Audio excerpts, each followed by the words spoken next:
What's up?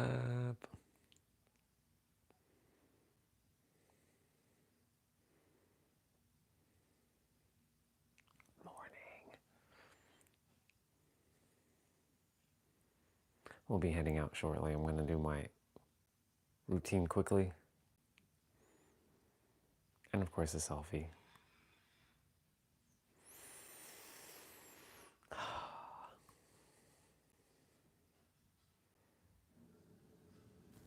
Let's go. All right. Let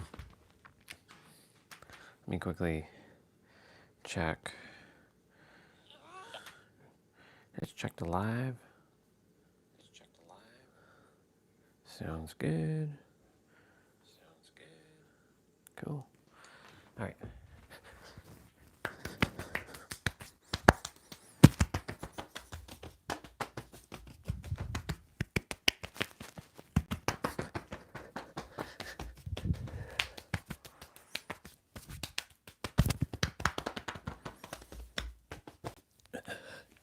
22 push-ups. 1, 2,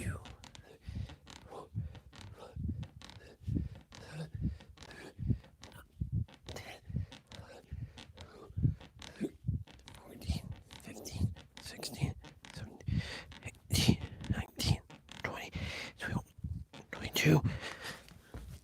Squats. 1, 2, 3, 4, 5, 6, 7, 8, 9, 10, 11, 12, 13, 14, 15, 16, 17, 18, 19, 20, 21, 22. Okay. 1, 2, 3, 4, 5, 6, 7, 8, 9, 10, 11, 12, 13, 14, 15, 16, 17, 18, 19, 20, 21, 22. 1, 2, 3, 4, 5, 6, 7, 8, 9, 10, 11, 12, 13, 14, 15, 16, 17, 18, 19, 20, 21, 22. 1, 2, 3, 4, 5, 6, 7, 8, 9, 10, 11, 12, 13, 14, 15, 16, 17, 18, 19, 20, 21, 22. And then I'll just do a child's pose. 1, 2, 3, 4, 5, 6, 7, 8, 9, 10, 11, 12, 13, 14, 15, 16, 17, 18, 19, 20, 21, 22. Very good. Ooh. Very good. Let's go. That felt good. We're adding to it little by little. We're adding little movements. Like every day we're adding a movement to it. It's like hot outside. It's like 22 degrees Celsius. Maybe 23. Basically, it's like, it's hot. Very, very hot. Okay. Got me water. Oh yeah. Yeah, it's hot.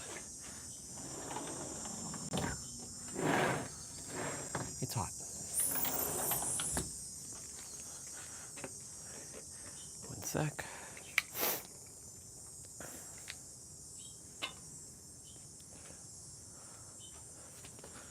I want to get to the trail earlier. I'm going to do my best to start. Hey, Bubba. Hi, little rabbit. I saw you yesterday in the same spot. Good to see you, Bubba. You're okay. I didn't know you were there. Go enjoy your, whatever it was you were enjoying there. It enjoyed some grass or something last night. So,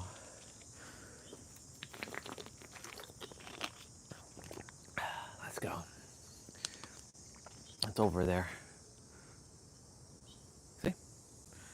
Tiny little Bubba. Enjoy, Bubba.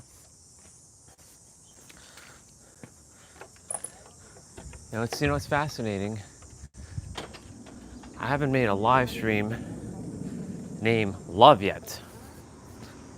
I looked through my live stream titles and was searching to see, did I make one on love? Nope. Clearly I did not make one on love. So, that's what today's live stream is. I mean, every day it's love, but yeah. It's funny, I was reading a quick little post this morning. There's a photo I actually saved on my tablet, and it's about the illusion of, the third dimensional love. It didn't say that, but I'm kind of rephrasing it as that. And love isn't just kindness. Love is actually meant to open you up to all kinds of awareness to see what has to be let go of. Like, that's, I would say, a very, very powerful type of love, where someone can not just see you, but can, help you to uncover things that you may or may not be willing to face. It's not the type of love that,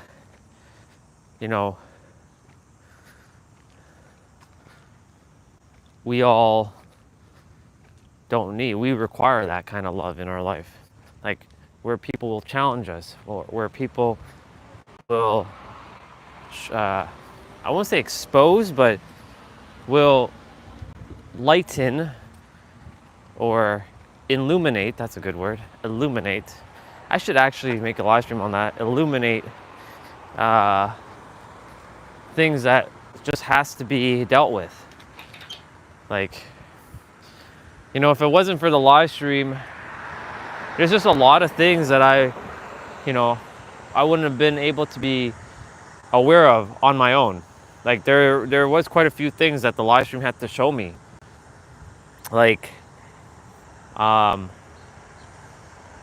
I'm able to talk with others, because this is practice for me for when I'm on the stages, right? Because I'm speaking to the world here, and when I'm on a stage, yes, it'll be like a collective hive mind of the people in the area. However, it will be people who may or may not have the same mindset while they're listening. And I have to remember that, and Nero said this last night in his live. I was watching his live stream, but not while he was live. It was like his replay. And he was saying how, imagine you go up to a homeless person and you start giving them a motivational talk. Will they really be in the frequency to hear it? Probably not. Right? So dropping a bunch of metaphysics on a lot of people, and this is what came to me recently. I just didn't have the words to share it, or the words were not revealed to me. Ooh, garage sale.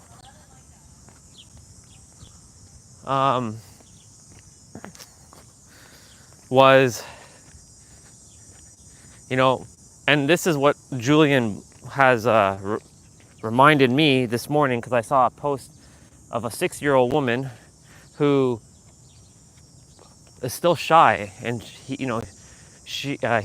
brought her up onto stage. And the thing is, when I'm on stage, I'm going to be doing similar work to what Julian's doing, but at a grander scale. But the goal is that, not everyone is where I may be, right? So like when people come on the live stream, everyone is based on where they are on their frequency. And I know that. Part of me forgot about that. So it's kind of like, some people are coming on with apathy, some have no hope, some know who they are, some are lacking confidence, and there are 8 levels of transformation. Well, there's more than 8, but Julian broke it down to 8. Nero was saying, read the book Levels of Consciousness by Dr. David R. Hawkins. Very good book, by the way. I've read it. And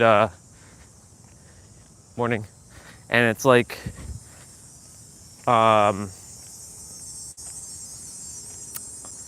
when you're meeting someone, it's not who they are, it's where they are, and where they are is the frequency. And the frequency may or not be in alignment with where you're at. So like you gotta meet people where they are. It's like me talking and dropping a bunch of metaphysics on like someone who's in apathy is not going to help them. It's going to be it's not going to be in their highest alignment. So I get back to this love for a moment. Love is not just, all lovey-dovey, love and light, the kindness of that. It's also, sharing something with them, helping them.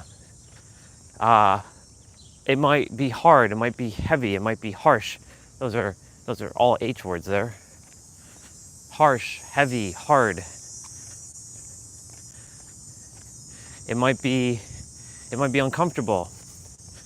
It might be polarizing. Because there's different levels of love. It's not just romantic love. It's not just like, compassion and caring and kindness. And yes, that's what love really is. And that's what I'm saying about the heavy and the hard, because ultimately you're doing it because you care. But sometimes good morning.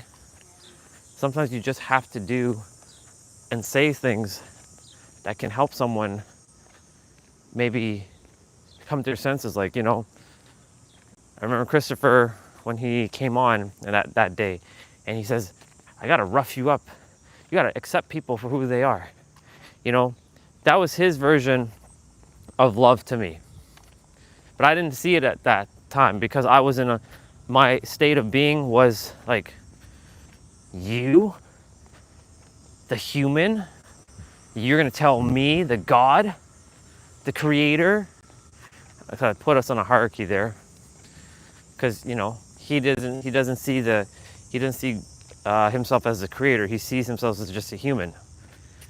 He sees as God as something separate from him, as some dude in the sky. I think that's what he sees God as, some dude in the sky. But that day when he came on and he said, I'm gonna rough you up to knock some sense into you, like, it was necessary. It was necessary for him to say that, because where I was in my state of being was not in alignment where I was. And that's the type of love that sometimes you have to get. Like sometimes when T-Bray says, man, I'm gonna whoop your candy ass. I know we're joking around. Me and him, we have built a great jokey rapport with each other. I love that dude so much. But it's that type of love. Sometimes you have to have, it's what they call tough love, right? Love isn't just caressing and kindness. It's sometimes heavy. It's tough. It's rough. It's all kinds of things. But in the end of it, what is the root of love? Someone's well-being. Someone's like doing good. Someone is happy. someone is all right, someone is taken care of, someone is just, living from their truest self.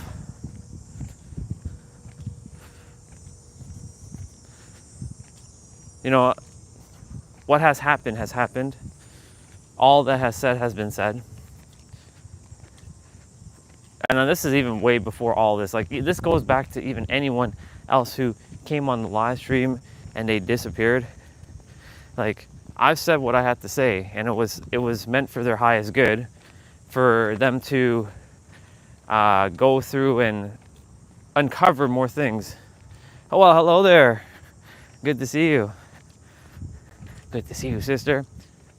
I'm sure you saw, if you didn't see the Discord, I saw your Discord message of Clubhouse, and I added you back, and I was able to change my profile picture and my names and my alias, because the superhero had like spaces in between. I'm like, I don't want superhero to have space. Yeah, I added you back. Yeah, all like, I go back to like with Jay, for example. There was a lot of heaviness with sister, and I know like the things that I've shared is going to help her in some degree, because like we were reading in the book, The Synchronicity Key, we all, and I've said this before, I even reread or re-looked at the book. Ooh, baseball. Oh shit, okay. We got baseball, we got a team in red and a team in white. Ooh. They're actually using a baseball diamond for what it is, an actual baseball field. Yeah. But we when we're coming, we all have the soul cluster meeting, or whatever you want to call it, and we say, okay, I'll see Regina in 2025 of the matrix year, or 2020. Well, yeah, I met you in 2025, or recultivated our connection in 2025. I'll see you in 2025 on the human year, and or I'll see T-Bray in 2025, or I'll see Olga in 2023, because that's when I met her. Or I'll see Victoria in 2021. That's when I met Victoria. And we kind of did like a, may the power protect you kind of thing, like a fist bump, where we're like, may the power protect you. And we all did like a fist bump together, and then we all went on our own separate journeys. We disappeared. When we went into baby bodies, we remembered a little bit of our past up until, the programming starting to kick in. But we were meant to connect, share, and then things were meant to happen as they're supposed to. Now, of course, we can't see, as it was said in the book, whether that's true or not, I don't know. That's where you come in. We can't see the, like most people who haven't watched the Akashic records, of course, can't see the events of the choices they make and what's going to unfold. They see how life may play out, but they don't know the choices that will happen, and they don't see how it's going to unfold, but they just know, like, they can see what's going to happen to the body and stuff. That's still a little foggy for me. Still have to remember and activate my remembrance of that. Look at that. Early morning baseball. They're actually using this as baseball. It's not cricket. It's actually baseball. And they actually have like jerseys. Wow. Look at that. How awesome.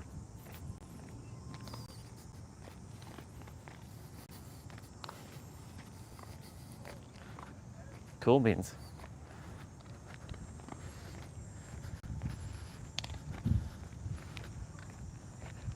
This is a professional diamond, and it hadn't been used as a professional diamond up until now, like for this season. So I'm glad to see that the boys of the summer are playing that baseball.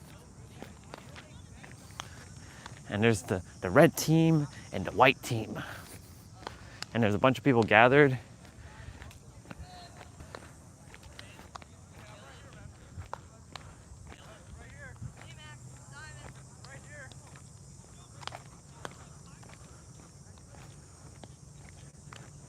And they're like watering down the thing. They put down the bases. They already drew the lines. Wow. They did all the stuff. And of course, people just chilling here and they have like stuff going on. Yeah. See? Kind of very, very, yeah. There's like professional happening right here. When they put down a tent like that, yeah, that's when you know shit's going down. That's when you know shit is going down. I'm gonna go hang on this bar here.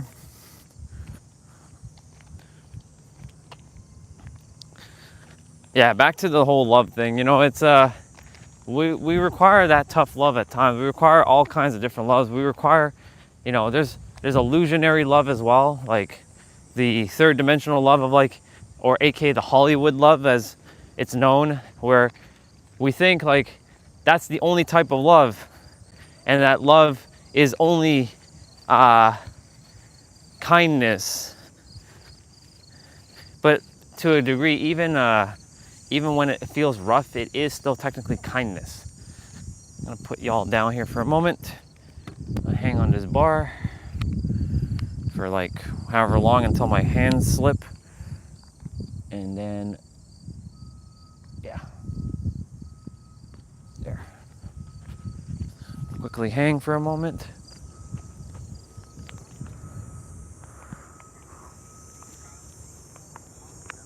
And stretch out the spine.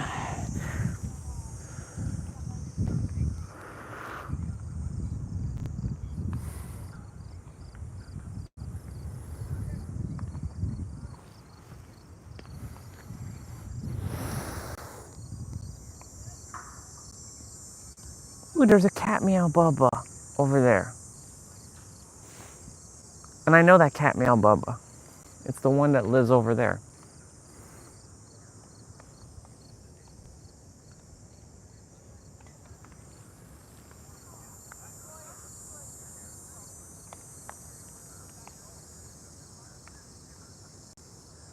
Yeah, shit's going down when they have like put up tents and shit.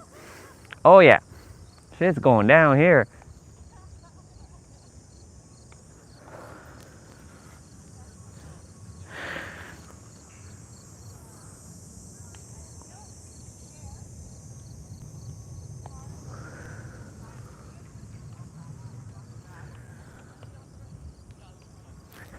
Cool. Hands are slipping, so yep.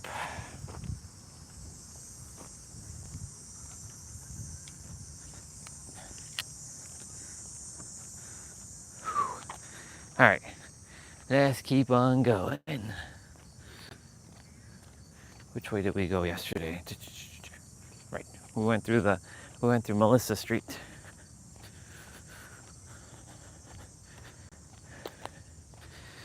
Love can be light-hearted, joyful, and fun. Love can also be polarizing, heavy, and hard. It's a frequency that some people absolutely, no pun intended, love. And then it's a frequency that some people are afraid of, or they don't like it because they've been burnt by it.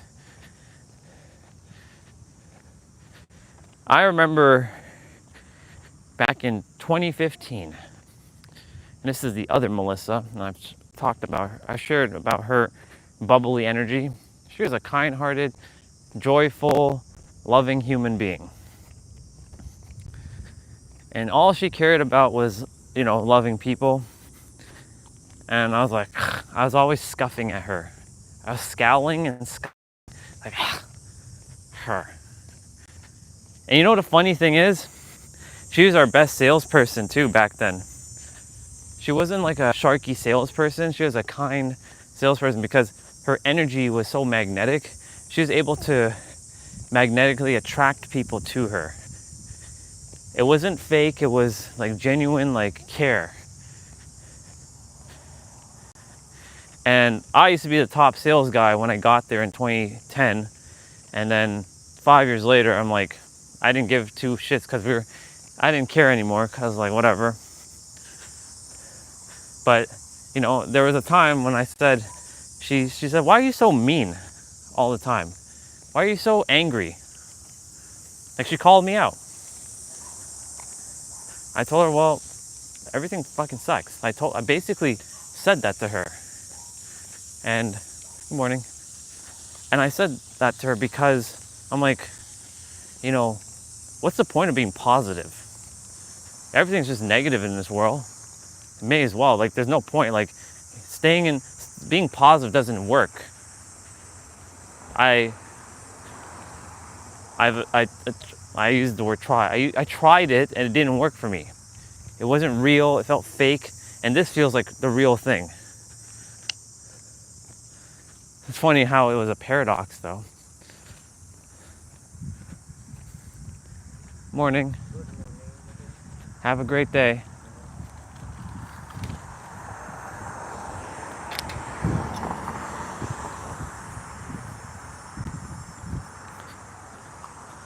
And it's a great paradox because as I was hating and scowling and angry and shit, that was not real.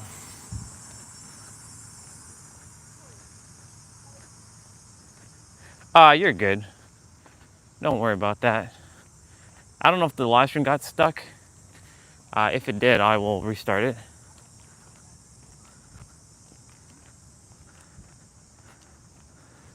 Let me know if the live stream's stuck.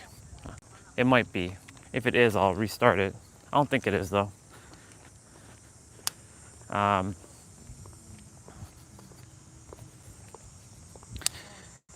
any event, I was, you know, the paradox of that was I was not acting like my true self, and the true self is supposed to be in joy, in love.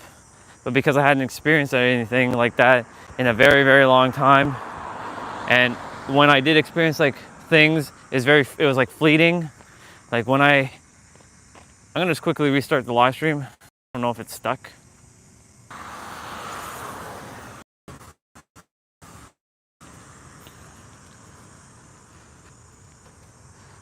And we're back.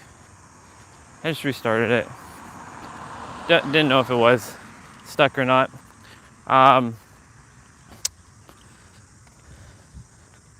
You know, when I had those moments, they were fleeting. They were like,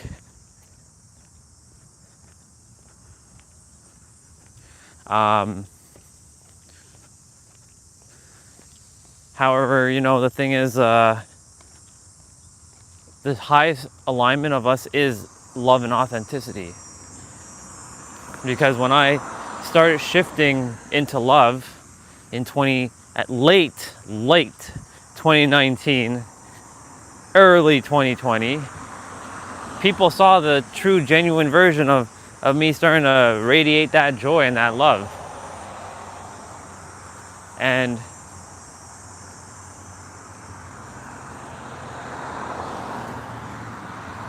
because of that, I was like, okay, this is actually the true version of us.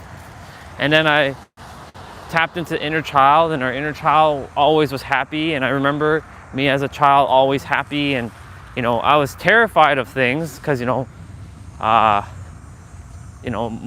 never made it a safe space for me to feel safe within, because I was always like on the lookout of like, did I do something bad?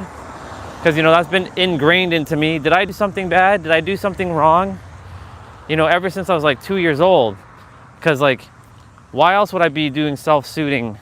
Why else would my right foot be curling with defense? Because, you know, that's a sign of, you know, being in defense. Like, you're feeling unsafe. Why else would I be doing that? I didn't feel safe at all. It's not her fault, but, you know, and I don't blame her for anything. but like I always felt like I did something wrong. Like I always felt like, you know, so like I never stood a chance at the beginning. But the thing is, it's because in some previous incarnation I must have did something extremely like awful, so I had to experience it as a child,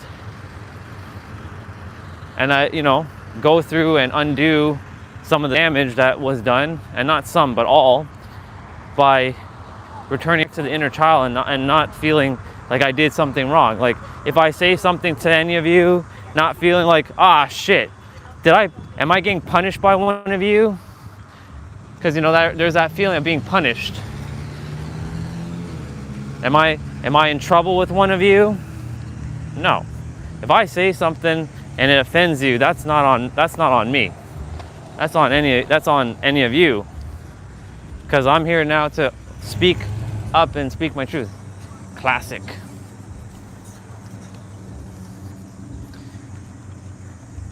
Just like, you know, when I say stuff to like mom or dad now, I don't care. It's not that I don't care in that sense, like I don't care, like I'm like negative. I'm like, I don't care. I'm gonna speak up, whether you like it or not. And I know they're hard-headed and stubborn because they think that they're the parent and I'm the child, but the child has become the parent, you can say. Because I see them as little children, and, you know, because they don't have the comprehension of what reality really is, and that this is just a game. Their life is happening to them paradigm is what's going on. They're the victims of their own reality, and I have to make sure I break out of that. And that's why, like, sometimes I'm tough love with them. Like I'm not gonna sugarcoat shit either when it comes to them. Even if it has to create a battle. Like I don't say nothing to mom really, because she was the one that caused a lot of rift within me, and I created rifts within the world. But you know, I had to do what I had to do. Yeah, I have read The Body Keeps the Score. I definitely have read that book. That's why it kind of goes in hand with what I'm talking about right now. Really good book, by the way. Like all the beatings that I've taken, like anytime, like, or not even just the physical, like it's the yelling, like all the yelling that was happening, like every time I would say, she would say to, and again, I'm not blaming her because she didn't know, because remember, she lost her mom at 9, and you know, her mom could only raise her at a certain level, and remember, it was old school kind of like love that you got. Like it wasn't like I love you, hugs and kisses. It was, you better be a good kid or I'll smack you silly kind of love. You know what I'm saying? I didn't get the I love you so much, you're doing great, I'm proud of you. There was none of that. I never got any of that.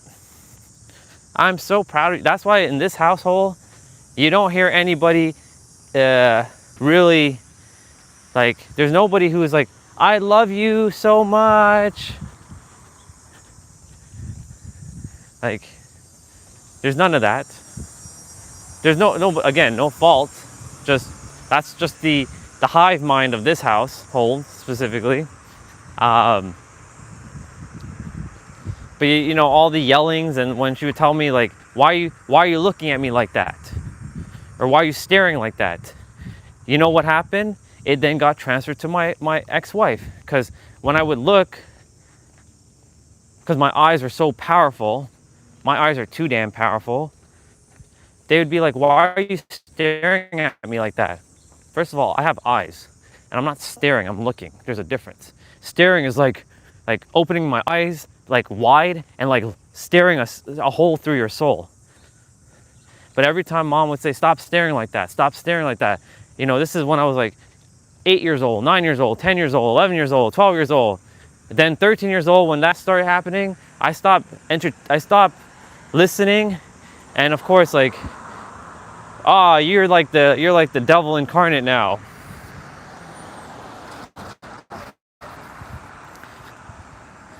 But this was all meant to unfold because it made me aware, it made me who I am, it built character, and ain't nobody, like, I know she's a tough cookie, but even her can't tell me like anything, because like I'm not gonna take your bullshit either. Like, she'll think that she knows, but she don't know a damn thing. Unless she knows how reality works, you can't tell me a damn thing, woman. Straight up. That's the thing, if somebody is telling me about something but they don't know how reality works, you can't tell me a damn thing. I ain't gonna listen.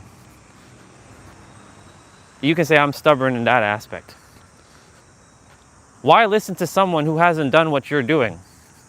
Why take advice from someone who hasn't done what you're accomplishing? I'm not saying that to moms specifically, that's just in general now. You know what I'm saying? Like, that's what I'm saying. Tough love sometimes has to come from that way. Like, it can't be always like caressing and coddling.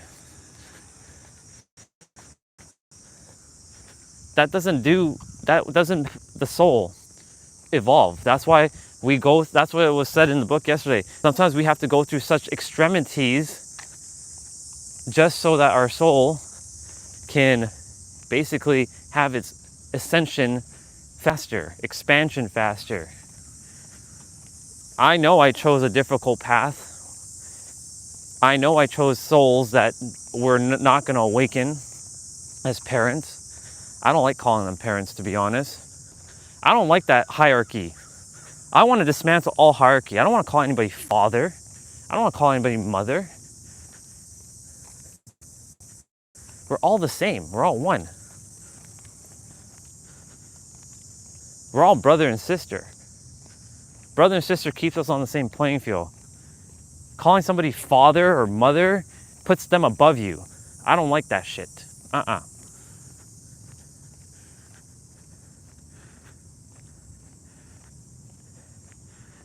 Which advanced course did you sign up for? The body keeps the score? Or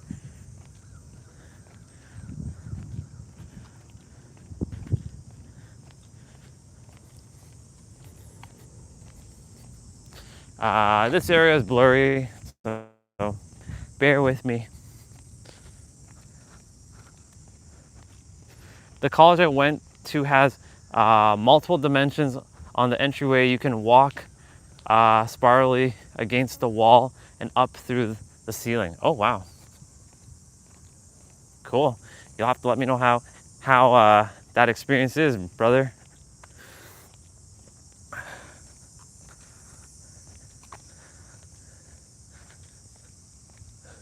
We're gonna go to the right. Yep. I always do my best to change it up. Make it a different path. Yep, cicadas. This has got the mid-summer vibes now. Midsummer vibes. Oh, yeah, bro. I did read the book. You didn't hear me say that? I did read the book. I guess it must have cut out, or it must have froze or something. Yeah, I did read the book.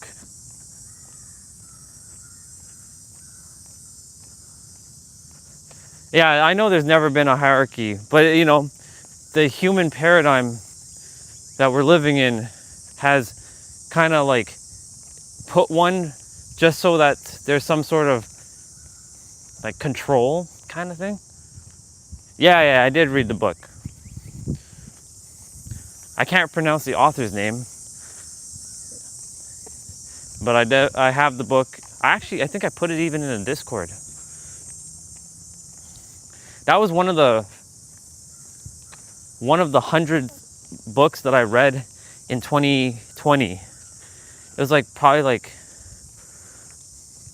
maybe later in the year, like August or September. I read that book, The Body Keeps the Score, because one book led to the next, and I so happened to was reading about the neurology and neural pathways and neuroplasticity. So eventually, once I finished reading books on that, I started reading books on like the body, like, you know, traumas, and like that book came forefront. Yeah, very good book, by the way. It's a very, very good book. Our cells remain like it keeps the memories of all the things that has happened. I'm gonna not say to us, but as us, because we chose this path. We think that life is, as humans, we think life is happening to us. That's what I lived for over 30 years. Life is happening to me. Man, life is happening to me. This sucks. Everything sucks. Sucks. But then, that life is happening for me paradigm came. I'm like, okay, that's a little bit more empowering. Life is happening for me, so God's actually helping me now. But it wasn't strong enough for me. Something still wasn't clicking. Then life was happening through me. Then life is happening by me. Oh, by my design. Okay. Life is happening with me. Oh, creator and me are one and the same. Life is happening as me. Oh, I'm the creator. So life is happening as me by my design. What I speak, I command, and I bring forth, because it goes by, my design. Let me see. Yeah, I think that book is in the Discord. I did put the synchronicity key in the Discord if you're interested in that book. It's in that subsection with where it says like ebooks. The last two books I posted were Jessa's book, which was the Peaceful Millionaire, and then I posted Nero's book. Bubba, stop flying into my face. I know I'm sweet, but come on.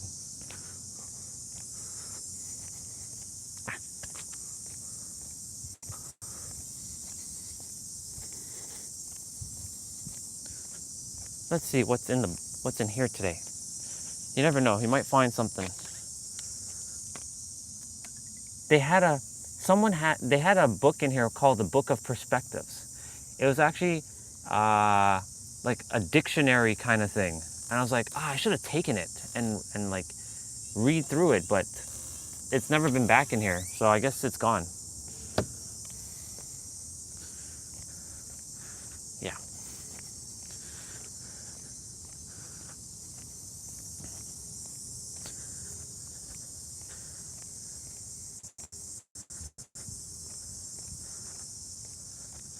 Excuse me, Bubba, you got to get off the street. Come on,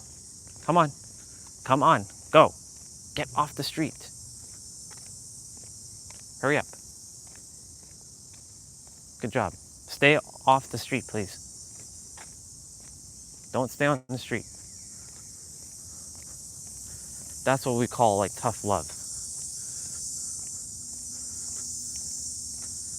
Sometimes you have to like scold at times because you care. I don't want that squirrel to get killed.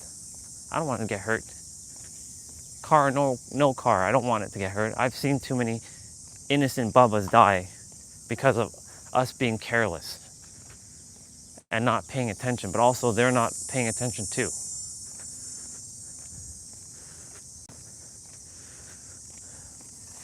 Morning.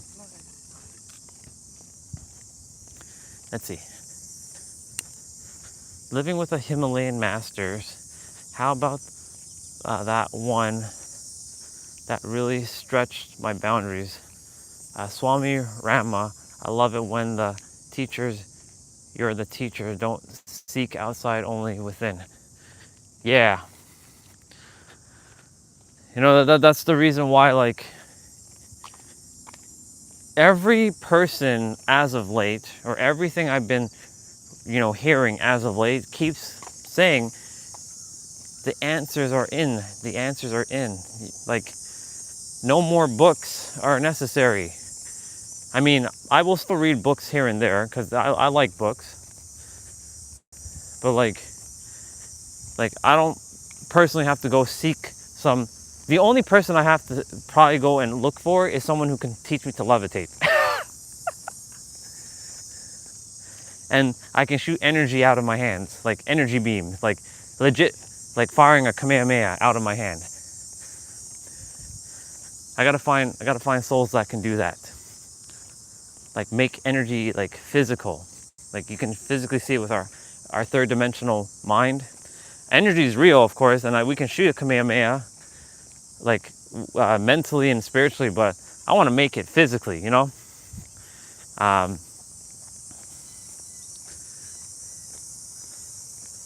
We're almost at the trail.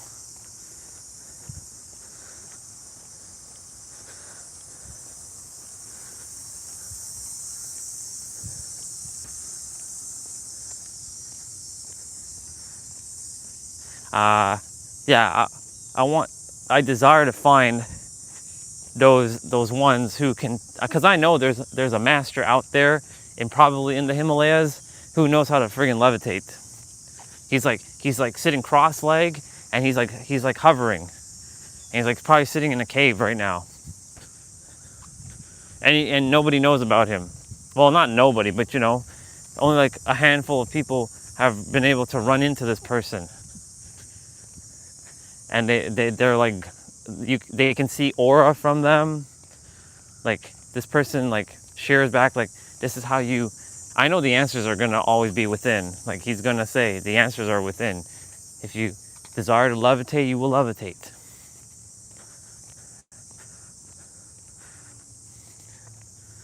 I think levitation is cool.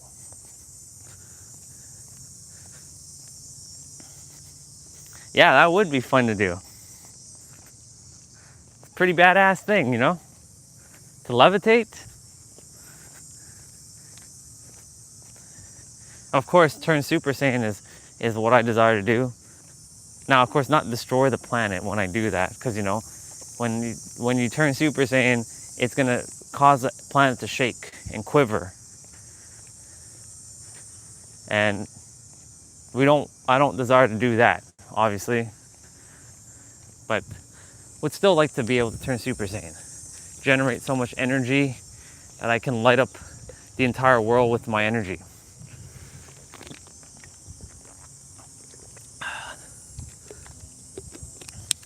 They were talking, oh, there was a part in the book yesterday in the synchronicity key.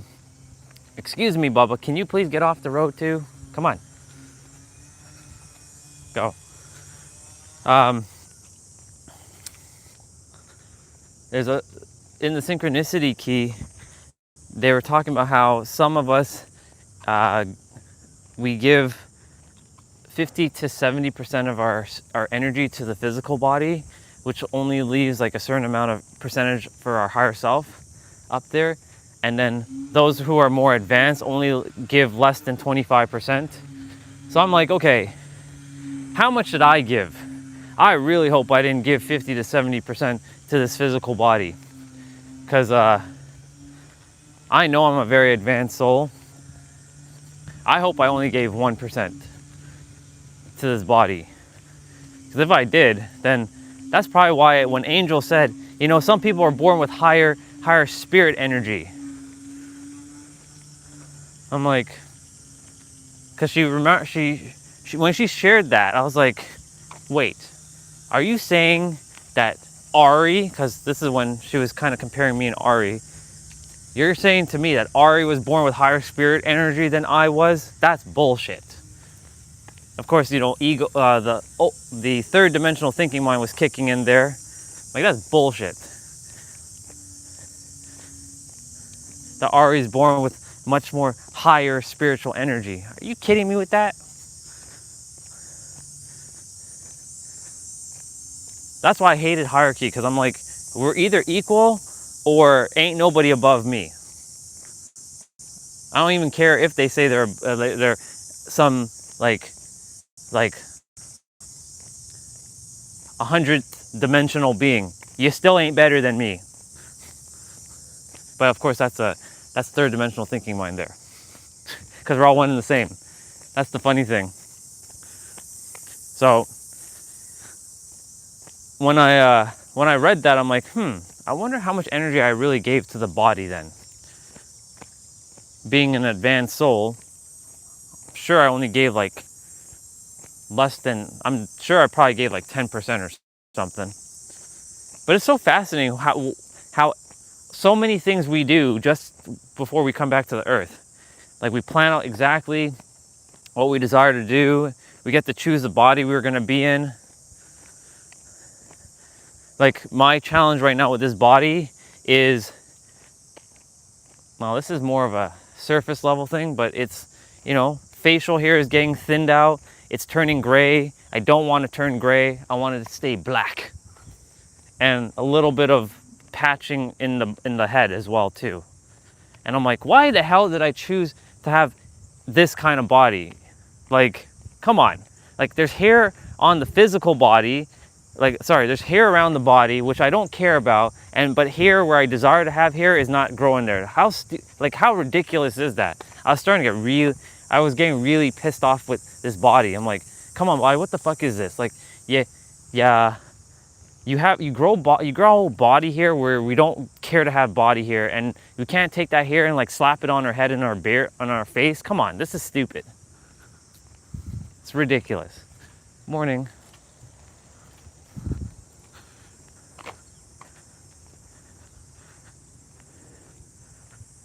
Sure, I'll definitely check it out.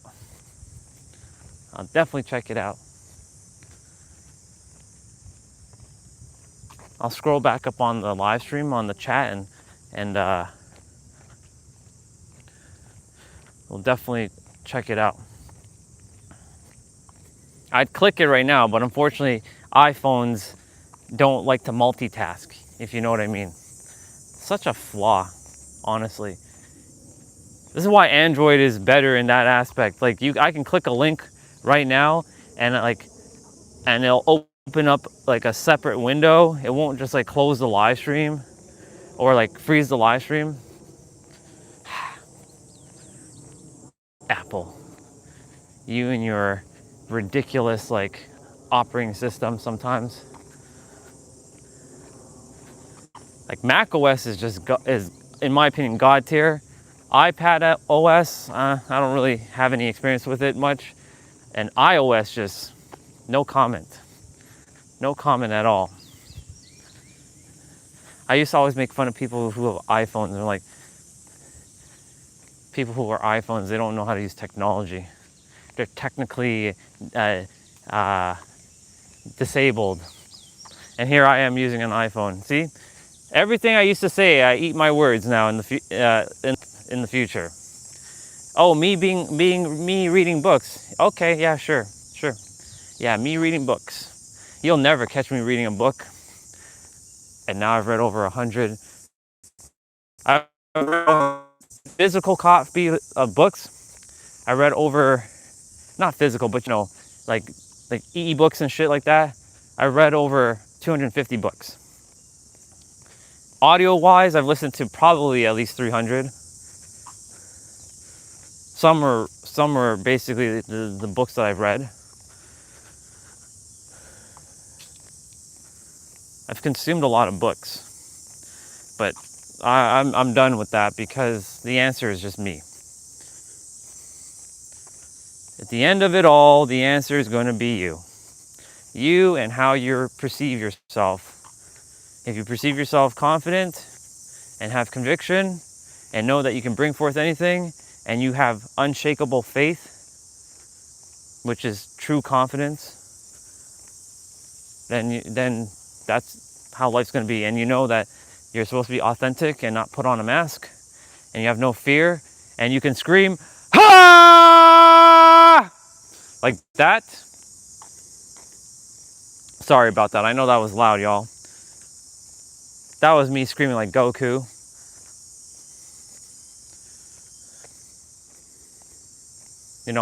I did that purposely. I did that purposely so that, because they're, you know, Julian's like, he always brings people to the stages, and he's like, give me your loudest scream. Like, give me your loudest scream. And they're like terrified. If I ever see Julian and I were to go to one of his events, I was supposed to work with him, but my intuition, like, I paid for some of it, and I never followed through with it because I'm like, no, I'm not going to go through this because I know I'm beyond this. He's just helping people where they're just starting out not being confident. I'm here to help people who have transcended beyond that paradigm.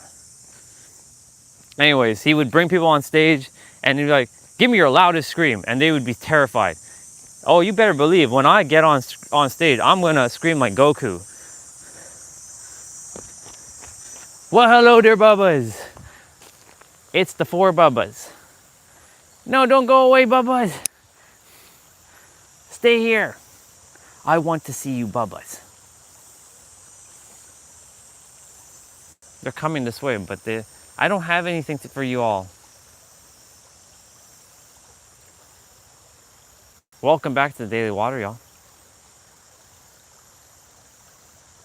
Let me see what you said. We're not a copper top battery like the Matrix wants us to think everything is instantaneous, whatever we imagine. Yeah, it's true. Ooh. Ooh, ah. You're right. I like how you said that, by the way. That was funny, bro. That was funny. I like that.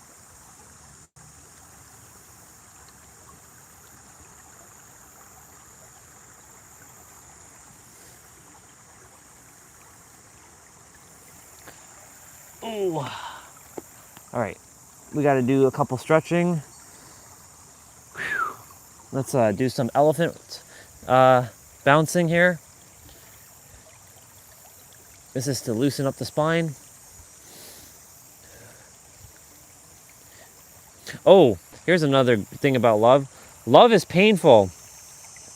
Like right now, going to do what I'm about to do with backwards bend, that's love. Because I'm training the nervous system to get comfortable being uncomfortable. And that's love, because like if I'm training it, it's a paradox. If I'm training it to do that, I'm not training it for hard things, but I'm training it to know that you don't have to be afraid of stuff. That's also love. Like when you're going through like tough stuff, that's love. Because like anything can actually be perceived as love. It all comes down to perception and perspective. So like what I'm about to do to my body, do for and with and by and as my body, I should say, a backwards bend that I do every day, and I'm scared shitless to do it every day, but I still do it because I know that I'm training my nervous system to be uncomfortable, being upside down, thinking that my spine's gonna snap into pieces or I'm gonna fall into the rock and bust my head or something open. Like I do it because I love my body so much, and I want my body to have the best experience and be able to handle stuff, you know. So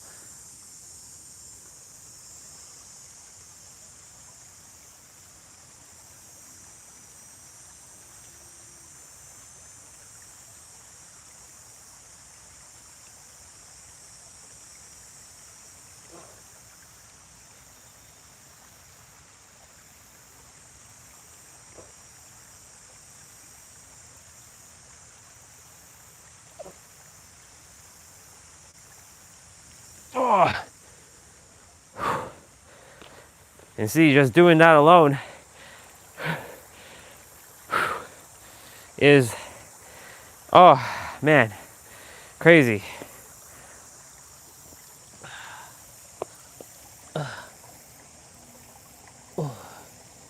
Give me a sec. I'm going to restart the stream one more time. And we're back. Yeah. And we're back.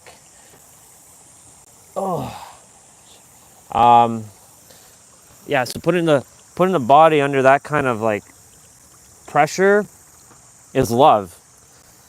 Some would say, "Are you crazy? You're gonna hurt your body like that. Are you crazy?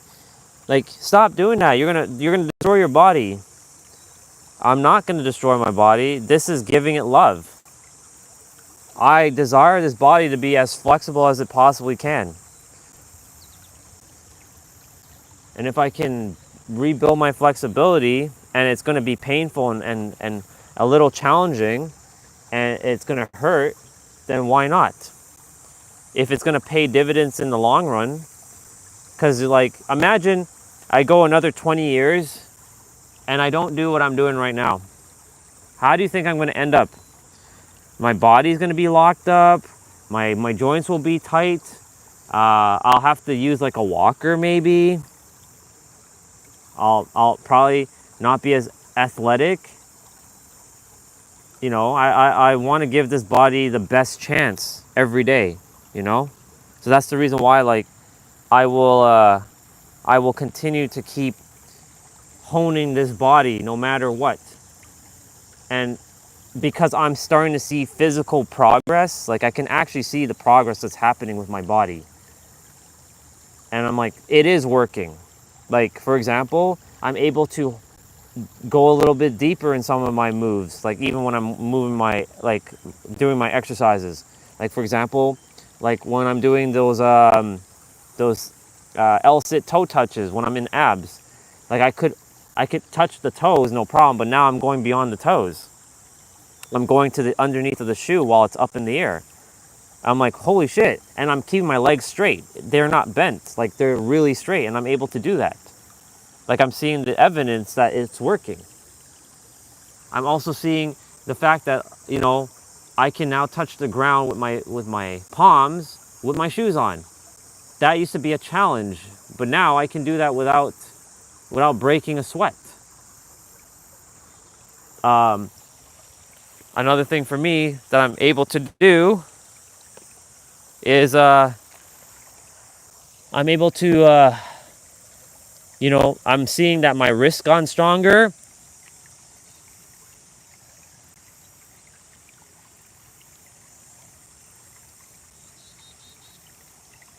And I'm able to balance. Now, I'm also seeing that my knees are getting stronger, and I'm able to do those one-legged seated knee drop things, or whatever they're called. I don't know what they're called. Or knee raises. So like, you know, it looks like I'm killing my body. It looks like I'm hurting my body, but this was our natural movement. And I'm definitely getting the body back to the way it was. You know, everybody, I should say, not everybody, but everybody has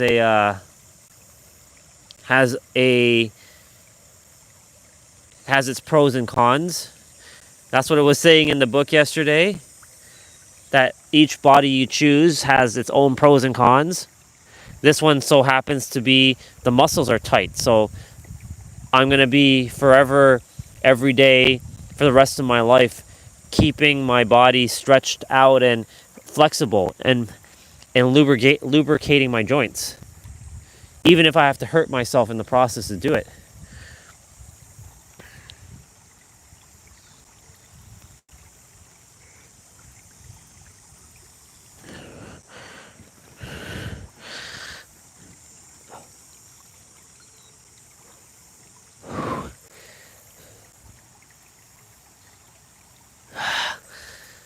Like,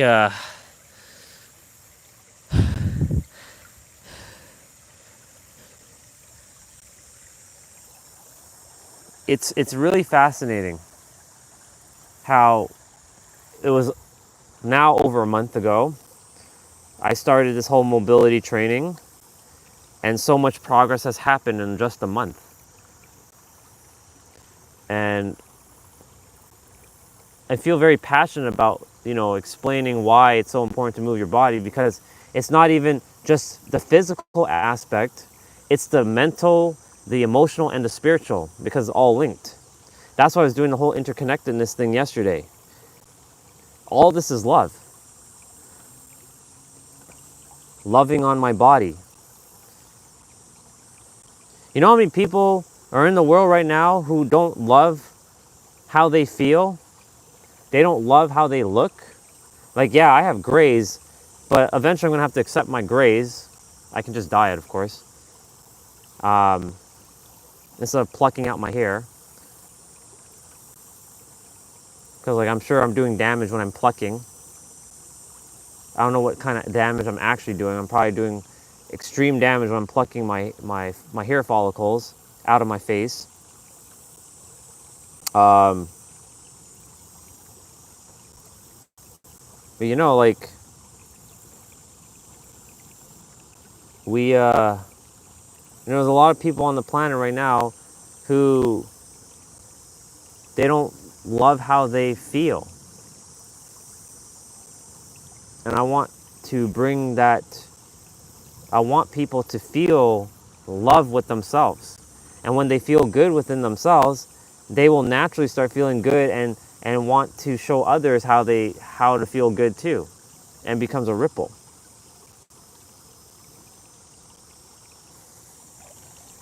I've been focusing on my physicality, but I really wasn't putting too much emphasis on the physical aspect.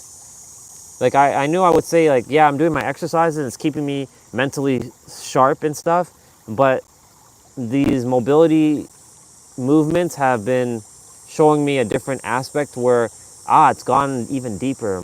Like the philosophies have gone deeper now as to why I'm doing what I'm doing. Because it's very important.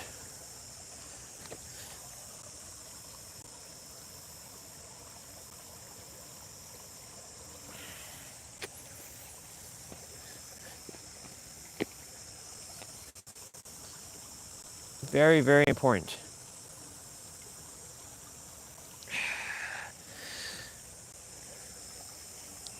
And I eventually will be starting to,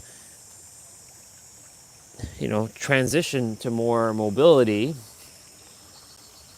and speak more about that than fitness. I'll still be doing my fitness every day. Don't get me wrong, that's not stopping. My mobility is just adding on to it.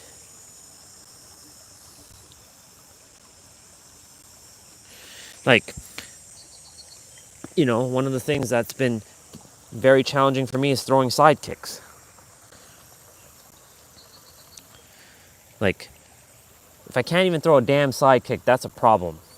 Without my hips like locking up and feeling like I'm about to break my legs or something, that's not good.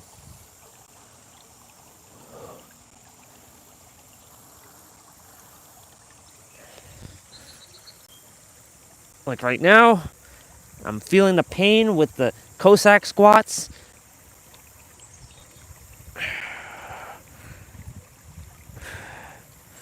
But I'm giving love while I'm in pain to myself.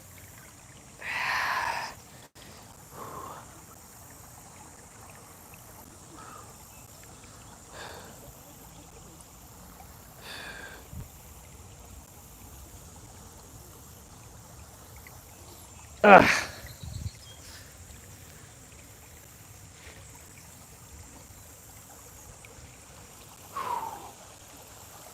And this pain that I'm feeling, morning, and this pain that I'm feeling in my hips, I'm giving love to it because I get to feel the limitations of what this feels like.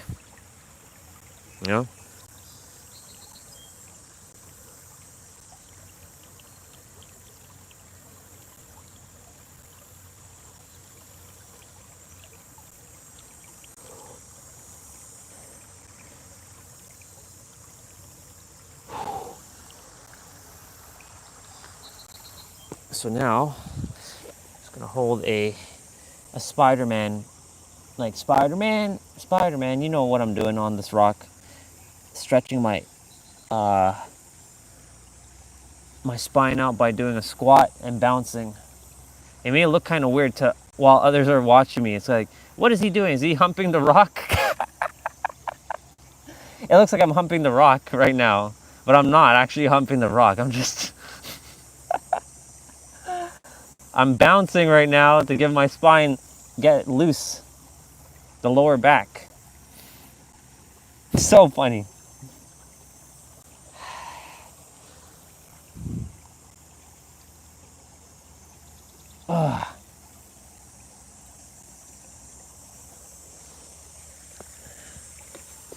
This has been quite the journey, y'all, to get back a bit of my inner child's movements. Because I remember, like, when I used to watch Power Rangers when I was 9 years old, and they'd be throwing them like kicks and roundhouse kicks. I'd be doing the same thing, like wata, ha, wah, and be like Tommy, and be throwing like kicks and stuff. Like now every day I'm like doing my best to like throw side kicks and like some punches and stuff. Throw some punches, some front kicks. Like right now I'm punching. I'm standing on the 2 different rocks.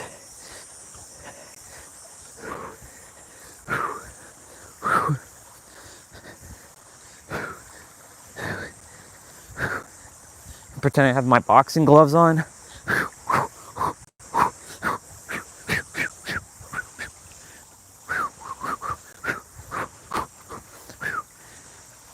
And like throwing front kicks while standing on the rock and balancing. This is actually challenging because if I make one wrong step, I'm gonna go right into the water. So this is very uncomfortable. Plus I'm on an angle while I'm throwing front kicks.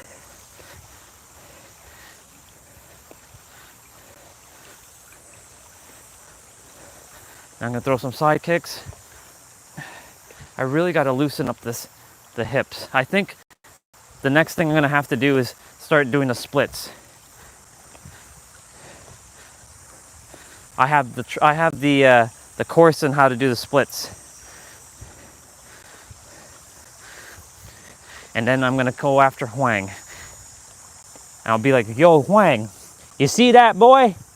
You ain't the only one that can do that splits, boy. And I'll beat him up. No, I'm kidding. I'm not gonna beat him up. Dude's a Tai Chi, what's the other one he uses? Wushu. He's a wushu dude. He'll whoop my ass.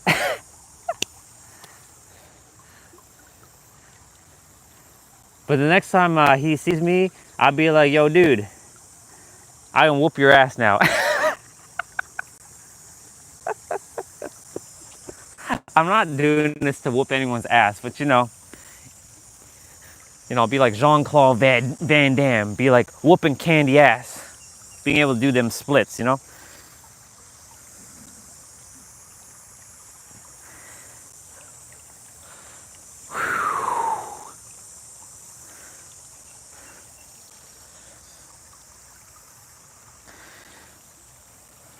Proud of myself for doing these movements and not just like sitting on the rock and just like being lethargic. Actually like taking time to like stretch my shoulders right now.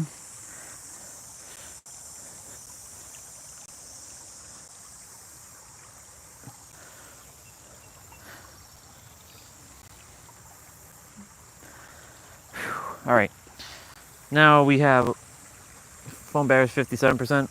We'll sit here for a couple minutes now. I'm just gonna sit in a squat.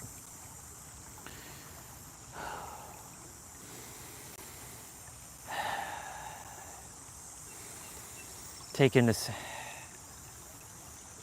somewhat fresh air down here. It's fresher down here because of the trees around the area.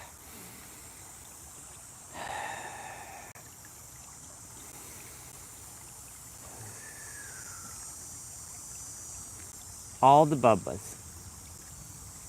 There's the 4 duck bubbas are still here. One's on a rock just chilling. The others are in the water kind of looking for food. Yeah. I'll show you them before I leave.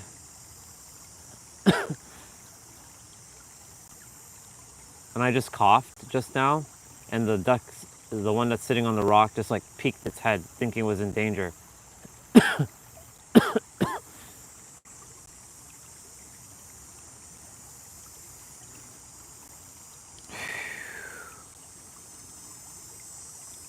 Morning.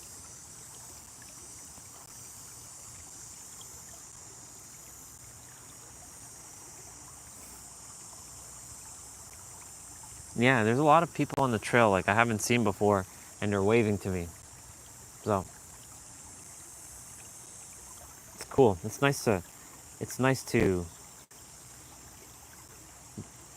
nice for the first time in my life to not feel like I've been some invisible man. You know, a majority of my life I was always invisible man.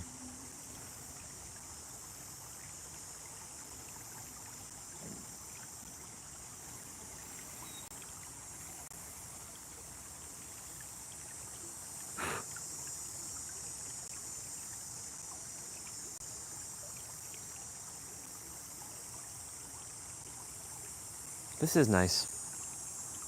I like getting to sit by the water every day. It's very relaxing, you know? It's very, it's very calming and relaxing.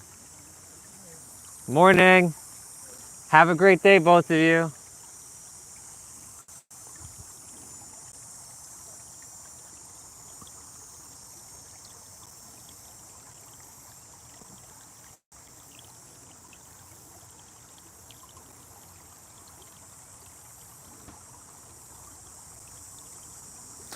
You know, I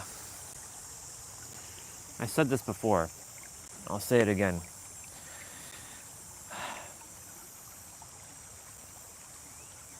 Not that I'm going to do that, of course, but, you know, if the world was ever in danger, like it was invaded by some other entity, and the universe decided for me to protect it, but I have to like get the powers temporary to stop whatever from Earth being invaded. I know this is very fantasy related, but if the Earth was ever to be invaded by others and I was granted access to those powers temporary to stop them, I'd sacrifice myself to save the planet. Because I want to see everybody, you know, alive and happy and not be invaded. I guess I care a lot more for people than I realize. Who would have thought this dude from 7 years ago who hated every friggin' person on this planet, even the ones that I so-called loved, like Zoe and stuff, I still hated her to some degree. I still hated. I was a very complicated human being, very complicated and confusing, and contradicting human being. How could you love? How can you say you love someone but then you hate everybody? Like that doesn't make any sense. I know.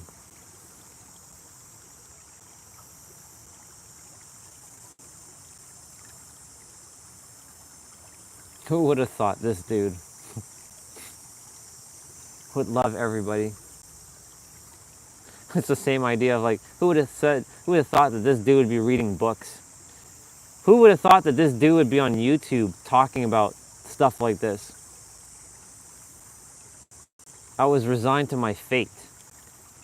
Do as I'm told, not open my mouth, keep working IT for the rest of my life, and hate people in the process. I surprise myself a lot, actually. Oh, also, to add to that, who would have thought that this dude would be able to talk to beautiful, conscious women like Regina, like Jessa, like Pam, like Lori? Who would have thought this dude was able to do that?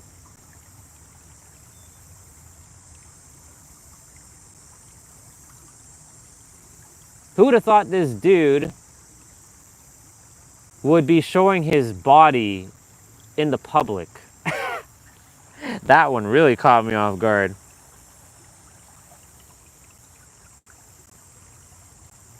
Who would have thought that this dude would be doing all of that?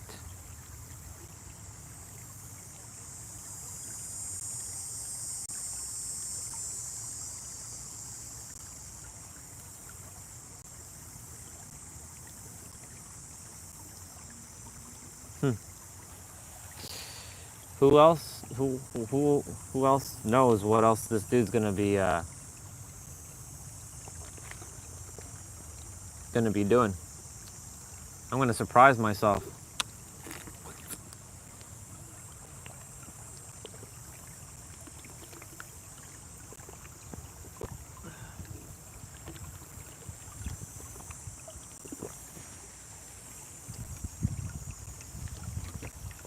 I'm gonna surprise myself. All right, it's 9:16. Usually we start rolling out around this time. Thank you so much, water. Couldn't have got any better. Thank you for just being awesome every day. Thank you for all this. It's awesome. Awesome, awesome, awesome. Thank you for this time. I'm grateful. I'm blessed. I never thought I'd be a water dude. Who would have thought? To water? Please.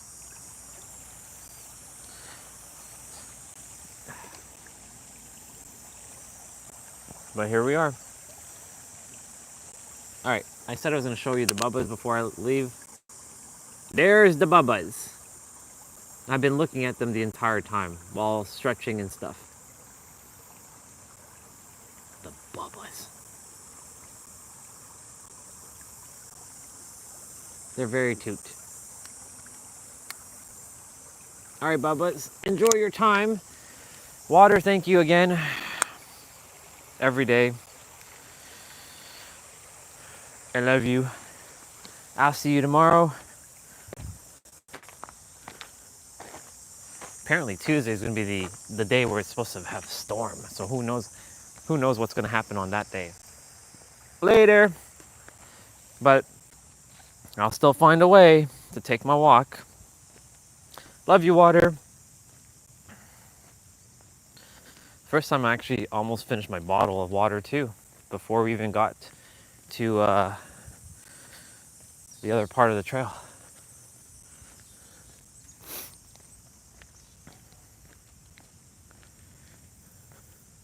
Love is in the air, y'all. It always is. And sure, there's gonna be times where it's gonna suck. But, you know, now that I feel like I'm on the other side. You know, yesterday, I'm like, nervous system, listen carefully. We're about to go and handle our bills. Because, you know, a lot of people are afraid of looking at their stuff, right? I don't overspend on anything.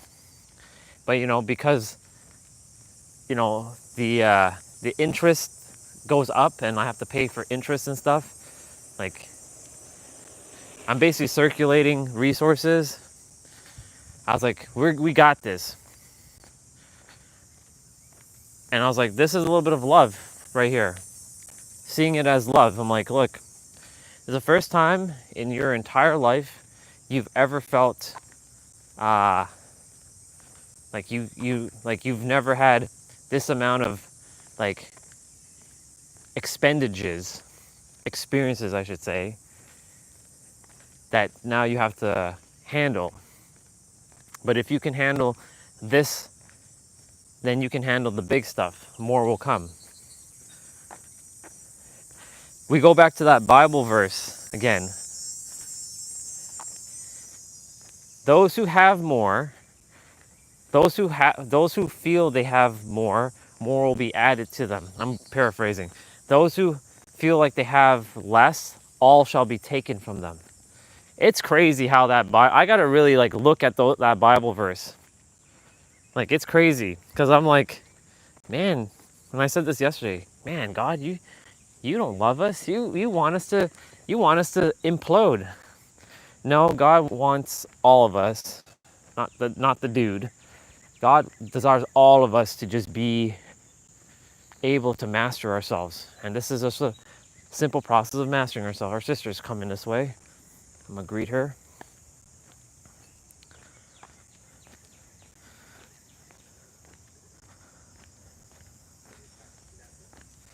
Morning, sister. How are you doing? Good, tired. Tired? Yeah. Yeah. Have a great day. You too. Thank you.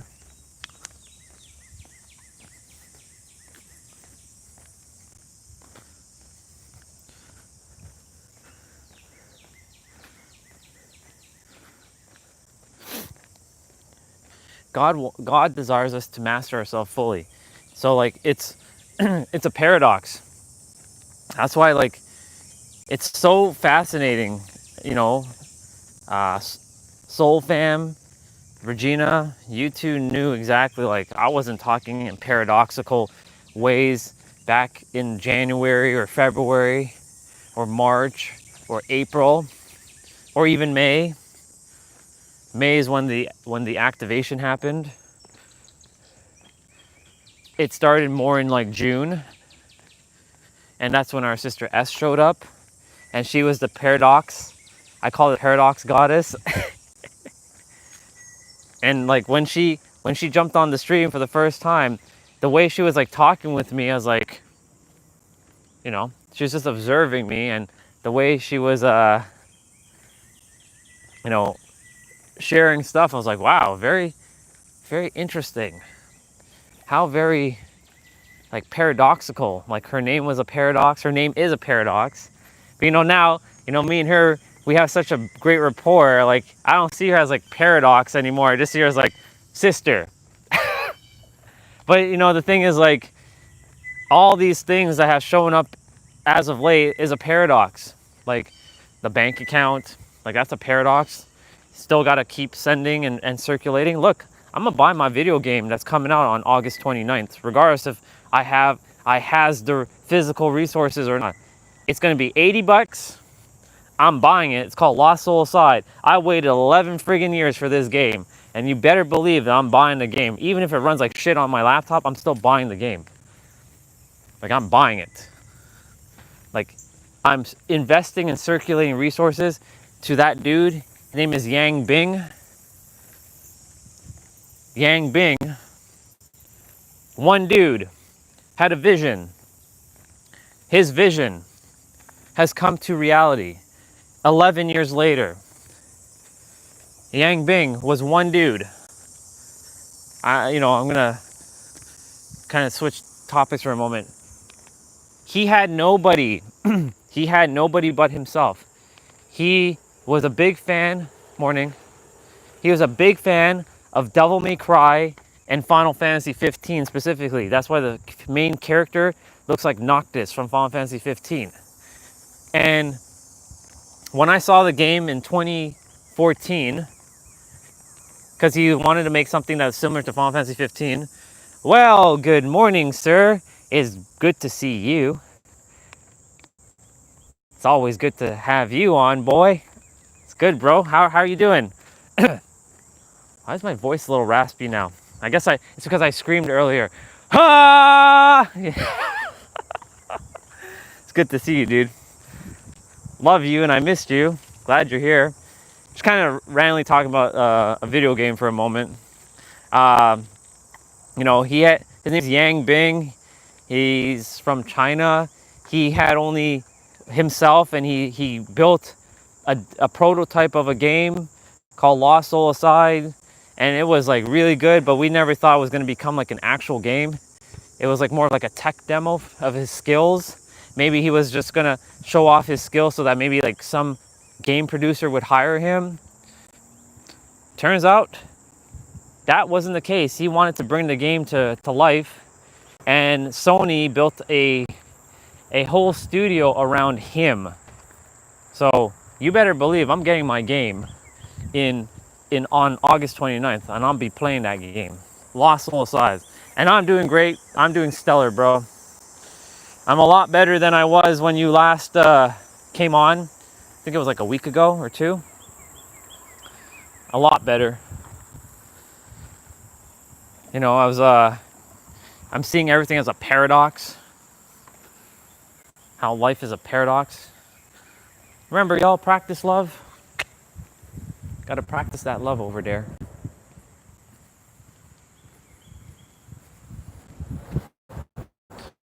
Yeah, man, like everything's groovy. Like I'll share right now that, you know, my bank account, I was talking about my bank account earlier. My bank account's at the lowest it's ever been, but guess what?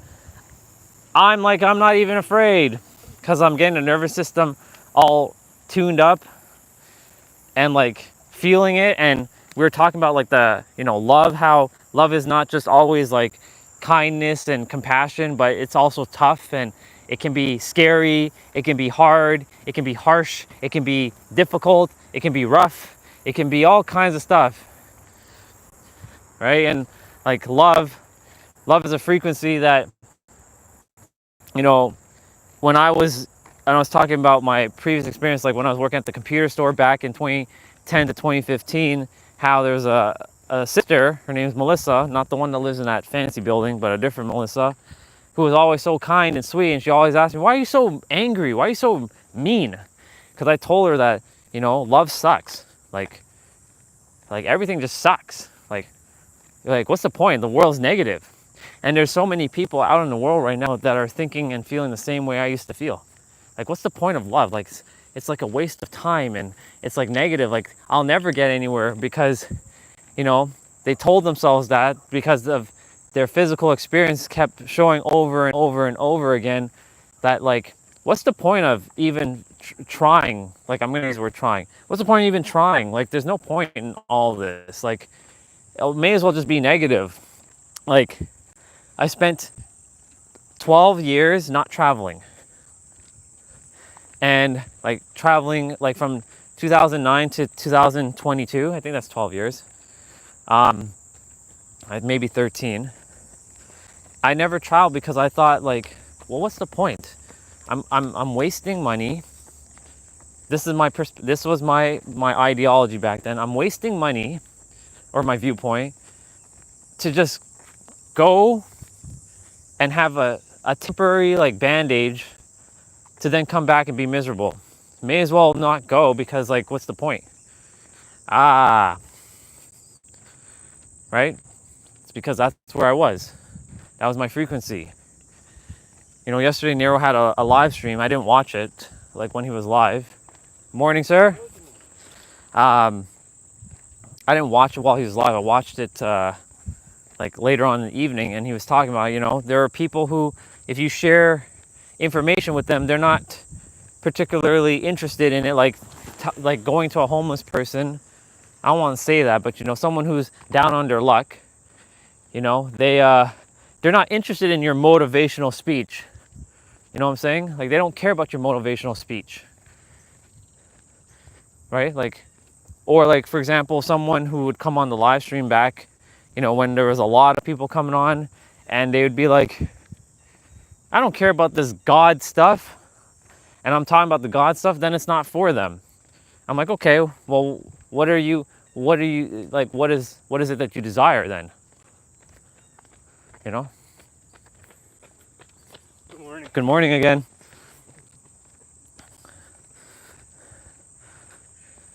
I saw him earlier. I didn't realize I was the same brother. Yeah. And you know, everyone is where they are based on their state of being. And, you know, not everything I'm gonna say is gonna align with like everyone. Like, you know, there has been people who have come and gone, and the stuff that I said had to be said, because love can be very, very hard at times. It can be. But if we can see it as a paradox, like, yeah, pretty much, bro. Exactly. It's like, you know, they didn't ask for the help. So like if they come on the stream, I tell them, like I'm sharing with them, like if this is the first time they're on the stream, like this is what to expect. Like when you're on this stream, you know, we take the perspective of we are the creator, that you are the one that's responsible for your reality. Of course, I've been morphing my words lately, and I'm like, if creator isn't a word that feels in alignment, then this is what we really are. We're all unconditional love. We're fragments and fractals of unconditional love. Because when you're born with unconditional love. It's just that somewhere down the road, each one of us gets the process of getting fucked. I call it that. Until we unfuck ourselves. And by the way, you're gonna love this, bro. A heart, right? Look at it, not your heart in your chest, but you know, like the emoji heart. I would love to throw a heart in the chat right now, but I can't send my own message to myself. But think about a heart, or if you can type a heart, I'll show you something. Because I drew it out on my tablet earlier this week.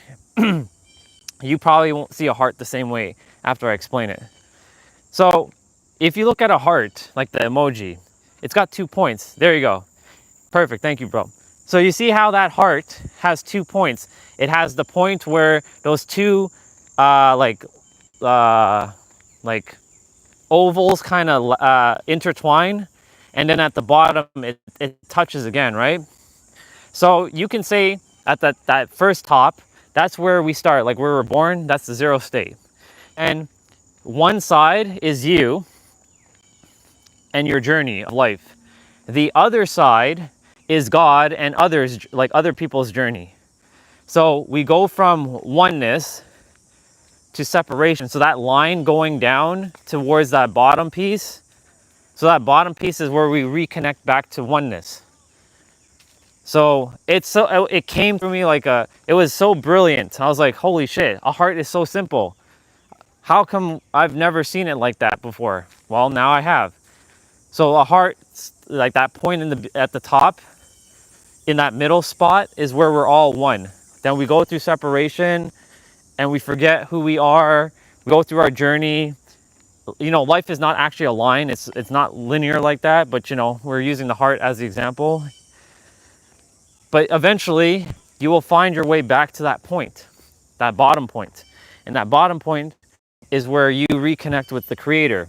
That is you. And you reconnect with others. That is also you. Because we're all the same consciousness, just at different vibratory levels and in different bodies. But we're all the same consciousness. It's 8 billion different it's 8 billion different bodies having that one consciousness, experiencing itself in different aspects. So that heart is, I've never seen the emoji or that like symbol quite like I've seen it now, and it's so perfect. It's so perfect because it's a enclosed, like it's a encased symbol, right? Like it goes back to one, right? Like also in the emoji palette, the heart, it has the most amount of emojis. There's a red heart, a pink heart, a blue heart, a yellow, a green, a black, a brown, a white, an orange heart. Morning. And there's like ones that have double hearts. There's one that has a sparkle, the one that I like a lot. There's ones that, there's a emoji with a face that has hearts in its eyes. Well, why is that? Why is the heart the one that has the most amount of emojis? Well, because that's what we are. We're unconditional love. They're playing cricket over there. Where we passed by the school, they're playing baseball. Like there's actually like legit like teams playing right now. Pretty cool. So yeah, that's basically what came through during the week. While I tapped into another frequency, I'm like, oh my God, this is so damn simple. The 0 point is that middle spot where we first are born, and we are like children, and we're going through life, and then that line to the left or to the right, I put us on the left side. So for us, we're on the left, and God and everyone else is on the right. So they have their own line, and the reason why I put others on that side is because they are not walking our path, and they're also not walking on God's path potentially, and they forgot themselves, and they forgot that them and us are one and the same too. And that's why I put others and God as like on the other side of that heart, for us to all reconnect back to one. So that's my little explanation of the heart. It's pretty fascinating though.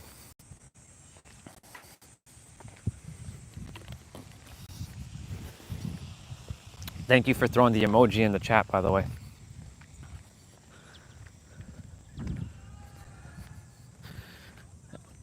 I really, I can't unsee the heart now. And you may not be able to see the heart the same way now either. Like he's teaching his son how to play soccer.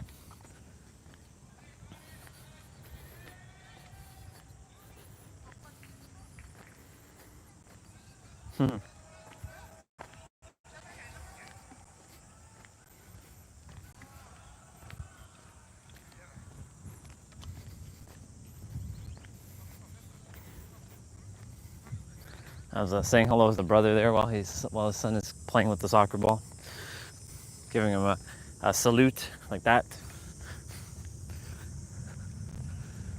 Ah, the Canada geese are back. Haven't seen the bubbas in a while, like these bubbas. Well, hello there, bubbas. Haven't seen the bubbas in a while, so it's good to see them. Hi, bubbas. All they're doing is just being. This is what I call the Bob Ross painting, because you can see like the reflection of that there. As above, so below. A mirror. In the fall time, this is going to become very colorful. Orange and yellow and red. I mean, I'm going to like the colors, but I'm not going to like what's going to come after that. I'm not going to enjoy that too much. So I'm taking advantage of all this epic weather that we're having right now. But yeah, this is what I call the Bob Ross painting.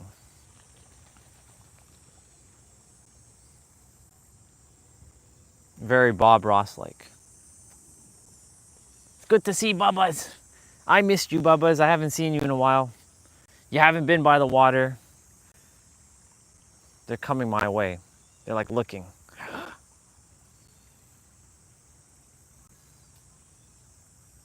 Cute. All right, Bubbas. I gotta go hang on a pole or on a bar. Been also, practicing my mobility morning. I gotta say, if you're still there, bro, I've been training my body differently. I mean, I'm still doing my exercises for sure, but I'm also been focusing on mobility training, and it's changed how I see things in terms of my body. Like I'm able to go deeper with some of my moves. I'm able to reach. I'm able to like really challenge myself, and it feels really good. And I feel like I'm getting back to my childlike state. And I really enjoy the fact that it's getting stronger, and it's also helped me build new habits as well. Like, while I'm on the trail, I'm hanging from a bar.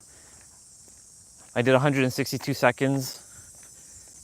I'm gonna eventually do 3 minutes straight, but right now I'm not aiming for time. I'm just aiming to just pull my spine.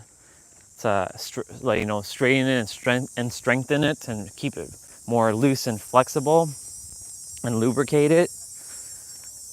And then when I'm going up that hill where we're going back, I run backwards every day for, it's about like a 30-second to a minute run going up backwards. It's really good for my joints. Like, I'm now in the, like, I would have never talked about joint health ever, but now like I'm really into it, and I'm seeing like, wow, I should have been doing this like 10 years ago. But now I'm doing it now. So, 10 years ago is 10 years ago. No regret. I'm doing it now. That way, if I continue to do it now, it'll just keep going until, well, I'm going to live a very long and healthy life. Well, depending on, how my life's supposed to end up in the end. But, if I keep going the way I'm going, I will ultimately live a really good life. And, that's why when people are saying, you need to protect your joints, I was like, yeah, I don't need to focus on that. My joints are good. Yeah, now I'm starting to feel the effects of that. And I gotta say, it's quite interesting to have that shift in perspective. Okay, so I'm gonna hang here for a moment. my palms get eaten alive here at times, so now I'm just hanging from my fingers. And I'm also able to touch the ground now. I wasn't able to touch the ground a month ago. So I know I've gone a little bit, like with strength, like stretching wise. I know I've stretched out a little bit.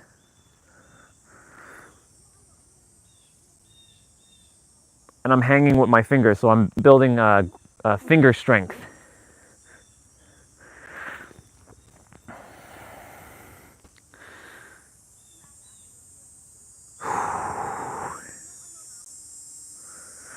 So I hang until my fingers start to slip. And I'm not holding on with my thumbs or my palms. It's literally my fingers. I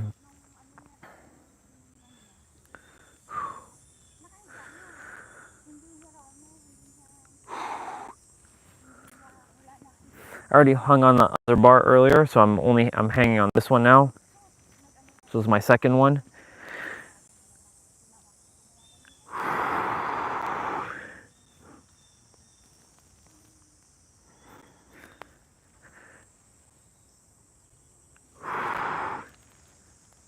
Now I'm starting to.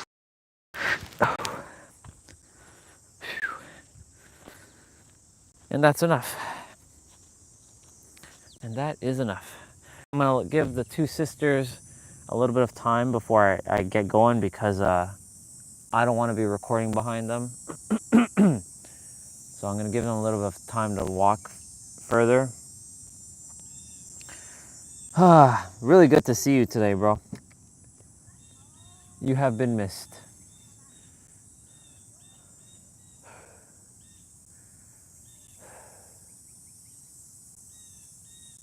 I'm just taking in the energy right here. It's nice.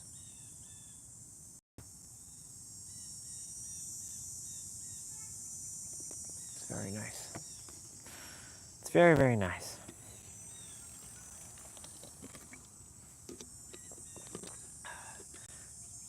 My brother, who rides a bike every day, and I say hello to him, but he never says hello back, and he just stares at me like I'm an alien.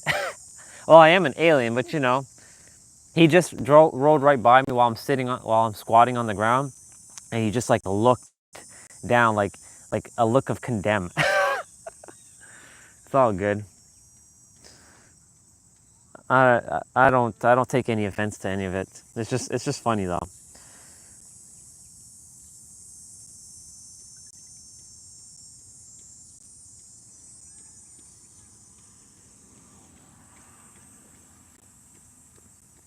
All right, I'm gonna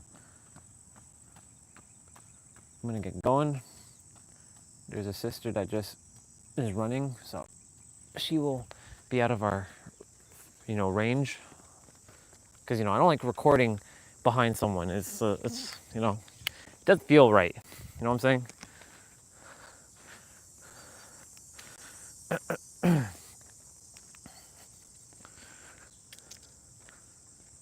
She's gonna be out of the view soon enough.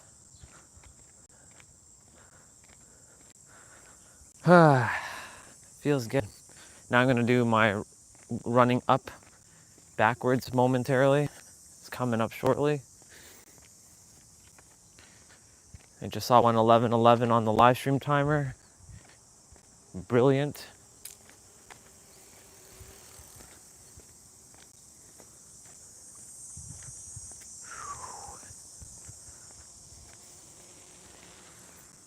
Brilliance.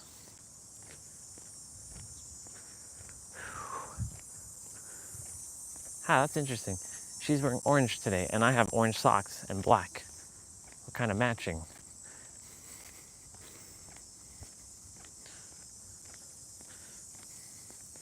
Morning. You walk every day? I do. Have a great day.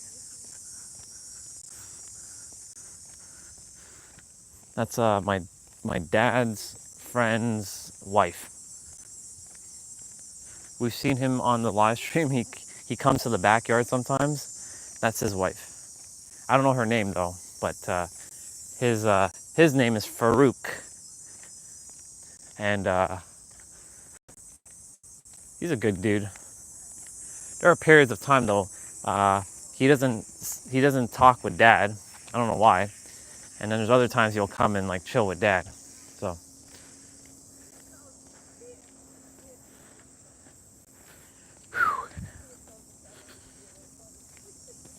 Oh, my neck's a little tight there. Okay, gotta do some neck rolls. Good morning. Have a great day. Thank you.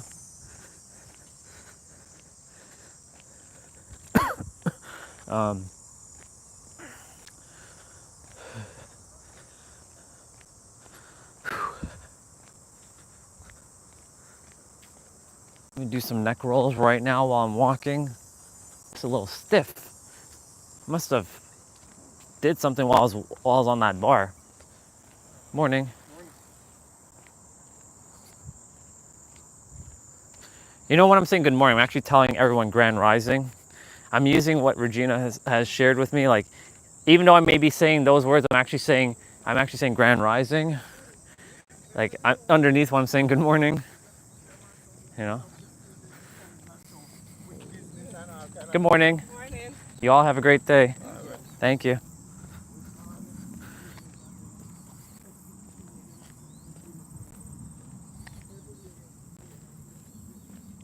Neck roll. Ugh. Vertebrae 7. What's going on? What's going on with you? I must have, like, when I was hanging, I must have pulled it a bit.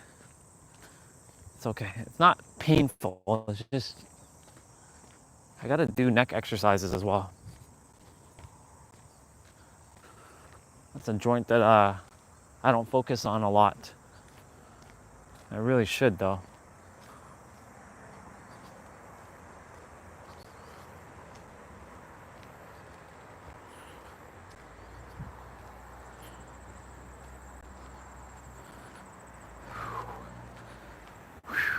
Almost there. Yeah, it's a very tough, challenging practice to meet people where they're at. It is. And it's also like when you do meet them, like you have to gauge, okay, like what are they, like when you meet them, like what might they be thinking, right? What kind of experience that they live through, right? Because, good morning. Because not like everyone has went through the same thing you've been through, right? Everyone's journey is so damn unique.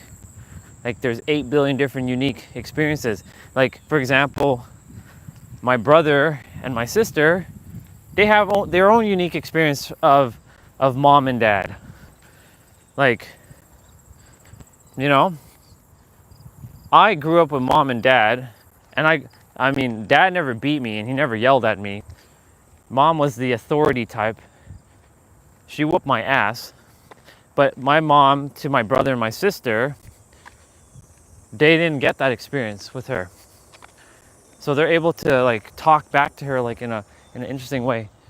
Good morning. Tell your boyfriend you're sponsoring my walk. Yeah, I will. Have a great day. I'm sponsoring her walk. That was cool.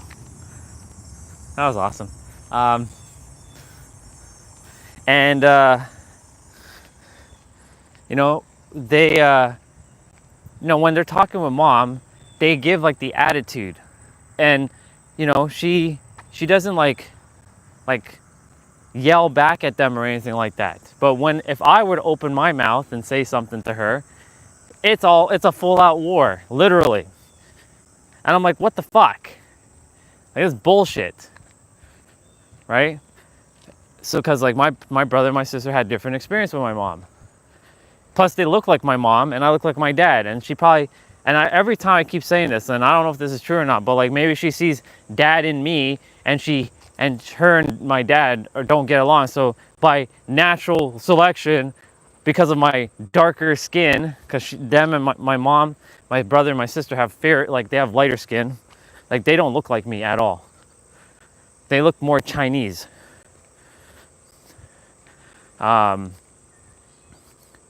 They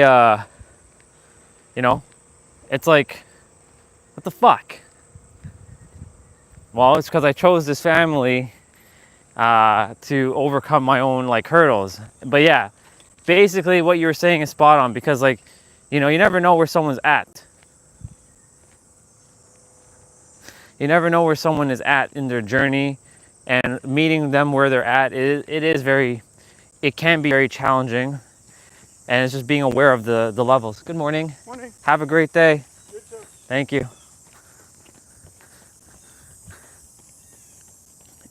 Right? So like meeting someone where they're at, and it can be a tough journey. This is why the live stream has mirrored back to me a lot of different information. Like, I've gotten so much valuable data just from the live streams. Like, okay, this is how I can course correct myself on when I'm speaking with certain people who are under this frequency, or I can change my tonality with this set of people, but not people please, but more so like show up in a way for them that is more encouraging. So we're gonna run backwards here. 3, 2, 1, go.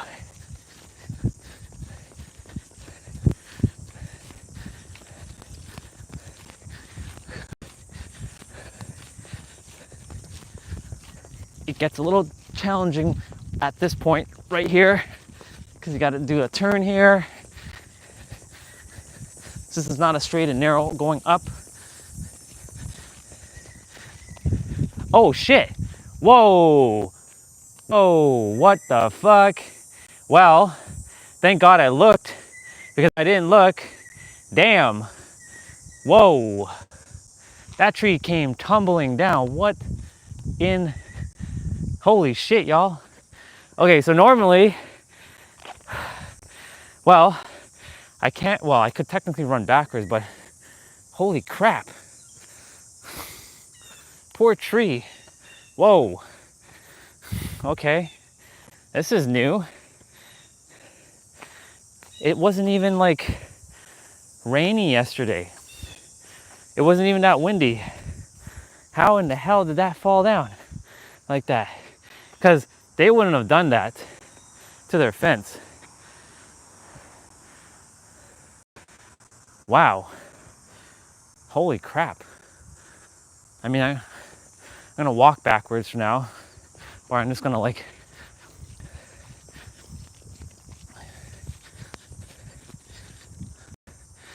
Okay. Well, that's new. That wasn't like that yesterday. Holy shit. Poor tree. Poor fence.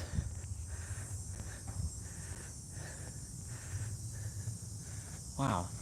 This is not some like young tree either. That's crazy. I wonder when this happened. Huh. Wow. Wasn't expecting that, because like it wasn't windy yesterday. I mean, there was a little breeze, but I mean, it wasn't a breeze to like blow shit down like that. That's crazy. Okay. Huh. Well, I guess for the next couple days until they clear this up, I'll be kind of running through that tree. That caught me off guard, y'all. I'm not gonna lie. You know what could have sucked too? Think about this for a moment. What if that tree fell down as I was running, and I had no time to catch myself? It's like, oh shit, tree's falling, right? That tree could have technically fallen. So this is actually where gratitude is going to come in. I'm grateful that nobody got hurt with that tree.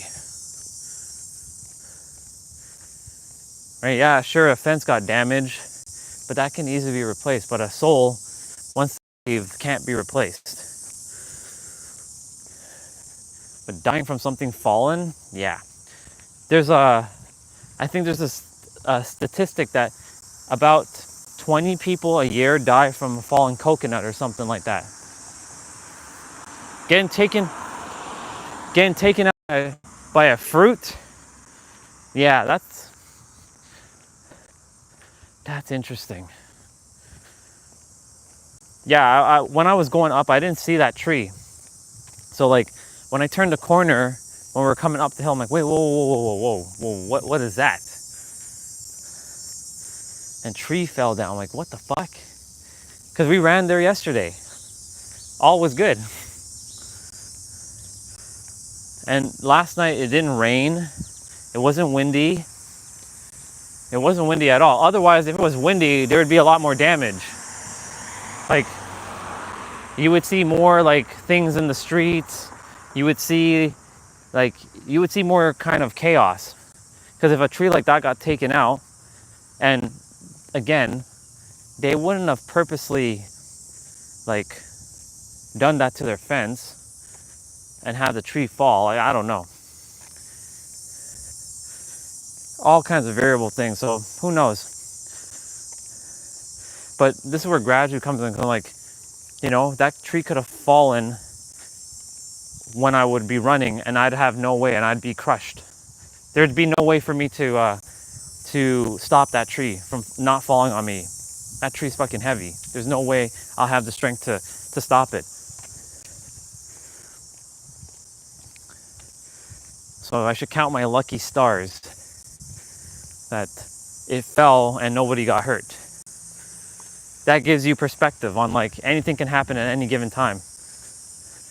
That was meant to see that. To utilize and capitalize on that energy of like, hey, you know, yes, life may seem a little challenging right now, but hey, I'd rather take the challenge than be dead.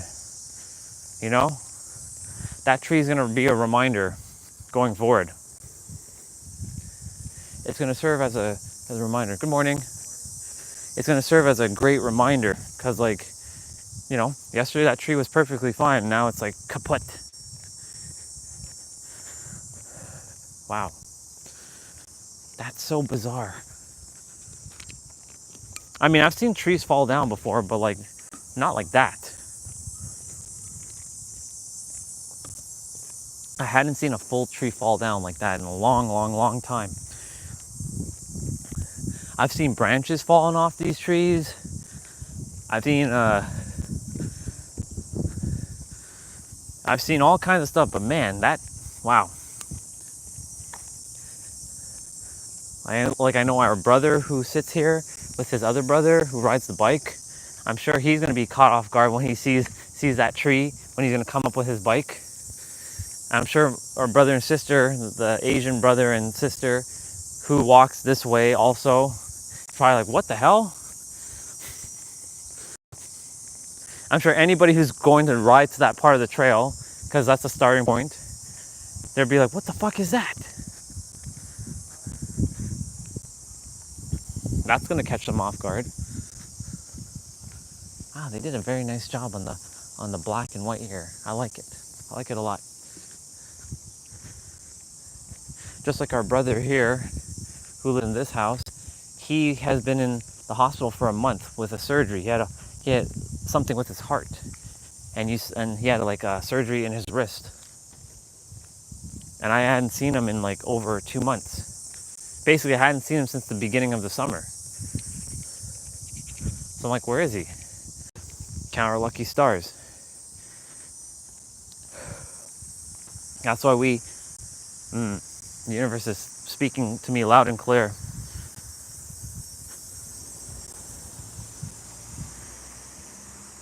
Oh, look, a cat meow Bubba, look. It's a cat meow Bubba. Hi, Bubba.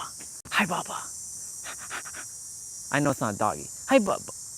Are you okay, Bubba? It's so cute and tiny and little. Hi, Bubba. I'm looking at it. It's very cute. Bye, Bubba.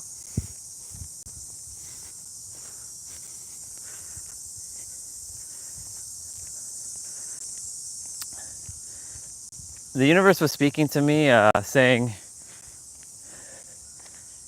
to love every present moment, because you could have been hit by that tree.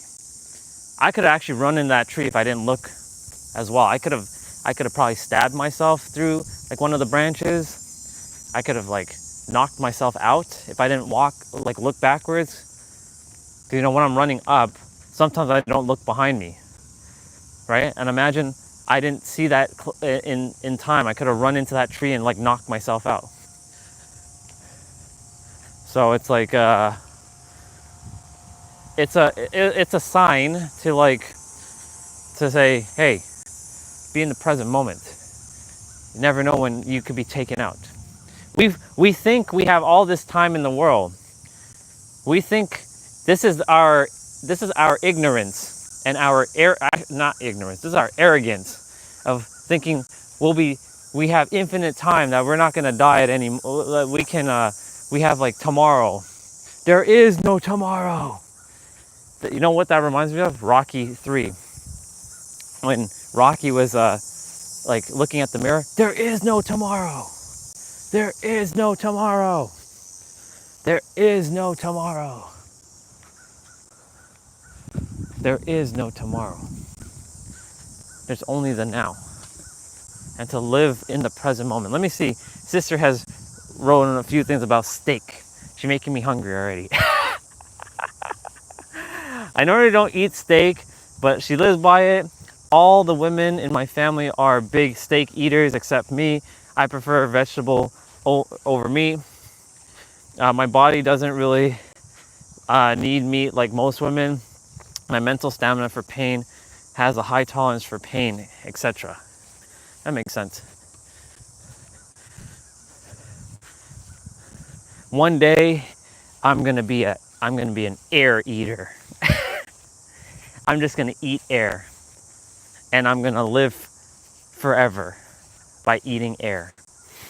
Yeah. Eating air and drinking water. That's what I'm gonna do. That'll be the best diet ever, right? Eating air and drinking water. That reminds me of I'd actually eat clouds if I could. I'd eat clouds. Just go up in the sky and eat clouds.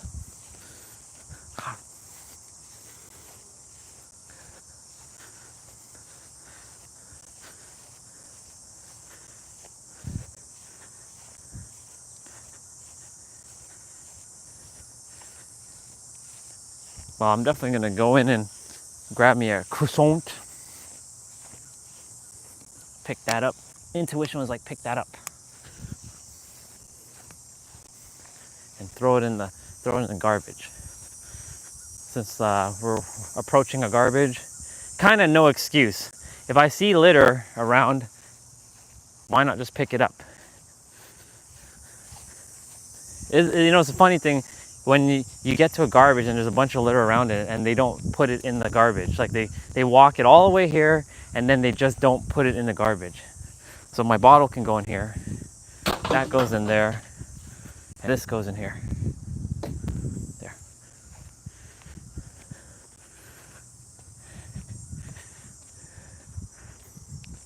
I don't eat steak much either. Like if we're going to like a steakhouse, I still won't eat a steak, believe it or not. You know what I'll choose over steak? Ribs. I'll eat ribs. So if we ever go to a steakhouse, you won't see me ordering, hey, I'll get like a well done steak. Like I like steak, don't get me wrong, but if they have on the menu ribs, I'm gonna choose ribs all day, every day. Baby back ribs, full rack of ribs. I'll always choose full rack. But I gotta be careful when I come to Texas because everything's bigger in Texas. If I ask for full rack of ribs, I'm sure it's gonna be like some massive like behemoth of ribs. So I gotta be careful because like I made that same mistake in San Diego when I ordered nachos supreme from a real Mexican restaurant, and it was 3 people's worth of food. And I'm like, yeah, I'm not eating all this out. There's no way I'm eating this out. There's no damn way I'm eating all that out. Morning. How are you, brother? Good. Enjoy your day.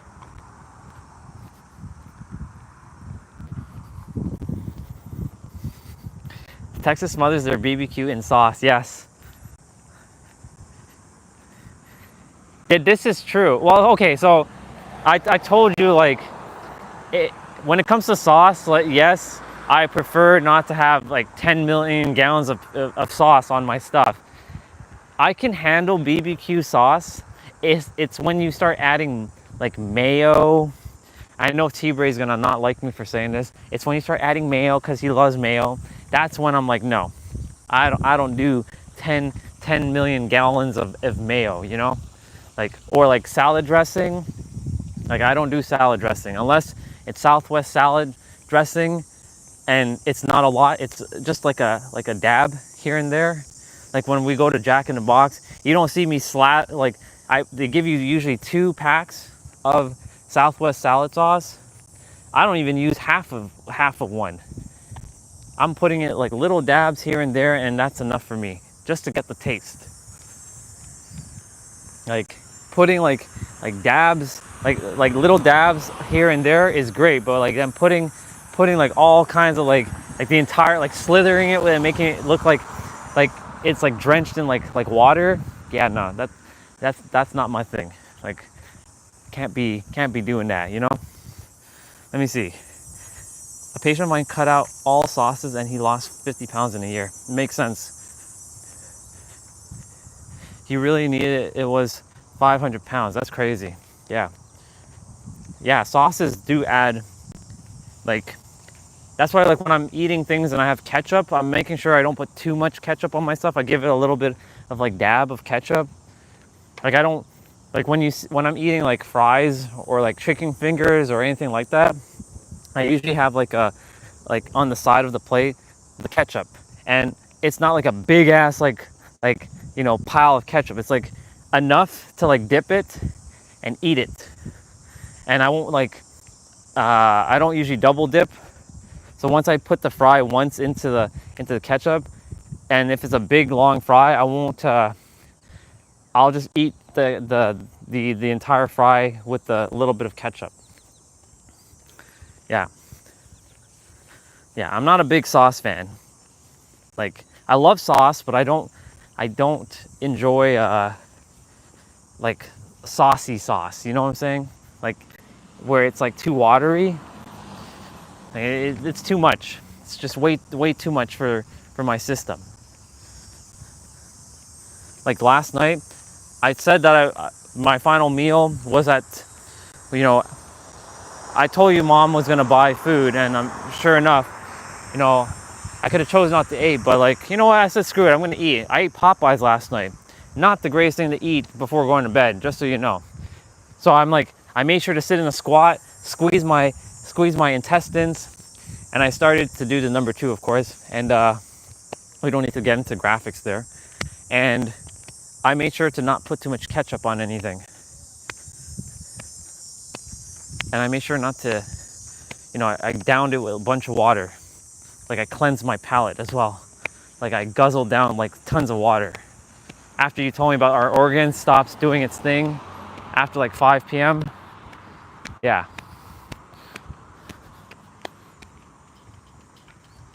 I wonder what they're doing.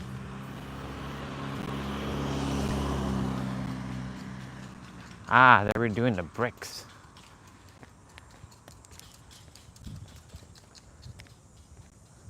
Are they cleaning the bricks to then put it back? General painting and contracting. Interesting. We're almost back. I love sauces. I'm assuming that that's where most of my calories come from. Probably.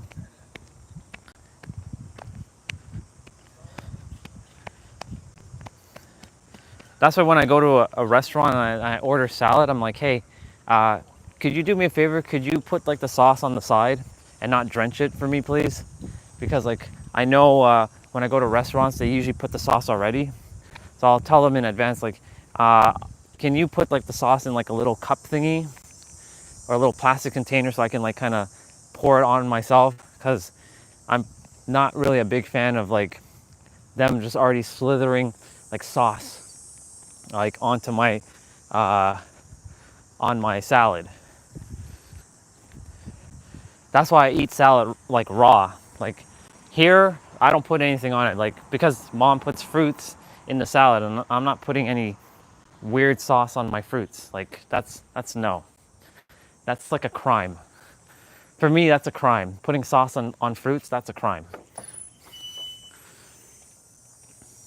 But funny enough, they put like all kinds of sauces on their salad here. It's kind of weird, but I'm the alien, right? Sauce is boss. That's why you have to create your own. Maybe I should create my own sauce. It'll be called the Orion sauce. All right, let me get all the cables and stuff out. We're back. Let me put you all on Wi-Fi as well. And we'll sit and we'll eat and we'll chat, and I'll bring out the book as well because I feel called to bring out the book.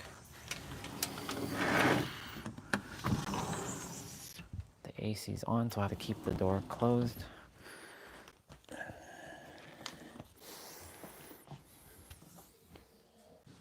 It's a hot, fiery day right now. I'll bring the tablet out, and I'll get the book after. Oh, selfie stick.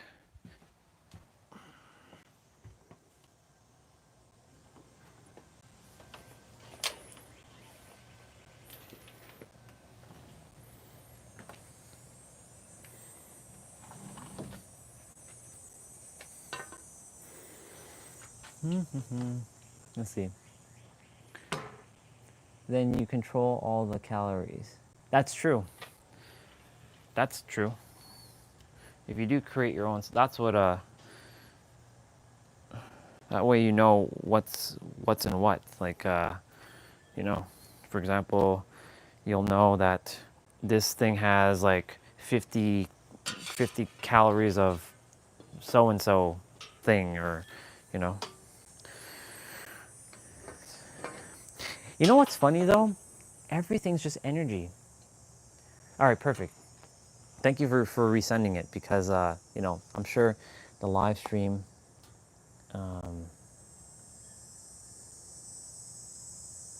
live chat.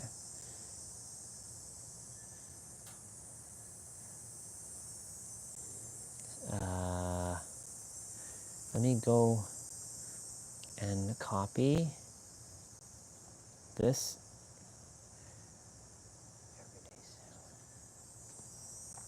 Let's see.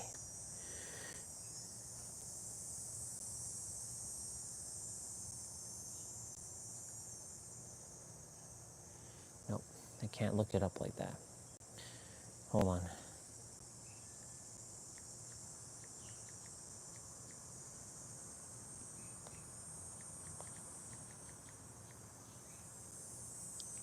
It would be awesome if I could just type.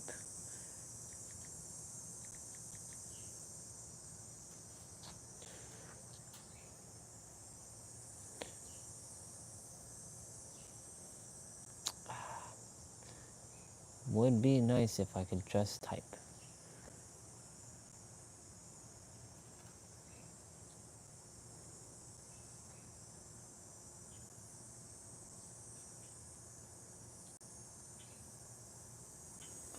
Okay.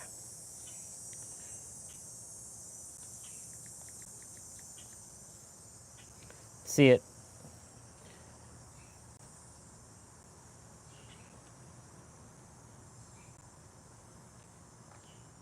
Awesome. Cool. I see it, bro.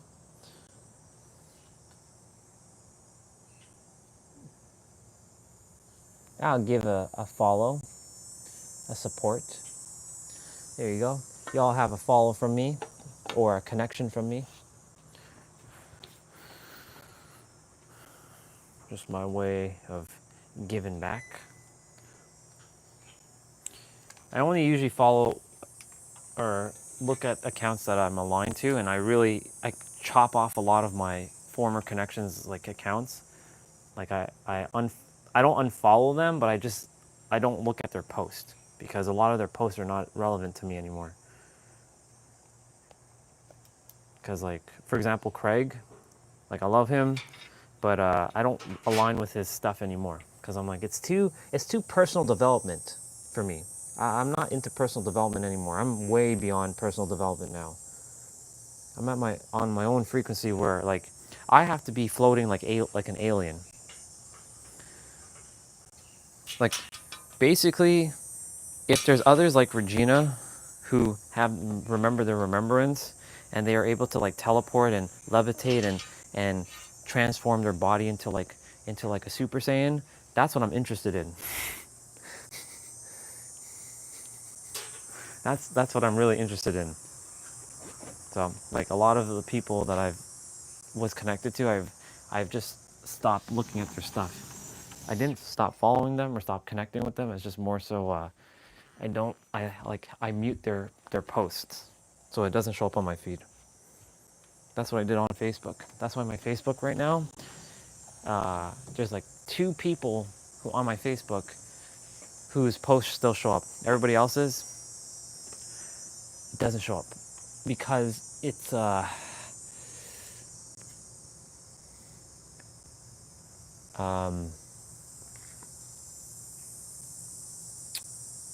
otherwise like a lot of it's just ads now. It's only ads, and Vanya's ad keeps showing up on on the feed. You know, it'd be awesome if I put on the thing, but I didn't turn on the actual cooler. Come on, Orion, what are you doing?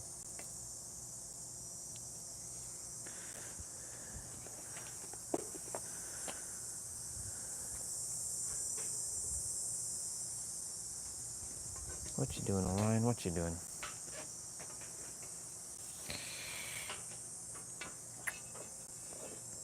Today, depending on if I'm gonna have that call, the live stream may end earlier today because we may have that call instead of how it was supposed to be yesterday. If not, the live stream will stay on until I say it's done. All right, universe, what else do you have for me? I just randomly opened up a page and there's a European history cycle, the 1296-year cycle, the hero's journey in 4 equal sections. The 720-year cycle, 1/3 of the age of the zodiacs. The book of Daniel, the 1290-year cycle. What if AD 720 is the beginning of a new hero's journey? This is actually the book that talked about how we may not be living in 2025. Well, at the time, when he wrote this book? Who's to say that we're living in 2012 when he wrote this book? Because like, I know the Mayans made the calendar and we did our best to follow it, but you know, there came a point where someone just said, we collectively just agreed that we're all living in this like time, but really, because it says, what if 8720 is the beginning of the new hero's journey? I want to see that beginning.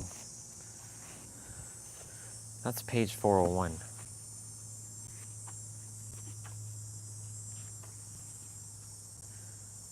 The quest. I remember the first page I wrote. Yeah, exactly. It also depends on the calendar you're using too, right? Because like there's many different calendars in the world. Yeah, there is a civilization that is years behind ours. That makes sense.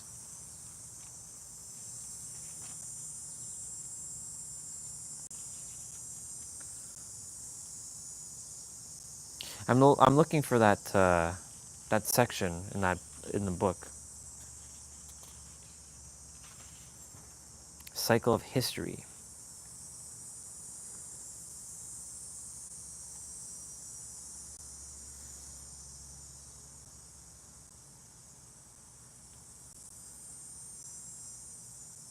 Cyclical time, conventional reality. DNA begins as a quantum wave. DNA begins as a quantum wave.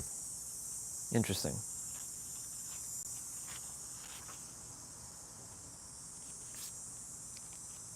He talks about a brown dwarf star. What is consciousness? Is there intelligent human life throughout the galaxy? Of course there is.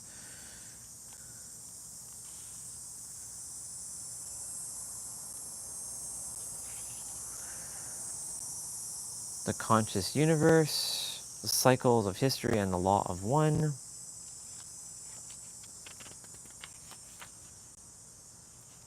I really would like to find that spot where he was saying about, he was talking about how there's a brown dwarf star that's invisible to us that we can't see, but it exists.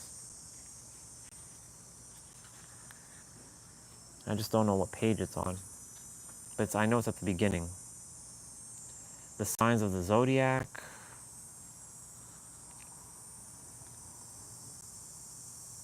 That's what I'm gonna have. I'm gonna quickly just kind of run through the page and see if I can see anything that's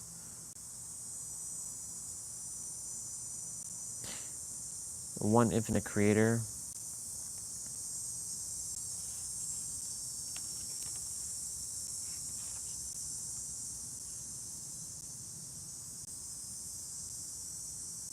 Rabbit hole. I'll start from that page.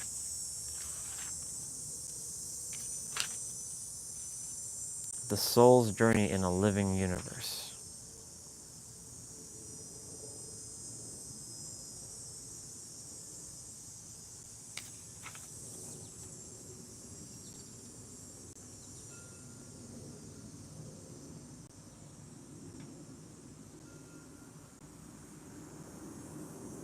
So the reason why I'm doing this thing with my finger right now is to kind of like see, to keep me focused on the line and see if I see anything that catches my attention, like self-service to self, negative path, path of control. That catches my attention. Like a pathetic fairy tale, okay? Do you lack courage? Today, Nero will be releasing another video. We'll be watching that in a bit, unless it's already out. See what he has to say today. His last week video was really good. I watched it 4 times. I enjoyed what he had to say.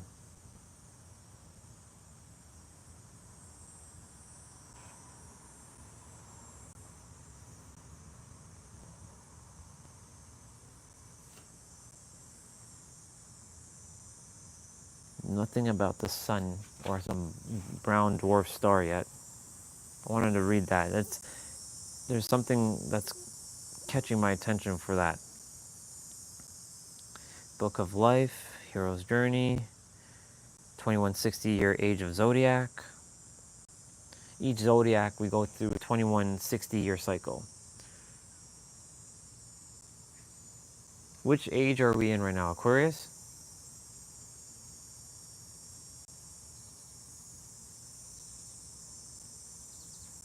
Or Pisces? Well, no. How can we be in Pisces? I think it's Aquarius right now. But it's weird because Age of Aries started back in ancient Rome. And Pisces, Aries is usually the beginning, and Pisces is like the end, and then it kind of goes back in that way.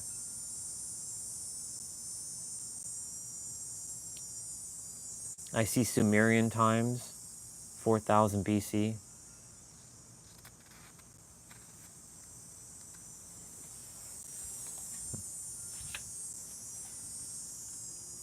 One strand of DNA from a single cell contains enough information to clone an entire organism.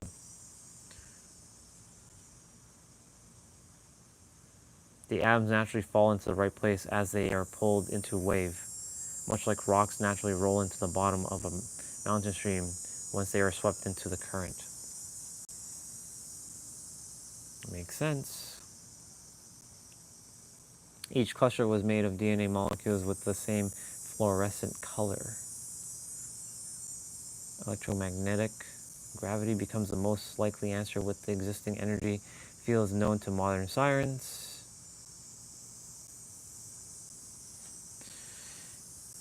99% of all the dust floating around in our galaxy is freeze-dried bacteria. Is that true, sister? 99.9% of all the dust floating around in our galaxy is freeze-dried bacteria, from what someone has said.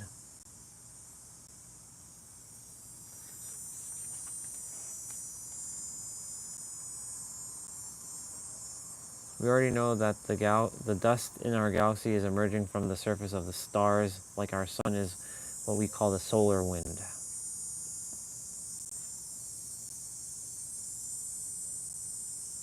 Okay.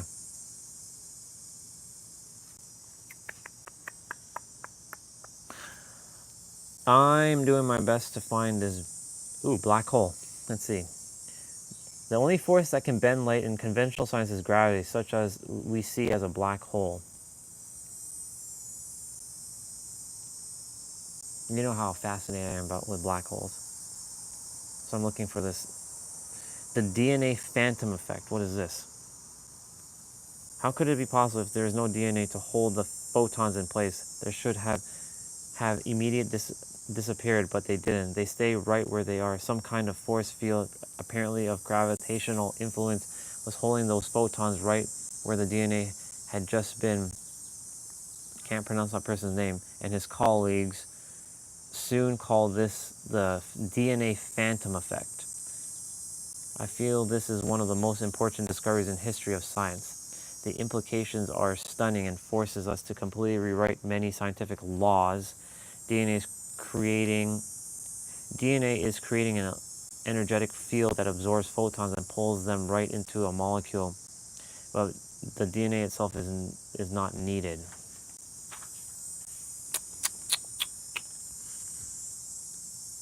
Phantom DNA, huh? That reminds me of phantom pain. For those of you who know what that is, if you don't know what phantom pain is, it's like when you lose a limb, but you can still feel the pain, like that it's still there, but it's not there. Or like, for example, there's that experiment where there's a person sitting in front of you, and they have your hand and a fake hand, and your brain builds neurons when, let's say, it gets touched with the fake hand, and the fake hand, it sends a signal to your brain, and it feels like it's real. That's why I said not everything's as it appears. Phantom pain. That's what phantom pain is. And no, it's not just a video game from Metal Gear Solid. It is a real thing. Phantom pain.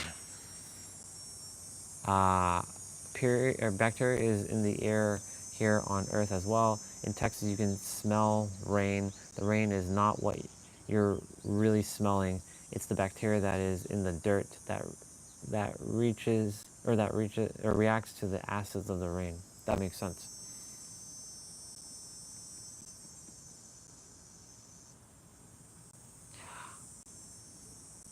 Because you brought that up, this is a good example of something. Poop. When poop doesn't touch water, it doesn't have a smell, generally. But the moment it touches the water, that's when all the smells start to happen. So it's kind of the same concept with the rain.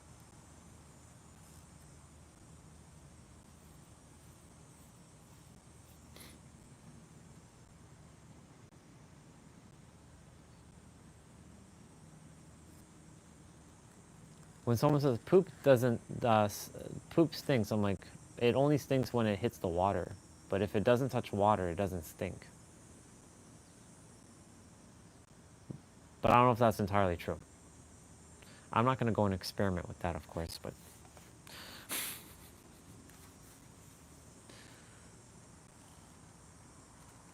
no? Okay.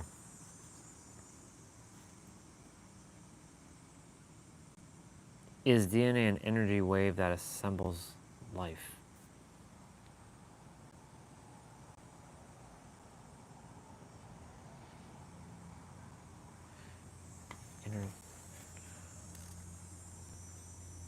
That's interesting. Here's some picture of this.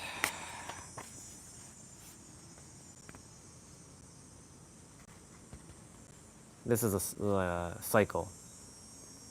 And there's that. I'm sure you probably are familiar with this being, these types of beings.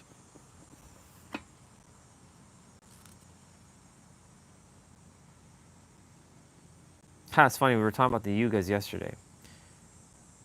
Majority of ancient cultures also consistently taught us that history moves in great cycles of time, whether in the Mayan calendar, the Hindu yugas, and the age of zodiacs. That's true. Highly unusual human skulls includes a series discovered in Boskop, South Africa, whose brain capacity is twice of that of normal humans, with larger heads and small childlike faces that have been found around the world. Damn it, where are you with this whole, like...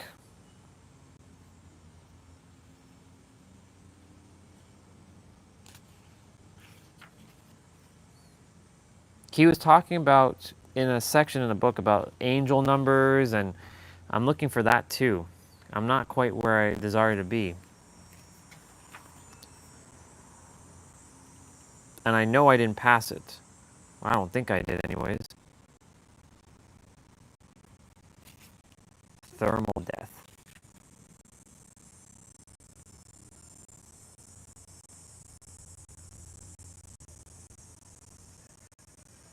I was definitely looking for a hero, someone who would have glorious superhuman qualities that I felt were lacking in myself. However, Carla had plenty of distortions of her own in Law of One terms. Okay.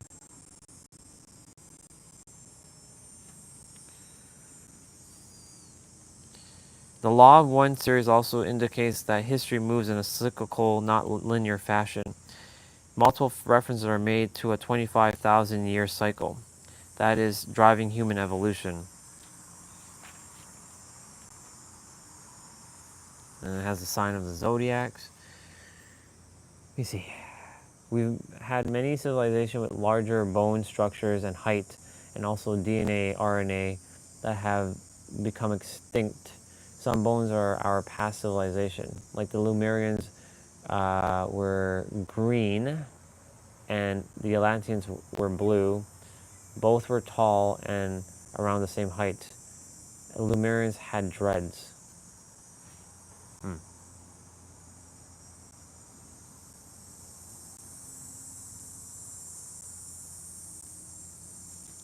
That's funny.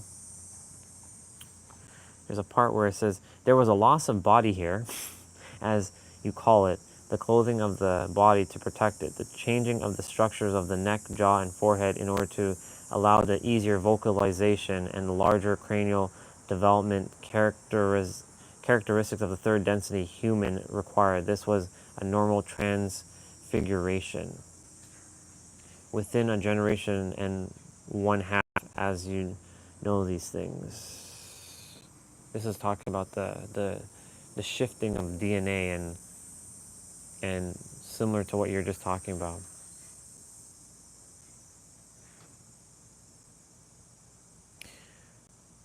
Let's visualize the Earth 360.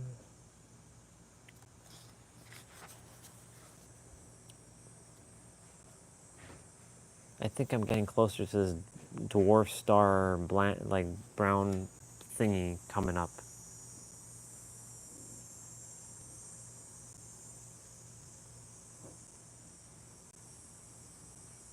Lunar effect.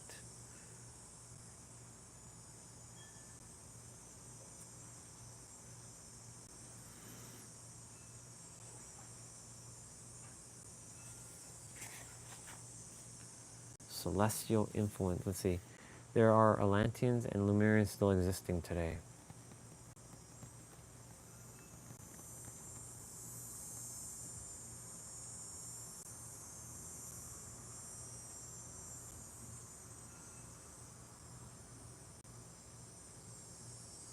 Hmm. Would they all look the same? Or would they just look like normal humans? When I say normal, you know what I mean. Or do they have a specific look to them?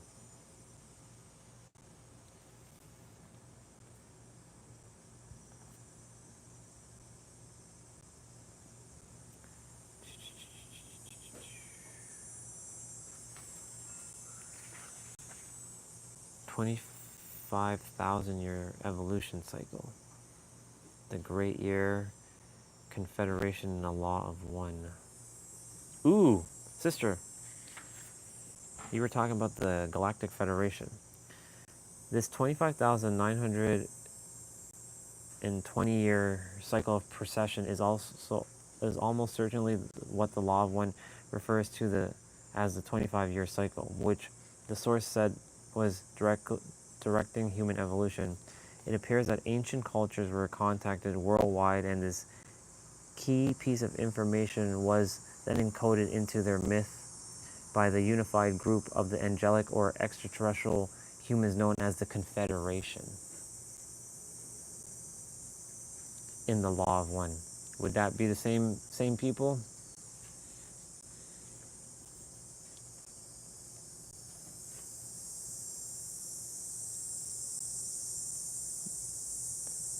They have torsos and a pair of larger humans.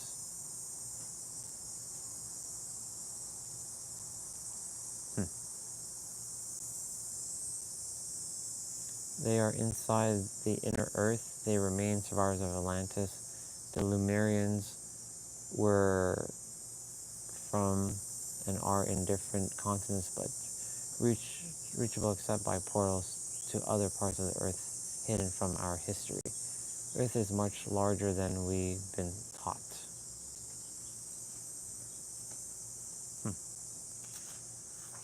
Interesting.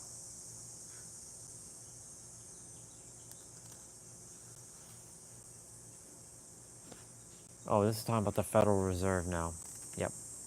This is when all hell broke loose. Yeah.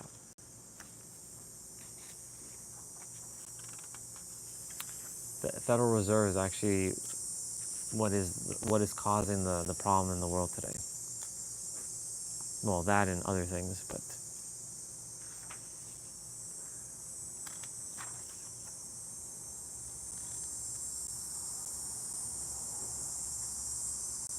Okay, we're at the numerology aspect now. Staggering wealth of numerical synchronicities. It was talking about 1111. There's 555, 444 there. So I'm getting close to I think to the brown dwarf star.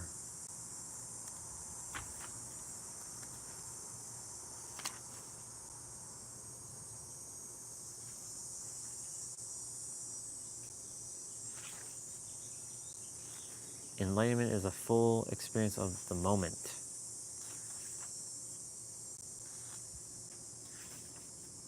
Okay, I'm gonna go quickly grab something to eat. I'll put on some music and then I'll come back and take a peek at this.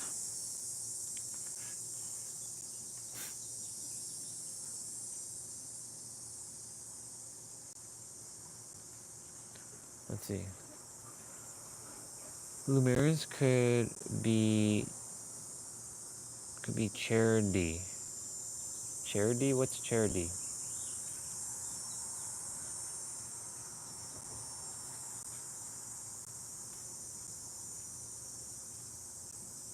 I'll put on piano music.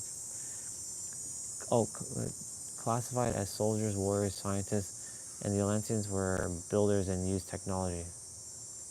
Oh, okay, gotcha. No problem. I'll put on it's disregarded. I'm gonna go get something to eat quickly. I'll be right back.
croissant, an apple, and a yogurt.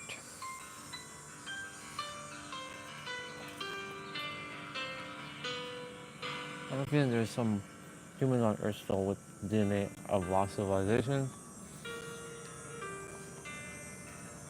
The truth only, what I've been experiencing in other souls are that we're a part of an era that has its own path. I can only testify to my own information. So that's what the results were from an entire population is not known to myself, just those around me. That's interesting.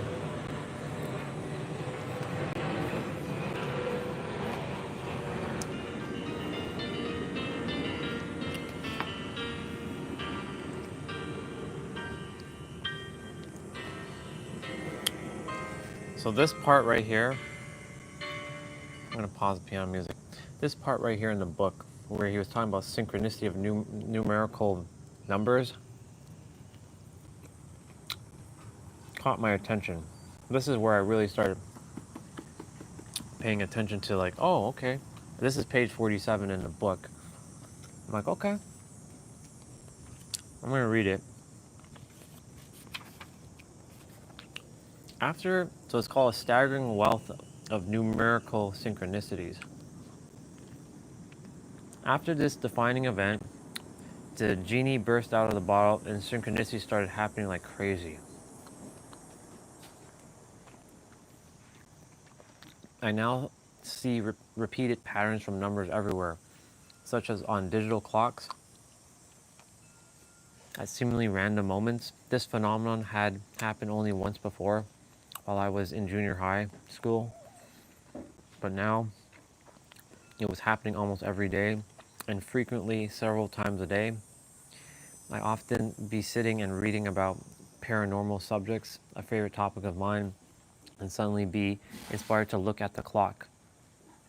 After an hour or more of unbroken focus on the book, I would then see repeating patterns such as 1111, 1212, 333, 555, and other combinations, 111, 111, yeah, 222, and 444.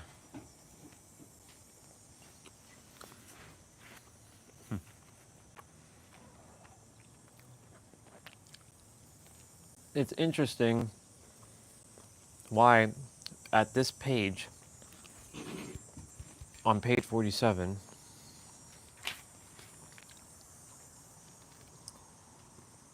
it then started catching my attention.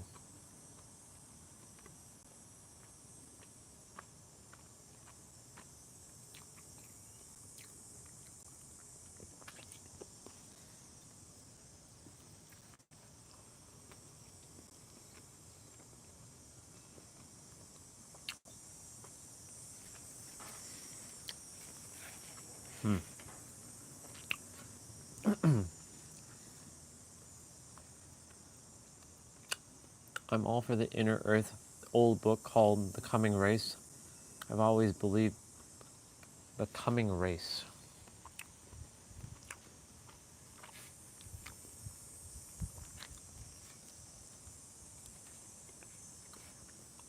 The Coming Race. That's the name of the book.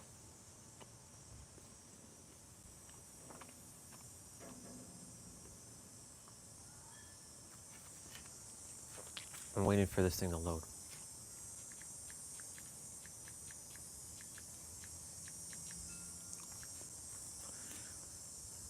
Come on.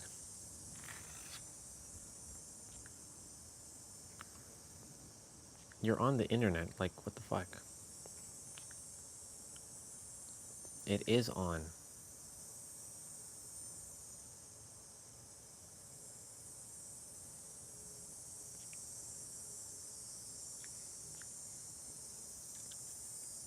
Yep, The Coming Race.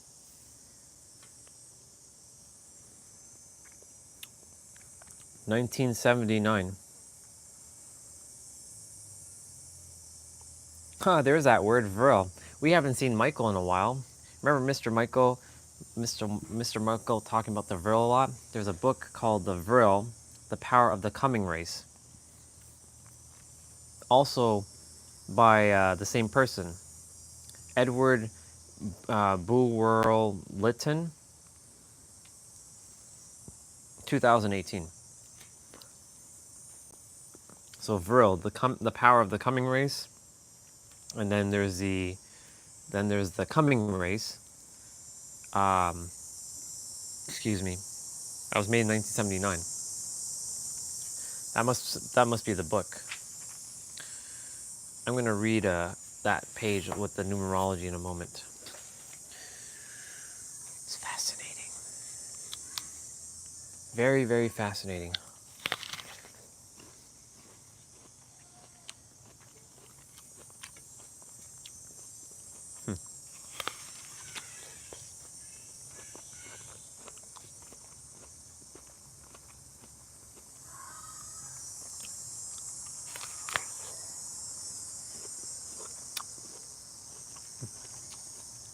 Sounds like an interesting book to read.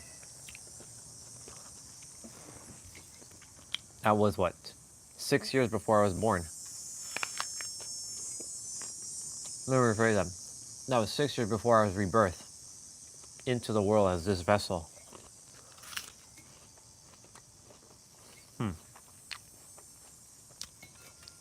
I wonder when Sarah died. Now that I think about it.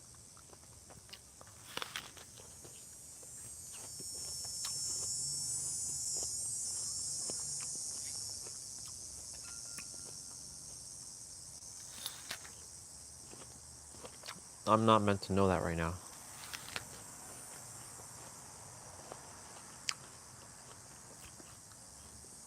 I don't think that's important to know. I think when I'm supposed to know, I'll know.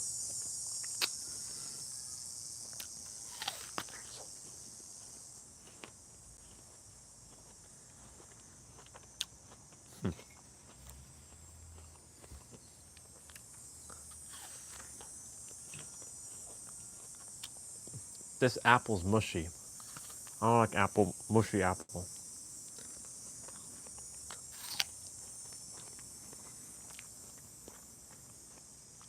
It's not my favorite, but it's all good.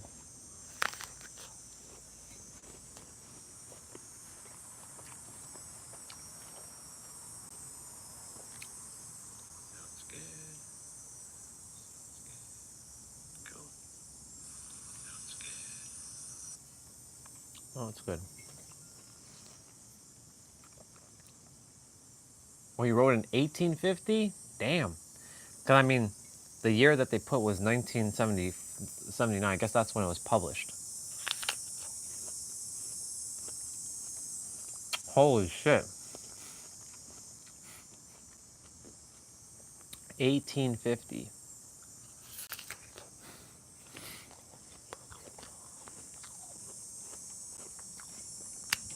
That dude would have been considered like a witch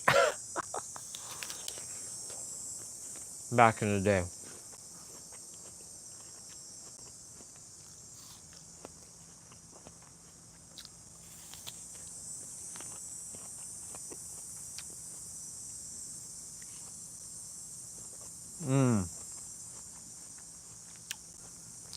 Interesting. Okay. 1850.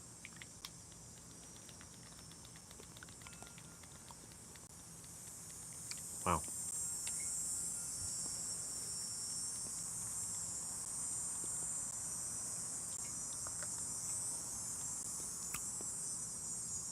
Raspberry yogurt with honey? Not bad.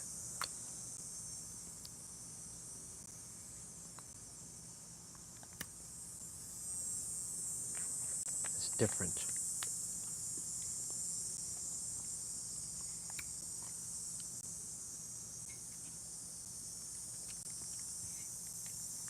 Coming of the race.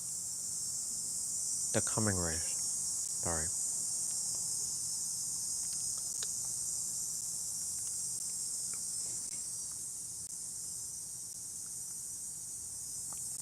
The one I bought was printed 4 days before it got mailed to me. Wow.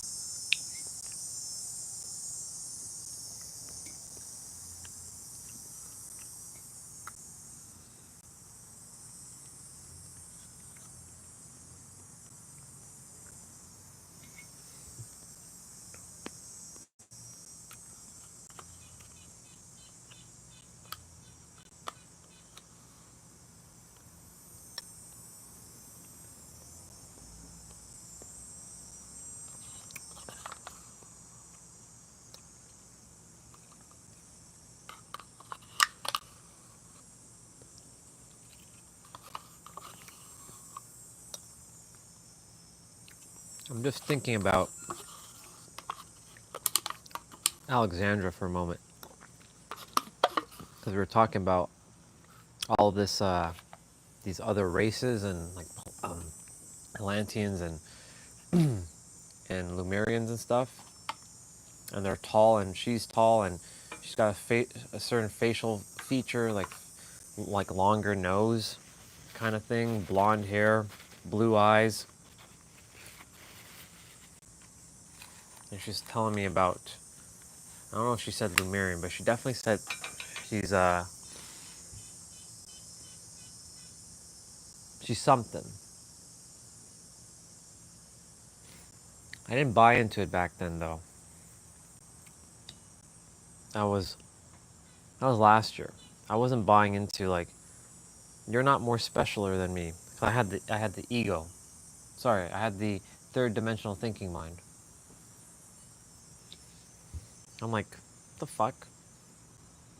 Why didn't I choose a weird looking ass body? Oh, I did. I chose this one. This one's alien enough. This one had a tail. That's funny. Let's see.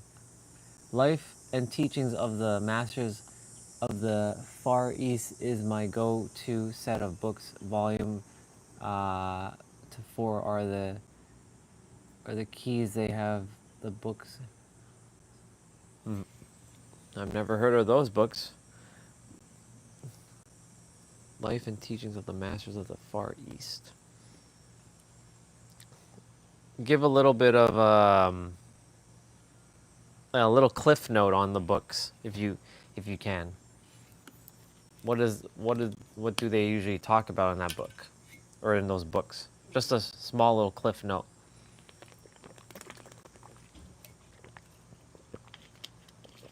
I'm gonna just finish that page quickly. In other cases, I would wake up right out of an intense dream and look at the clock and see one of these patterns. That has happened to me many times. In fact, almost every night I'll wake up and it's like either 1, 2, 3, 4. It'll be 3, 3, 3. It'll be 11. Well, it won't be 11, 11 because I'm heading to bed by that time. Unless I fall asleep earlier. Sometimes it's like 1, 1, 1, 2, 2, 2. I started counting the seconds after this happened and found that I usually was seeing these patterns immediately after the clock had changed. I also saw repeating digits appear on wristwatch, television screens, scoreboards, license plates. Generally, I did not worry about the meaning of the numbers themselves. Instead, these events seemed to give instant feedback on whatever I had just been thinking about, telling me I was on the right track.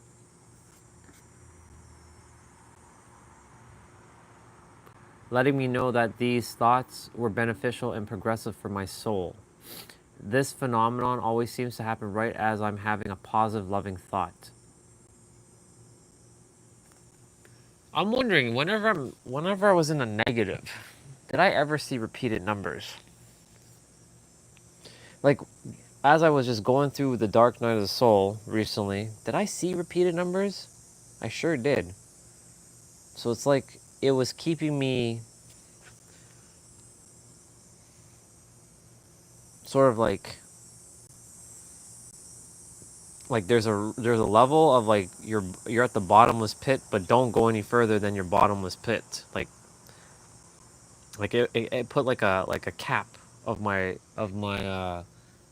dark night of the soul. Like I couldn't go any further down. That's why Regina said one day, I think you can say Regina was like she was a key figure and saying, you know, Orion, you know, this complaint has got to stop because it's affecting my energy. And I was like, I don't want to be the problem anymore. So I think like that was like the cork to like stop. But I do feel like while I was going through that, I did see some repeated numbers, but it wasn't as often as it is now again. So that's interesting.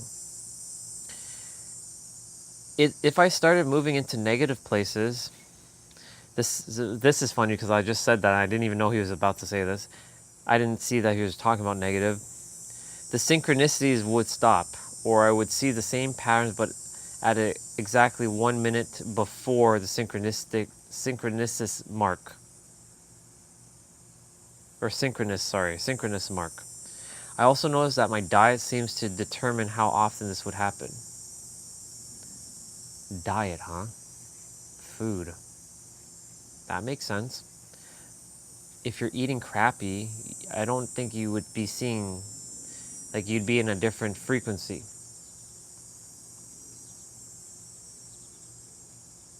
I can see how diet can affect this. I also know that my diet seems to determine how often this would happen. The cleaner and healthier I ate, the more synchronicities I received. The more I ate processed food, dairy, white flour, and refined sugars, the harder it was to remember my dreams and less synchronicities I would experience throughout the day.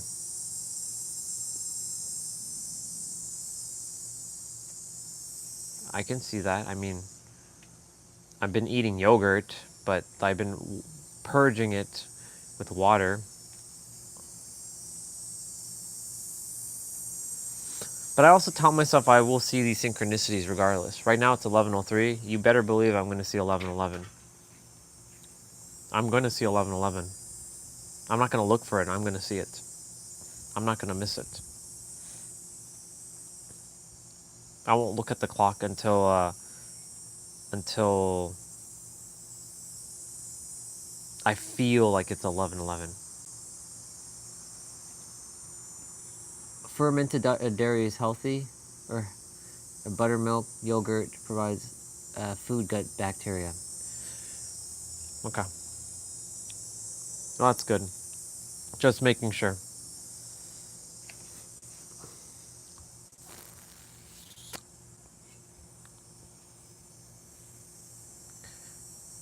Believe me, I wasn't constantly checking clocks and looking for this to happen. If I did try to do that, it never seems to work. That's true. I mean, I've done that. It doesn't work. Instead, whenever I least expected, bam, there it was. 333, 1212, 555, 1111. It happens over and over again, and I would often laugh out loud in amazement. I am well aware that some people will immediately discount all of these coincidences. They will say it is unreasonable, ridiculous, and foolish. Most people do not realize that our modern theories of synchronicities were developed by the same scientists whom skeptics often use to discredit them. However, simply becoming aware of synchronicities can make it start happening a lot more often. In that sense, this book is the synchronicity key. Because instead of just reading this book, you are now directly participating in the main subject. The conscious universe may well decide that you are now ready to know who and what you really are. Bar. That's why this is called a synchronicity key. There's no accidents. When I got the book, it was a synchronistic moment with that woman disappearing after 12 hours. She didn't write me back after I said, well, thank you for the book. What other books do you enjoy reading? She didn't respond to any of my messages, and she disappeared. I'm like, what the fuck? And I downloaded the book the following day after she disappeared. I'm like, okay, well, I guess that's a sign. I didn't believe in signs back then, but I'm like, but part of me was like, the brain's like, yes, you do believe in signs. Go and download that book. And again, for those of you, it's in the Discord who are interested in the book.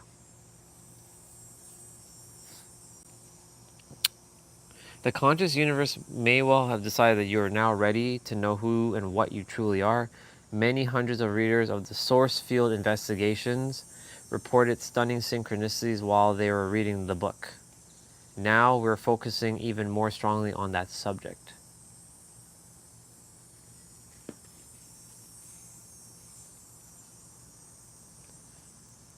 there's 2 bullets. He's talking about food here. By the year 1989, I was 16 years old, seriously overweight, 225 pounds at 5 feet 9 inches tall. Damn, that's definitely overweight. And completely tired of being bullied and teased, I plunged myself into grindingly strict and very dangerous diets, drinking a cold can of V8 vegetable juice for breakfast and nothing but water between classes. By the end of the year, without really doing any exercise, I became 80 pounds lighter, but the psychological scars of the bullying stayed with me.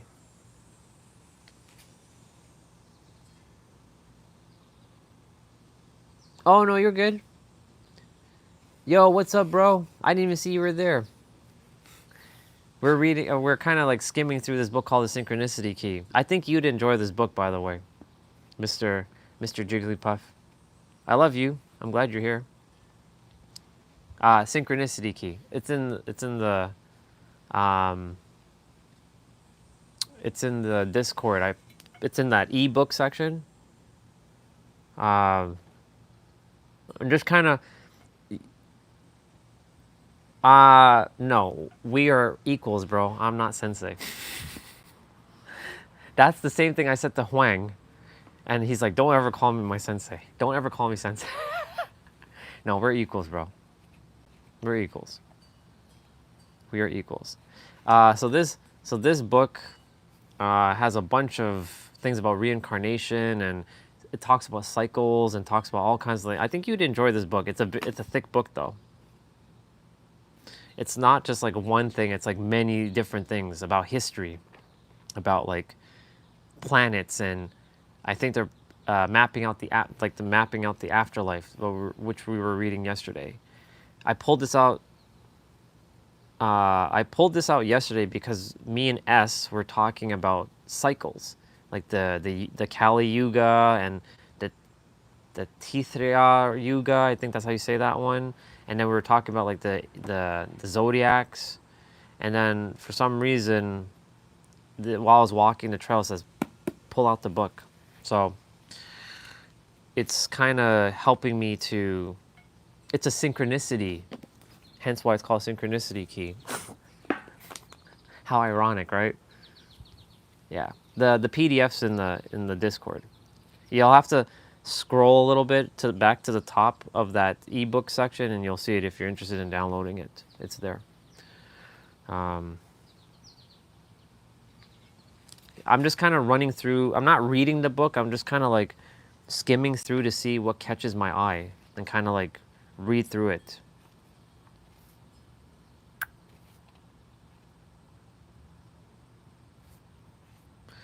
There's so much stuff. The Secret of Shamanism. Ooh, this looks like a fascinating part of the book.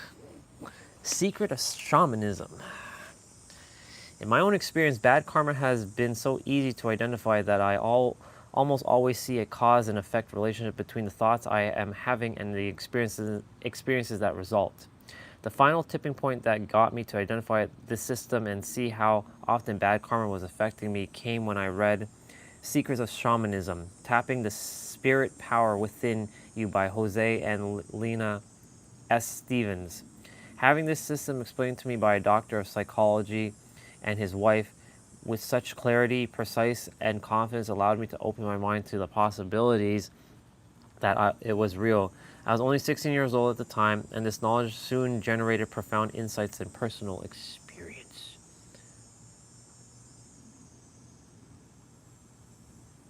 Which book did I send you?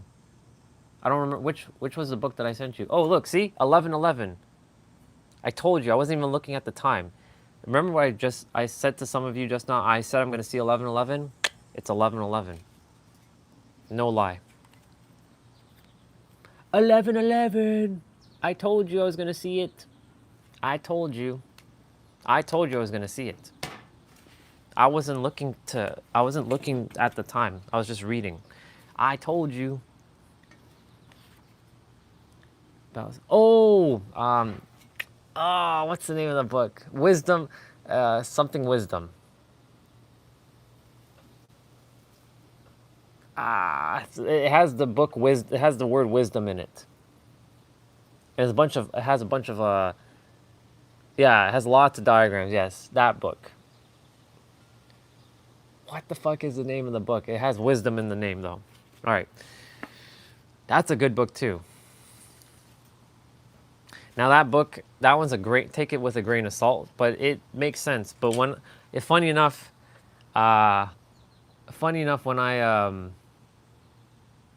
when I sent it to, again, Alexandra, she's like, this is dark magic, and da da da da da. I'm like, okay, see, this is where I was like, she's like, sometimes you have to be careful with what you read and stuff. I'm like, yeah, I hear you. I have discernment, but you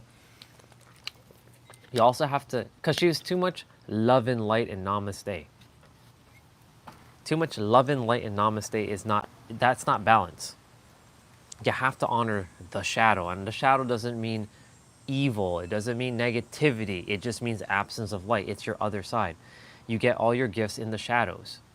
So I take that book with a grain of salt, but there's a lot of factual things of that book. Like when it's talking about frequency and vibrations, that's real. That's not fake. That's real. That's real shit. Like whenever you're getting mad, you can actually, I didn't see any black magic either, but I sent it to her a year ago, and she's like, there's evil in this book. I mean, technically everything has evil. If you really want to look for evil, you can find evil in the most precious thing. There are people like, that baby's evil. I've heard people say things about babies before. I'm like, what? That baby's not evil. That's your perception. Not you, but like, that's your perception that a baby's evil, but babies aren't evil. It goes to show you the where someone is when they're thinking things like that.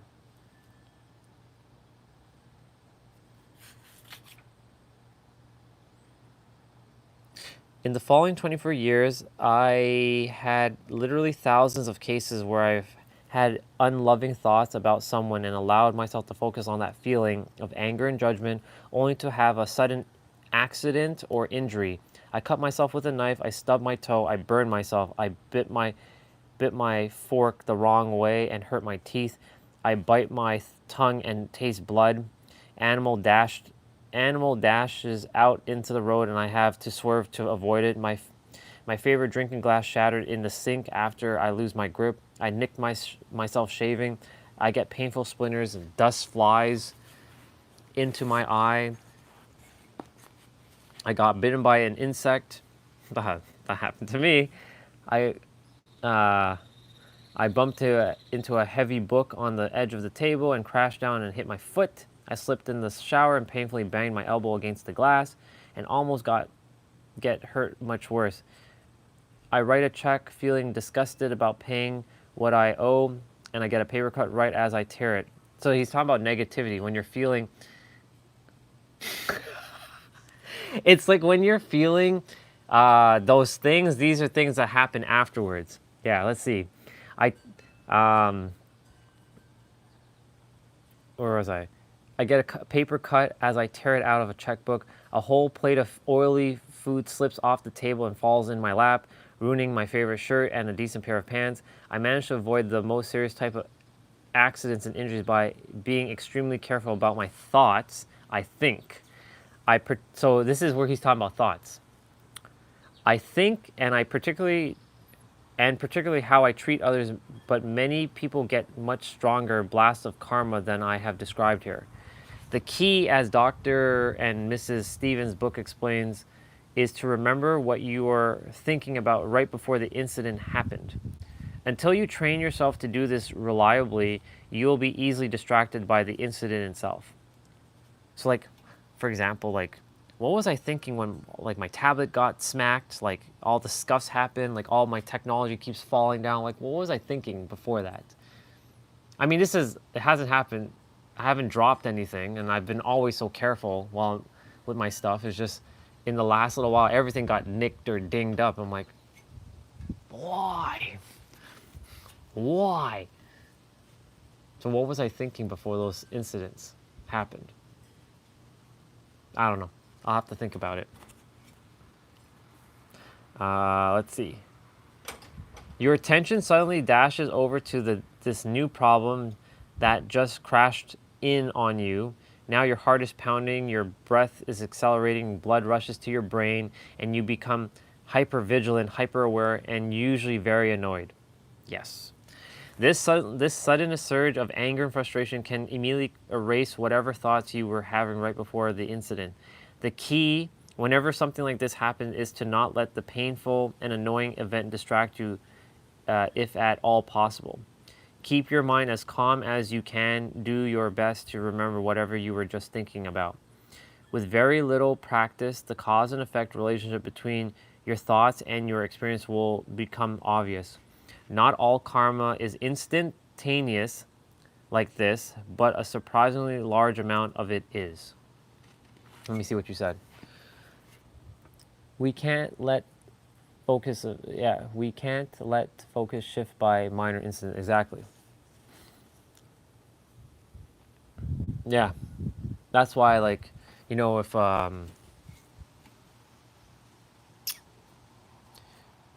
oh, yesterday. Oh, you know what happened yesterday? You're gonna laugh at this. I kicked myself in my balls.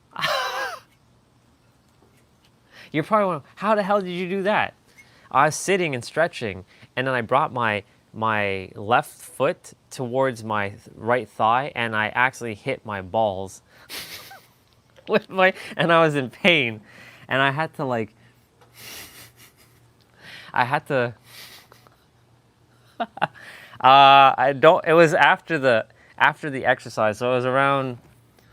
Let's see, at least probably 7 or 8 hours into the live stream, because I did the exercise around 3 p.m. yesterday. So live stream finishes at 7. So you'll have to kind of, if you're starting from behind, you'll have to go 4 hours back, around the time I'm jumping rope. But yeah, I hit I hit my heels into my balls. So in that moment, who was on with me at the time? I don't remember who. Oh, it was Sushi, because he hasn't been on in a while, and I hit my balls with my heels, and I'm like, but I had to focus on like what I was actually doing. It's like focusing on like on my mobility. Yeah, it's crazy. So that's why I said keep your mind as calm as you can and do your best to remember whatever you were thinking about. With very little practice, and the cause and effect relationship between your thoughts and your experience will become obvious. Not all karma is instantaneous like this, but a surprisingly large amount of it is. It's also important to point out that many of these cases of bad karma were caused by movement of my own body. Ooh, movement of my own body.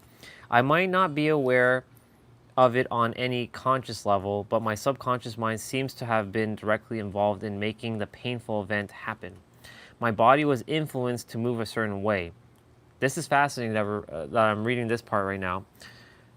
My body was influenced to move a certain way with a little nudge I was completely unaware of, and then I cut my finger, stubbed my toe, burnt myself, bit my fork, bit my tongue, dropped my favorite glass, nicked myself shaving, got a splinter, had a dust fly in my eye, bumped into heavy books, slipped in the shower, got paper cut, dropped oily food over my shirt and pants.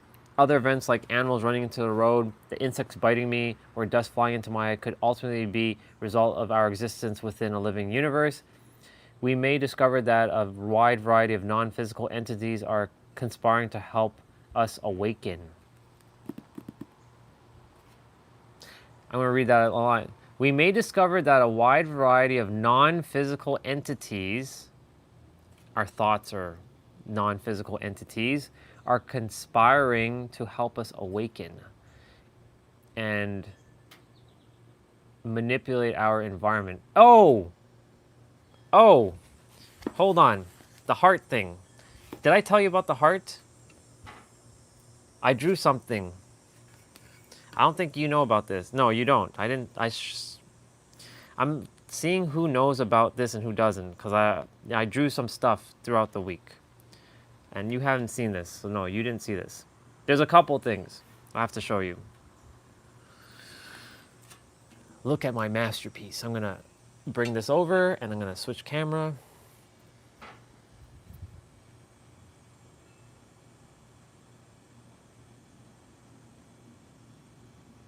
Yes, this is true. You have to go through the dark to go back to the light. Oh, shit. My bad. So let me explain quickly. The heart. You start at the 0 point. I'll send you the picture. I'll send it to you on Discord. Hold on. I'll give you the actual photo. Hold on. I'll just send it to you on Discord right now. It's easier.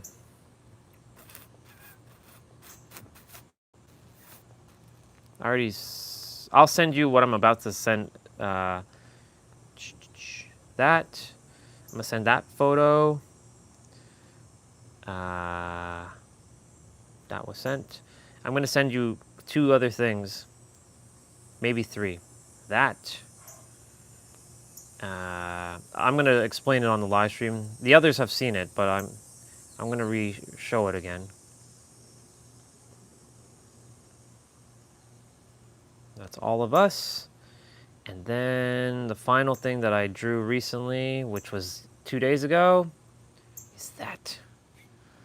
It looks like chemistry, but it's not chemistry. I'll explain. Let me open up the... I'll explain. All right. So that 0 point, right? This is when you're born. So just imagine this part is when you're born. So you have no programming. Your brain is like completely like empty. Like you have nothing. Like you just came out and you're just cute and lovable. And you're just wham, wham, wham, wham, wham, right? This is all of us. This line is what we call the journey. And this line is not obviously linear, but a heart, we're drawing a heart here. So this is your journey. So you're going from the journey of separation, the human. And this line is to represent other people, like others' journey and God. Because you're like, I'm separate from God. God's not part of me. God is outside of me. So God is on this line. But you see, they converge right here, right? This is the beginning, because when you're a baby, you don't know anything about being God, but you know that you don't have the conditioning of you're separate from other people, right? So now you go on your own journey. I went on my own journey. We're both thinking that we're separate, but guess what happens? At the bottom, it reconnects. The journey's converging back to one. See? So this is like God and you come back to one. That's why I put the heart is the key to go from separation to all oneness and everything, the totality of it all.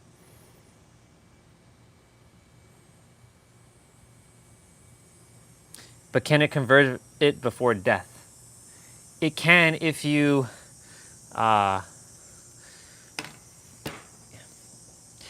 that's a great question, actually. That depends.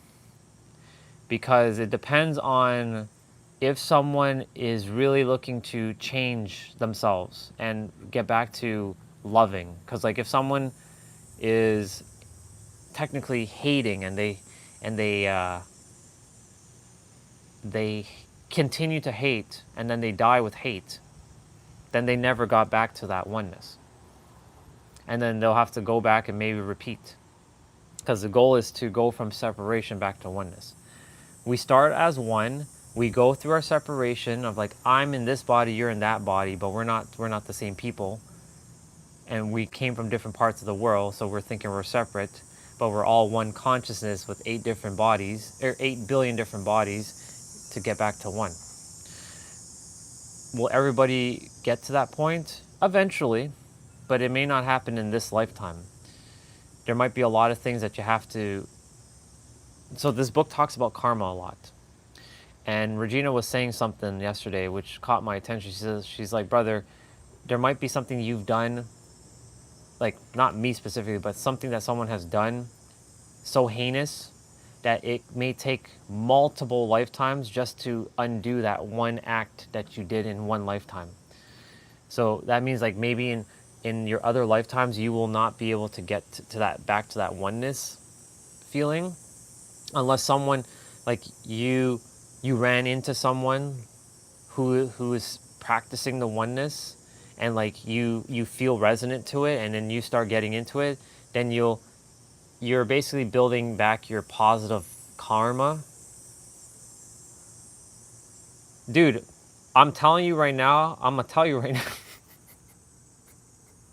I'm gonna tell you, I was a very evil bastard in a lot of my lifetimes. Like I was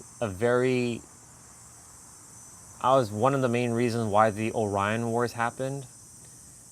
I enslaved people as a pharaoh. I've burnt people to the stake, but guess what? I also got burnt to the stake myself. Because this is what happens, and he talks about it in the book. The thing that you experience in one life, you will then experience the opposite in the next life. Generally. So, for example, he was talking about how someone was, you know, a dude in one life, and he hurt a woman, and he then had to go through and become a woman to feel the opposite of what has happened to what he did in another life, to basically feel the opposite, to know not to do that stuff. So like for me, in this particular lifetime, I went through hating. Potentially. So like, I'll explain. So like, if you're a super good person in this lifetime, you can still be a good person in the next lifetime.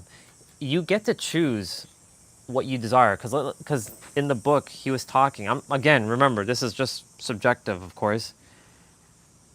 If you had an easy life, let's say this lifetime you had an easy lifetime, you're gonna probably like, I don't want another easy life. I want a little bit of a harder life next time. Why would you choose that, right? Why? Why do you want a harder life?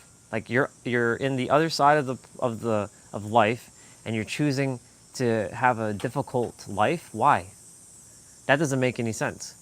Because the soul wants to experience a different path. It doesn't want to have the same thing over and over. It doesn't enjoy not growing. It wants to grow. So sometimes we give ourselves such heavy challenges, like you giving yourself a bunch of heavy challenges in this lifetime to overcome, so that you can undo any negative karma probably that you experience in other lifetimes, to reap the rewards in this lifetime.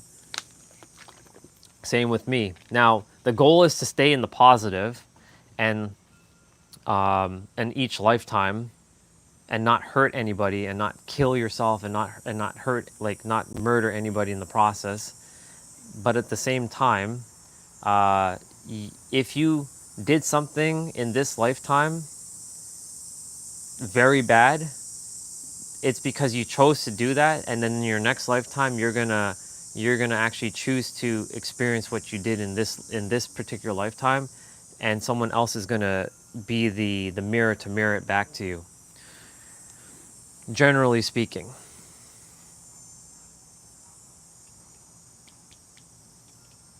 It's not even, there's a lot of things too. Like for example, it's not even about being good or bad. There's an example of a woman.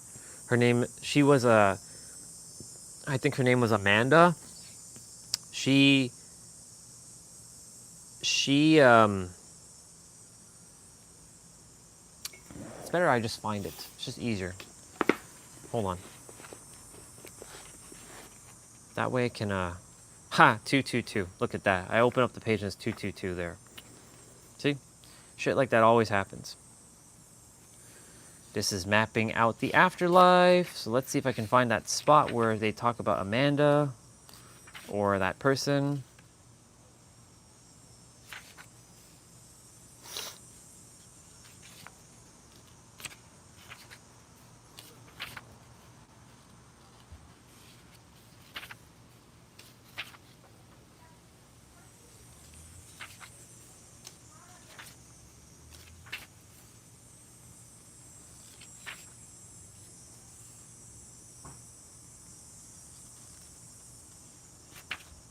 Oh yeah, here we go. Here we go. I found it. So I'm going to read it.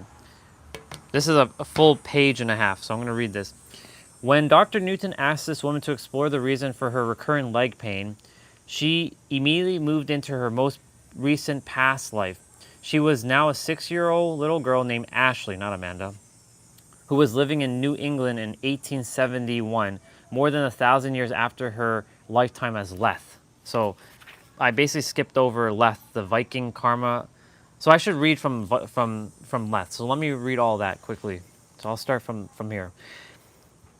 Case 26 in Dr. Newton's book is fascinating in terms of showing how widely a soul chooses a body and can vary from one incarnation to the next. Case 26 was a tall, athletic, well-proportionate woman who had suffered many leg pains throughout her life. Doctors could not find any medical reason for her pain, but it persisted nonetheless. She was willing to try anything, including hypnotherapy, to seek relief. Dr. Newton suspected that the root cause of her pain might be found in her past life. So he put her through regression, and in the superconscious state, she found herself in the Ring of Destiny. There's a section in this book called the Ring of Destiny. After having requested a life in one of the strongest, healthiest, and most powerful bodies on earth at the time. I'll read what the Ring of Destiny is in a moment, once I read through this. She had the choice between a Roman soldier who had suffered through hierarchical system of control or a Viking named Leth who could run free and do as he pleases. She chose Leth, and in this lifetime around AD 800, she appeared as this brutal and powerful man. As a soul, she enjoyed the experience of the power of the body and all the material pursuits, including drinking, fighting, pillaging, and sexual conquest. Leth never got sick and was unresponsive to physical pain. So like when he took battle damage, he didn't feel pain. He could never get enough food, drink, fighting, plundering, and sex. Apparently, everyone in this era had similar behaviors and attitudes, so Leth did not stand out as an unusual, aggressive, or negative soul. Nonetheless, the infringements he caused to his free will or of others came back around quite strongly. He may well have needed to wait several lifetimes until he was strong enough to balance the karma he had created as Leth. This case also reveals that younger souls, I don't really entertain the younger soul idea because I believe all souls are the same age, or they're about the same, they're all the same. I don't see the younger and older thing. Anyways, the case also reveals that the younger souls do not necessarily understand the law of karma. If they want to go into a life that will most likely involve hurting others, their guides will knowingly allow them to do so. They are offered choices of new life situations and new bodies, but until they become more advanced, they may not realize the pre-programmed disasters that must happen in those bodies are the direct result of choices they made in the earlier incarnations. So now I'll read that page. When Dr. Newton asked this woman, the woman who was Leth, to explore the reason for her recurring leg pain, she immediately moved into her recent past life. She was now a 6-year-old little girl named Ashley who lived in New England in 1871, more than 1,000 years after her lifetime as Leth. Because Leth was in 800 AD and this is in 1871. Ashley was riding in a horse-drawn carriage that was heavily burdened with weight. She fell out. The wheels ran over her legs above the knee and crushed them. Ashley's legs never healed properly, and she spent the rest of her life having to walk with a wooden crutch. She also suffered frequent swelling in her legs and died at a relatively young age in 1912. By this point, and I just saw 222 minutes and 22 seconds on the live stream timer as I looked up. See? I don't ask for these things, I just see them. By this time, she had worked as a writer and a tutor of disadvantaged children and thereby had built a great deal of positive karma as a soul. In the afterlife state, she realized that she had chosen this injury to had developed her power of her mental concentration. Listen to that again. In the afterlife state, she realized that she had chosen this injury to help develop the power of mental concentration, but she did not appear to understand or understand what it was also a karmic balancing of experiences she had created for others as leth. In her lifetime, so the things that you're going through could just be a balancing of karma. Things I'm going through is definitely going to be a balancing of karma right now. Of all the heinous things I've done as a pharaoh and as someone who was a massive part of the Orion Wars, which was not a pretty war. Let me just tell you that. In her lifetime as Ashley, she spent most of her time in bed and learned to read, write, and communicate well. She was able to see how she had directly worked from the afterlife state to arrange the carriage incident and to make sure it would happen properly at the chosen time. This involved a telepathic coordination between her soul and her body on the subconscious level. She had also given subconscious memory tags to know and expect this moment. So we do all this kind of stuff where we kind of give ourselves like a memory. She calls it a memory tag to know and expect this moment. So I gave myself sort of like a, this makes sense actually right now. I have to stop for a moment. When I had my awakening, that wasn't by accident. So like when me and Miss Angel, like when she died and I drove by her car, it's sort of like I gave myself a memory tag to know this is the moment where I'm going to wake up. This is the moment that's going to bring me out of my sort of like amnesia. Just like when I met Jessa and Huang, it's like I know them, and just like any of you, like we've given each other like a memory tag, like, oh, this person looks familiar. I don't know who it is, but I feel like I know this person.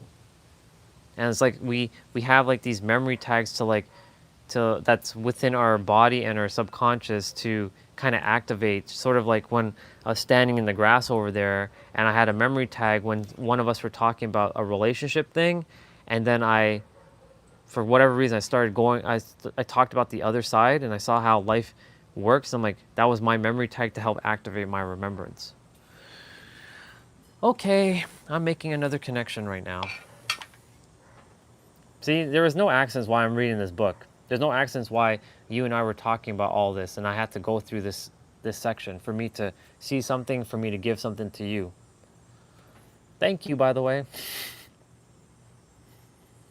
Let me see. Where was I?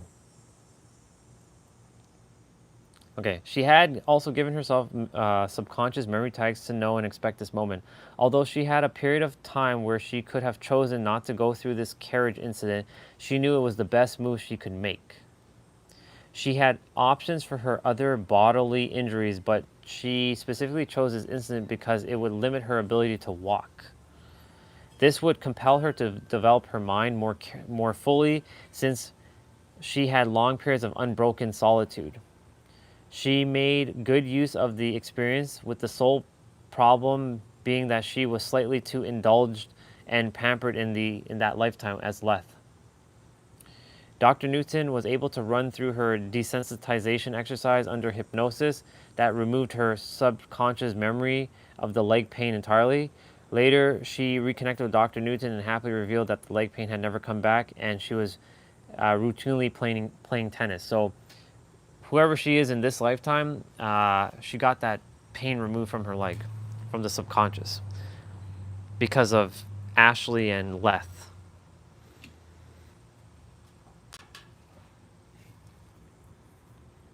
Dr. Newton also reveals that an energetic handshake of some sort must be made between the soul and the physical body. Without the influence of the soul, a person wouldn't be very interesting. He or she would be fairly primal. So they'd be like some like werewolf, like kind of thing. And would be ruled by emotions. The soul can determine whether someone is an introvert or an extrovert. See, this thing here, so this was written in 2012. Now, of course, time doesn't exist, it's an illusion. But language has evolved on the planet, I feel. And, you know, some people say, I'm an introverted extrovert. What? I'm an extroverted introverted. What? I can be a wolf, but God forbid I become a... I'll explain the other things in a bit that I sent you.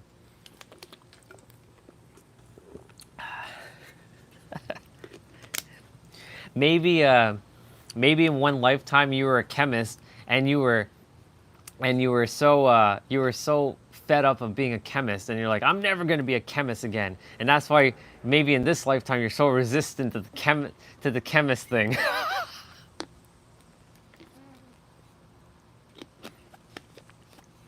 That could be the possibility, bro.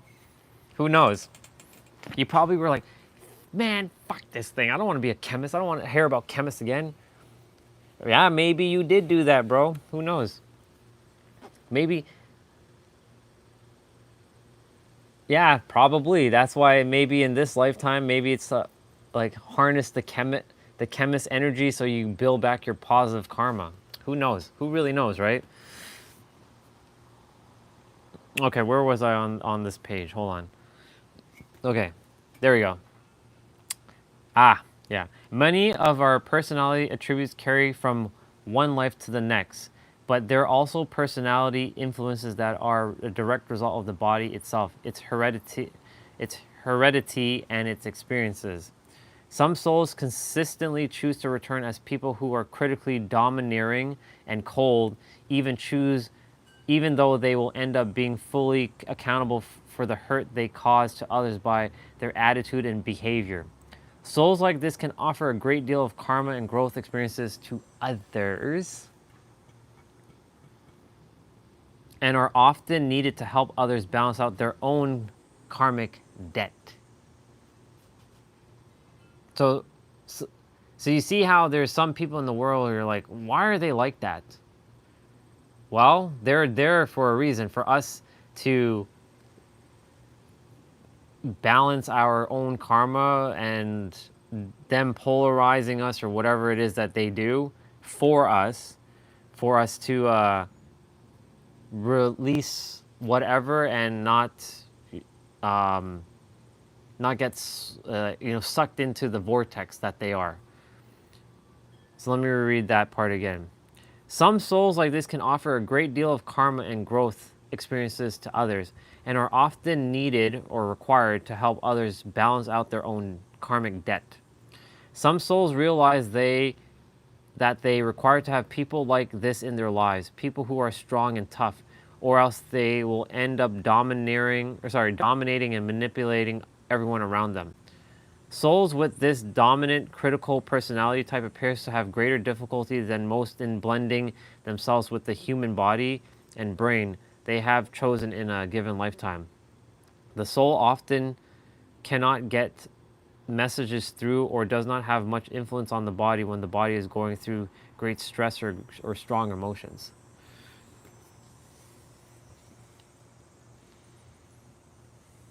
That's interesting.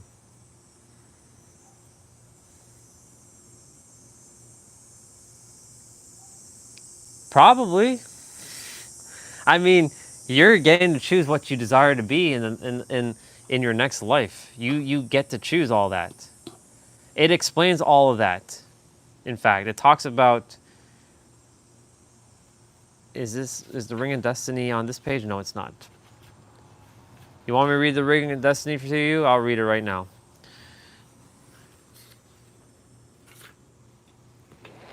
I'll read the Ring of Destiny right now. It is, yeah, it is an interesting perspective, isn't it? The Ring of Destiny. The main responsibility we have in the life selection stage. By the way, there's 10 stages of from death to rebirth. By the way, I don't know if it's actually 10, but from their conceptualization, there's 10 different stages. I'm reading after stage 7, which is life selection, and the Ring of Destiny is part of the stage 7 phase. The Ring of Destiny, the main responsibility we have in the life selection stage is to reach a place that some of Dr. Newton's clients call the Ring of Destiny, which often appears as a sphere of bright light. Moving into this stage, we are full of bright hope and lofty expectations as we think positively about our next lifetime. And we are excited about the possibility of making real spiritual growth. Once we move into this sphere, we often feel like we are stepping into a highly futuristic cockpit. Different screens float around us. I mentioned that we're playing multiple games, and it's like screens that are floating around. You can see all your games, giving us visual impressions of the different lifetimes we could choose for our next incarnation. So when you came to Earth, bro, before you came back, I should say, you had a bunch of screens with a bunch of different lifetimes, and all of them are different, and they all had their own different body, and you chose your body, and you chose that life for whatever reason you chose. You could have chose any other thing. In hell, you could have probably chose my life, but you didn't. I mean, it depends on when our souls are interacting with these things, of course. But like, you chose your body exactly as it is. I chose my body exactly as it is, even though I'm like, what the fuck? Why would I choose this? Are you kidding me right now? Are you kidding me with this bullshit? Why would I choose this body? Come on. And I mean, I love it, but you know, like, come on. And there's these screens, and each screen has its own lifetime, and it's crazy. So as a soul is more stronger, it chooses harder incarnations. Generally, yes, because it wants growth. That's what the soul desires, is growth, the experience of growth. It doesn't care for, like, yes, it'll choose that easier lifetime. It'll be like, yeah, I'm just gonna, I'm gonna be like a rich billionaire kid, and daddy and mommy are gonna pay for everything, and I'll just have an easy life, and that kind of stuff. The soul's not gonna grow much in that life. So the next life it's gonna be like, well, I just was a billionaire kid, and like, I had all this money, but it was kind of boring. Like, yeah, I had fun, but like there was like no purpose to it. So I want a harder life, or I want a life that has a little bit more challenge. And so you choose whatever path that looks like, and you choose the body that you're going to incarnate into, and then, yeah. That's why I said, dude, if you read this book, this is quite an interesting book.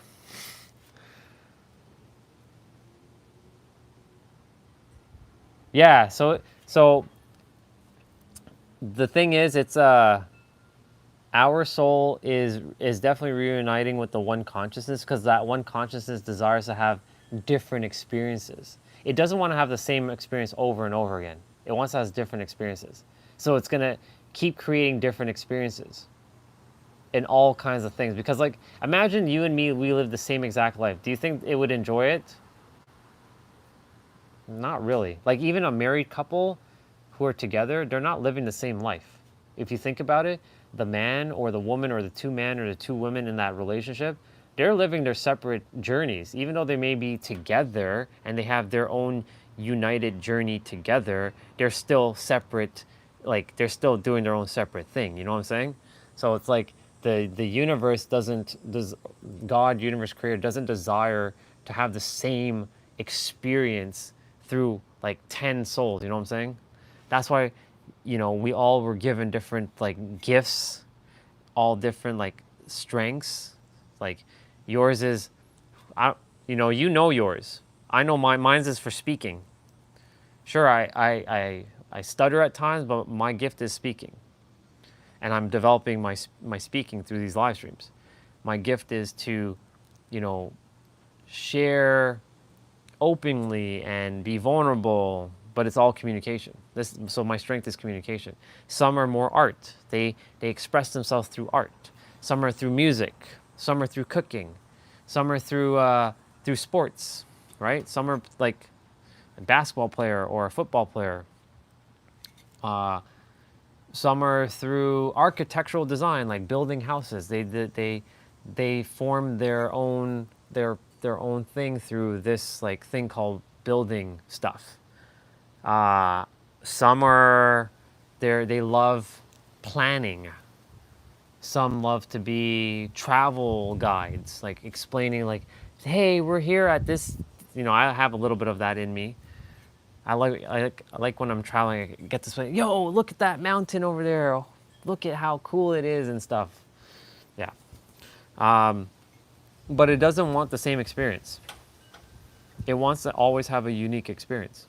That's why it's reminding all of us to be yourself always. Yeah, I'm going to continue. Where was I? Okay, perfect. Futuristic cockpit. Different screens float around us, giving us visual impression of different lifetimes we could choose for our next incarnation. We also have a control panel that allows us to review these different screens, including fast forwarding and rewinding the events that will happen in these lives. Take that in for a moment. We have a control panel that allows us to review these different screens. So if you really think about that, if when we were on the other side and we chose our life, that means that if you think about it and you really take this energy in, that everything's going to turn out to be a-okay for you. Because you would have probably chose a life, even if shit is going to happen regardless, you chose it as it's supposed to overcome whatever challenge you're supposed to regain back your positive karma and undo whatever negative karma you've done in any other lifetime. But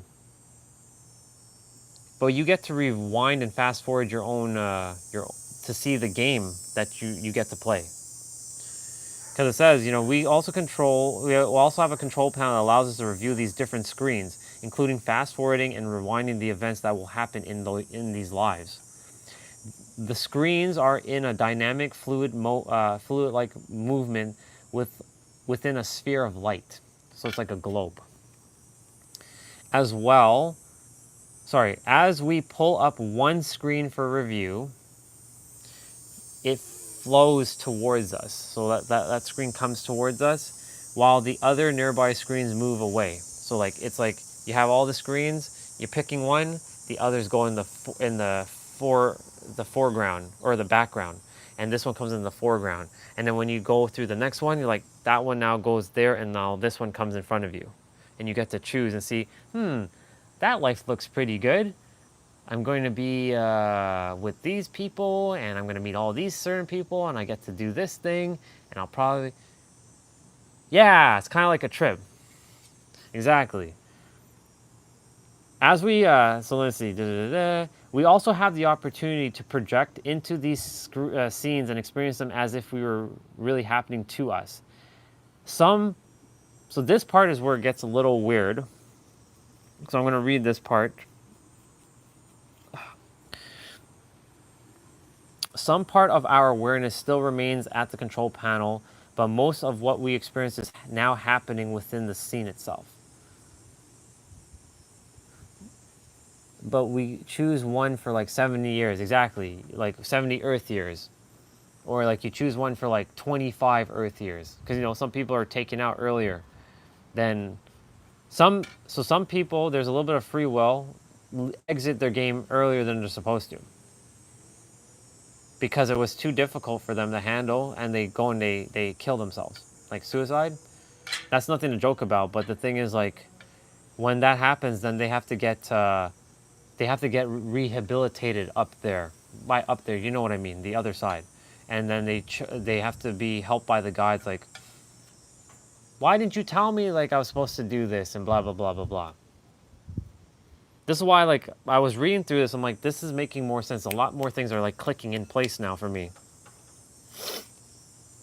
All right, let me see. Each lifetime we can choose from a different event, and some can be challenging or difficult, such as debilitating injuries. These events are ultimately intended to help us grow and evolve as souls. We see, so people who choose like being in a wheelchair, or someone with like less than, like, no arm, for example, they chose that. They chose to be like that. I know some will say, but that's not true, and they'll start to use all the human science and blah blah blah blah blah. Cool, that's great, but you know, you're nonetheless, your kid chose to do that because their soul desires growth, because they chose to experience something different. I know it's hard to hear at times, like, you know, like in I know I say that this is my last lifetime. I really like this to be my my last lifetime. But if I'm coming back, I don't know what I'm choosing. I'll probably be like, I'm going to be a dude again. But this time as a dude, I might chop off one of my limbs. Like, I want a real big handicap this time. Like, I want like one arm or something. Or one leg. And have a real massive handicap. Just for whatever reason I choose. I'm not doing that though, but you know.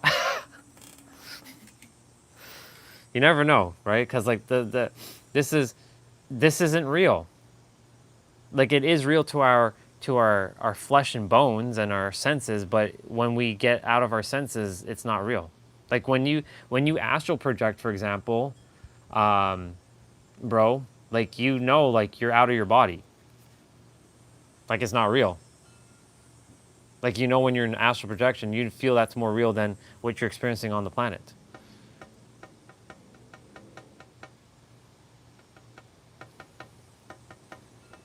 Okay, let me continue this spot. These events ultimately help us to grow and evolve as souls. We see that choices that will be placed in front of us as these events occurs, and we cannot be sure what decision we will make once we reach these points. So this is where that free will piece comes into play. We are not allowed to see what the consequences of those decisions will be as we move into the future within these lifetimes. We may attempt to make guesses, but the future reality of those choices is not made visible to us for a very good reason. And you want to know the reason? He's about to say it. If we knew and could foresee the consequences of the events that will happen and the choices that we will make, there would be no real free will and no learning experience as we select a given lifetime. That's the answer right there. The reason why we're not meant to know is because if we knew everything, like I know Regina, she activated her remembrance and she chose that path. But a lot of people chose to just keep the veil. I chose to remove a little bit of the veil. I don't think I'm going to have my full. I don't know if I'll ever have the full one. I may have activated that, or I'm going to activate. I have no idea. But in any event, we're not meant to know the choices, because if we did know the choices, what would be the point of coming here? You'd be like, oh, snap my finger, Toyota Supra in the grass here. Snap my finger, I have $1 billion. $1 trillion is right there. Snap my finger, I have all the girls in the world. What would be the point? There's no challenge. It'd be boring. We'd just like die a slow, painful death, knowing that everything is just dumb easy. Like, okay. Like, I don't have to do anything. I know a lot of us would love it to be like that, but then look how fast that'll get boring. Imagine like you played a video game. This is a great example. You played a video game and you put it on the hardest difficulty, but it was still too easy. What would be the point of playing the video game? Or this is where like using hacks, like, you know, I've used hacks, but I use hacks after I beat the game. Like you're playing a video game and you one-shot a monster. What's the point? What's the point of going in and just one-shotting a monster? Like if you're doing it for something quick, I understand. But like if you're going in and you're like you've never played the game and you're one-shotting a monster, what's the point? You're ruining your own experience. It doesn't make any sense. So that's like knowing the outcome. You get to see your life unfold, but you don't get to see the choices and the cause and effect of those choices. I missed you too, bro. Go get some rest. I love you, dude. I know you'll be back. I'll probably be doing my exercises shortly anyways. I gotta start moving the body. I love you, dude. Thank you for being here. I'm sure there's something that I shared that might have opened up something for you. Me too. I needed it too. It's good to have these kinds of conversations. I'm glad you came. That's why I do these live streams, because I know these kinds of conversations are worth it. And that alone, it gives me purpose to keep doing it. That alone, that reason alone, that's reason enough to just keep doing live streams. Because there's always someone who's like, I just need to talk to someone. Or I just need to have this conversation. Yeah. Sounds good, Regina.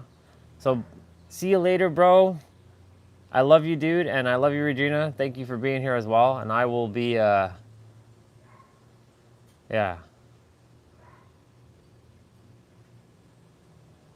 It sure was.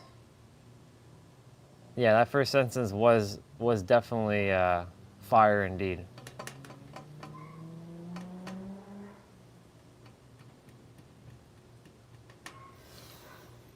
There's no accents why I pulled out this book. It's been 4 years since I looked at this book, dude. 4 years. 4.5 years, to be more exact. January 2021. Just after coming out of the hospital.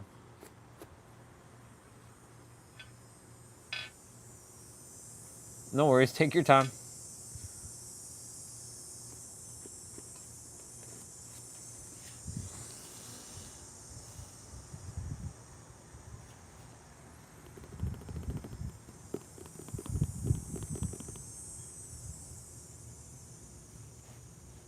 I'm glad, bro. That makes me happy too.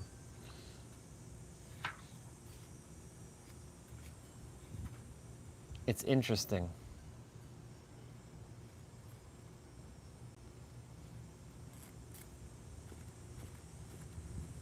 Yeah, this is what it really is all about, isn't it? That's why... significance, yes.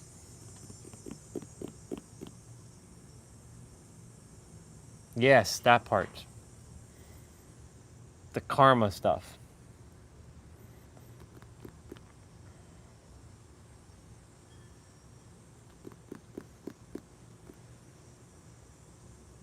Mm-hmm.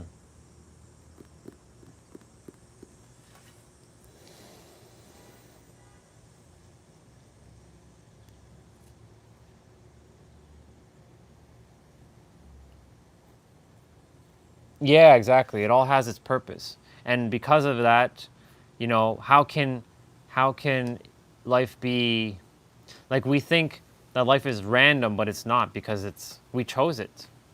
And everything's happening exactly as it's meant to happen.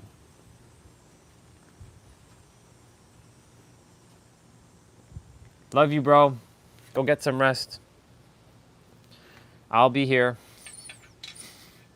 I'll be here. The live stream may end a little early because I may have a call. But it won't end anytime soon. It'll end, like, if it's going to end, it's going to end in like 5 hours. But for now, it'll be on. Because, yeah.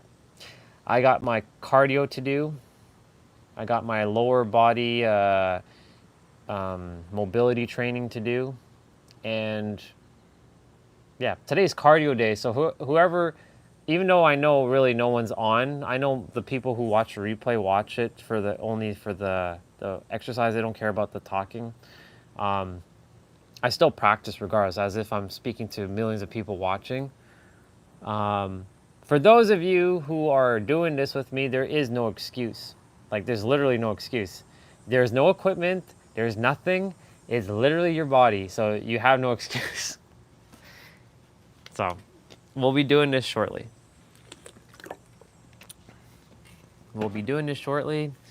And I'm going to just check to see if Mr. Nero released his video. And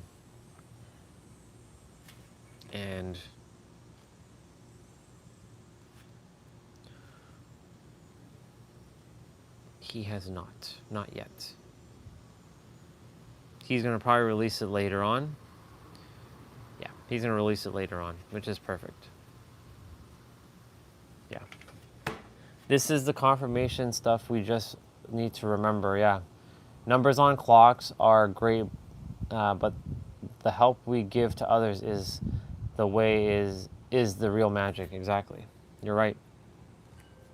Just like when you share stuff with me, you're helping me. Just like when I'm sharing stuff with you, it's helping you, and it's helping both of us at the same time. You're spot on, bro. Who would have thought this book 4 years later would become...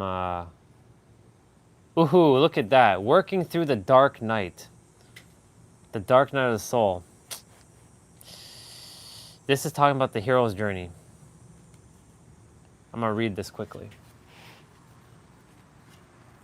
I'm going to read this part quickly because it's a small little section of the hero. It's saying, facing your fears and completing the quest. So work through the dark night. The hero has cherished his or her flaws from the very beginning of the story. These are negative habits, the selfish thoughts, the irrational fears, and the irresponsible behaviors they have allowed the hero to cope without facing his or her inner demons. In a romantic comedy, it may be the hero fears of loving someone because he or she was hurt before. Now, in the dark night of the soul, the hero realizes that his or her love interest will be completely lost if the hero's fear of intimacy is not healed. In our action film, a hero has been a coward and has been ruled by fear, now finally gains the courage to face the nemesis against seemingly impossible odds. The hero drops the ego, aka the third dimensional thinking mind, the flaws holding him back or her back, and in doing so, gains the insights into how to complete the quest and defeat the nemesis. The talisman the hero receives from the mentor often plays a very important role at this point. This is the hero's journey, basically, giving the hero that magic element needed to complete the quest. In romance, once the hero finally lets go of his or her flaws, he or she may receive a key piece of information from the love interest that reveals how to satisfy the quest. In an action film with a romantic B story, this new information may simultaneously teach our hero how to get the love interest and defeat the nemesis. This information can be as simple as a kiss from the love interest, giving our hero the courage to acknowledge his or her love and face the bad guy. I love that. Page 236. This is like talking about slaying facing the nemesis in movies, personal events, and global conflicts. That's fascinating. I turned to this page, 236. Working through the dark night.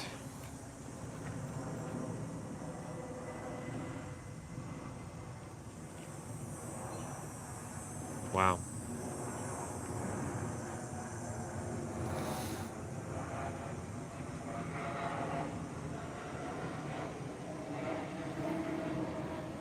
That's crazy.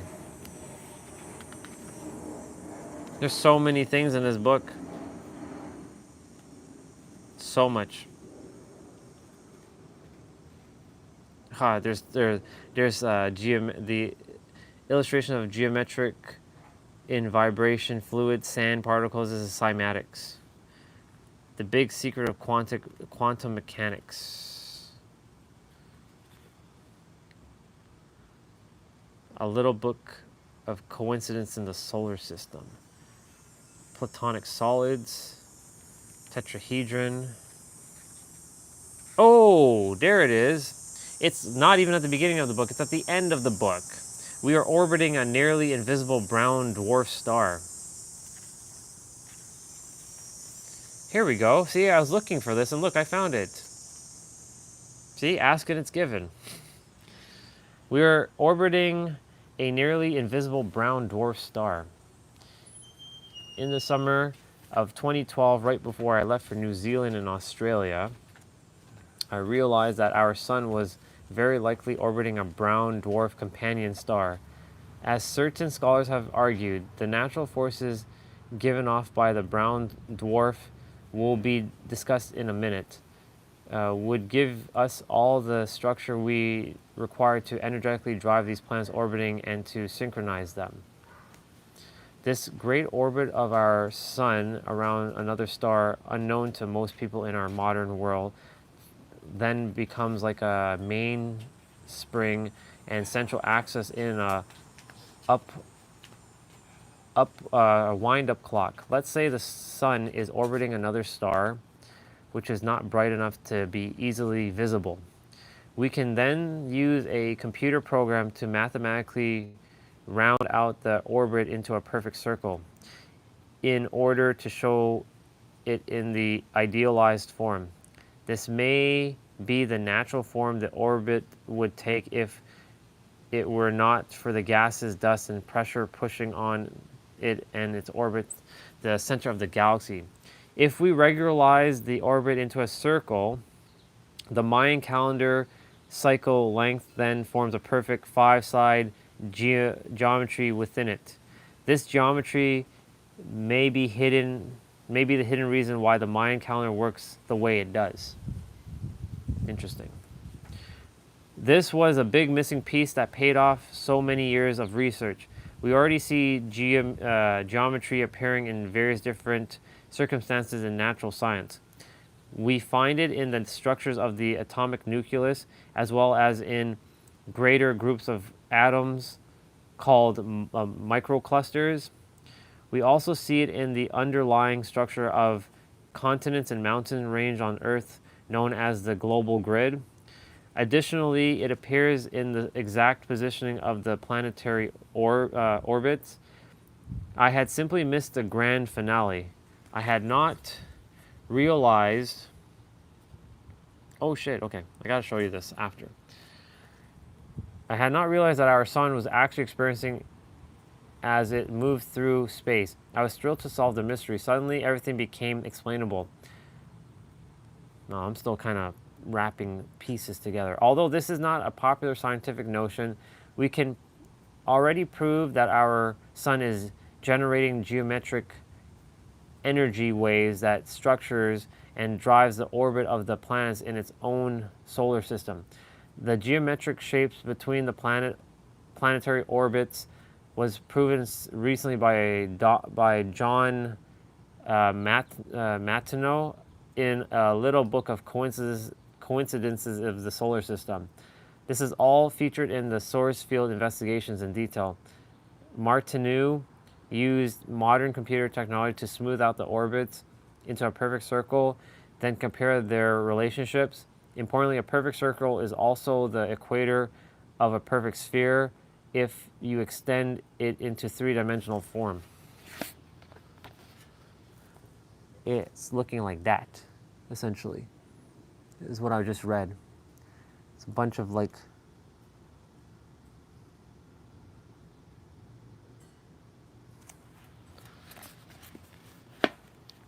It's funny because I was looking for this brown dwarf star thing earlier and I couldn't find it. And sure enough, I was kind of scrolling through or flipping through pages and like bang. And of course there's the platonic solids that we know about.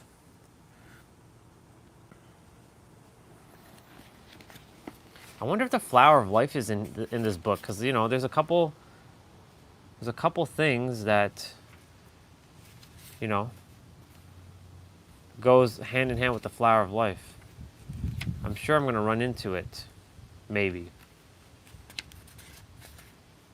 or maybe not. I don't know. I didn't run into any any here's the Star of David. Star of David again.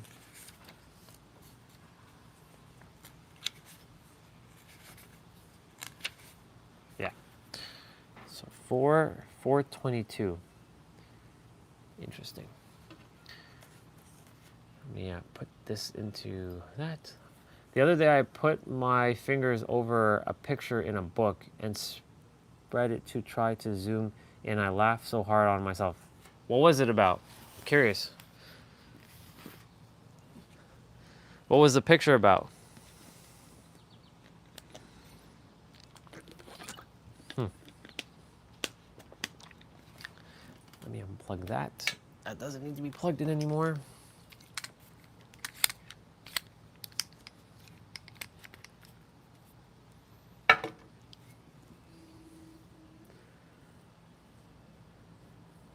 So if that brown dwarf star is responsible for the sun creating geometric patterns in the thing that's helping the other planets to create geometric patterns, and that means that it truly is all, it's all linked. Like, it can't be, how can it not be linked?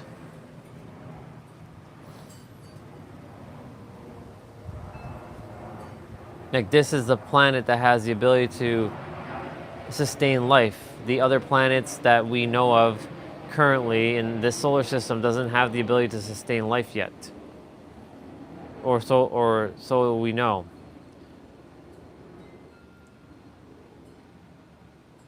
They're probably hiding in the other planets. Just like how this planet has the inner Earth. The inner Earth. That's crazy.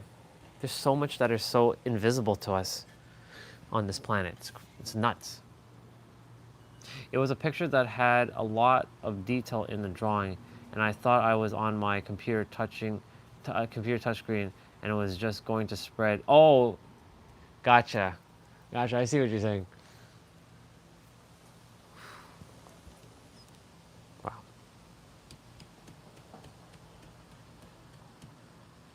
That was meant to happen, though, for a reason, though.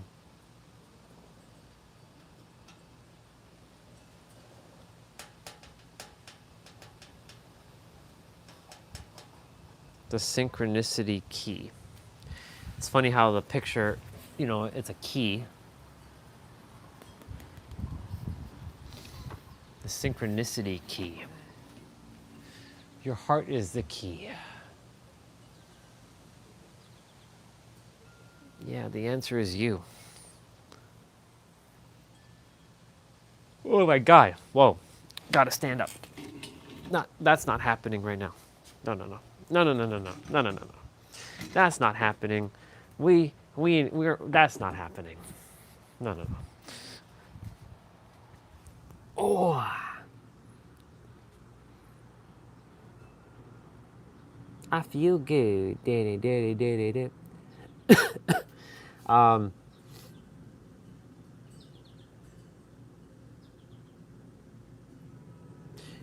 I think about everything I've read up until this point, like not in that book specifically, but I mean in everything. Every book that's been self-help, personal development, mindset, unconditional love, finance, spirituality, esoteric, all comes back to one final answer. You know what that final answer is? And it's only 3 letters. You. Or from your first person perspective, me. M-E.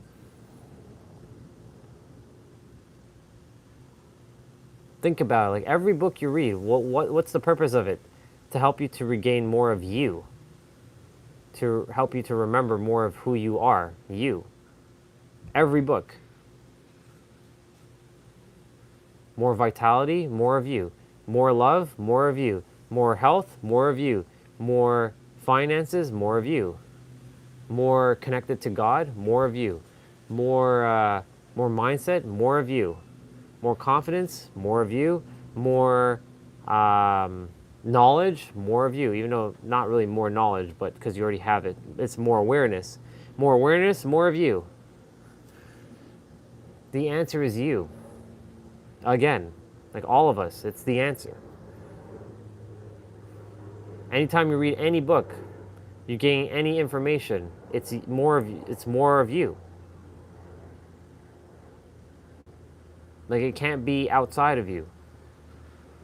It'll be mirrored back from another consciousness that is you in a different body, but because we're all one consciousness, it's more of the same. I'm having an epiphany right now. That's why I drew that triangle with the you in the middle. And it's 12:22. Look at that. Wasn't even looking at the watch, but 1222 basically.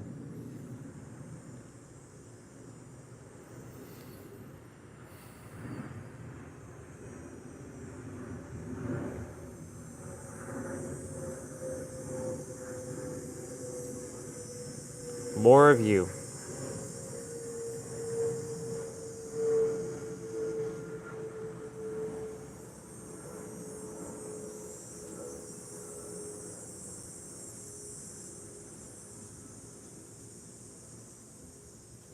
It's interesting.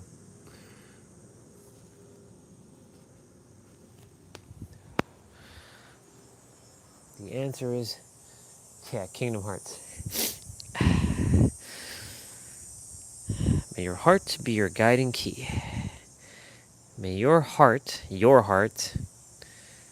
not someone else's heart, but may your heart be your guiding key.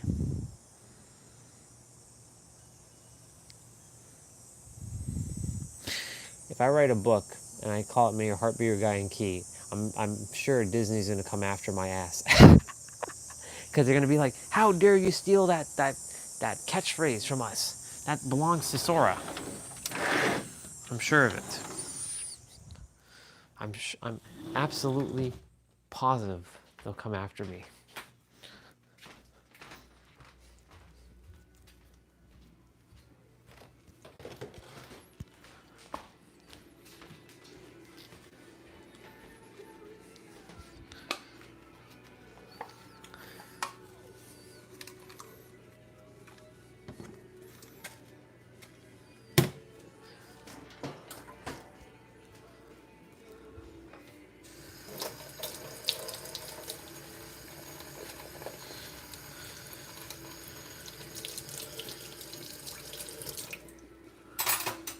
Okay, I'm gonna start getting rolling with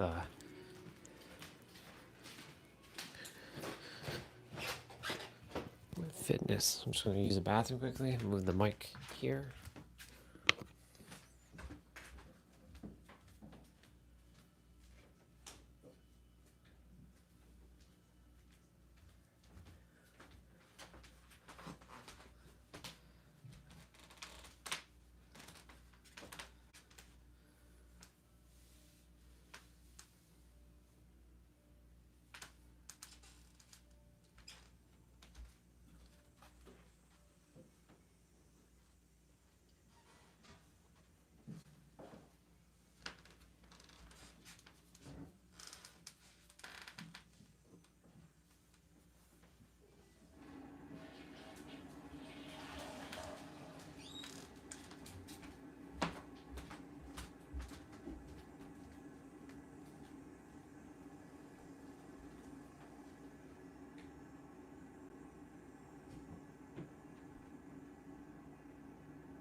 All right, I'm back.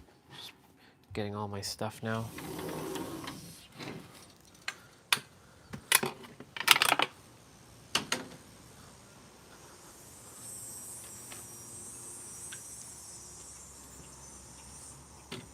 Ow.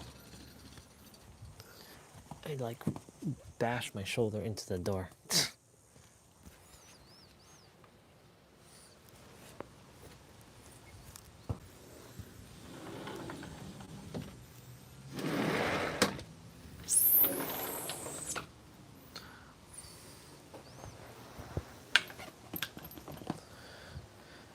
Cardio, I still have to wear my shoes. Because cardio requires me to jump and stuff. Yep.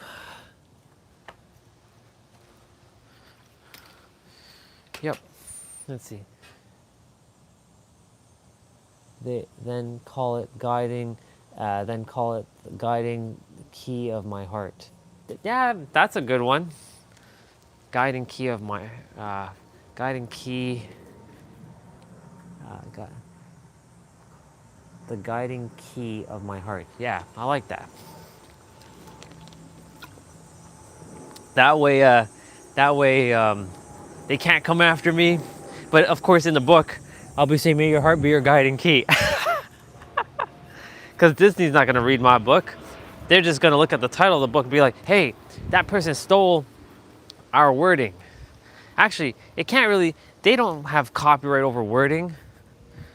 Like, they have copyright over, like, if it's a quote, I don't think they have copyright over that. Holy shit, yo, it's hot. Like, it's like boiling hot right now outside. Damn.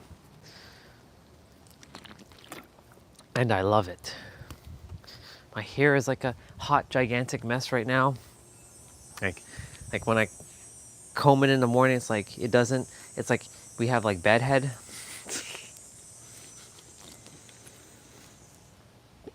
I have to get another bottle of water.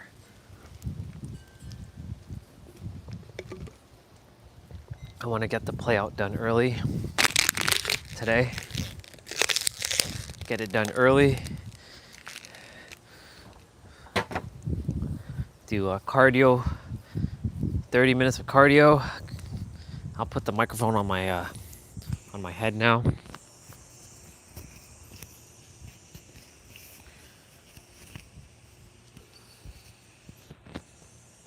That's a good title, by the way. I like it. But you know, it's only going to be one page. The book is literally going to be one page.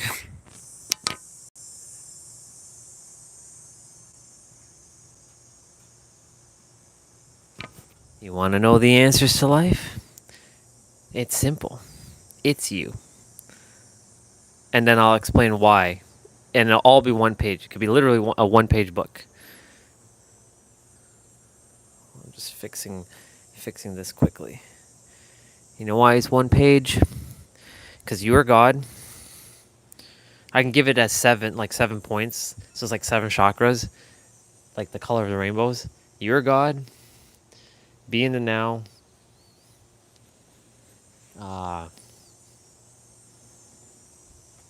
The answer is you. Like, look within. I came up with 7 points yesterday, actually. I don't remember exactly what I wrote or what I said. I should have wrote that down. All I gotta do is go back. Everything exists here in the now. It's all about your state of being.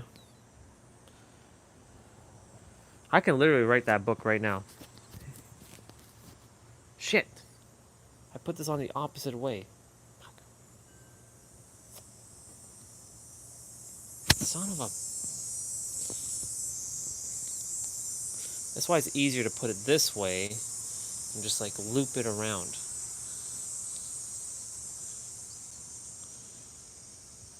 Like tuck in this there. It's just easier to do that.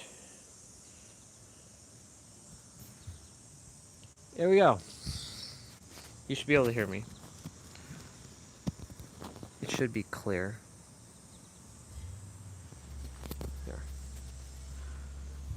There we go. That's a little bit better. Let me just move this just a smidge to the left. There. Perfection.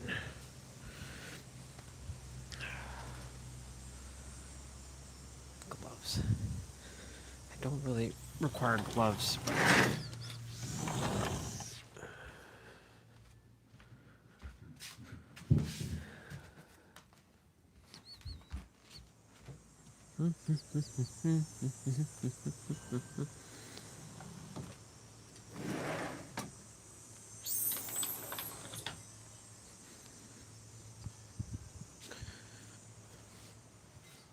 Good.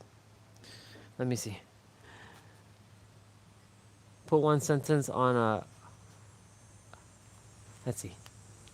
Put one sentence on a 104-page book and just call it a journal and use the.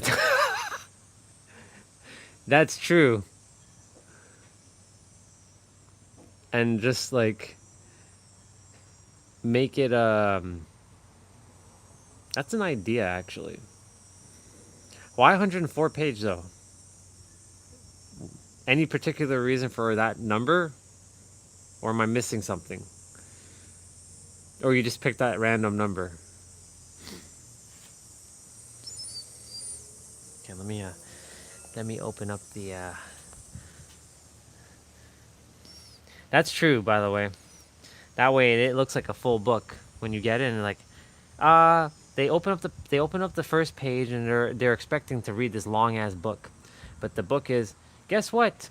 You're only reading one page because the rest of this book, you don't have to know anything. This book is for you to know that you're the creator and write down every damn day what you desire because it's already yours here in the now. That's it. And just give thanks and be grateful. That's it. Enjoy. Enjoy.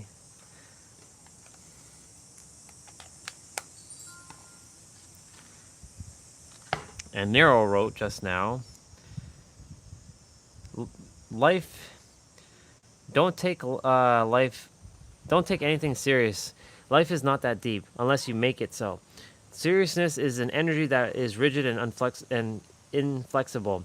Individuals that make reality serious make it rigid, and as a result, their conditions and circumstances cannot be moved. A disease of an adulthood that restricts one's ability to reshape reality. Stay playful. That energy is malleable. The frequency you emit to the universe may be flexible, so you can mold it. This is the base of alchemy. I stay playing, so in my reality stays flexible. Yep. I do that all the time. That's why I play. Ooh, his video just came out. We'll watch it after the play out, though. We're not going to watch it right now. Let's see. 52 weeks in a 2-year... Oh, okay, I got it. I see. In a 2-year page for one sentence. 52 weeks in a year, 2 pages for one sentence.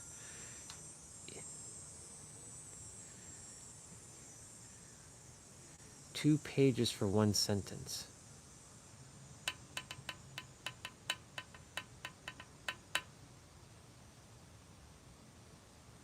I could do that.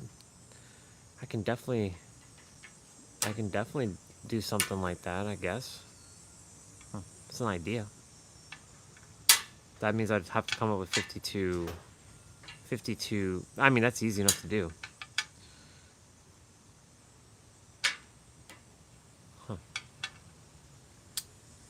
Pew, magnet. Yeah, honestly, the book, it only requires like literally one page. It's a one-pager.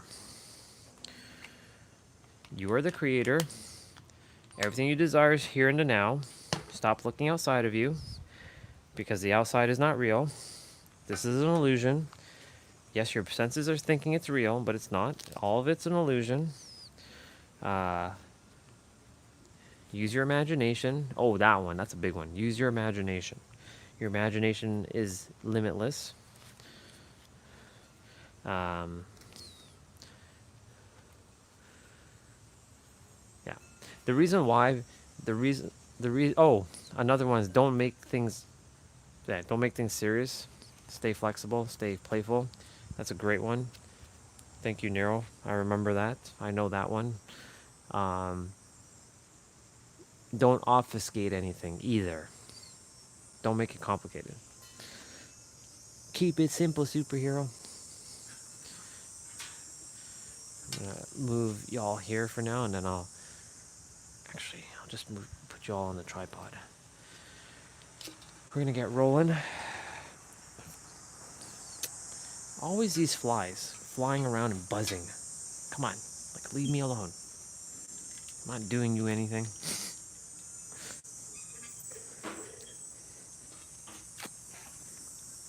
Cause I'm too damn sweet. I know. I'm too gosh darn sweet. That's a better way of saying that. I'm too gosh darn sweet. That's why they keep flying around. They keep flying around.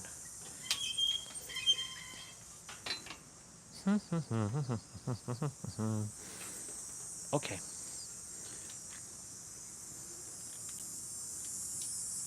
This is like hanging on by a thread.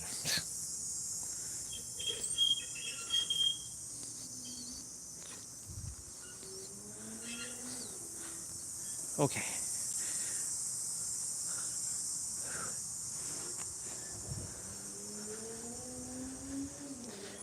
So I'm gonna finish this first. We're gonna finish this, and then we're gonna watch Nero's video while I eat lunch or second meal.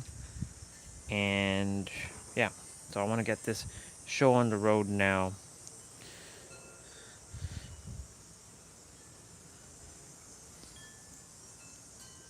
I like the.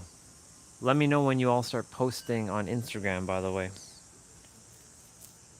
That way, I can check it out. Because I don't check Instagram much except for like a message here and there. But proud of your wife for doing that. Doing that Instagram.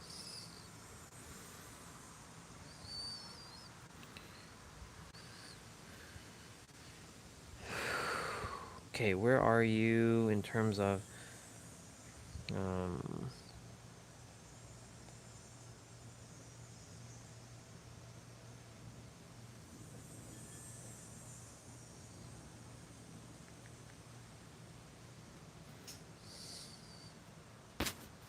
okay, Nero's video, you are addicted to the frequency of struggling. That's going to be a great video. So Tiff, X Dan, cardio.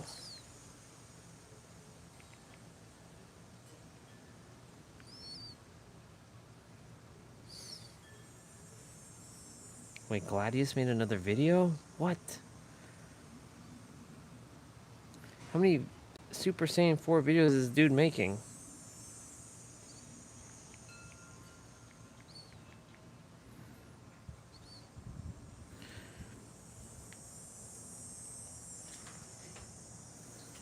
Hardcore Hit 2.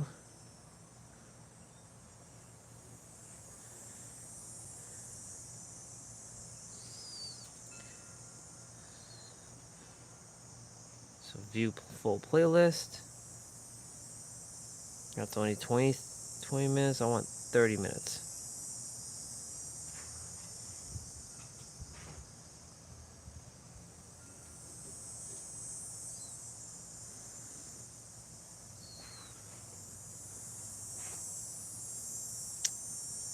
I don't want short ones. I want long ones. I want 30 minutes.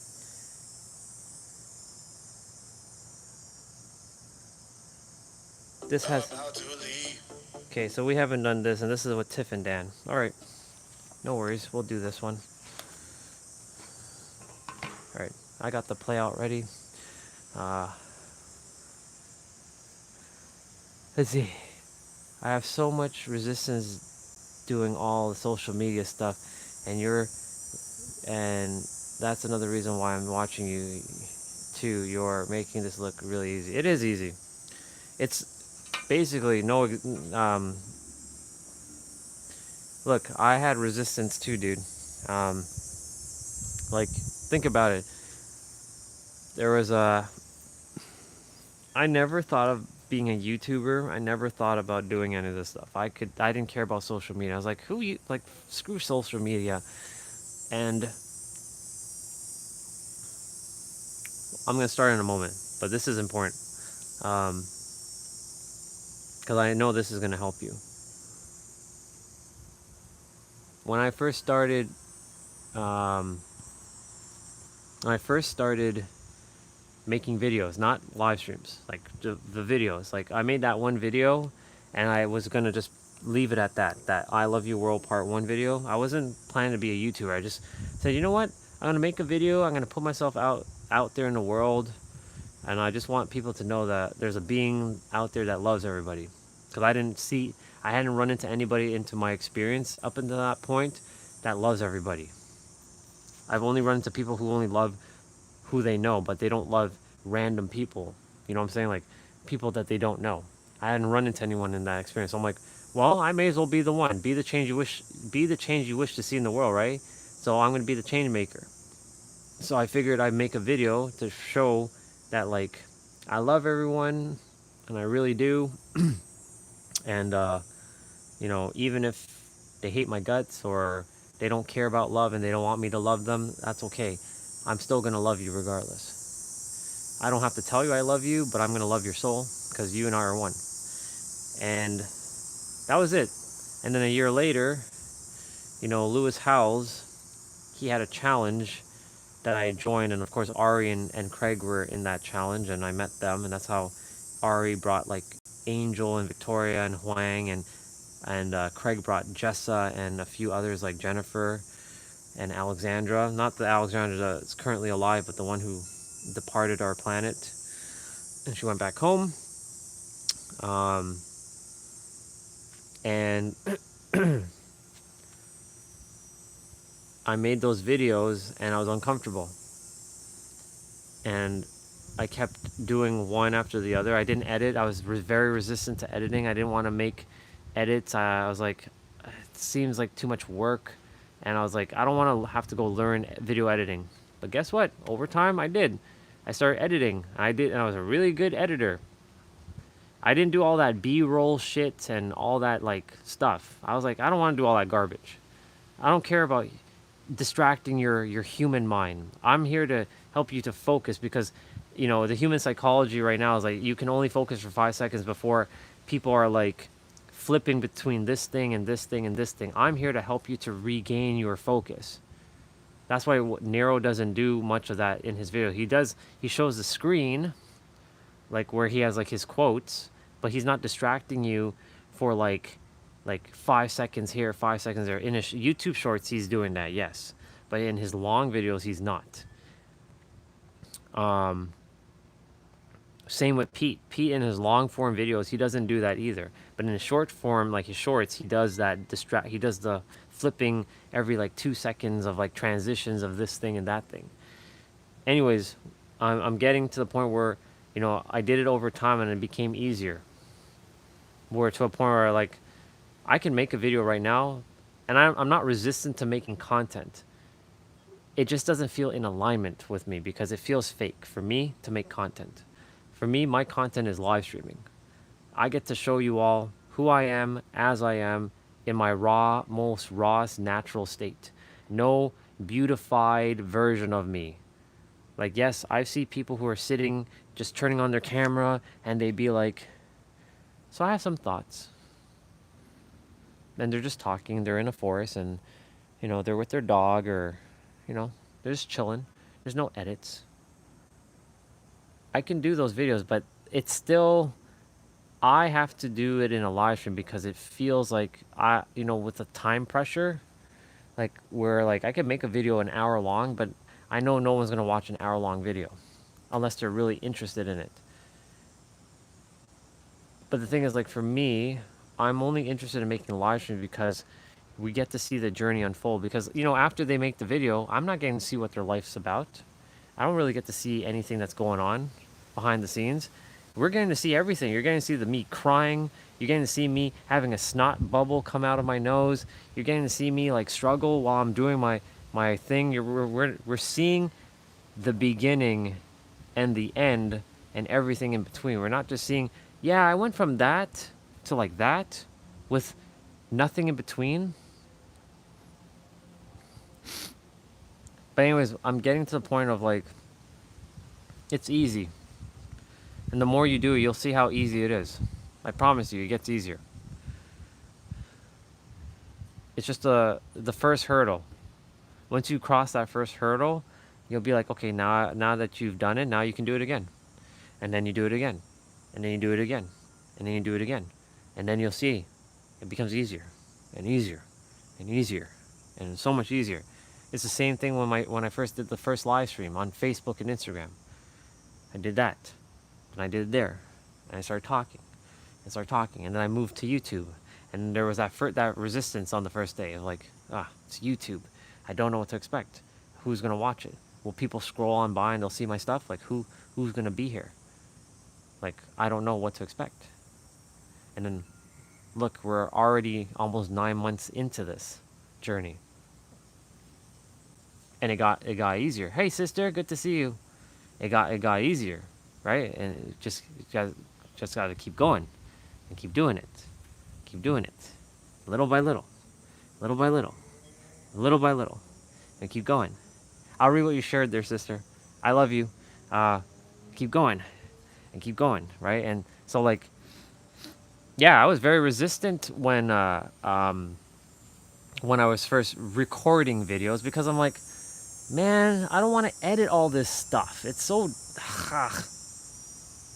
and plus like things like CapCut wasn't out at the time and only like I didn't know, or CapCut was, I just wasn't aware of it. And things like other things were like, man, I have to learn Adobe Premiere? Come on, like this is ridiculous. And or I have to use like iMovie. I was using iMovie when I was first editing. And I started. I'm like, this is not too bad. It's okay. It's a little bit of time that I have to invest, but it's okay. And then I got good at it, and I moved into Adobe Premiere, and I'm like, oh, Adobe Premiere is not that hard. You just have to know how to like maneuver things. But what I'm getting at is like, it's because I kept taking that action every week for a year and a half to 2 years of just consistently posting. It just got easier. And then of course I moved from long form to shorts. I just did a minute video and I challenged myself. And it was difficult because I went from having to go and fill a 20-minute video to get to the root answer within a minute. Because back then YouTube Shorts, you can only go to a minute long. There wasn't 3-minute videos for YouTube Shorts. Then I was doing it on Instagram, and the same thing. Instagram could only go up to a minute. TikTok could only go up to a minute. Facebook, Facebook was Facebook. So I had to get all the things that I desired to say within 1 minute. And I challenged myself, and I got good at being able to speak what I had to say, and still remember to subscribe for more tips to keep moving your needle forward, or whatever I used to say. I got good at it. I know there's going to be resistance in the beginning, but I'm showing you it's going to get easier. I promise you. It'll get a lot easier. And as you get more into posting, you'll see. You'll see. It's going to be, why haven't I been doing this before? You'll see. There's going to come a point in the journey. It's going to be like, why haven't I been doing this? And then you'll see how easy it's been all along.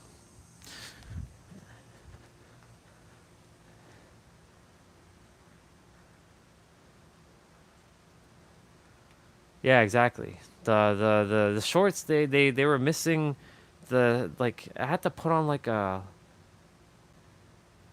weird like I had to like put on like this, I couldn't explain it.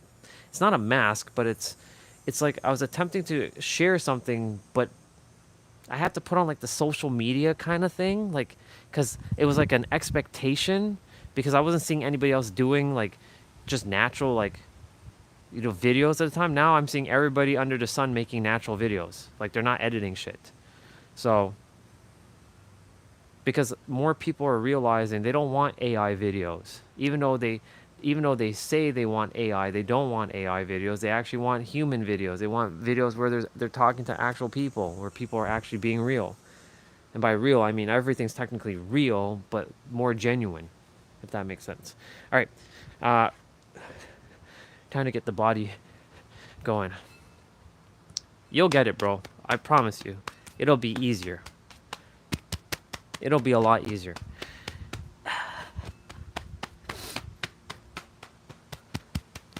And I'm proud of you because, you're taking the steps little by little. And that's why I said, like, doing these live streams are a reason why I'm doing it, because, like, it's going to help someone else get inspired to maybe do something similar in their own flavor. I'm just doing it my way because, like, I get to show my journey. I get to show the beginning and the end of how I'm going to overcome everything, how I get to handle certain challenges, how I get to, move from here to San Diego, how I'm going to be the trillionaire, how I'm going to, make the impact that I desire to make in the world. Like, I'm going to document all that as much as I can until I'm no longer meant to document. That's why I do the long days. Like, I can just say, hey, y'all, we're just going to do the play out and then turn off the live stream. And then the rest of the day, you're not seeing me do anything. But the very thing that you see me do throughout the day is the very thing I'm going to be doing if I wasn't live streaming. So I may as well live stream. Right? It's okay. Little by little, little steps. Little steps. It'll start with like putting like text, and then you're gonna experiment with things. Which editor are you going to use? Because I can give you right now that CapCut and Filmora are a lot easier to use than like your Adobe Premieres and your Final Cut Pros and your DaVinci Resolves. Like those are. You can do everything you desire to do with CapCut and Filmora, because they're a lot easier to work with, because like it's more intuitive, whereas Final Cut, Adobe Premiere, and DaVinci requires a little bit of like finesse, if that makes sense. I'm gonna do my 55 push-ups, 55 squats, and 55 ab pull downs. 3, 2, 1, a go. 1, 2, 3, 4, 5, 6, 7, 8, 9, 10.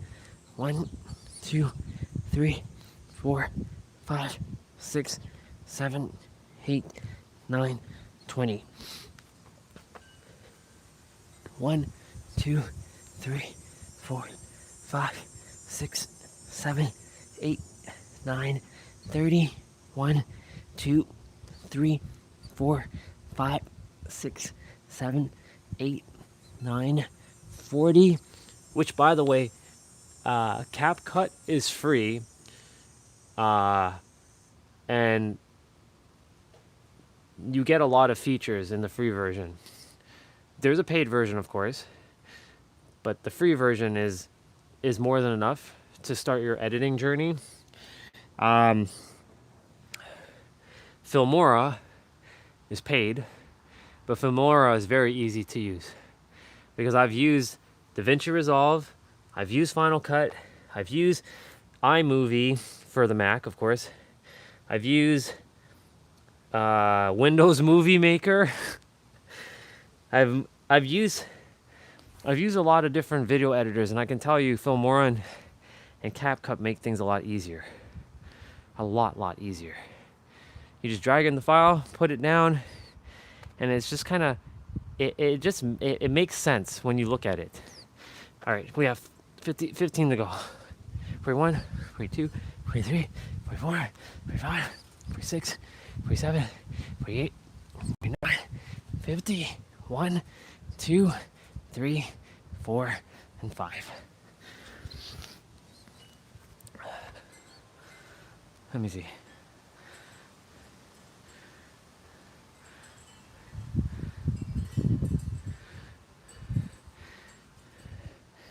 Yeah.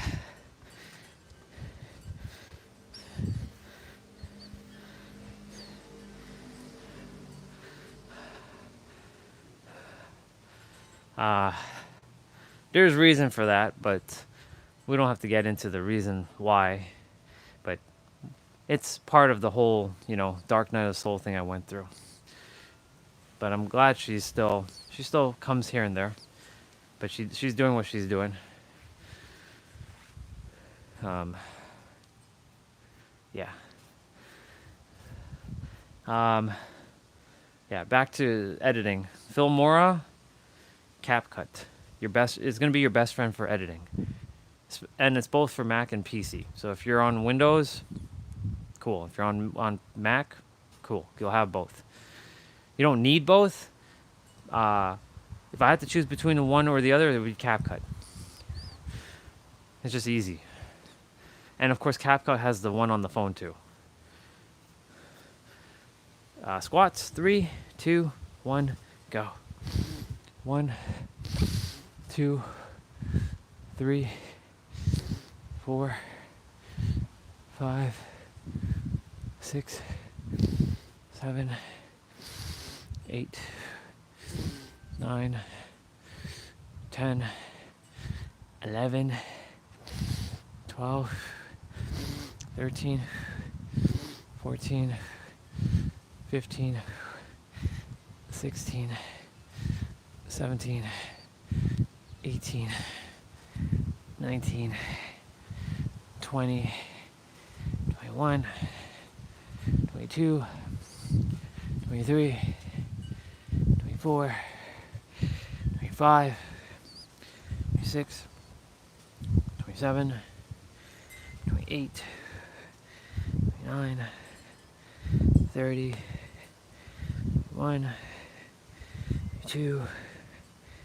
3, 4, 5, 6, 7, 38, 39, 40, 1, 2, 3, 4, 5, 6, 7, 8, 9, 50, 1, 2, 3, 4, and 5. All right. Okay. Yesterday, our brother Sushi was like, when you're doing those ab pull downs, maybe don't keep your shoulders too down. The only reason why I was telling him I'm doing that is because if I yank on this thing too hard, this shit's gonna go flying. Because it's gonna break. I feel like I'm gonna pull this thing down. I can already see some of the screws getting loose, and I'll have to screw it in.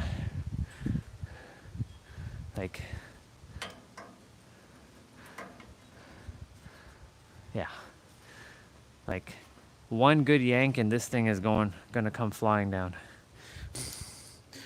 But he was saying, so I was telling him yesterday, maybe what I can do then is to, when I'm doing this, not to go all the way down, but to keep my shoulders up and just go like this.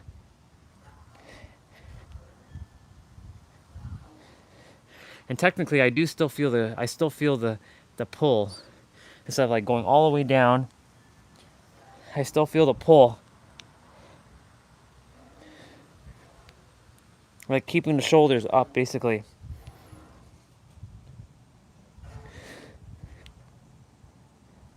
I'm just seeing what's gonna work best. You know what? I'm gonna do it this way, and see. I'm gonna do it the way the other way today and see how it works, see how I feel. So I'm gonna keep my shoulders up, and I'm not gonna go all the way down like I normally do, and we'll see what happens. 3, 2, 1, go. 1, 2, 3, 4, 5, 6, 7, 8, 9, 10, 11, 12, 13, 14, 15, 16, actually still going down. 17, I'm still naturally going down. 18, 19, 20, 21, 22, 23, 24, 25, 26, 27, 28, 29, 30. Trust me, bro, when you start doing what you're doing, like in the social media world, you'll be like, man, why haven't I been doing this? 31, 32, 33, 34, 35, 36, 37, 38, 39, 40, 41, 42, 43, 44, 45, 46, 47, 48, 49, 50, 51, 52, 53, 54, 55. Okay, perfect. It's probably like 1 o'clock now. Yeah, it's 1 o'clock.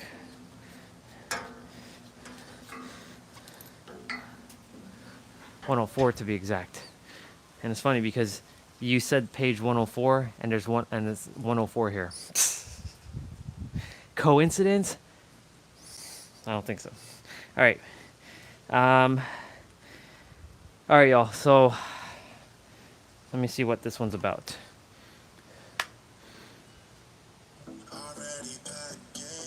So this is with Tiff and Dan. There's gonna be a 4-minute warm up with them. It's gonna be 40 seconds of play, 20 seconds of rest.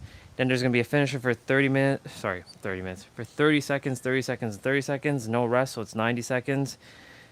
Continuous of 3 different exercises, and then there's a 4-minute cool down, and there's no repeat. So let's go do this thing.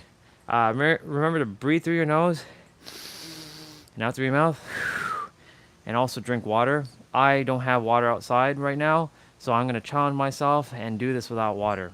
I already drank some water beforehand, so wish me luck, because it's hot. It's very hot. All right, 3, 2, 1, let's go.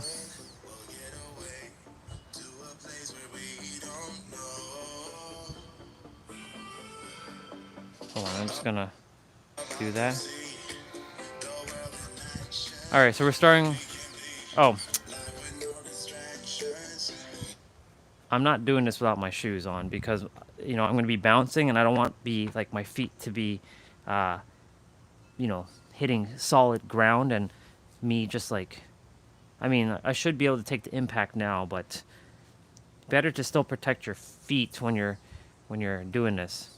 I could do this without shoes on, but I like to have my shoes on for this. One sec, y'all.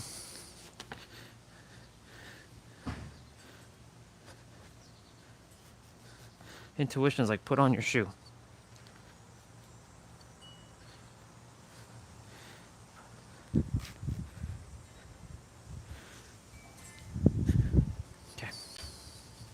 shoes on.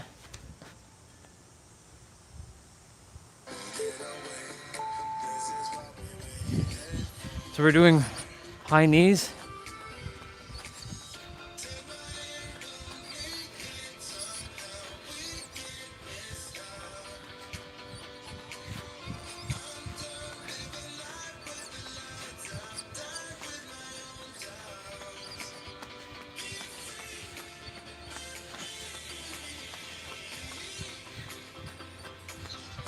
Okay. We're doing squats. Since we just finished squats, we're doing squats.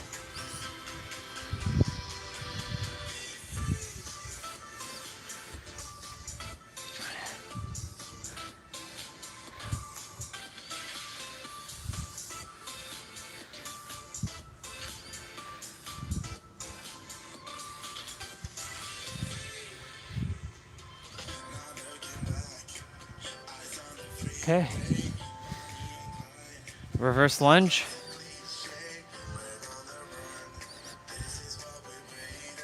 So this is just the warm up. This is their warm up.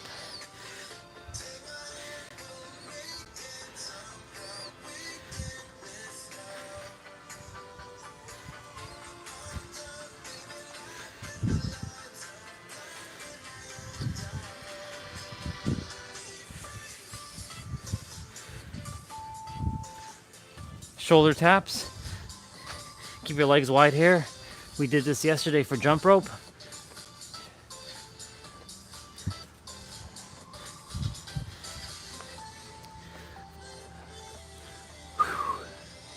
Suck in your gut here, pull in your belly button, contract your core, bring in your navel into your spine. Basically all same thing, different words. Okay. We're doing mountain climbers. So you're bringing your knees towards your chest.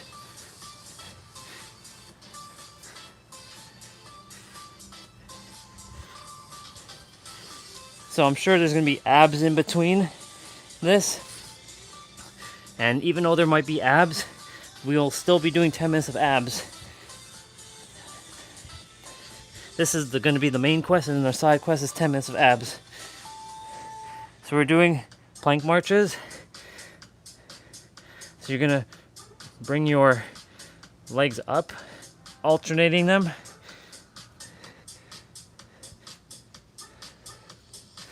Really contract your core here.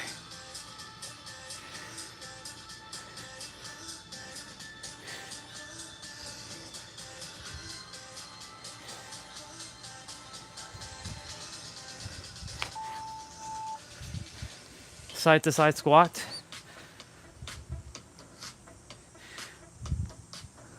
These are kind of like Cossack squats, but not quite. Cossack, you go further down.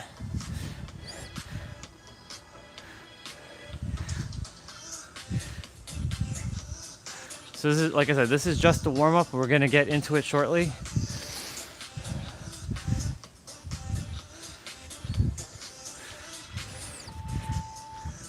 Jumping jacks are next.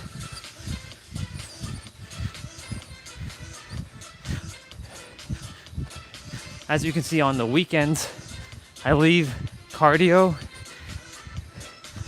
and anything jumping related for the weekends, because during the week we use the weights.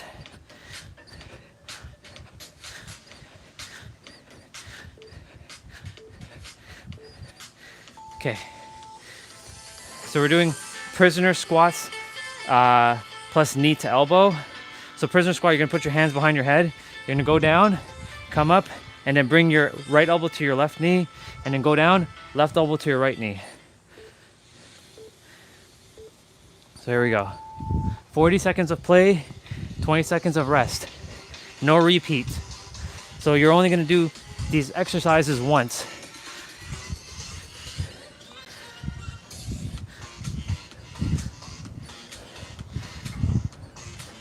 Challenge yourself, but don't hurt yourself. Go as far as you can with the squat.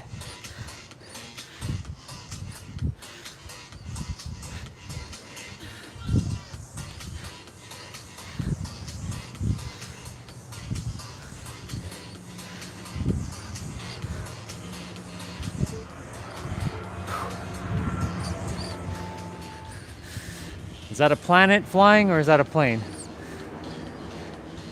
That's a plane, not a planet. So we're doing 1.5 lateral lunges. So you're gonna go down like this, come back up, go like this. 1, 2, 1, 2, 1, 2, 1, 2.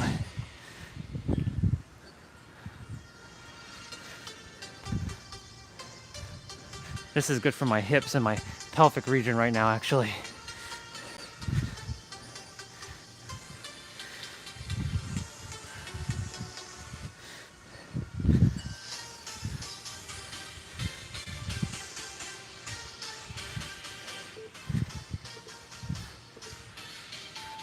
Okay.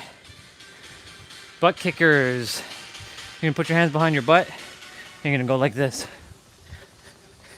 So you're gonna have your heels touch your palms. If they're not touching the palms, it's okay too. Just make sure your legs are going like this way. All right, here we go.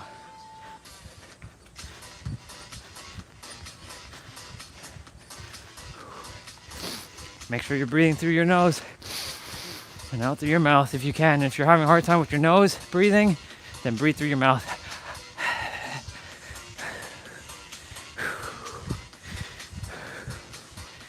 Because that works too.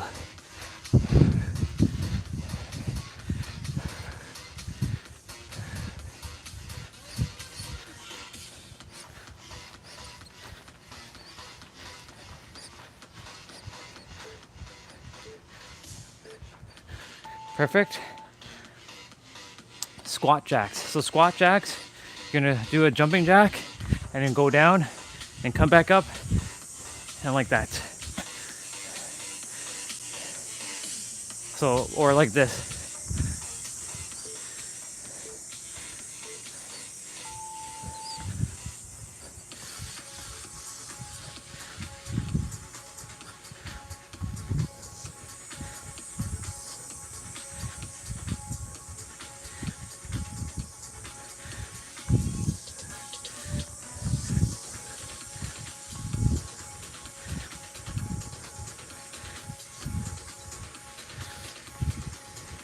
I figure we use their music for a while.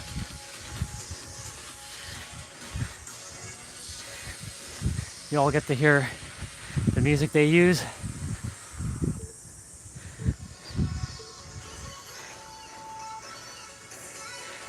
All right, so we're doing push-up with a front reach. So when you're doing a push-up, you're gonna come back up and reach, and you're gonna alternate between your hands.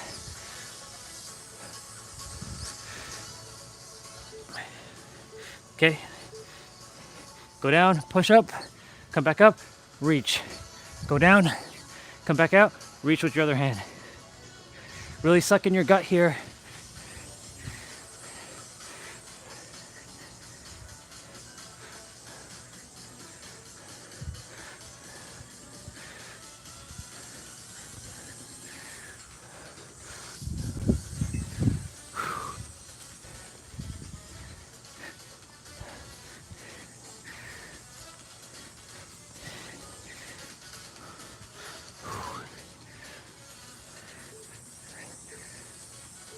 Very good.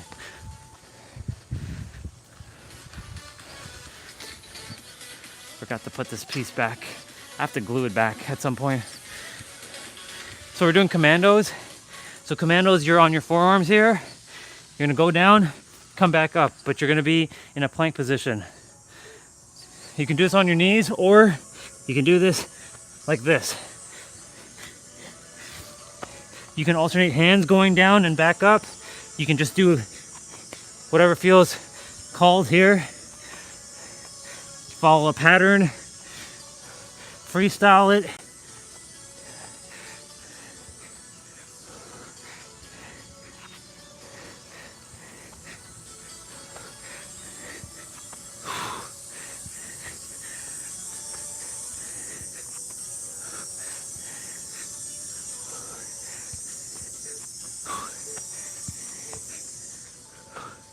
Very good.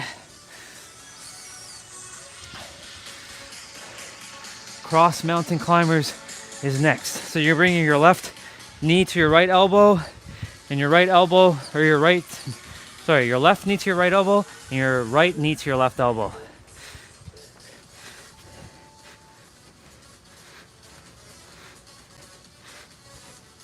So crisscross basically. Again, suck in your gut here.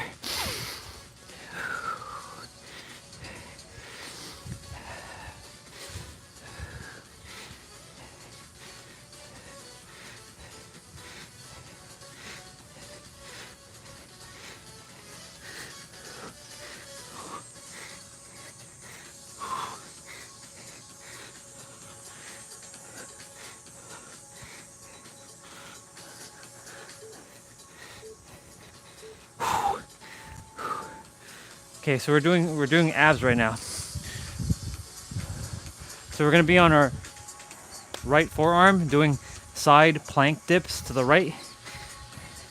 So go ahead.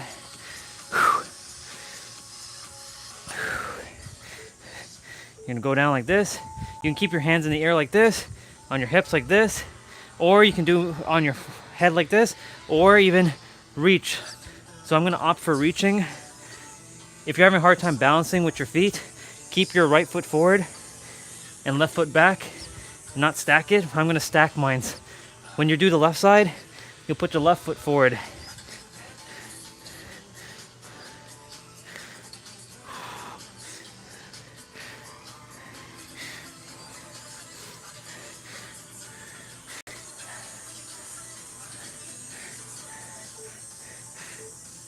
Oh yeah.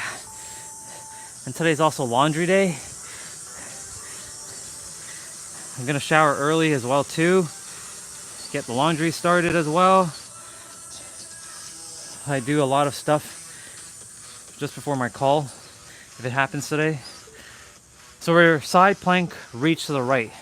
So we're still on the right arm and we're reaching with our left and back up. Again, if you're having a hard time stacking your feet and balancing, keep your right foot forward.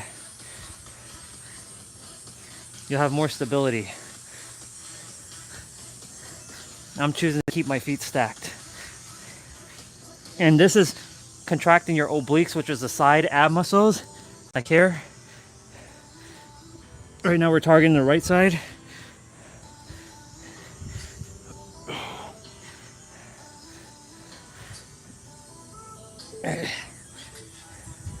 Very good.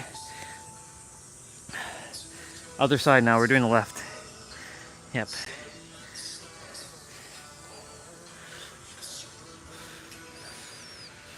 I may groom today, I may not, depending on if I have the call or not, but laundry has to be done today.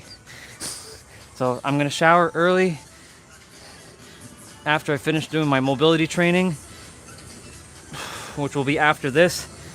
I'll do my knees, ankles, hips, and hamstrings.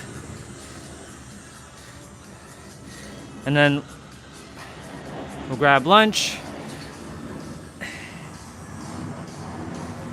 And yeah.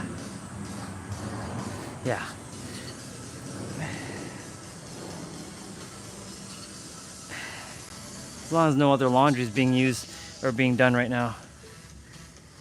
Whew. Okay, same thing, but we're gonna be doing reach throughs. Every 2 Sundays I do laundry. So every 2 weeks. So all this clothing will be thrown into the wash. My headband will be as well. Okay.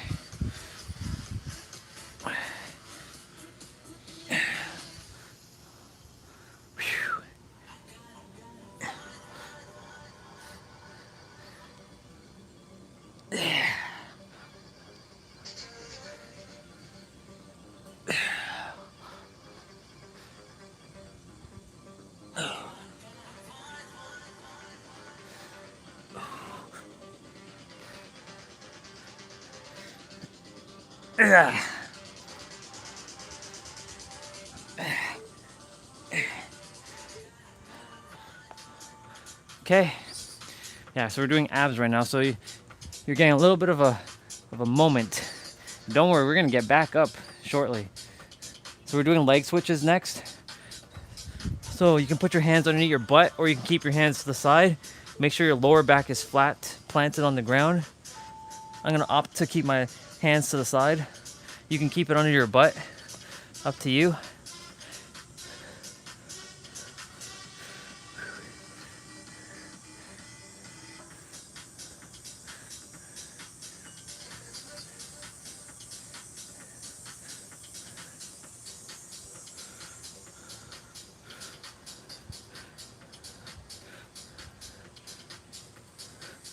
Every day, no matter what, even if it has abs in it, I will always still do a separate ab exercise.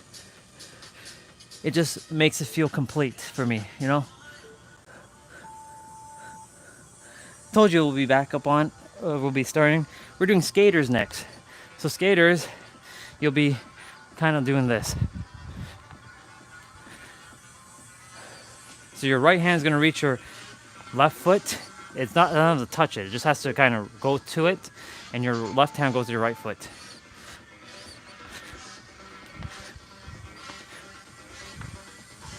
If it touches, cool. If you can't touch it, no big deal. You're not supposed to be touching it anyways. It's supposed to just hover. But I'm touching because, I don't know, it just feels cool to touch. It's like your Olympic speed skater.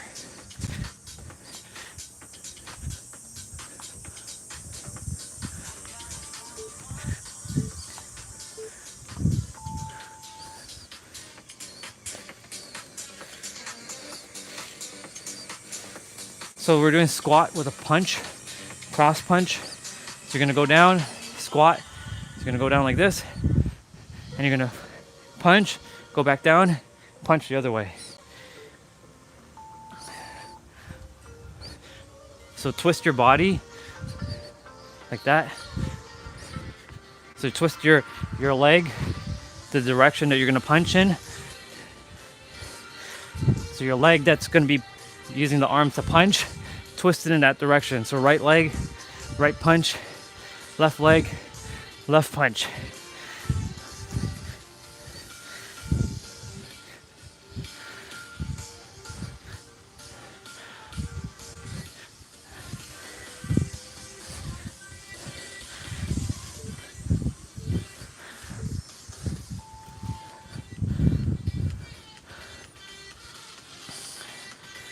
Curtsy to rear lunge, right side. So what that looks like is this.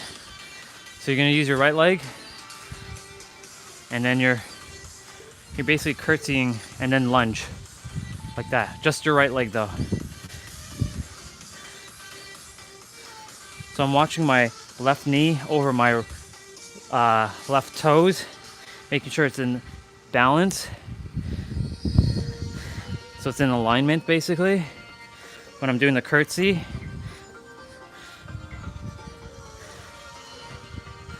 Thanks to Vanya for helping me with a little bit of alignment there.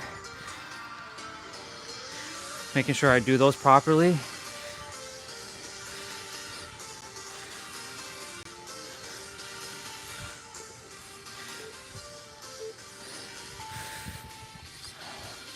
Same thing, left side. You're gonna use your left leg now.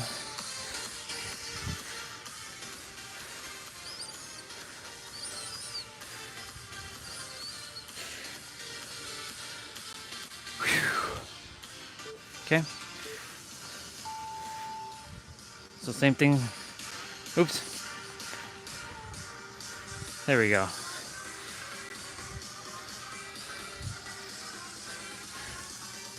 Kind of lost the rhythm for a moment there.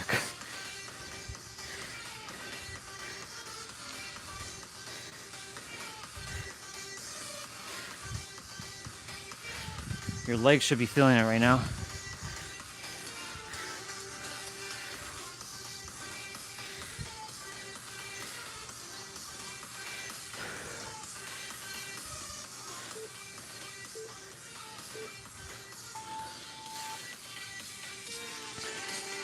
So we're doing jumping jacks to power jacks.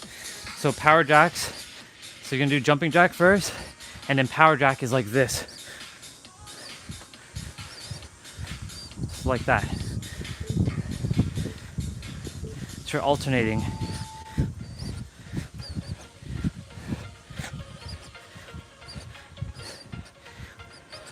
We did jumping jacks in the warm-up, but we didn't do power jacks, so this is technically different.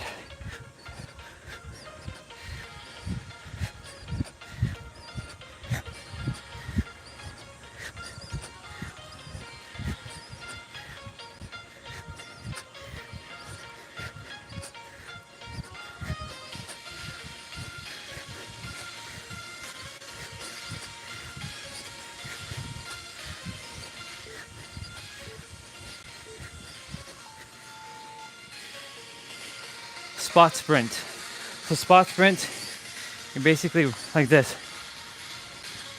You're just running in place like this. It's not high knees like this. This is high knees. You're basically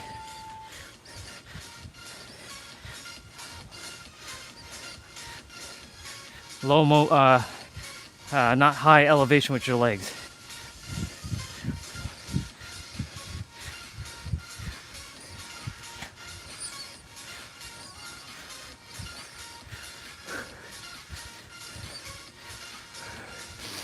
And then breathe through that nose as a reminder.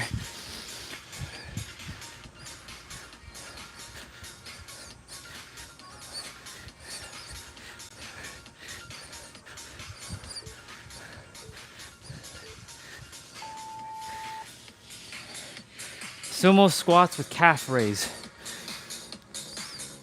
So you're gonna be going down, bring your legs a little bit wider, sumo, and then you're gonna raise with your toes and come up. Then drop your feet back down, go down, come back up. So this is kind of like part of my mobility training right here.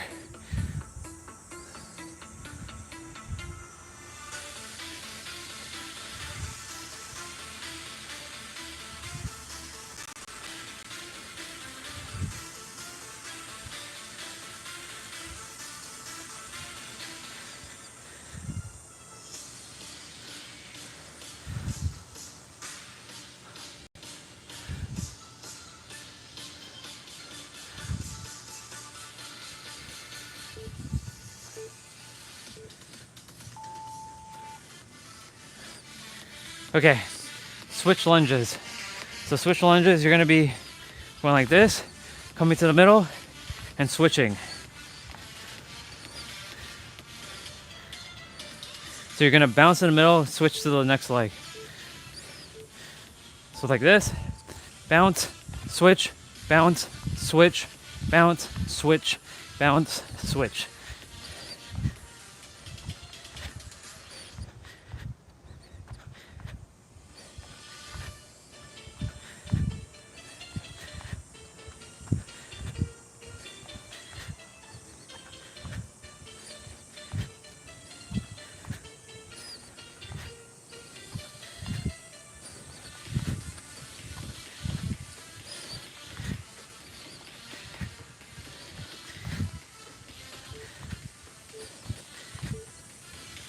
Oh boy, jeez. Whew. Okay, step knee drive to the right. So you're gonna take your hands and you're gonna bring your right knee up like this. So you're contracting your core here. So you're really sucking in your gut here.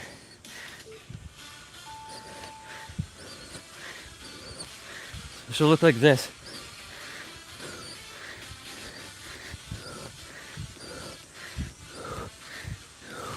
So it should look like this.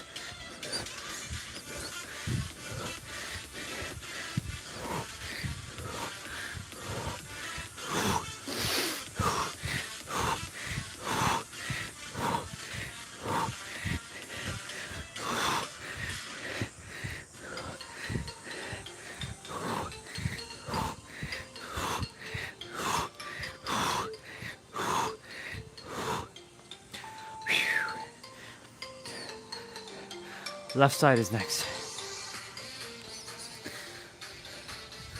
Left side is next. So same thing, but with your left leg now.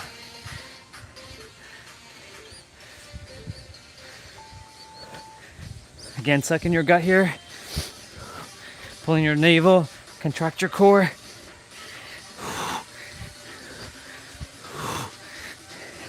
Your hands and your knees are meeting in the middle, basically.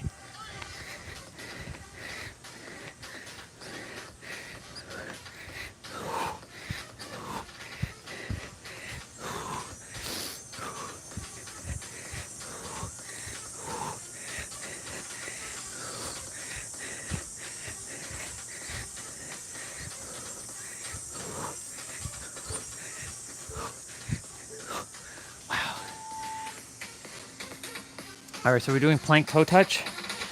So you're gonna be in a plank, and then you're gonna reach your toes, go back, and reach your toes. Actually, you're gonna do a push-up as well. So when you go and touch your toe, you come back, you do a push, you come back up, and then touch your toe. So push up, touch your toe. Push up, touch your toe. Push up, touch your toe.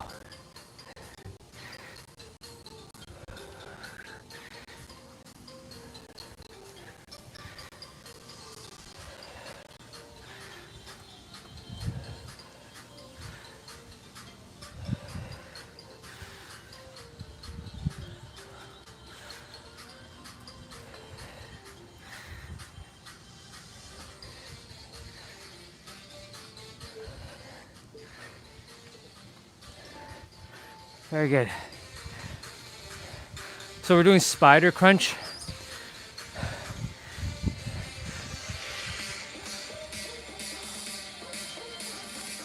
Sounds good, bro. Enjoy your vacation. I love you. I'll check in. I'll see you when I see you, dude.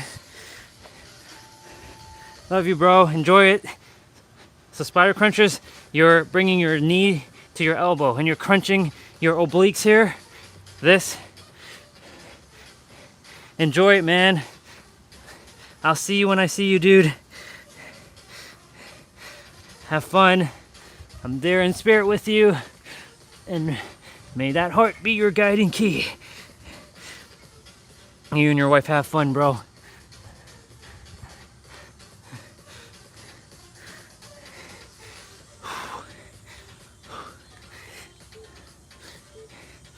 Oh, man.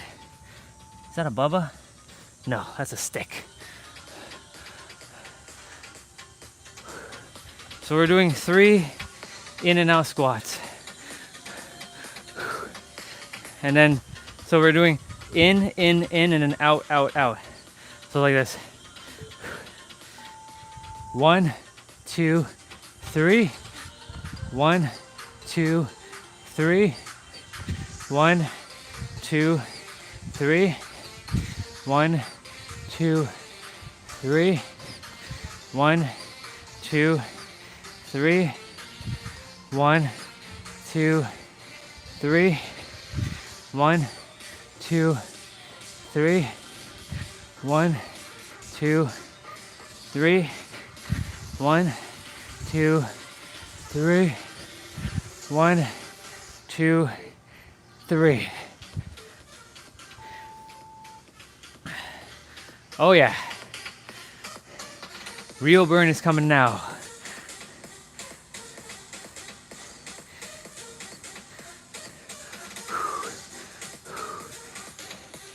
We got burpees with the push-up.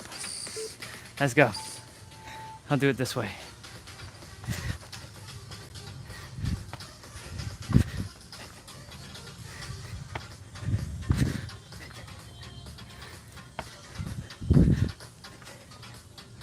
I know you're probably all are like, oh man, really burpees? Yep.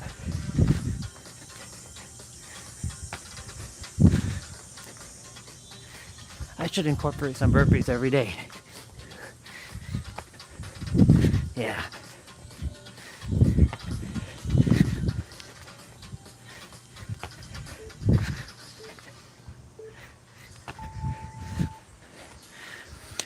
We got wide push-ups. We have the finisher now.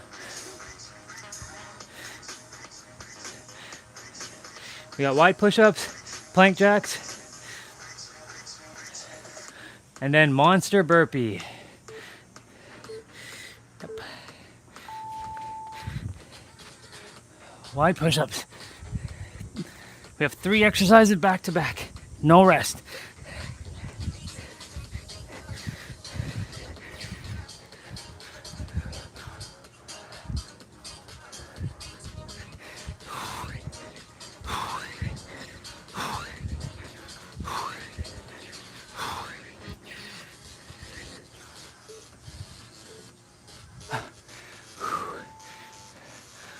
Plank jacks are next.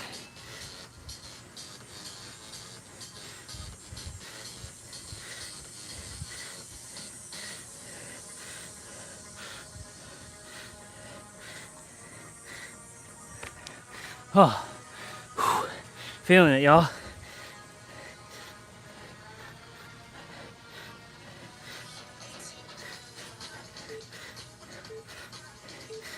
Okay, monster burpees are like this, as follows. 1, 2, and push up. Yeah, and then 1, 2, and back up. 1, 2. That's actually what. It's actually 1, 2.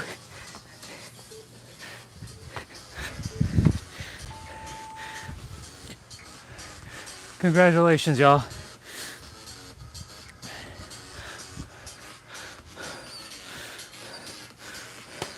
Give yourselves a round of applause.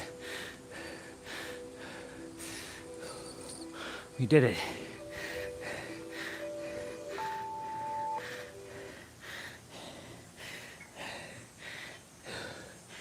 We're gonna do the cool down with them.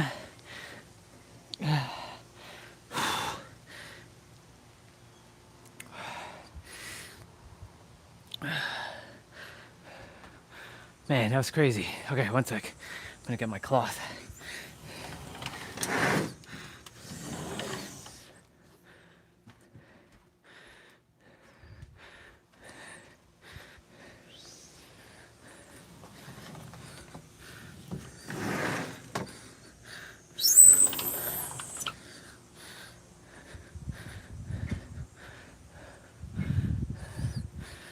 Whew. I'll get water after I'm done abs. Okay. Okay, we're gonna do the cool down with them. I'm just gonna wipe my skin down because I'm glistening, as you can see. Glistening with sweat.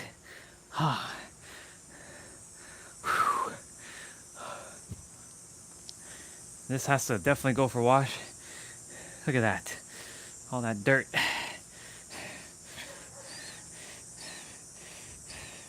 But you know, when you're wild and you're roaming about on the grass and stuff, it's all about getting dirty, you know? I don't let the dirt bother me because, you know,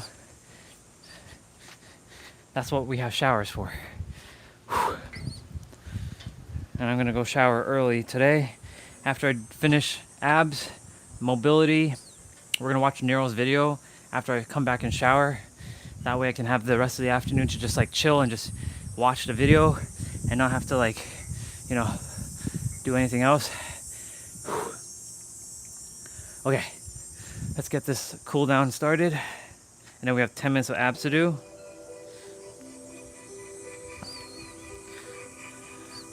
Go ahead and drink water. Ugh.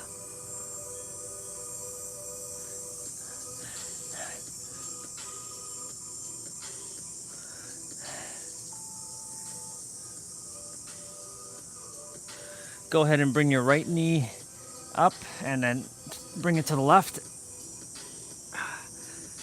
So this is their finishing track. Caroline has hers, Tiff and Den have theirs. Like their newer videos.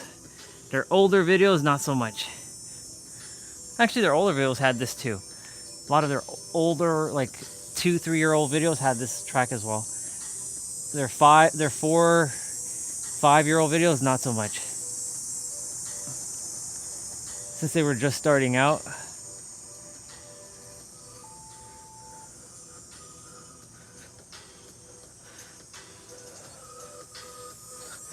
We don't want to kick ourselves in the balls like we did yesterday. That's what we did yesterday.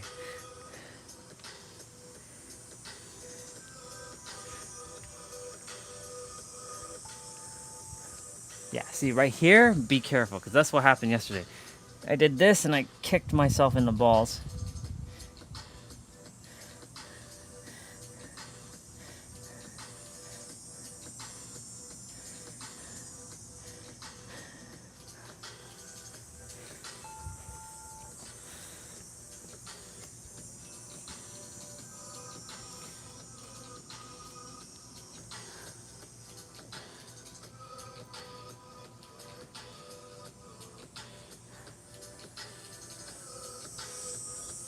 This used to be a struggle to do this. Now it's like easy mode because I've done so much mobility training.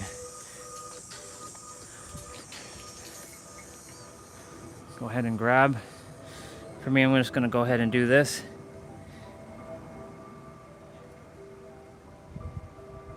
They're not doing this, they're just doing this. But for me, that's not enough.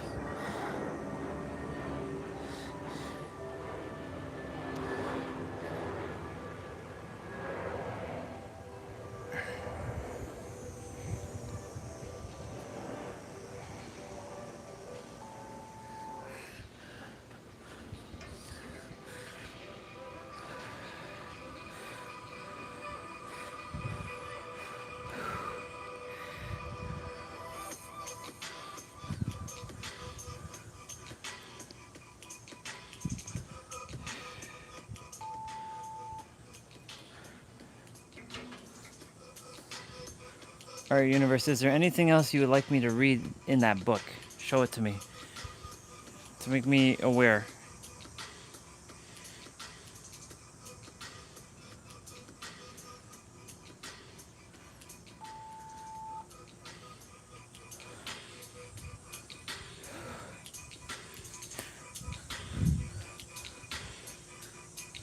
Reverse.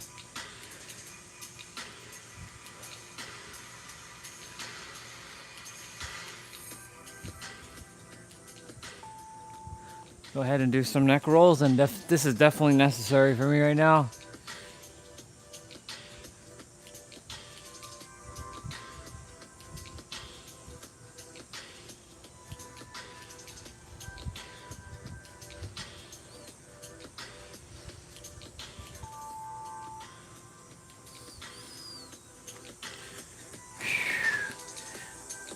Groovy. All right, we got abs to do. So we're gonna get that taken care of.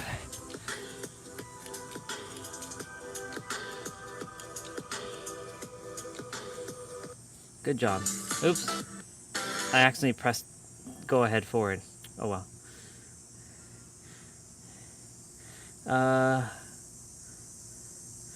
Let's see. We are gonna open up a tab and find, yeah, this one.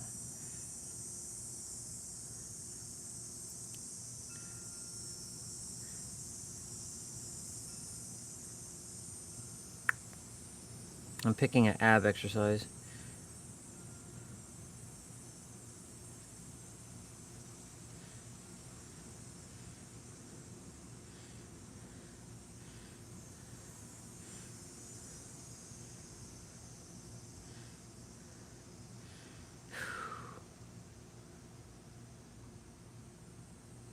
Yeah, we'll just do ultimate abs. We've done this one. 50 seconds of play, 10 seconds of rest. Ab exercises do not give you abs. Ab exercises do not give you abs. You already have them. They're hiding under a layer of fat as evidence of me. Like I have abs, but there's still a little bit of a pot, like pouch. There's still a bit of pouch left. There's a pouch, but if you punch here, like you can feel the ab is right there. Like it's literally right here. So your abs are already there. You already have abs, they're just hiding under a layer of fat. That's all it is. So that's why I said, like, it comes down to your nutrition, your rest, your hydration, like what you're, hydrating your body, and also managing your stress, and also resistant training with like weights. Cardio can, and yes, if you reduce your body fat enough, and you can do that through the kitchen generally, you will ultimately see your abs show up. Now, why are we doing abs then, right? If it doesn't give you abs? Well, it's simple. Strengthen your core so you can lift heavier dumbbells. When your core is strong enough, you can do more things. Like, for example, when I strengthen my core enough and I have better mobility and flexibility in my joints, you're gonna see me hang from a pole sideways. I'm gonna practice that. I'm gonna fall down, of course. I'm gonna make sure I have like some sort of like, cushion thing where I can slide down and like fall and not hurt myself, like one of those like rooms. But if I practice enough, I can probably hang sideways on a flagpole. So, am I aiming to do that? No, but the more you strengthen your core, you can do things like that. You can do more things. You can lift heavier dumbbells like deadlifting or overhead press or chest press, because your core is what's responsible for sending the power to your arms and your legs. And of course, your mind is controlling your core to send that energy, the electrical signal, to lift. So that's why it's important to strengthen your core. That's why we do this as well. All right, let's go. 10 minutes, 50 seconds of play, 10 seconds of rest. We've done this one many times. This is one of our staples. One of my favorites though.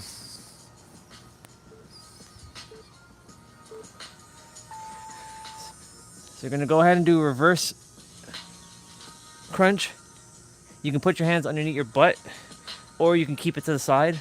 Totally up to you. As long as your lower back is flat, that's all that matters.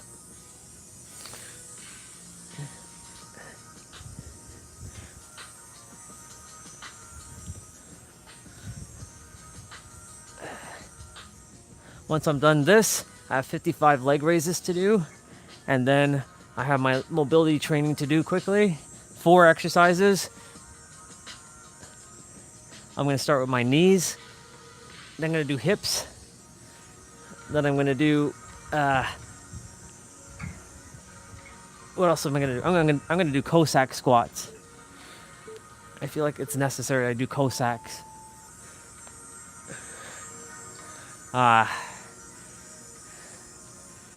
Then I have ankles to do. So we're gonna go ahead and do a leg lift. I'm gonna put my hands on my butt for this one.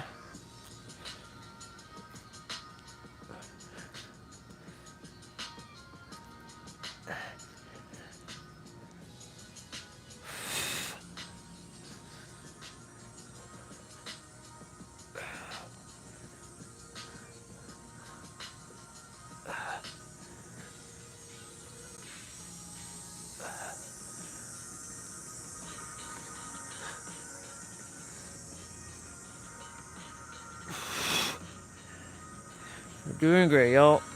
Ah.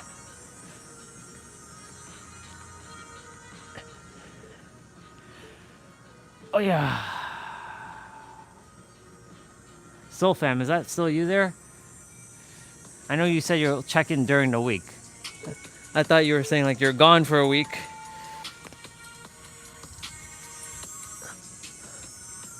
But all good. Either way, I'll see you when I see you. So we're doing scissors crossover.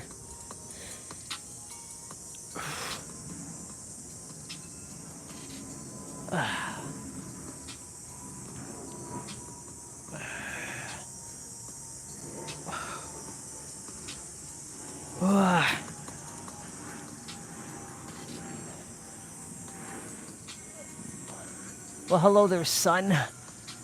I see you're coming out from the roof there.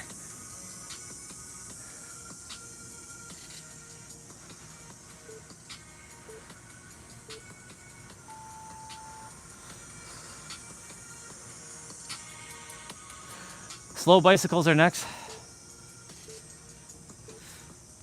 Put your hands out on your head and left elbow to right knee, right elbow to left knee.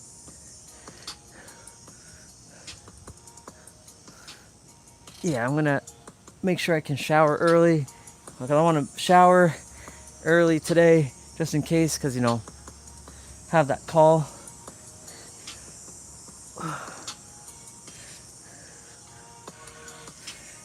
Shower early, do laundry early, like get it like in the thing, get that done early. And come back, watch Nero, eat food.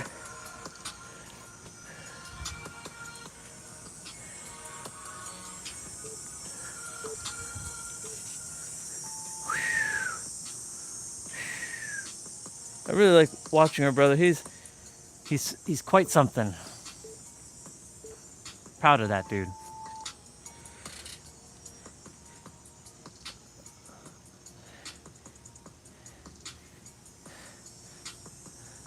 What information do you have for me today, son? What kind of information are you beaming to me?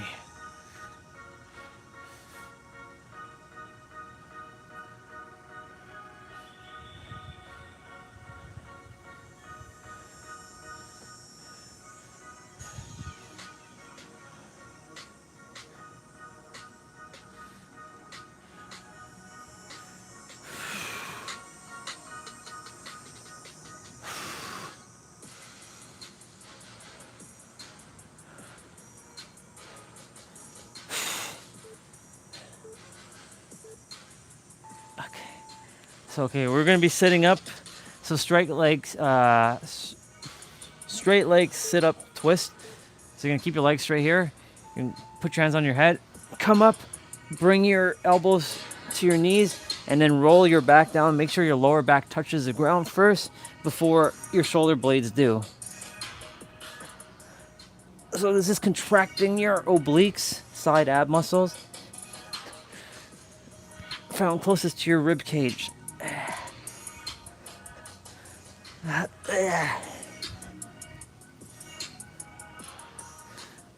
Yeah. Yeah.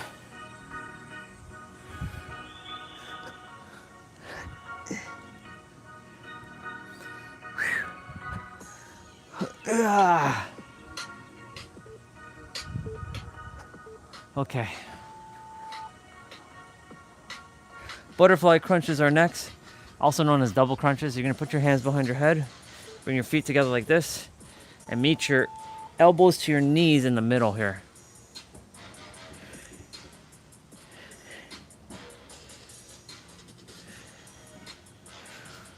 Really squeeze your core together.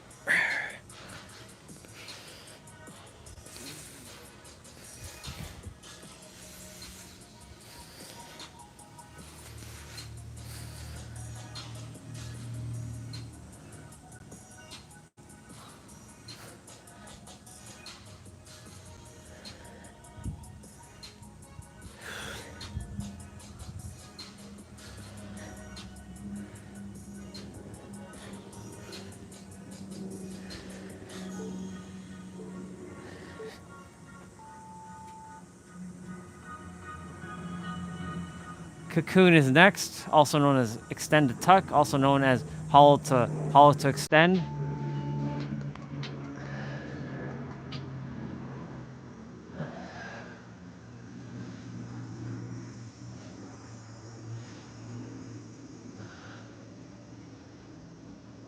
Ah. Ah.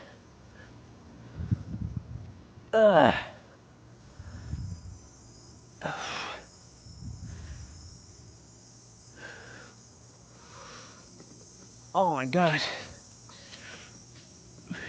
Next will be heel taps.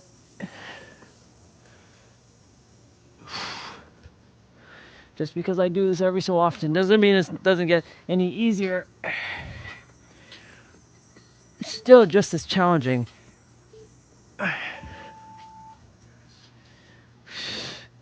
Damn. Heel taps are next. Ugh. So if you bring your legs out, oops.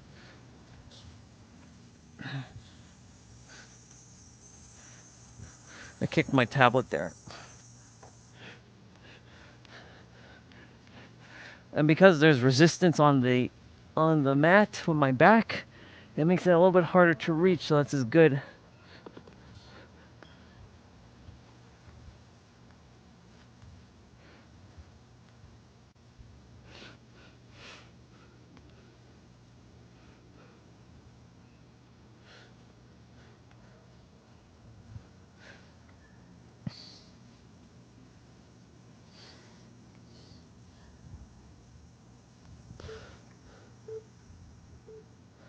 Very good. Sprinter up is next. Final exercise. So similar to straight leg sit up twist, you're gonna make sure your lower back touches the ground first. When you come back down, you can touch your toes or your knees or both. And make sure, I'm gonna do both.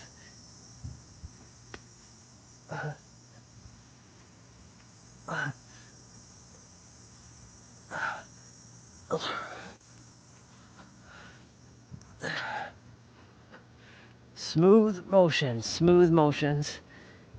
Yeah.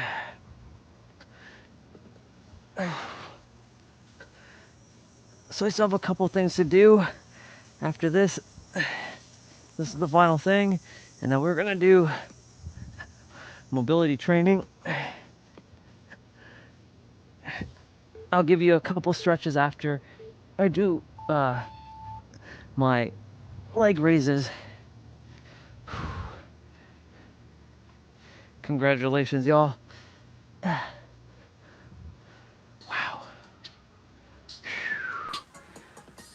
That was crazy, but awesome.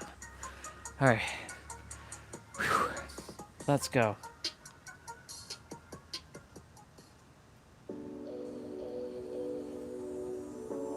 I like this track a lot. I like that track a lot.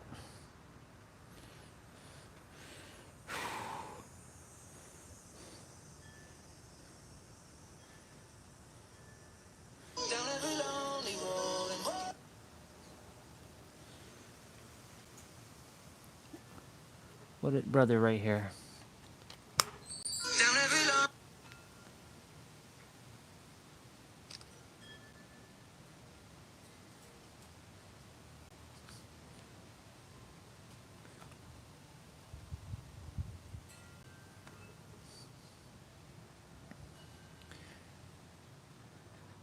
Wait.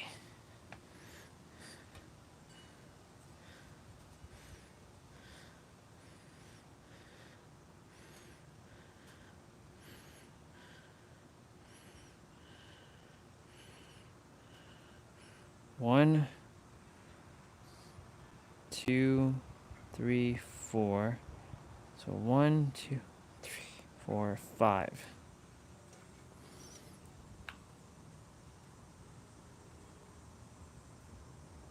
Six, 7 with the eyes. 7. 11. Whoa.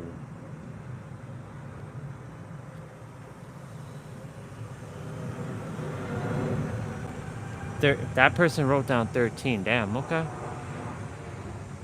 33. Wow.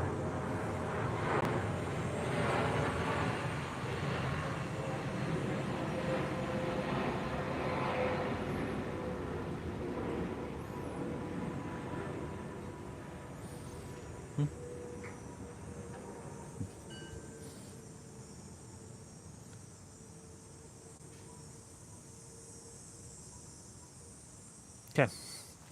It's 2:02.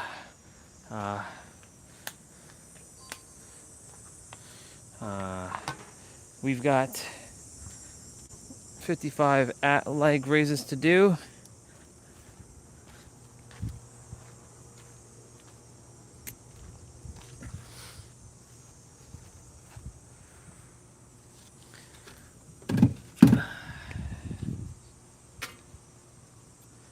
55 leg raises to do.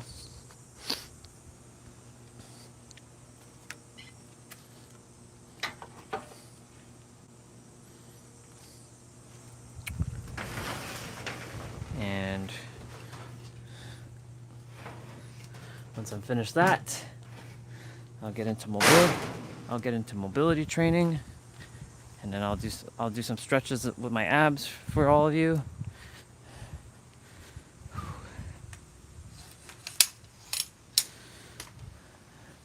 I haven't had water since, so kind of challenging myself here.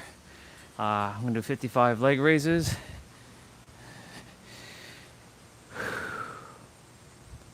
Three, two, one. Actually, I want to listen to some music.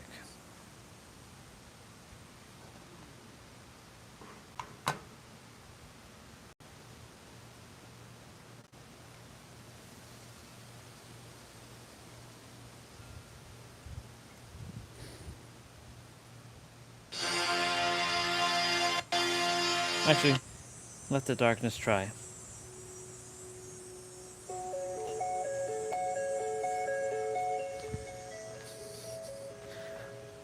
I like this song a lot. 3, 2, 1, go. 1, 2, 3, 4, 5, 6, 7, 8, 9, 10, 11, 12, 13, 14, 15, 16, 17, 18, 19, 20, 21, 22, 23, 24, 5, 26, 27, 28, 29, 30, 1, 2, 3, 4, 5, 6, 7, 8, 9, 40, 1, 2, 3, 4, 5, 6, 7, 8, 9, 50, 1, 2, 3, 4, 5.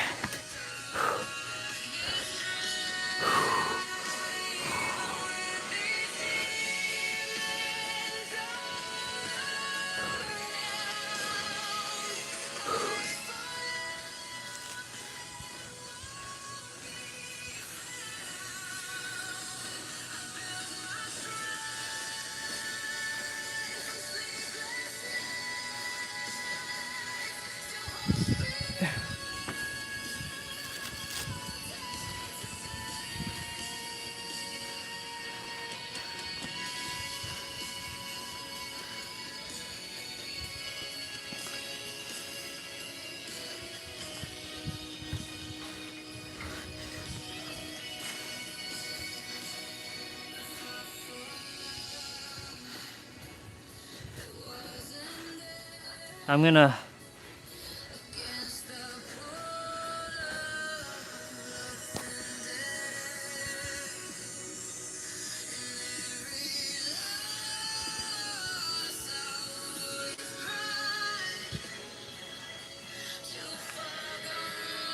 see if I can do laundry now. I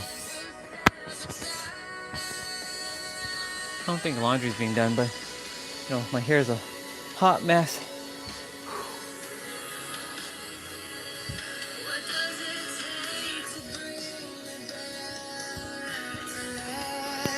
I'll leave the music here.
took the fall, believing love would hear my call. I've been foolish from the start and offered you my only heart.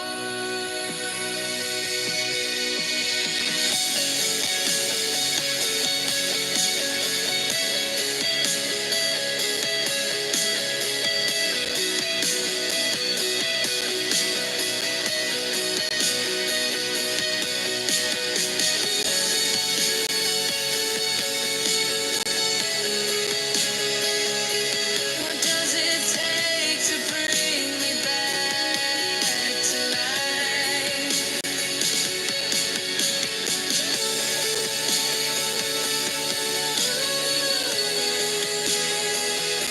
If love won't come, then let the darkness try.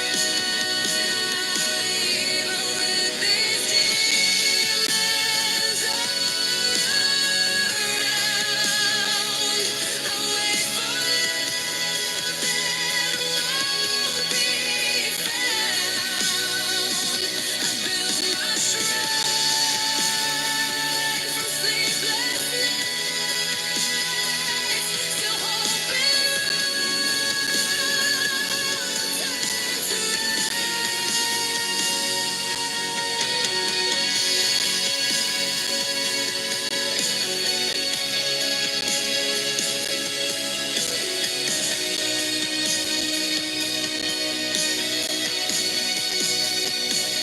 I fought for love that wasn't there, against the pull of love and dead air. And every loss I wore with pride, too far gone to step aside.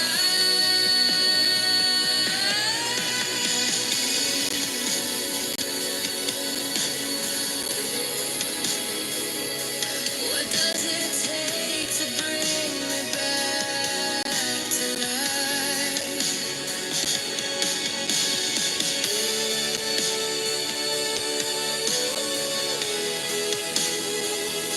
If love won't come, then let the darkness try. Even with these demons all around, I'll wait for love that won't be found. I build my shrine from sleepless nights, still hoping will turn to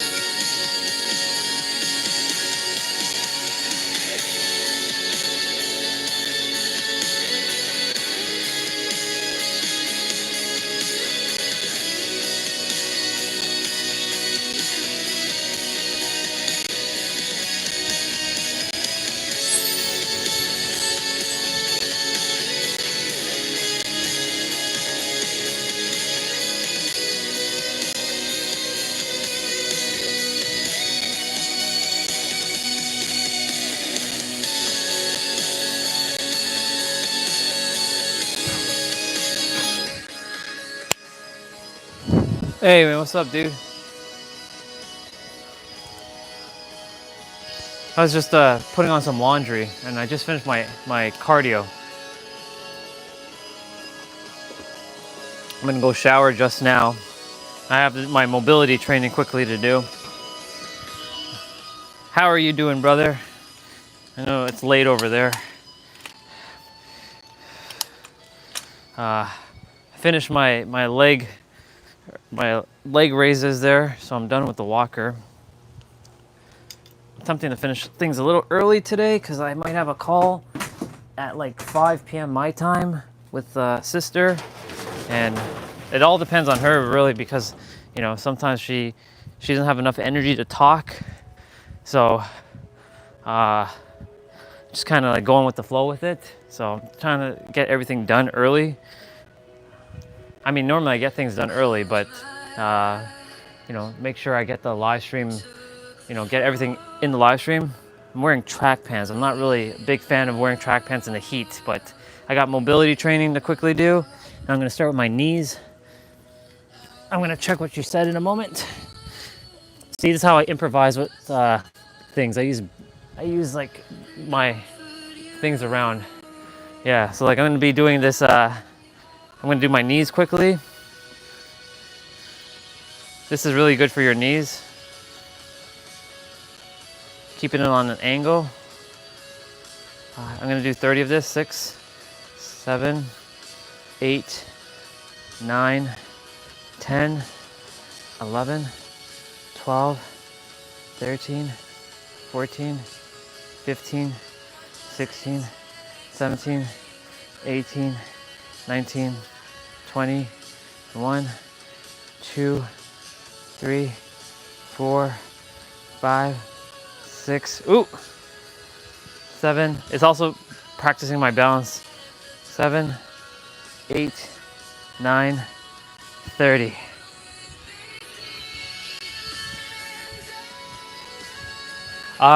These, what are these called?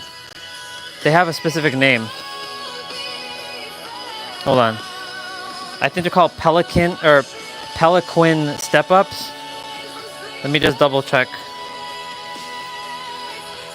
Peliquin.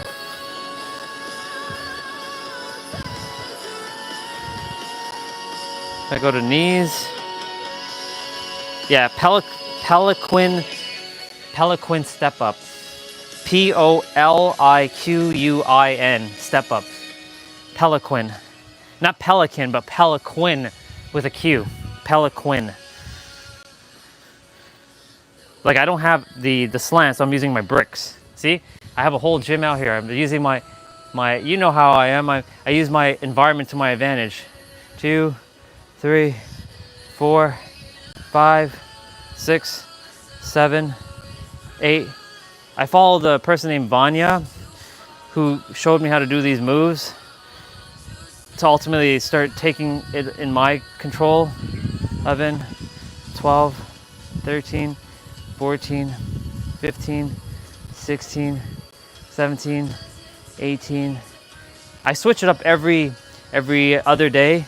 This is lower body day. So on Tuesday, I'll be doing different knee movements. 2, 3. I'm just doing 4 exercises. 5, 6, 7, 8, 29, 30.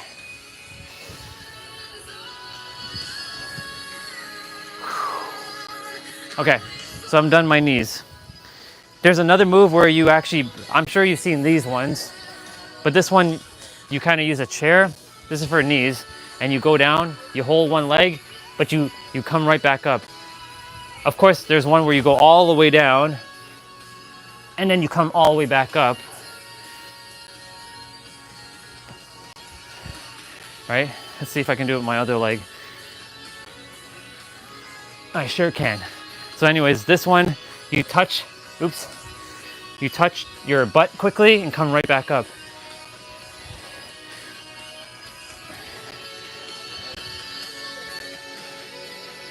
Yeah, so I've done my knee. So on Tuesday, I'll be doing that for my knees. That one we just did there, I'll be doing that for knees. So I'm gonna be doing hips now. So hips, I'll show you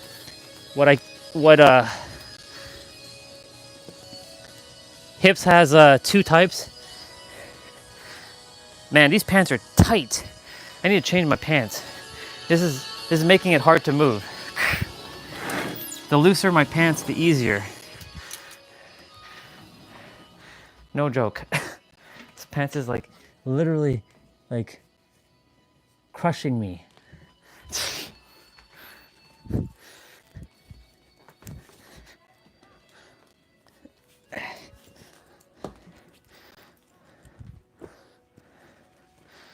Hold on a sec. This one's a little bit more flexible. Hold on one sec.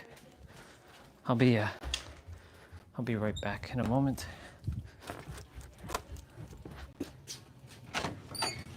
I put on laundry, so let me just pause it for a moment.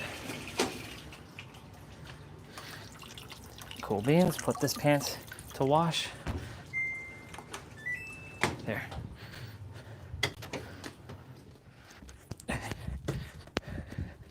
Okay, now, these pants are much looser. I don't know why I didn't just wear these ones in the beginning. They look the same, but they're looser. You can hear the neighbor say, Shadow, stop! Shadow's the doggy over on the other side of the fence. All right, so these hip ones, these are called 90-90 transition. So when I first started, I'd go down like this, but I would use my fist or my palms to raise me back up, and then I'd go down and then come back up. And when I get a certain groove, I'm able to then get on my feet without, like, see there, I couldn't do it without my hands there. On this side, I'm able to, no problem. And now, see? So this is good for your hips. 90-90 transitions. When you get proficient enough with it, you don't need to use your hands. See?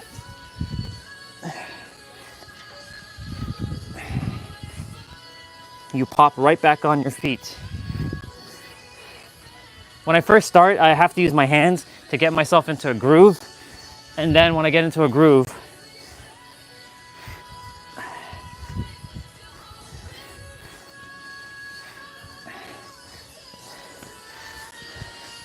yeah, 90-90 transitions.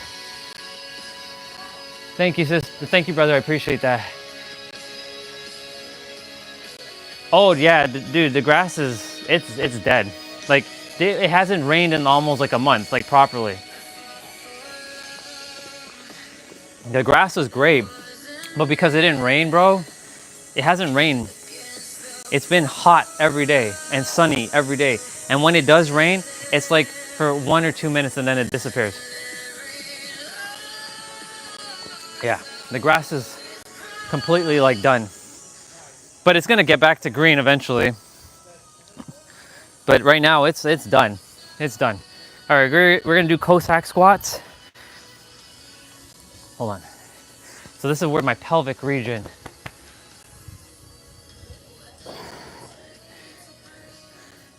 Yeah, see, I'm not going as low as I would like to go. I wanna go lower.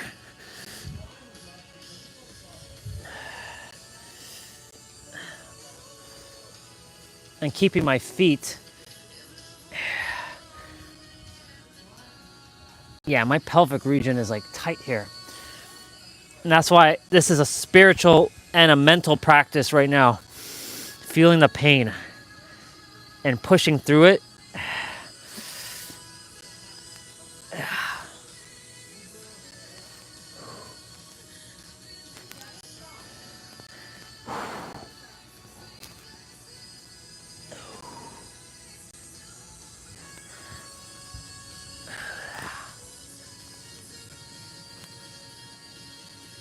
Oh my God.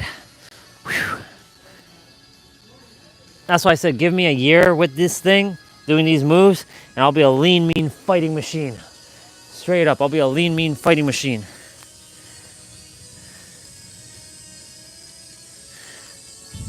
I'm already like sweating buckets.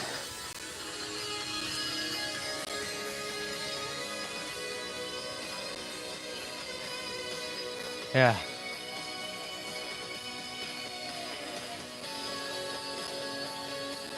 Yeah, like, dude, it hasn't, like, it's gonna rain probably on Tuesday, but I don't know how much rain's supposed to fall. And even that's not gonna be enough to restore this. Like, a lot of people have been watering grass.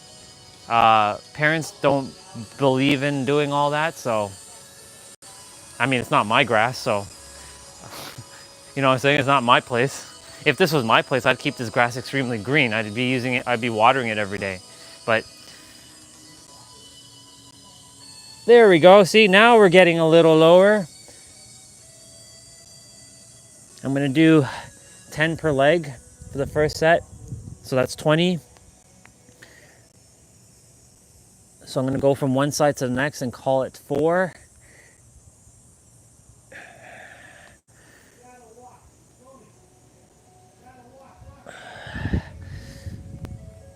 And the goal is to keep the feet flat.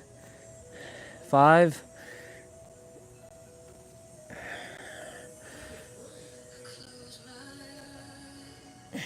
6.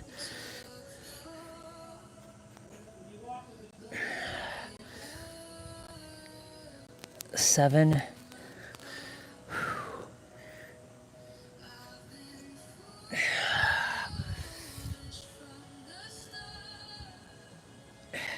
'Getting lower. I can start to feel I'm getting lower. 8.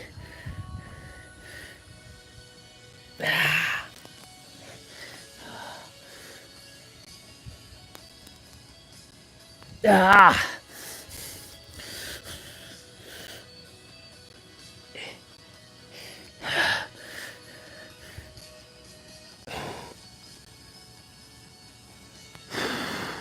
Shit. Ugh. This is why you're getting to see me do this, get it in the struggles. See ya, bro.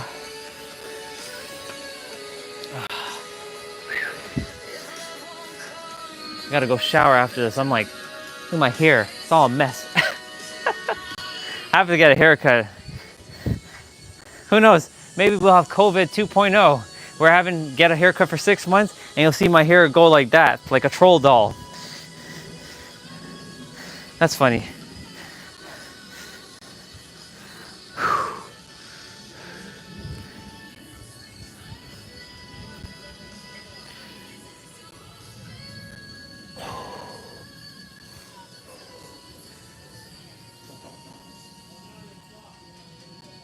Okay, so that's, yeah, there we go. More challenging.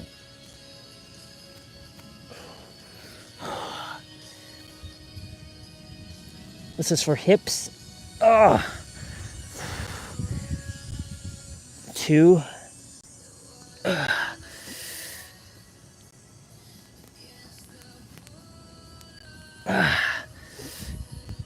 3.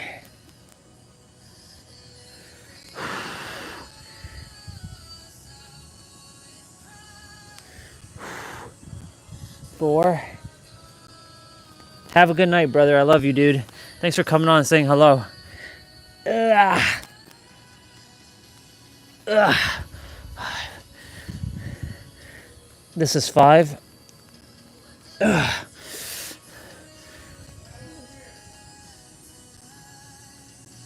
6. When we get over on this side.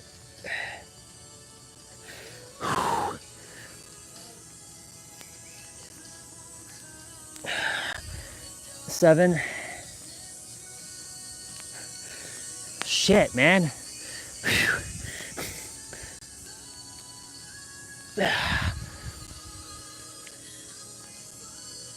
8.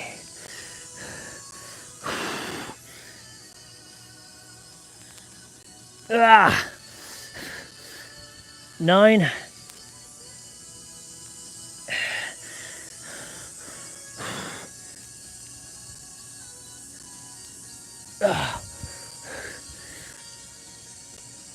'Oh my God. 10. That's 20. Holy hell. Okay.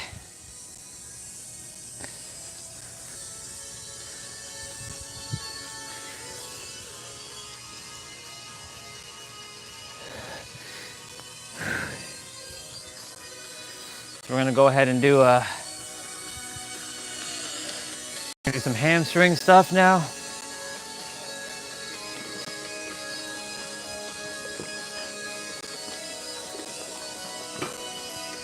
Oh man.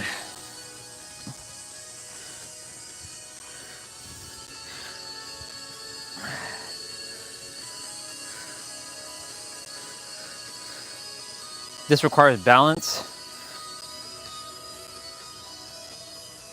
Oh shit. Okay.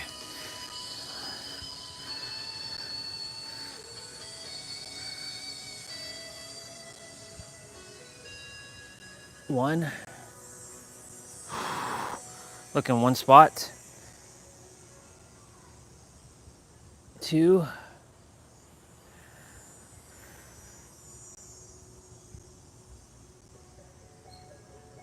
3.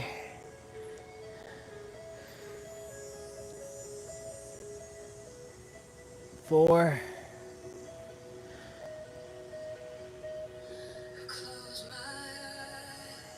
5.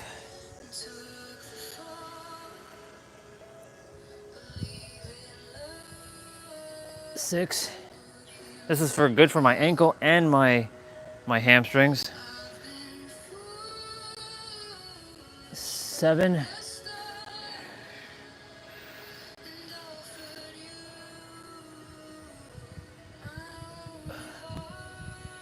8. Holy heck. 9. Whoa.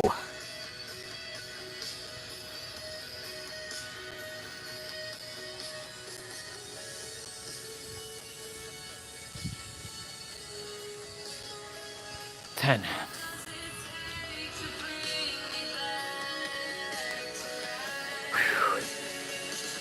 Have 10 to do on the other leg. And then we switch again.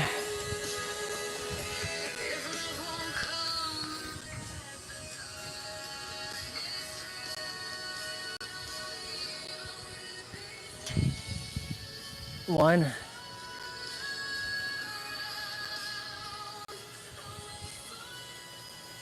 2.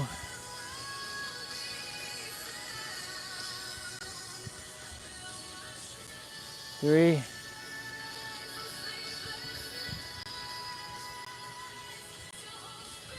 4.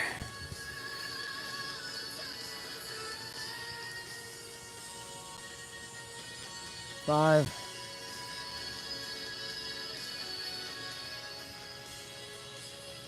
6.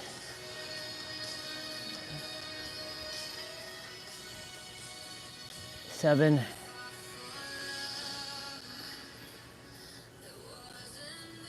8.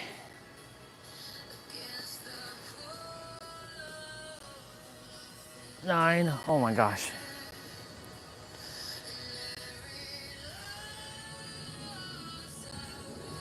10. The legs.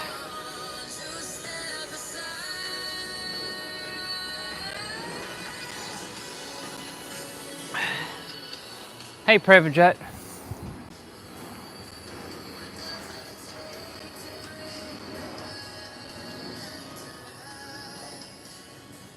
One.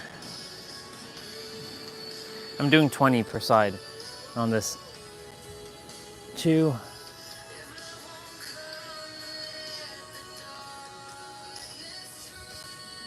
3.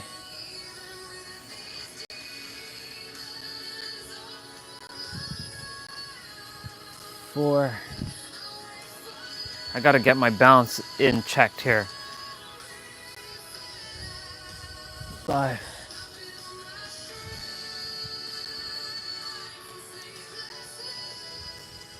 6.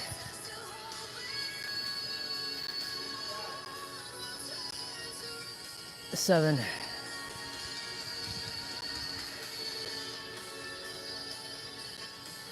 8. Oh my God. Whoa. Whoa. Come on. Come on.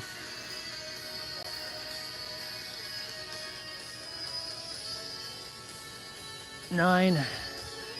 Good job, right leg. You're doing great. One more.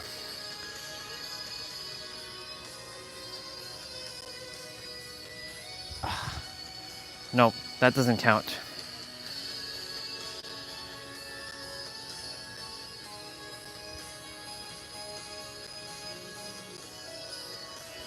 10. My right leg has a little bit of a harder time balancing than my left. So I gotta figure out why is that. I'm gonna figure out why my right leg struggles to balance than my left. My right leg's technically stronger than my left. Or I would think that anyways. Okay.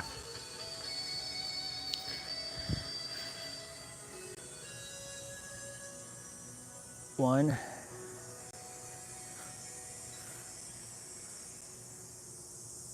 I have one more exercise after this to do. 2.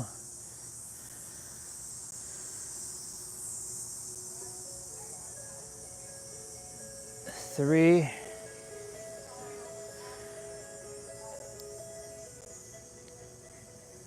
4.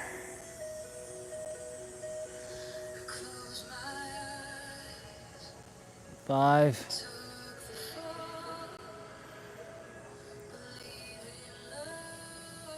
6.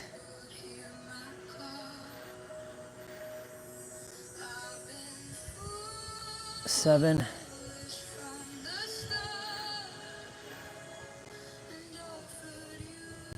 8.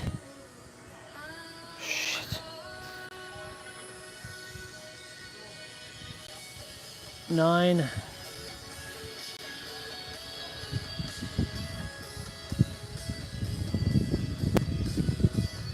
10. Wow. Okay, one more exercise. I gotta go on the grass for this one.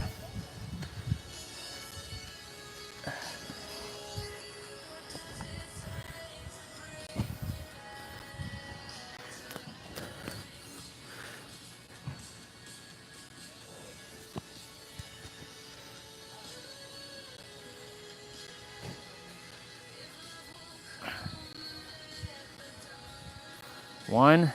Like my knees are getting bruised by doing this too. I don't want to bruise my knees. Shit hurts. I've already bruised my hands, my toes, my fist. Okay.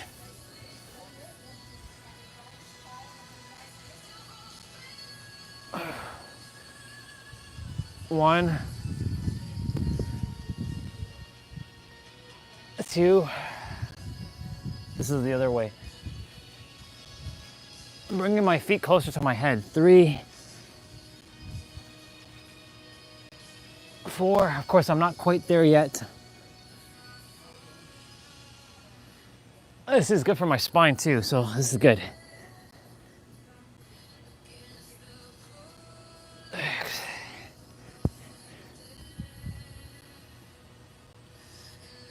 7.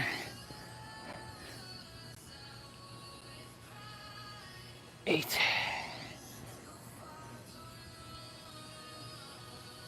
9.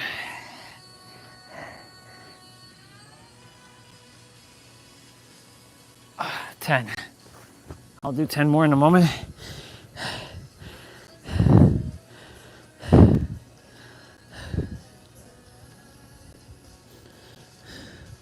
I got a long way to go to get flexible again.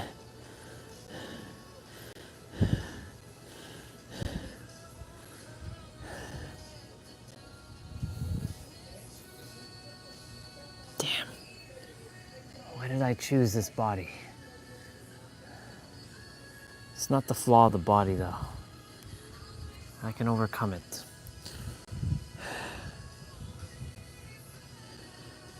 We made progress. We've made a lot of progress with this. Okay, 10 more, let's go.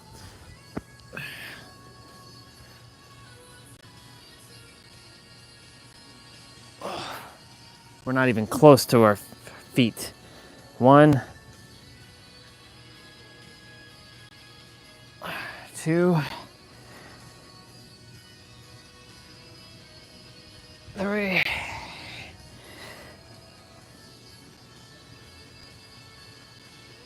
4,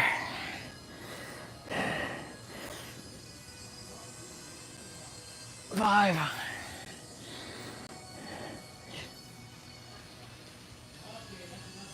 6,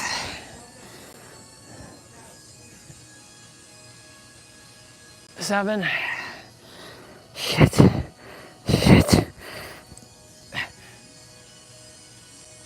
8, Oh my God.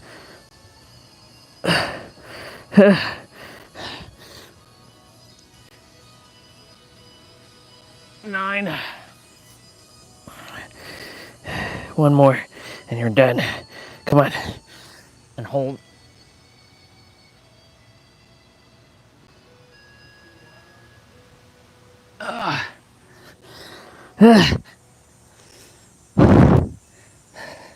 Shit, man. Fuck. Oops. Fudge.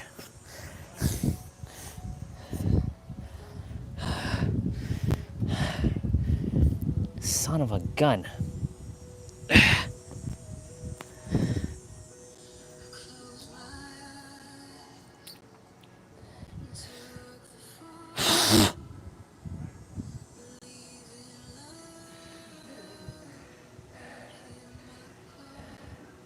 Oh yeah, we're gonna bounce on our knees for a moment.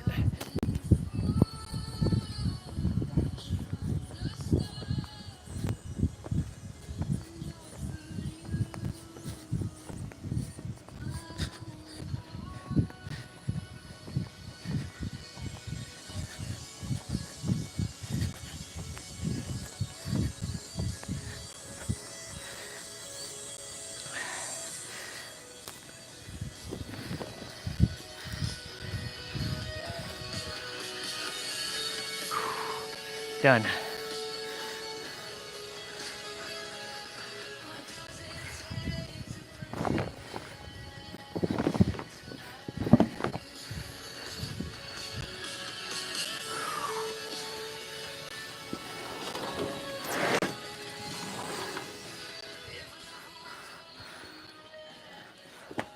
Oh my God. It's crazy.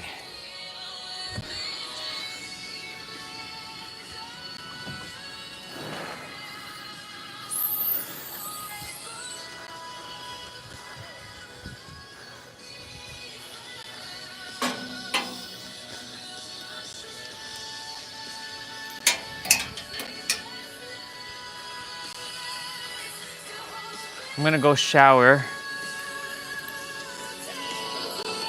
And then we're gonna come back and watch Nero.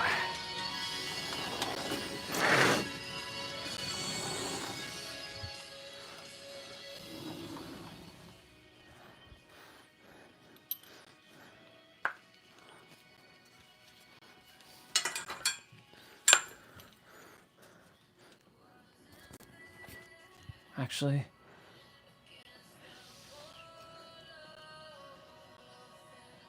if I shower now, I'd have to shower again after. Yeah, I'll shower twice. No big deal.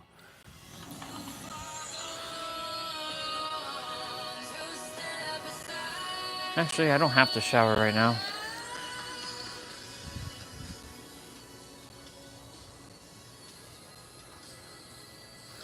Laundry was important to do though.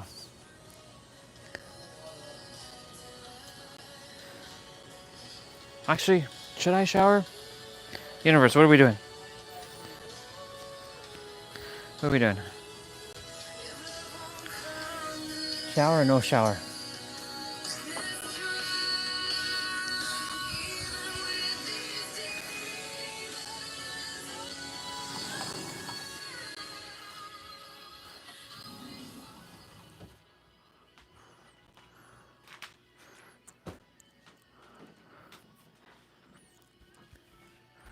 Shower.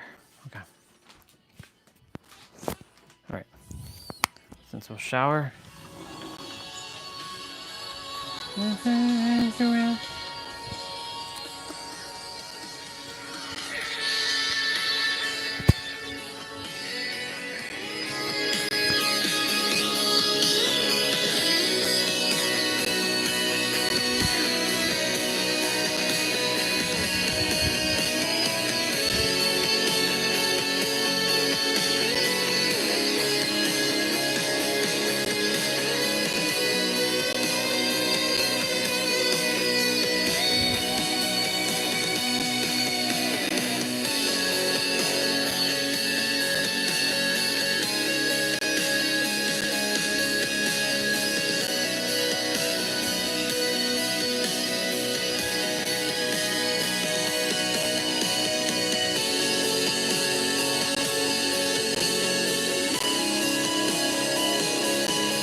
Okay, I'll be back.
I'm back, but I'm going to go grab lunch now, or second meal, and I just showered. I did a little bit of shaving, a little grooming, did a quick little shave.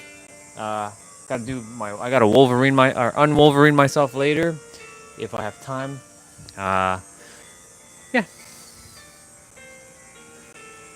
looking sharp, looking good. All right, I'll be back. We're gonna watch Nero.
Okay.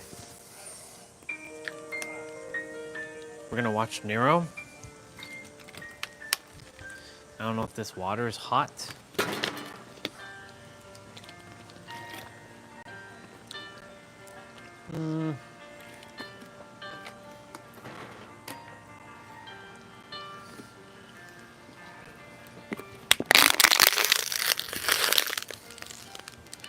Grab my lunch. We have rice and chicken and spinach. I've brought another croissant. Another croissant. I'm waiting for my laundry to finish washing so I can put it to dry.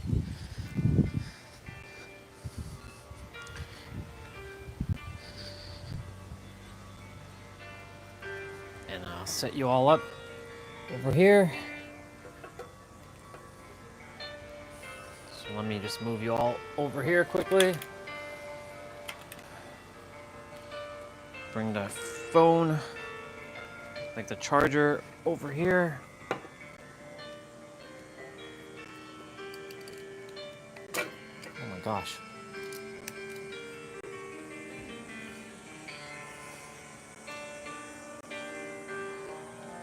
Let's see.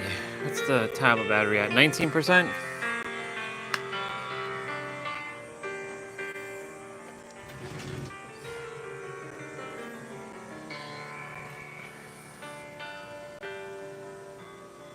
$444. How awesome is that? Like the live stream timer.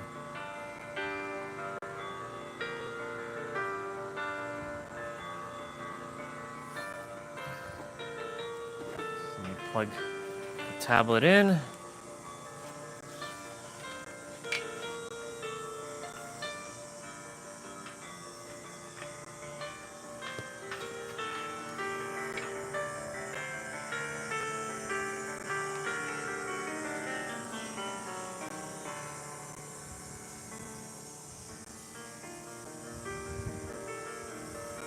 All right. Let's go on YouTube.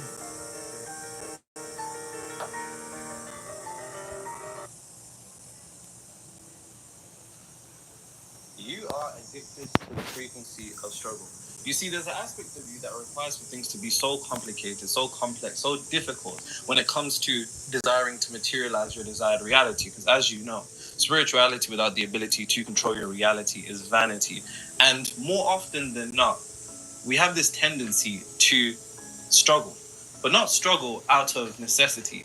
It's actually an unnecessary degree of struggle, which we often do because we're unaware of the secret frequency of struggle that is within us. And when it comes to materializing your desired reality, whether that's to make a certain amount of money, attain a job, a career promotion, or certain relationships, have you realized that things always seem to be unnecessarily difficult, unnecessarily complicated? And it's because of this frequency. You see right here, you see our boy pushing the boulder up the hill. He's addicted, right, to the frequency of struggle.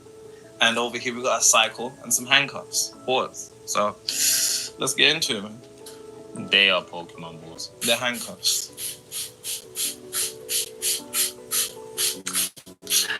I don't know about you during today, man. Maybe you're a bit rusty.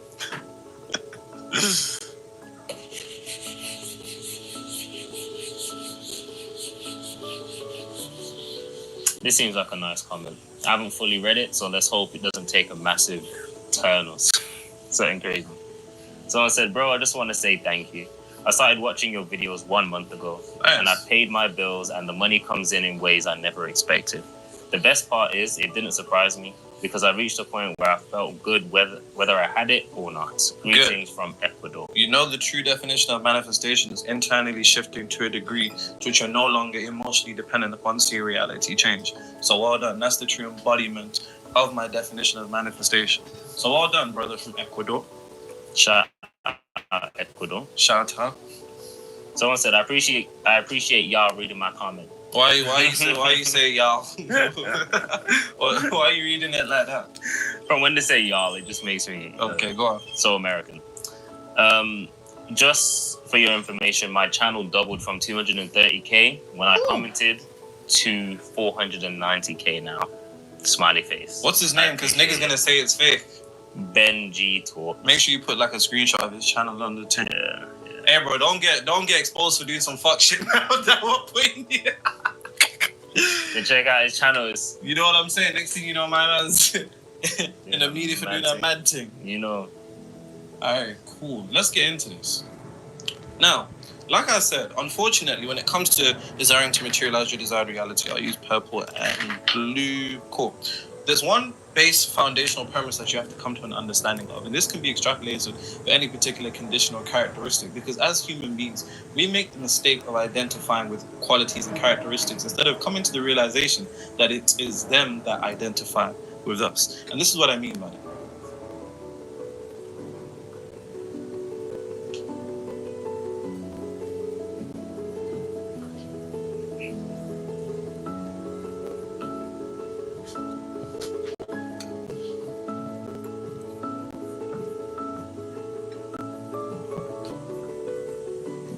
You do not have a struggle complex.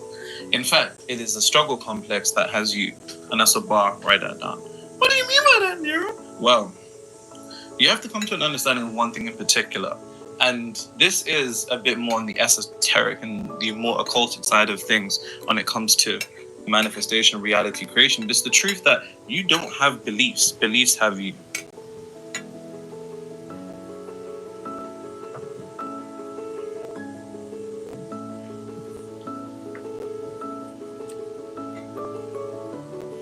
What you need to come to an understanding of is that each particular belief, condition, circumstance of reality, quality, characteristic, anything that you can identify with itself, each and every belief is an entity. Now, when I say entity, all I mean is an organism that exists on the spiritual plane. There's 3 planes of existence. All successful manifestation requires alignment across all 3 planes of existence. So don't listen to anybody that tells you that you don't need to do anything to materialize your desired reality, because that's just complete and utter idiotic. In its base form, it's just idiotic, because nothing takes place in the physical plane without some type of physical action. Now, does that mean the physical action has to be hard? No. But what I will not do is facilitate laziness, because that's not what we're doing here. Action can feel effortless and natural and aligned. That's what it should be. But the whole notion of no action is just ridiculous. But an entity is an organism that lives on the spiritual plane.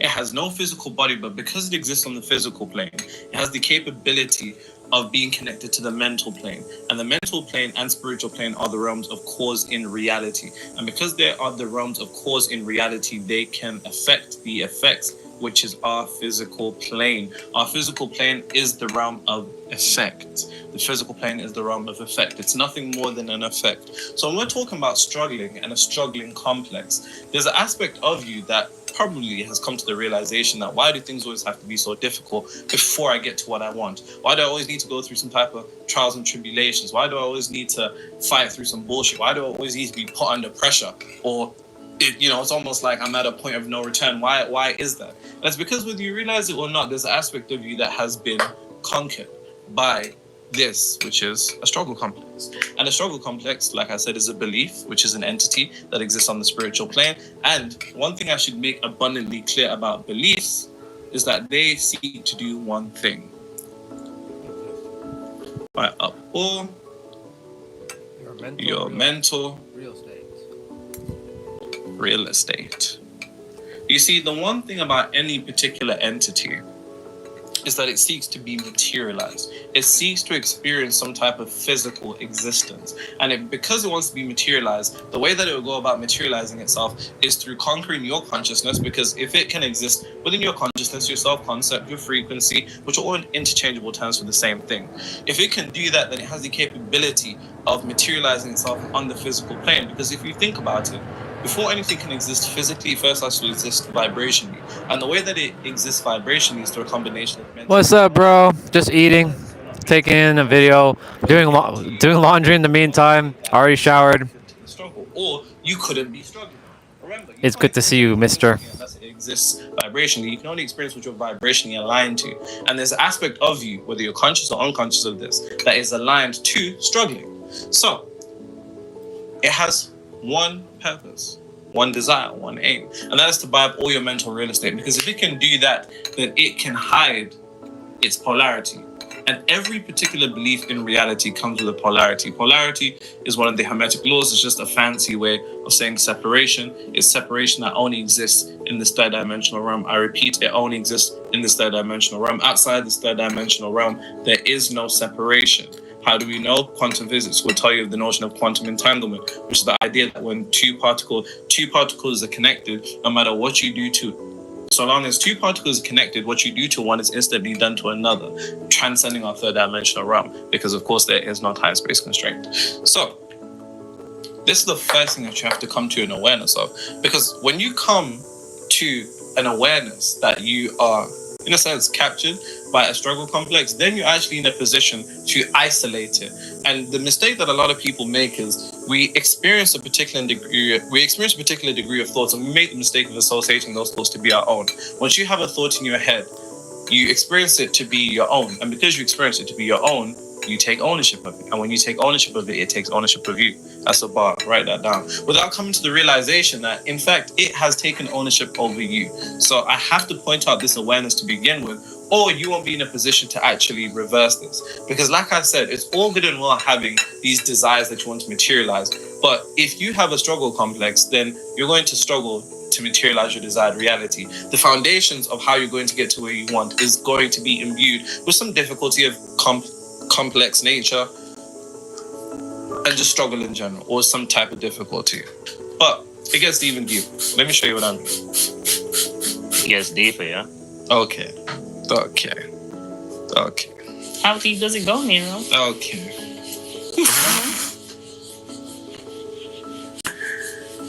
Ooh. Let me show you what I mean. Pause for a sec. I already did some like grooming. I have a call later if it happens.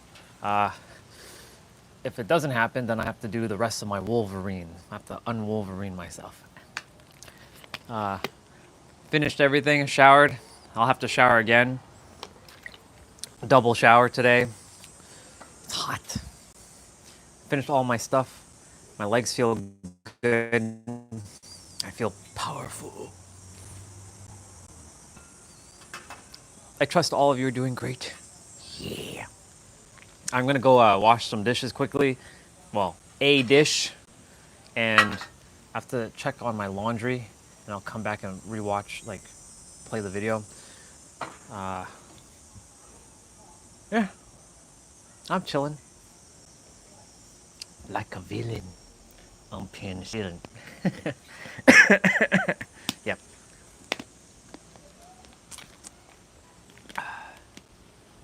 It's hot.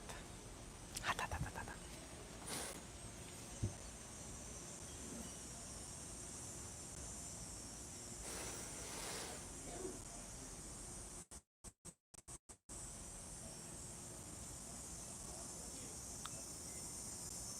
Oh, I'm gonna be chatting with a sister on Instagram. That's if she has the energy, of course, because we were supposed to chat yesterday, but it didn't happen because she was kind of drained. Full moon got her drained, so and hyper, and she was watching some shows with her mom and her sister. So I'm like, no big deal. When it happens, it happens. So, but if it doesn't happen, the live stream continues. So I'll start the live stream. If we're having a call, the live stream will end around like 5, which is in an hour and a half. If it doesn't happen, the live stream just continues, like I did yesterday. So, all good. I played like 2-3 rounds of Dead by Daylight last night. There's one match we got destroyed, like within 2 minutes. Michael Myers. He steamrolled us, and a Wraith.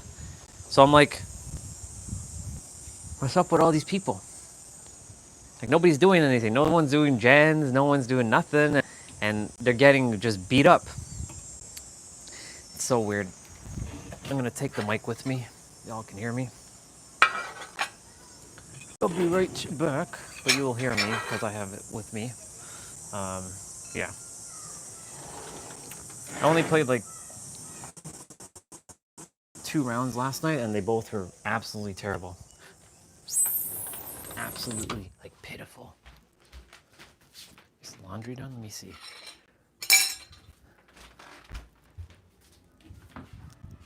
Yeah, it's done.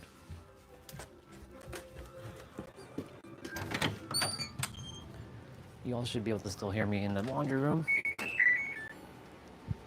Put this on. Today's my grooming day slash laundry day, but because the call might go for a while, I figured I'd do stuff early, so I have to a little bit early because I don't want to be like doing all this stuff while I'm chatting. I want to be present on the call. So, you know, when I'm spending time with people, I like to be present. I don't like to be fiddling around with doing anything else, unless we're playing a video game and we're chilling and shooting the shit. That's a different story.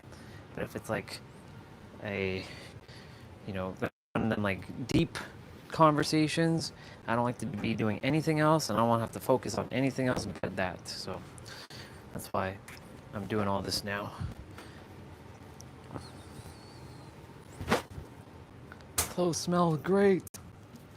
They smell wonderful, as they should. Lavender.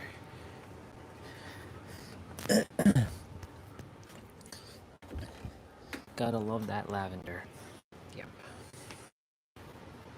My rag is clean. Oh. Yep. A great day. There's some synchronicities that popped up in the book today. They were kind of skimming through again. Seems like that book is gonna play a part in the next little while.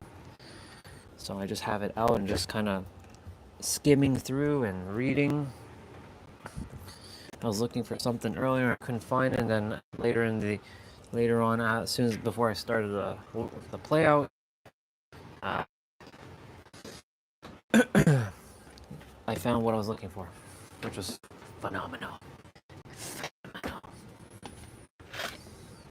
I might be breaking potentially because I'm in the basement. But you should all still be able to hear me, no problem.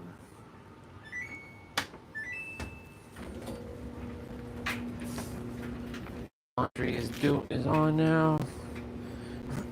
You all see me do laundry, so I don't need to bring you all down here to do laundry. We've done many laundries on the live stream. So this will be about an hour and a half.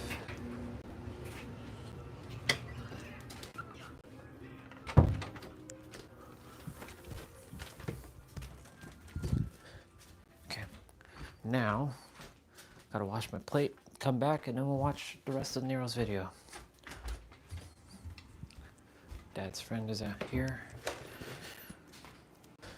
I'm sure I'll see him come in the backyard shortly.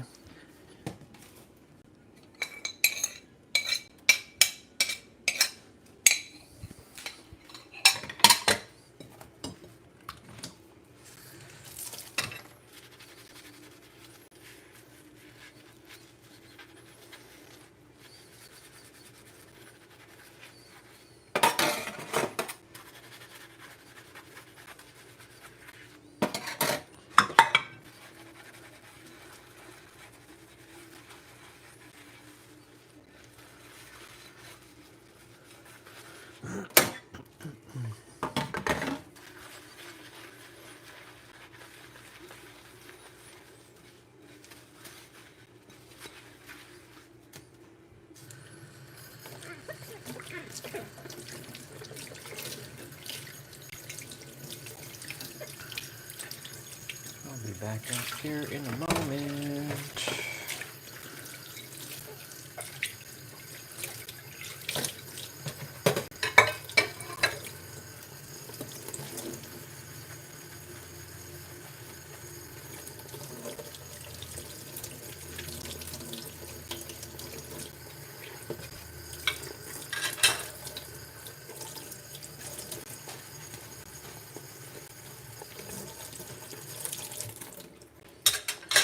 Coolio. You know, I used to say Coolio a lot. That was a rapper, I believe, Coolio. He had dreads, I think. Coolio.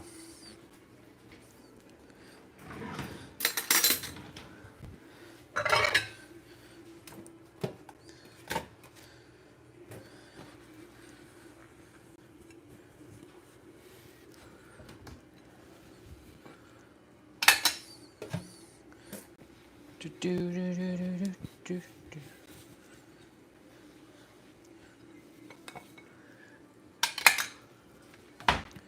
One more thing I have to wash.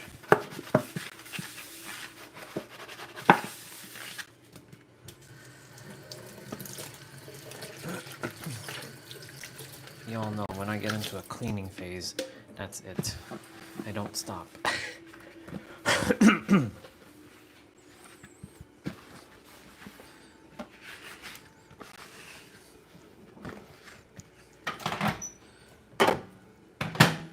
Okay, laundry is drying. Dishes are washed and packed. I'm gonna get me a quick little snack.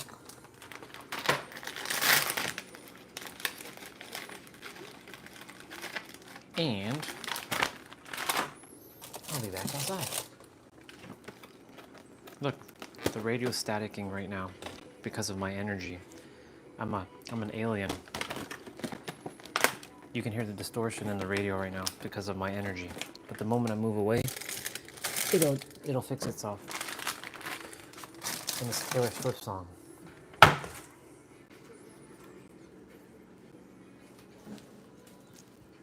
See? It fixed.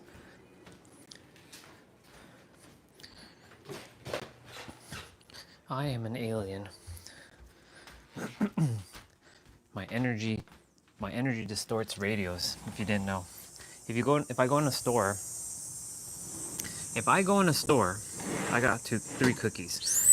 If I go in a store and they have music on from the radio station, I'm gonna distort the radio station. Guaranteed. 100%. Because that's how staticky I got.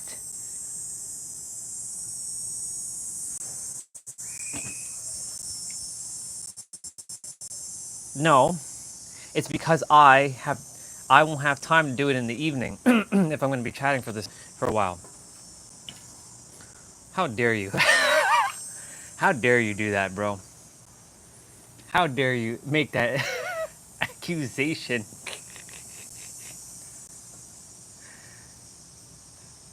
Don't I like everyone? I like everyone.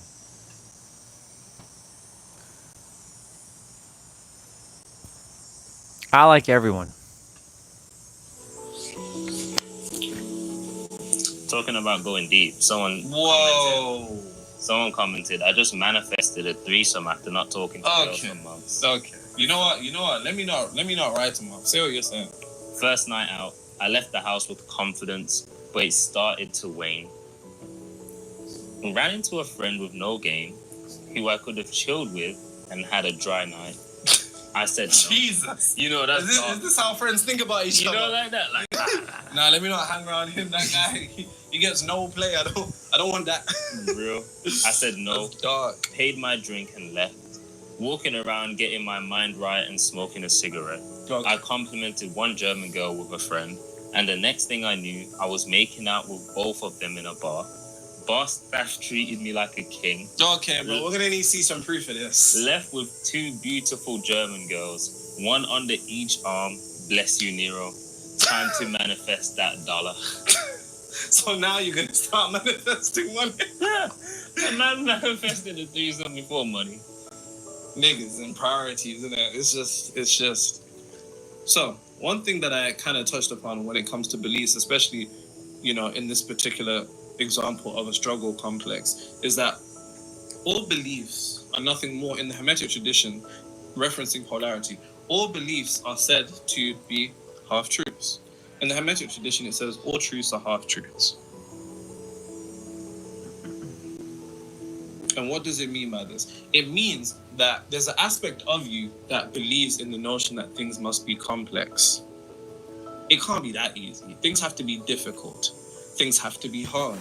I was talking about this yesterday. Complicated. And this can be extrapolated to anything.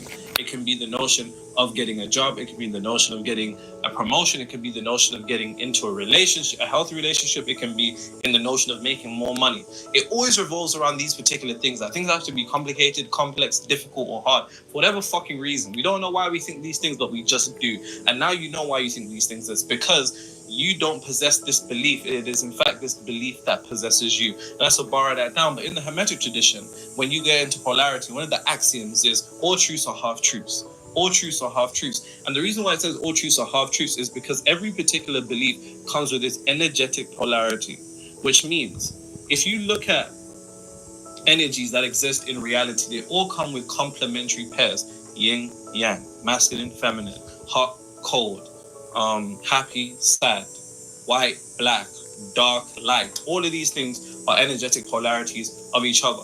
And when we talk about energetic polarities, that's just the fancy way of saying energies that are the same energy, but their only difference is their rate of vibration.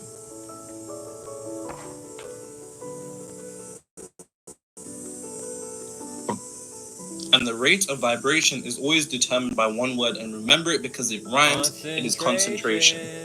Concentration is the centralization of energy. Centralization.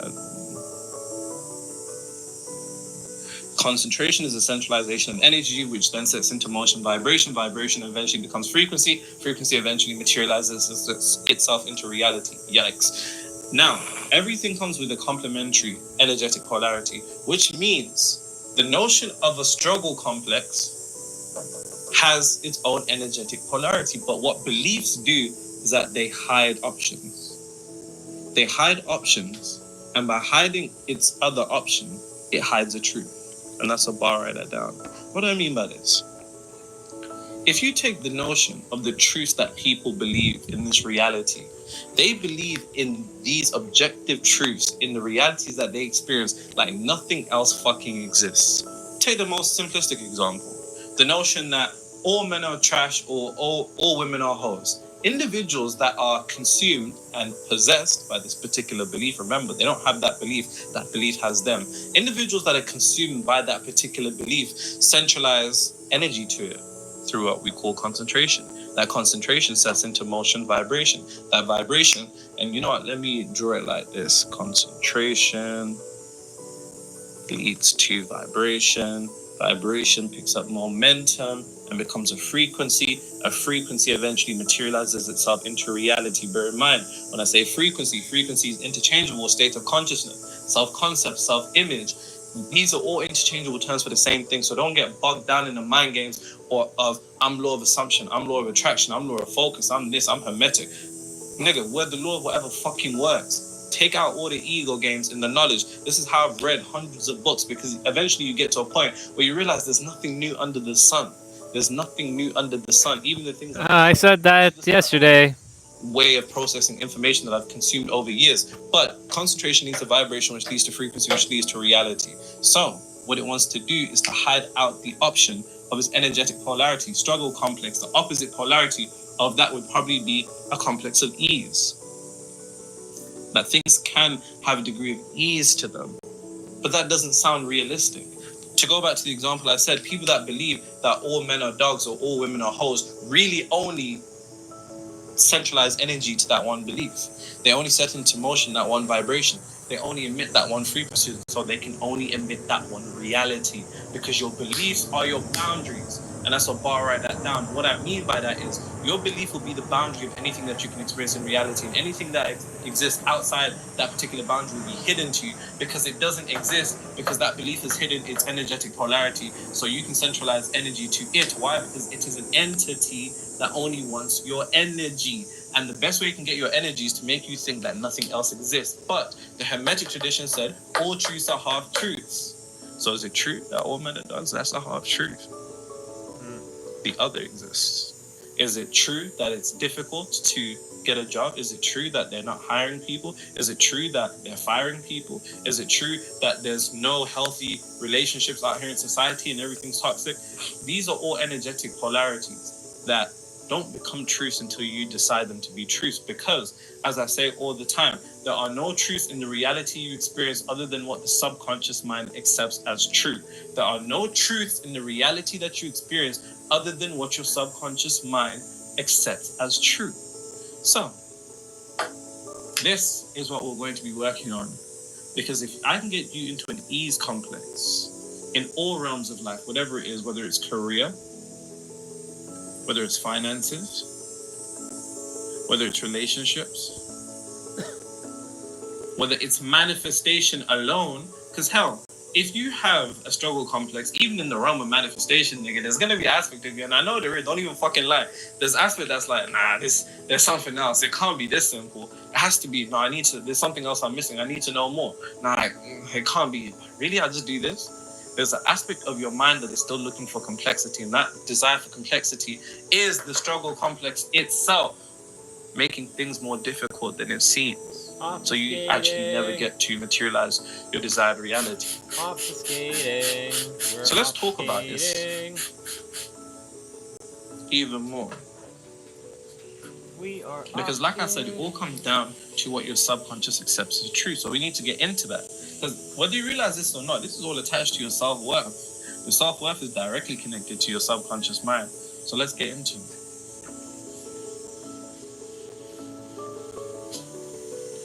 And what's even worse is we don't even remember why we're fighting. So all of us are mad for nothing, crying for Nothing. fighting for Nothing. oh. We don't let it go for nothing. Nothing, it should be nothing. Tell it and earn it, baby. I know sometimes it's gonna rain, but baby, can we make up now? Cause I can't sleep through the pain, and I don't wanna go to bed. Mad at you. And I don't want you to go to bed. Mad at me. Oh, I don't wanna go to bed. Mad at you. And I don't want you to go to bed. Mad at me. Oh. Wow. He's like that. That was a full-on song. He's like that. He's really like that. Bro, I'm telling you. Usher and Neo is not as simple as people would think it would be. I'm telling you. Nah, facts. I'm telling you. If you had to pick one, If I had to pick if you had to pick one and the other one's music would be erased, wouldn't exist, who you picking? I just want to get your attention. I'm choosing Usher, bro. I'm choosing Usher. It's tough. That's really tough. That's really tough, but I'm choosing Usher. Hey, Mr. Dubois. I don't know, you know. I'm telling you, bro. If Usher's features can stay in the world, maybe I'll pick Neo. You talking about same girl? Yeah. Yeah, I hear you, man. I hear you. All right, cool. That's funny. Let's listen to the red. Let's red. Cool. So, before I actually get into self-worth in relation to the subconscious and your struggle complex, there's one thing that I want to make abundantly clear.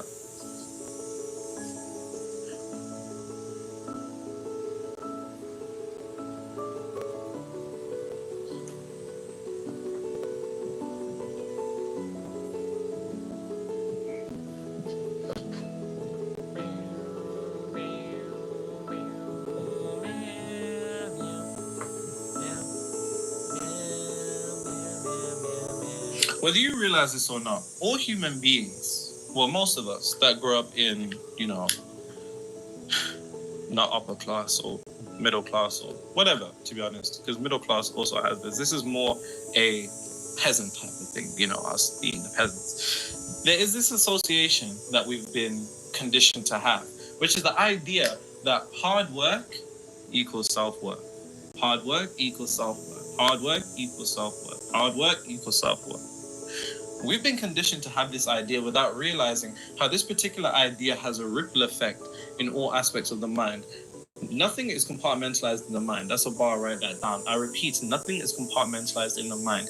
Nothing is compartmentalized in the mind. People believe that they can compartmentalize certain aspects of their life, but no. One aspect of your life is going to be intricately connected to another part. You're just unaware of it. And I see this all the time and time again when I work with clients. By the way, if you're an actor, an entrepreneur, or an athlete, and you want to double your performance, whether your revenue, performance, results in a couple of weeks without making any physical changes, then link in the description.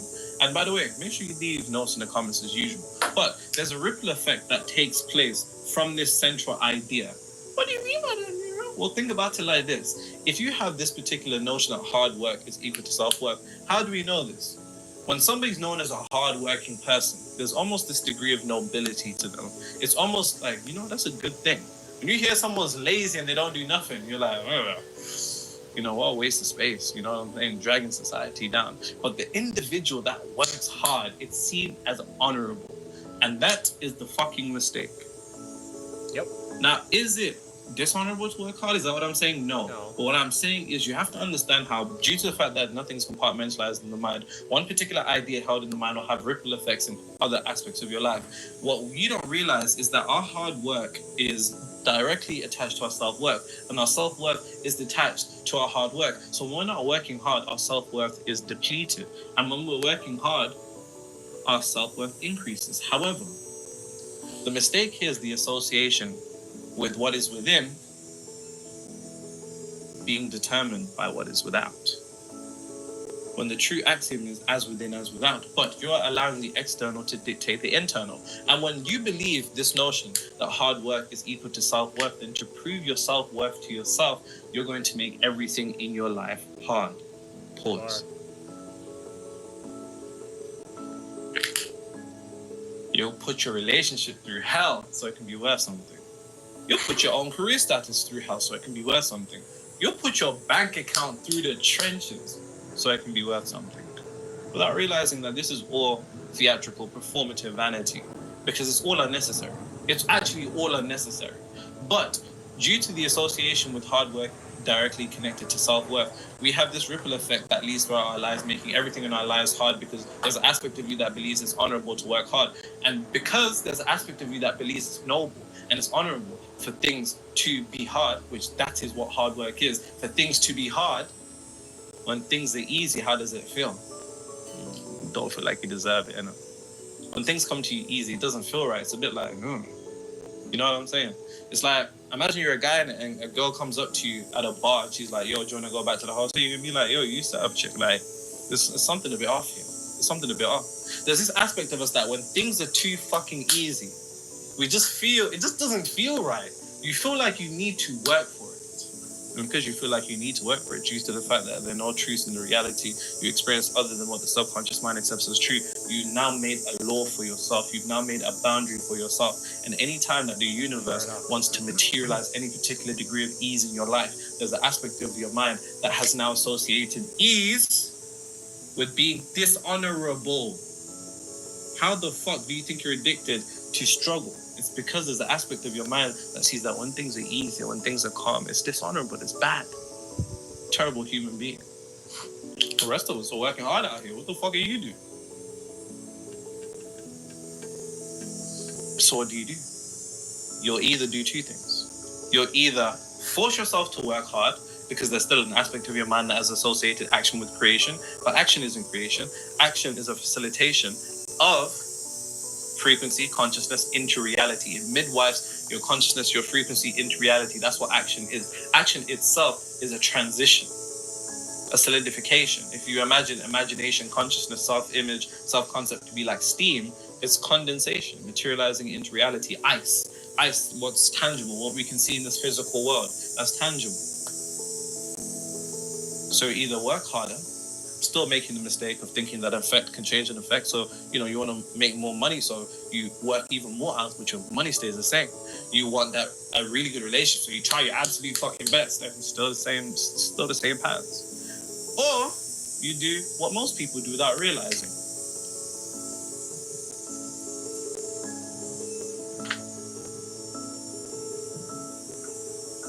Self-sabotage. Vibrational self-sabotage. Or when things are easy, you unconsciously repel them. You'll unconsciously be like, nah, I'm good. I'm good. Like AJ, when he sees a tomato in his burger, take it off. I'm good. I'm horrified. By the way, I'm still craving Chick-fil-A.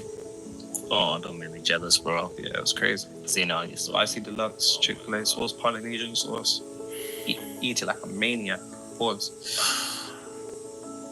And this is what people do, vibrational self-sabotage. When things come too easy, it just doesn't feel right. So it's just like, nah, when you get that client and it's too easy, you're like, something's a bit off here. When you get that girl or guy, something's a bit off here. When people are in healthy relationships for fucking once in their life, they're like,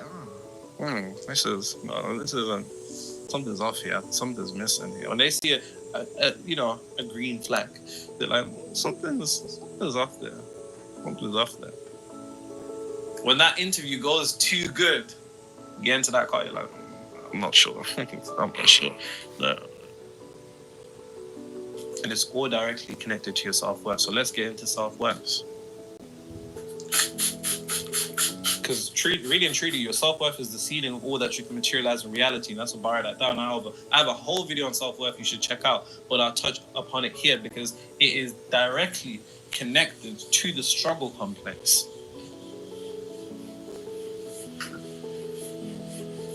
Hey, Nero. Hey. I had my college exams. And let me tell you, the exams are all graded on 100. And I had such self-doubt that the first few, I didn't get a single 100 in any of them. And it was driving me mad. But in my last two exams, I remembered I used to watch you a lot. And I used my study breaks to do that. And I got 98 in one of them, 100 in the last one. When I tell you, I literally wasn't sure of 4 questions, but in the exam, I wasn't even stressed because I kept repeating, to doubt self is to doubt God. Real. From that one video. That's of you, real. That's real. That's the video on self-doubt. Self-doubt, yeah. Titled just self-doubt. Yeah. Yeah, called. And I didn't feel the need to even check my results at first, so thank you. My average grade is 96.8, and the other things happened, like I got gifted $200 for being good at the exam from relatives, and also a few other gifts, and my parents got their salary.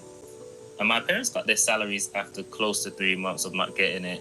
And another thing is I get my desires in minutes when I imagine it playing out in my head with complete, utter conviction. Even if it's small wins, I'm still happy about it.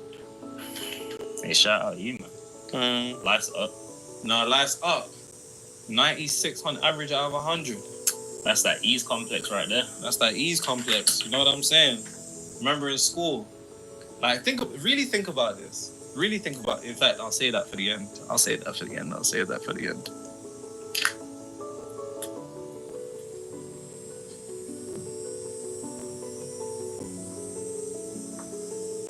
For most people, self-worth is external. What do I mean by that? People's self-worth is determined by the things that exist outside of them, which means that if the external, bear in mind, the external is this third dimensional realm, which is confined to polarity, which means that the energetic polarity of up and down exists. In this reality, things can go up, things can go down, things can go good, things can go bad, things can be negative and positive. So for the average person, their self-worth is directly determined by what is external, without realizing that they've attached themselves to the third dimensional realm. And the third dimensional realm is the realm of illusion, so things are forever changing.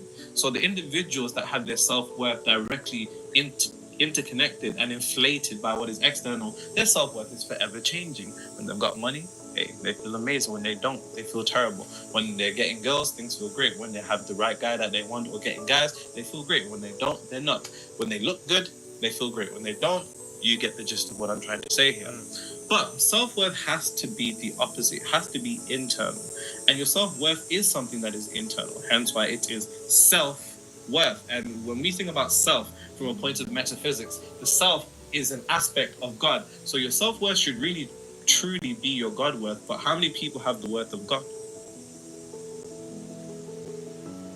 Without realizing that when we're talking about God, we're just talking about an impersonal energy that transcends this third dimensional realm. But you can't transcend this third dimensional realm internally if your self-worth is still determined by this third dimensional realm. Hence why a lot of people don't have God worth, they have devil worth. What do I mean by that? If you think about the story where Christ and the devil were in the desert, the devil said, listen, all this shit that you can see, this is an esoteric story, by the way, all the shit that you can see, I'll give it to you. But Christ, being the unification with the infinite intelligence, already coming to a mental degree of oneness, knew that everything around him already was his. Everything around you, you are already one with. Your desired reality, you are already one with. All of those particular frequencies already exist within you. It only merely takes for you to reveal it to yourself. You're like a fucking seed. If you look at an oak tree, the seed of an oak tree already comes with the genetic potential for that oak tree within the seed.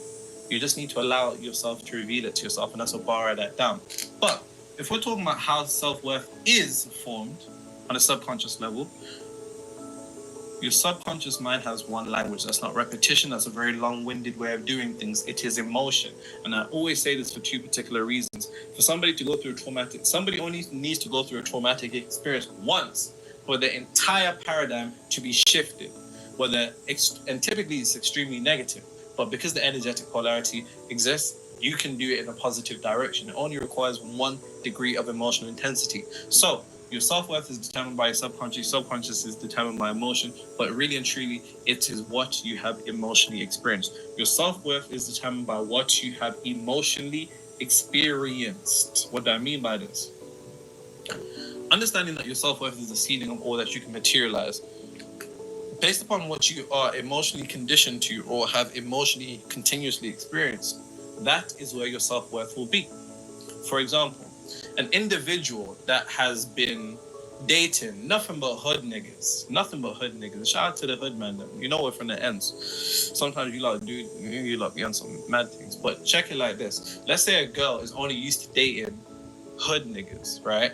Or she's always in fuckeries. Or let's say anybody's in a toxic relationship, right? Because this can go both ways. Let's say somebody's experienced nothing but toxicity emotionally, intense degrees of emotional toxicity, then that means their self-worth is now determined to that degree of emotional toxicity. Why? Because the subconscious mind has one language, that's emotion, and emotion is ultimately the language of the subconscious mind, and whatever you experience intensely and emotionally will enter the subconscious mind, and that will determine your self-worth. So somebody that is only used to toxicity, when they finally come around peace, they're going to be like, it's not doing it. It's not doing it for me. It's just like, oh, this is boring. Right? This is boring. There's no fuckeries going on, and there's no toxicity. It's boring. You know what I'm talking about. It just doesn't feel right. That's because your self-worth has been calibrated to emotional toxicity, and this can be extrapolated to anything. This can be extrapolated to financial conditions. Let's say you're only used to poverty. You're only used to suffering, misfortune, and everything associated with poverty. You now have emotionally continuously experienced poverty. That means your subconscious mind is now calibrated your self-worth to be poverty. So anytime you get money, you unconsciously always end up spending it, or it ends up leaving you somehow. Something breaks. Someone really needs to borrow money. Something happens and money is really, really needed. It's like the universe is taking money away from you. And it's because you're taking money away from yourself, because the money that's coming in is above your self-worth. So your self-worth says, let's bring it back down. I know. Time and time again. You've emotionally experienced one particular position in your career. And because you only experience that now enters your subconscious mind, that's directly connected to your self-worth. And now the position above you doesn't feel like you deserve it. What your subconscious mind believes you deserve is what you have emotionally experienced. If you've been unemployed for some time, you have emotionally experienced the result of being unemployed. And now the consciousness of being unemployed, the frequency of being unemployed has now entered the subconscious mind, and now it has touched your self-worth. So now your self-worth is, I don't deserve a job. Bear in mind, there's nothing rational, logical about the conscious mind, about the subconscious mind. Sorry, it doesn't make sense. The idea that you don't deserve a job is something that your subconscious mind will maintain if it is what you have emotionally experienced. So now when it comes to applying for a job, you just don't get it. It never get back to you. Now it's all good. We found someone for the position. We appreciate you during the selection process, but it's always going to be those type of fuckeries. Why? because of your self-worth. Now, the whole thing about self-worth, funnily enough, is that it's based upon emotional experience. And emotional experience is an internal game. It's about the within. So your self-worth has to be nothing but an inner game and not an external game like it is for other people. And the only way you can do that is by vividly, intensely cultivating a scene with your imagination that stimulates emotion.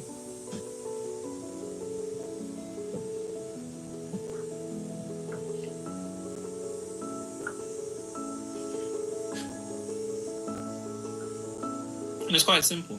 It's just nothing more than a process of getting to a relaxed meditative state, whether that takes you 5, 10 minutes, 20 minutes, an hour, half an hour, whatever.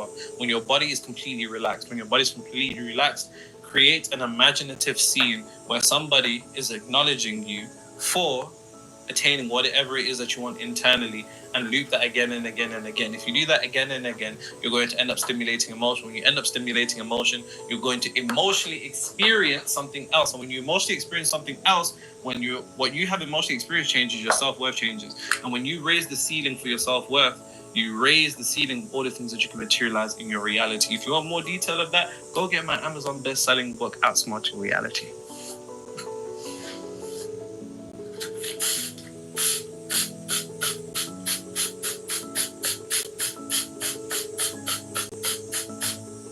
Damn, how wet do you want that? As wet as possible, my friend. Right. Prior to encountering Nero, I was already living a version of this frequency. Now what I have come to realize is that we are actually 2%, actually 1%. My nigga, so many people are sleeping, and when you see how fast your life is moving, yo, it's wild, bro. We are actually on Lucy level. Lucy is such a great film. Have you watched it? Yeah. I thought so, yeah. When she unlocks more of her brain. She just evaporates at the end. Yeah. And we just never realized what lied within. One love, Playboys. One love. That's in Jamaica, man, isn't it? Yeah. One love back at you. We'll be in touch very soon. Get in the book soon. I have a whole cart of wisdom to check out, lol. Say less. Got my new Arsenal jersey. Yep, that's where I start reading. Let's wrap it up. No, I'm joking. Which are like triple the cost of the books, but at last the intent is there. One love, my guys. I don't even know if this will get the cut, AJ, but if it does, well done. Big up on you, homies. God is real and he is within. Real. I like that, but I don't know about the Arsenal stuff. In case you guys didn't know, AJ is a Manchester United fan. I don't care about football on the other hand, so... Yeah, these times your client plays for Arsenal. That's true. And I only watch Ethan's games. I keep telling you, bro, get Man United on your books, bro. Hey, tell him shout me. We need help. Tell him shout me.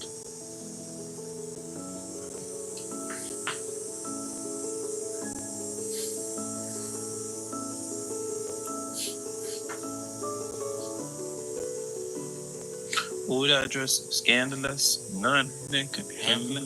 You shaking that thing like you're sick, but look in the eye so fabulous. And then dance like get my to get it right. And they do that. Ain't nothing like, cause she was living la vida loca.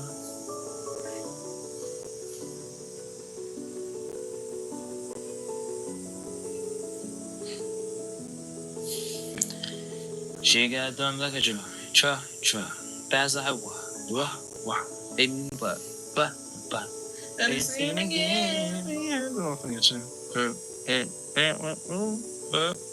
All night long.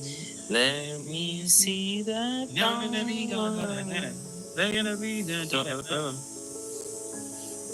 That don't. I like when they be cool.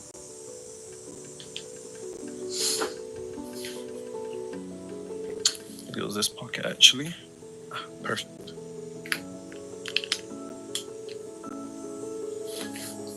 So, there's one thing that you're going to have to do. If you want to get rid of the struggle complex, this is what you're going to have to do. You have to understand that the struggle complex is predicated upon a series of characteristics that it feels like reality has to be. complicated, complex, difficult. Hard. Because it believes that things have to be complicated, complex, difficult, or hard, Yep.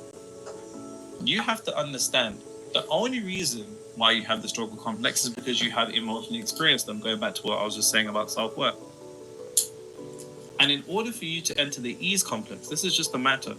The process of you transmuting and shifting from one particular vibration to another requires nothing more than for you to just emotionally experience the ease complex. But here's the thing about the ease complex, that the mind has formed a dangerous association. Ease interchangeable with peace, calm, whatever. The mistake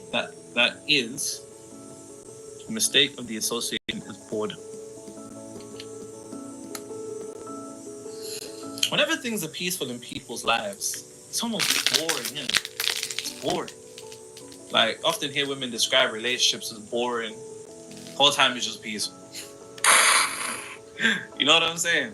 Yeah. When things are coming in, money's coming in, and you ain't got much to do, you're just bored. You look for something to do. I just tweak some shit on your website. You know what I'm saying? When something at work is just going too easy. It's just boring. It's boring. And the dangerous association is that peace is equal to boredom. And when peace is equal to boredom, you will seek excitement, but you will seek excitement in complexity. In fact, you will seek excitement in all of the above.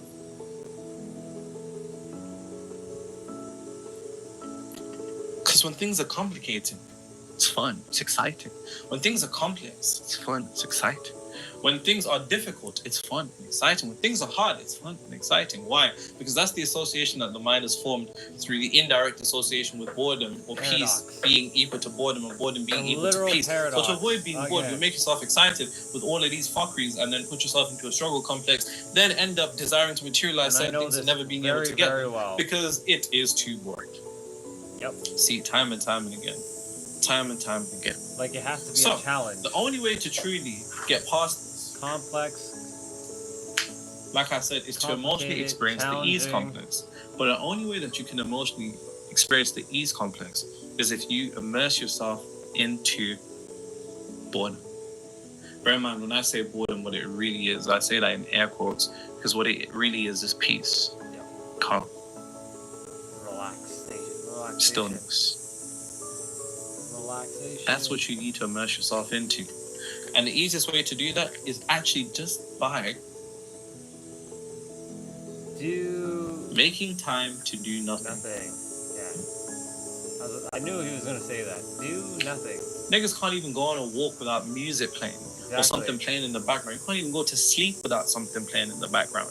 True. In case you haven't realized, you're always seeking some type of stimulation everywhere you go. Distractions. And because you're always seeking some type of stimulation, you're always avoiding peace. Yep. And because you're always avoiding peace, you're always avoiding the ease complex. And when you're avoiding peace, you're indirectly aligning with the struggle complex of making things complicated, complex, difficult, hard. You need to make time for doing nothing.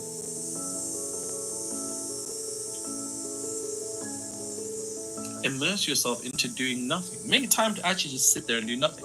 Now, you can meditate. That's also cool because that's immersion. Meditation is fucking boring. I'll tell you that. Someone who's been meditating, it's fucking boring. I'll tell you that for free. Different types of meditation. You can do a silent meditation where you literally just set a timer on your phone. You know, you don't need no guided meditation apps. You don't. Even that is a degree of stimulation, isn't it? It When is. you got the.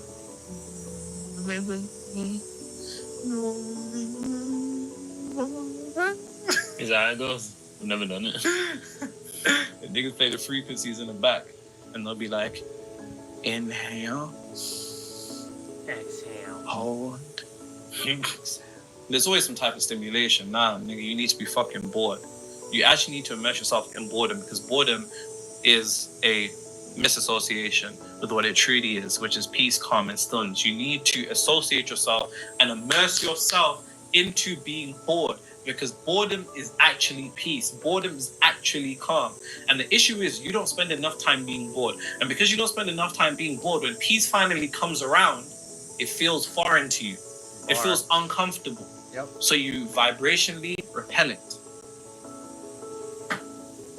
And until you can immerse yourself in boredom, you will not immerse yourself in peace. And until you immerse yourself in peace, you will not be able to tap into the ease complex where things actually are easy. Things actually happen quite easily. That healthy relationship comes easily. You get that job easily. You get that promotion easily. You close that client easily. How could it come easily when you're vibrationally repelling ease? Because you want the excitement. You like the battle. You think you're in a fucking film, innit? Like the hero's journey, where it always starts where someone's down bad and then they triumph and become the underdog. We are How talking long are about you going to be the this. underdog in your own reality for? And it all can be wrapped up with one final simple step.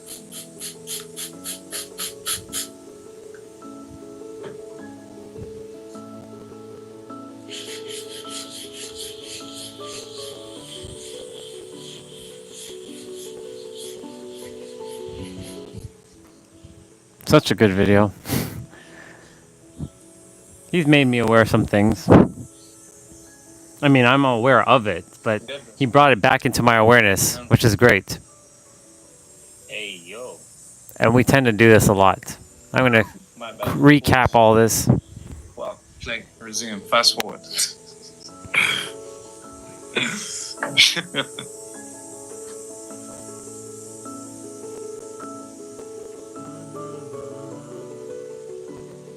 How was Houston, bro? It was cool. I tasted grits for the first time. Grits? Grits. What's that?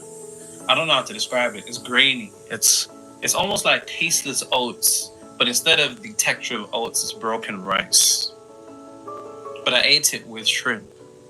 Mm. They eat that for breakfast. We ate fried chicken for breakfast. I couldn't believe it. Seen the TikTok the other day of a woman squeezing six donuts. You saw that? And she's like, do you know what's so crazy? So when I was out there in Houston, I was chilling with my guy, Mr. Opulent, and was with his kids and stuff like that. So we must have been talking now. These are telling me Oh, hello there, sister. Welcome back. our breakfast item. That's ridiculous. Yes, donuts. It is a breakfast item in North America. Breakfast. That's I said, donuts aren't breakfast. They said, what is it? I said, it's dessert. And they were like, no, it's not. Donuts isn't dessert, it's breakfast. I said, what? What? This is what's fundamentally wrong with America. What? How you have it, and it's like Donut. glazed with chocolate and all I sorts of said, stuff. you're eating a strawberry sprinkled donut for breakfast. He said, yeah. I said, nah. Living the American dream. I said, there's no ways. That's insane. There's no ways. That makes Shake Shack look like that makes sense though, because next to Shake Shack there was a like dessert place. No, they actually do. Because when I think about it, whenever you see American TV shows, they get like coffees in the morning with the donut. Oh my God. That's mad. It's not just America, it's also Canada as well. Some Chick-fil-A. Oh, That's bad. shout out to the And I know because that's what's happened to me many times. yeah, he was quite nice. It was very nice. I was basically going into Houston, innit? And he was like, what's up with this irregular traveling plan to America? I said, it's lit. I said, I like it there. He was like, oh, what do you do? I said, also I do YouTube. They were like, yo, make sure you shout us on the YouTube video. Fair enough. Shout out Moreno from Houston, Texas. That's actually sick. That was funny. That is sick.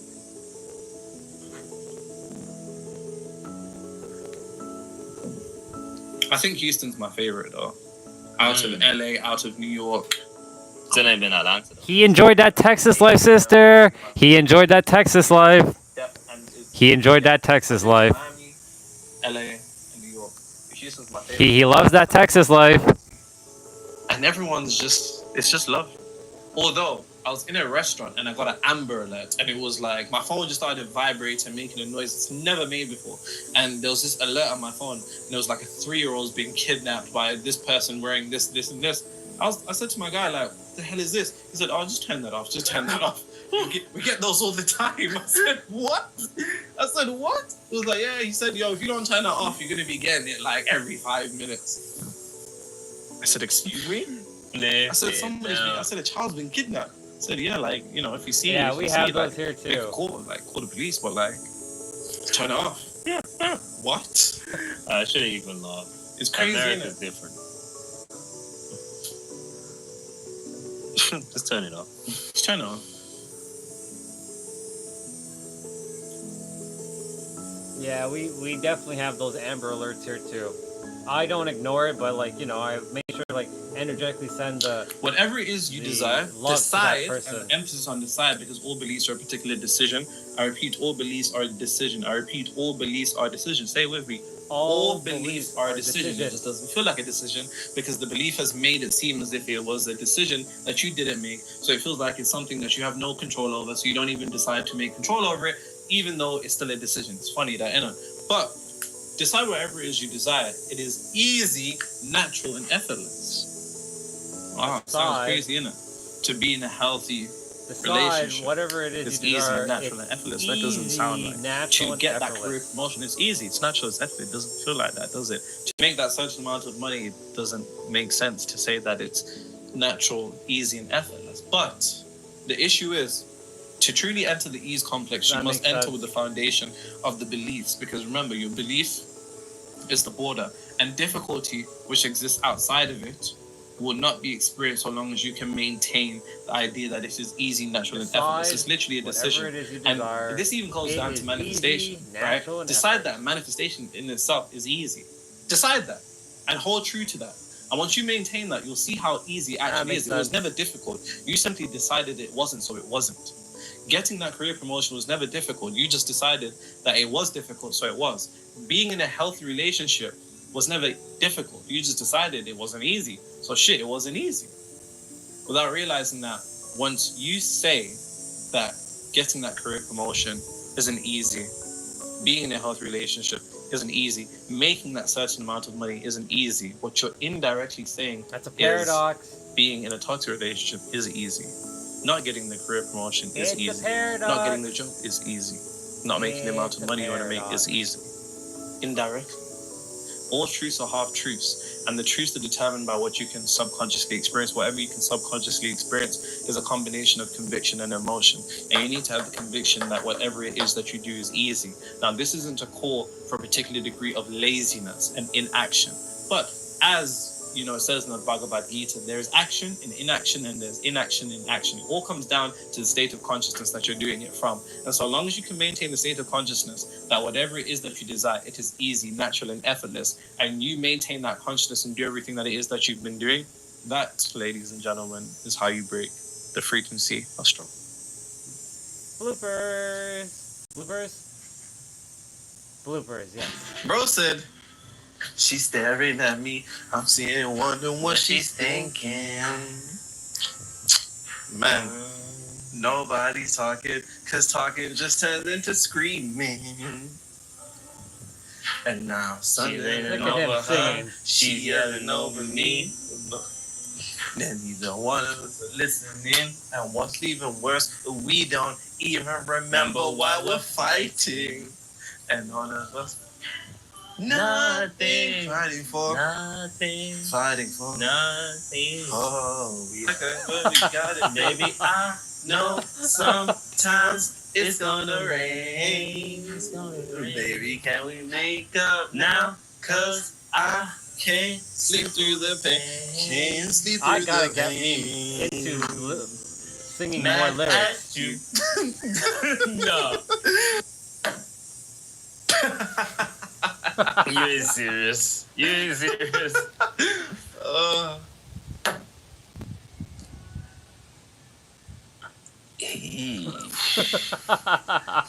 Niggas Don't are worry. gonna, I'll figure it out. Give me a sec.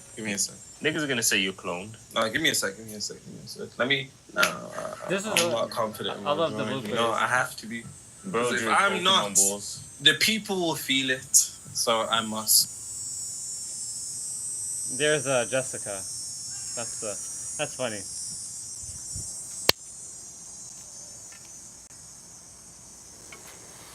Yep. That was interesting.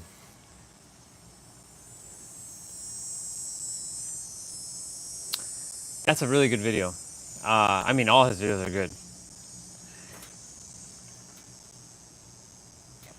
I gotta recap right now. Basically, to sum up that entire damn video, what just happened was basically saying that we like to obfuscate things when it doesn't have to be obfuscated. Period. The end. Because people like, and I've done this. If it seems too easy, as he said, it was boring. It's boredom, and if we associate, if it's too easy that it comes, that means like there's no challenge.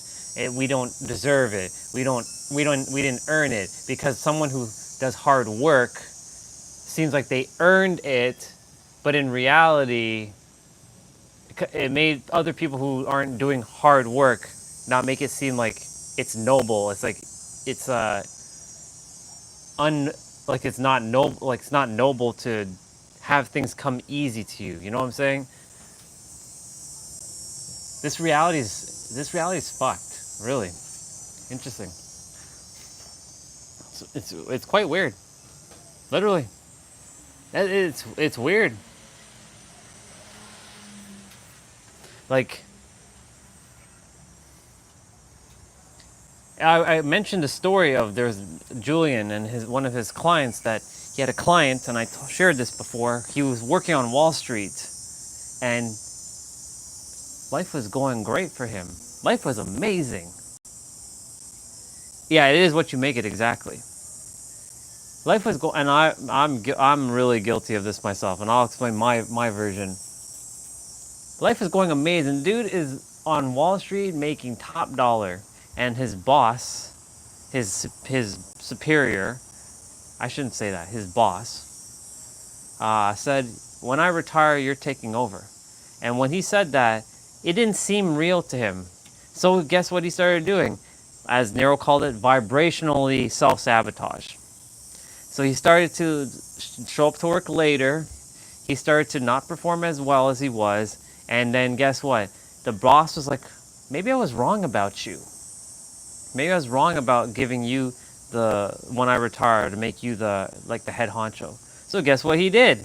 He went through the Rocky Balboa phase. I call it the overcomer.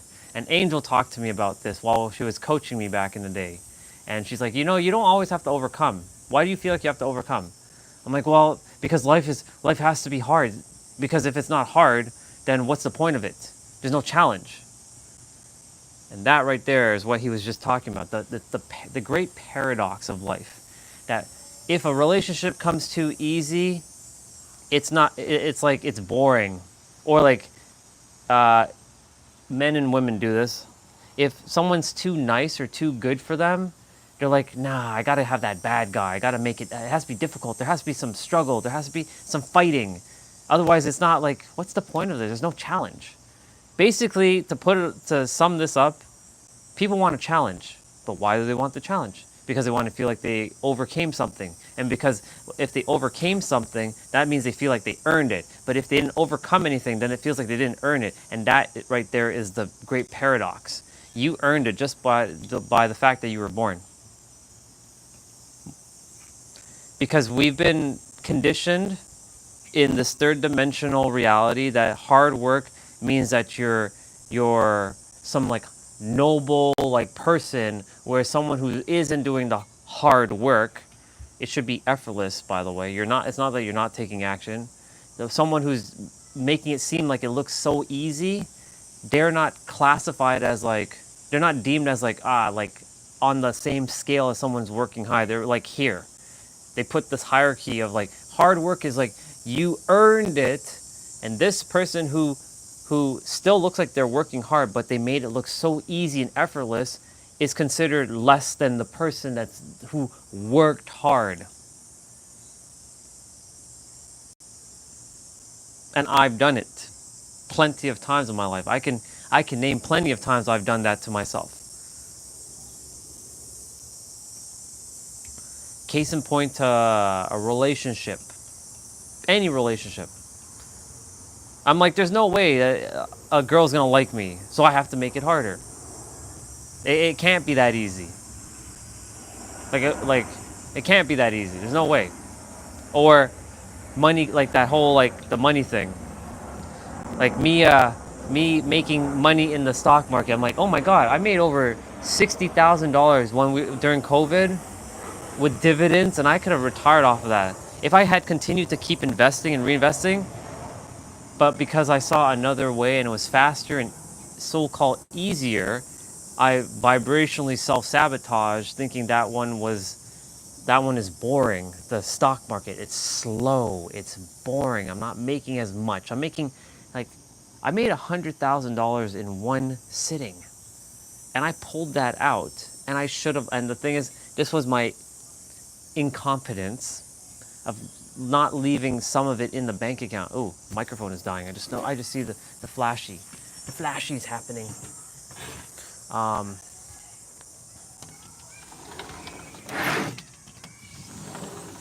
It's so true. We like to fucking self-sabotage. I do it all the time. Julian, he has clients who does it all the time because they think they have to go through a challenge, aka the hero's journey. And Nero just talked about the hero's journey. We were just literally reading it in the book.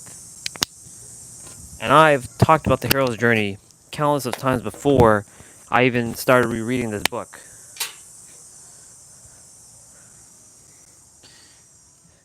So why can't we just, well, he mentioned that because when it's easy, ease equals boredom, and boredom has been associated with like not fun, and you're looking for excitement. So difficulty has been twisted to being excited. So when it's difficult, that means it's more exciting because a lot of people don't like to be bored.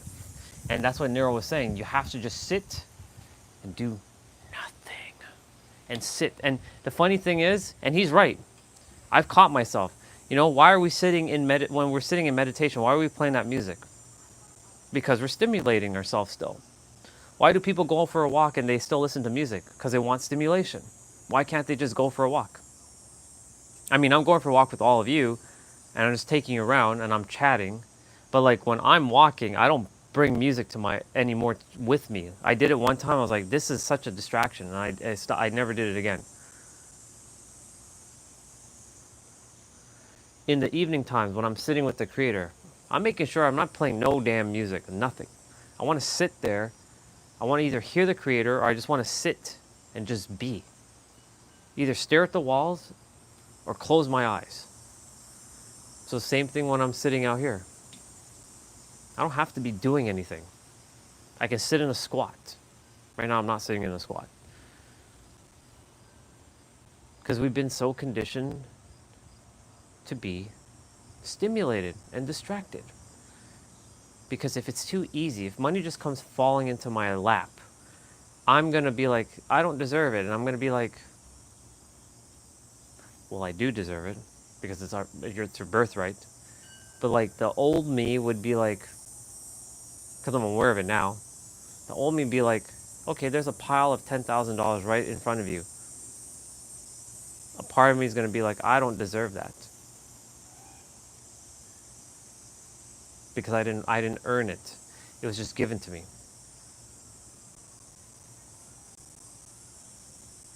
But the funny thing is, the real work is actually inside.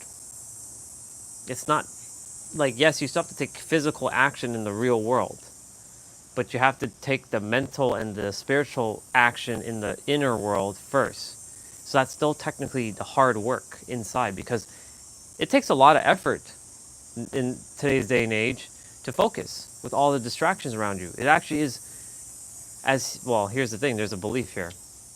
It's actually easy and effortless. Let's rewire this now. It's actually easy and effortless to actually get into vibrational alignment in the inner world. But if I don't use that belief, then normally sitting down, like I'm distracted, I'm like, oh, they're staring at me while I'm like going like this, like my head's going down like this. There's the cicadas making their noise right now. There's that chime playing the thing, the wind's blowing, the flies flying around. Constant distraction. Oh yeah, I gotta itch my beard right now. I have an itch on my arm that I didn't have, but now I have an itch on my arm. Yeah, it was a really good video. I'm going to be watching it again. I'm going to probably watch it again tomorrow in the morning when we come back from the walk. Probably put it on again and play it. It's a nice like refresher.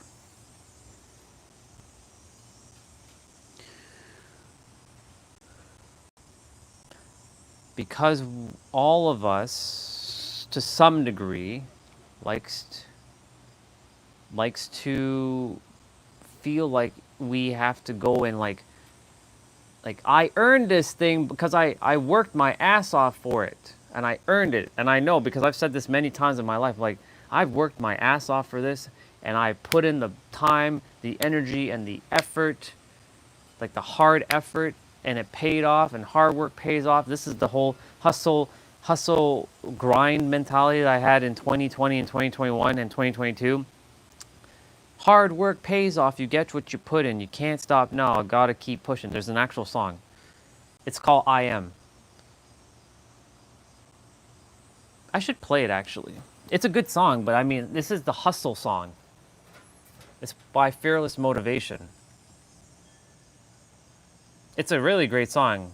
I am powerful. I'm gonna see if I can find it though.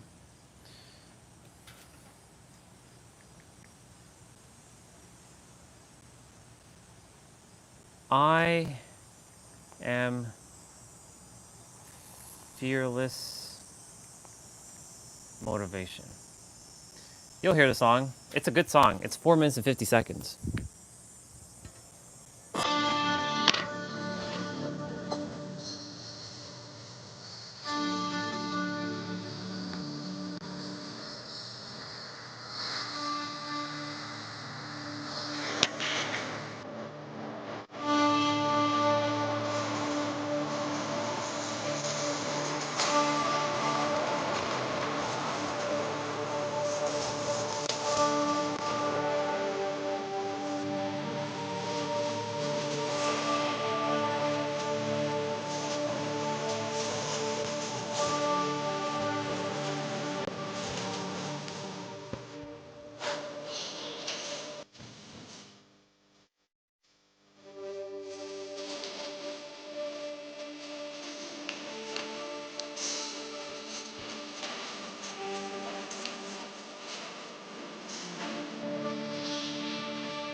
Pretty good song thus far.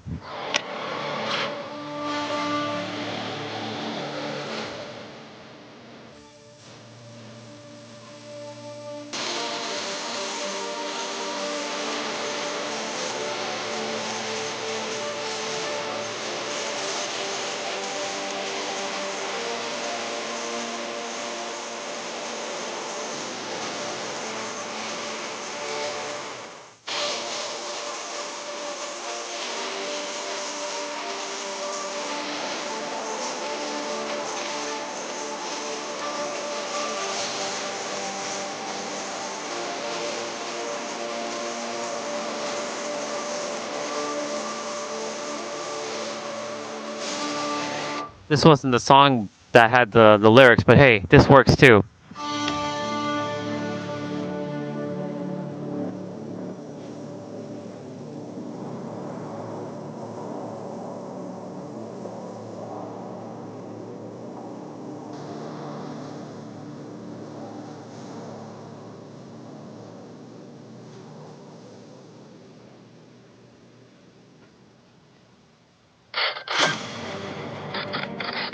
It's a very good song. That wasn't the one that I was thinking of.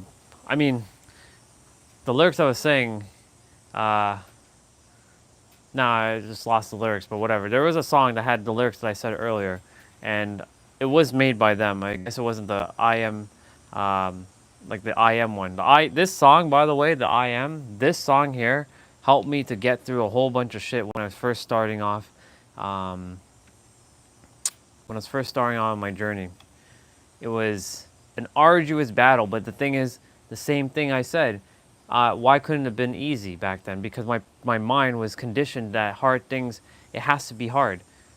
And like this, even though it was telling me I am powerful, I am successful, I am rich, I am capable of anything, like it still felt hard. Like the way this song was presenting it still felt like you gotta hustle, you gotta grind, you gotta bust your ass, you gotta do these things. My mom, she'll keep saying that, she works hard, she keeps throwing this thing into her head, and nothing's wrong with that, but the thing is, she's still where she's at.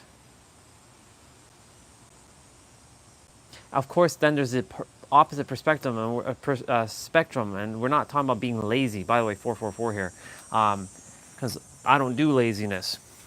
Never have, never will. But the thing is, like, we've been so programmed with this hustle, and you gotta work hard, and like if it comes to you with ease, then you don't deserve it. Well, you do deserve it. Why can't we deserve it? Because we associated easy with boredom, simple with boredom. It can't be. So we always seek out complicated, complex, hard, difficult, convoluted things to make things more challenging, more exciting, more like we earned it. Such a great perspective. Such a great perspective. It doesn't matter where you are in life. Oops.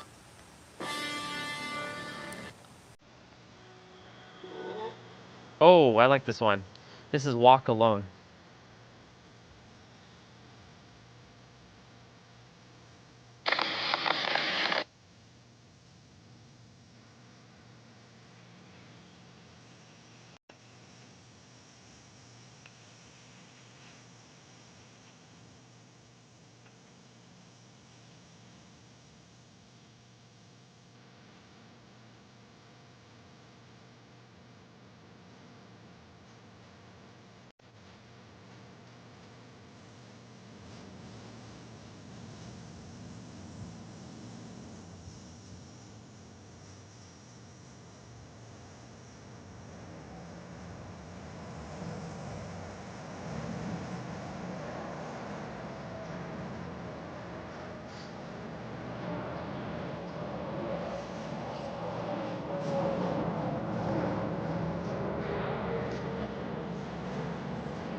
I'll be right back.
Okay, I'll be back.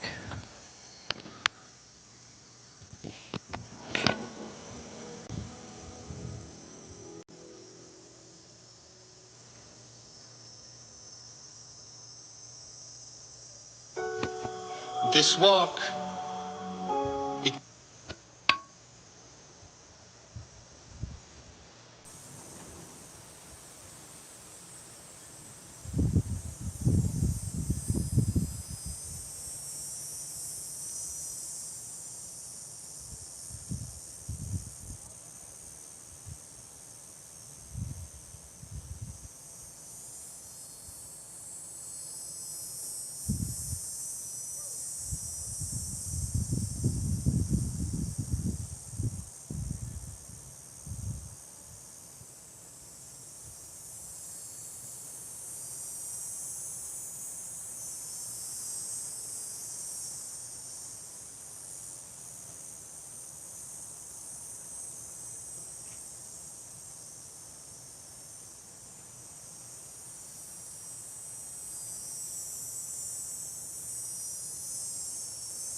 Just quickly folding up some of my stuff since my laundry is done before I go grab something to eat, my dinner. So my gloves are, I don't put them in the dryer, so they have to get, they gotta get dried in the sun. I don't have that much to fold, just my socks and uh, some boxers. And yes, I wear boxers, not underwear. For those who are too much information, I guess. There's the socks Olga gave. Sounds like bullshit to me. Yep, sounds like bullshit to me. Sounds like bullshit to me. That's right, sounds like bullshit to me. Bullshit, bullshit, bullshit. Sounds like bullshit to me. Okay. Just gonna quickly finish these socks. And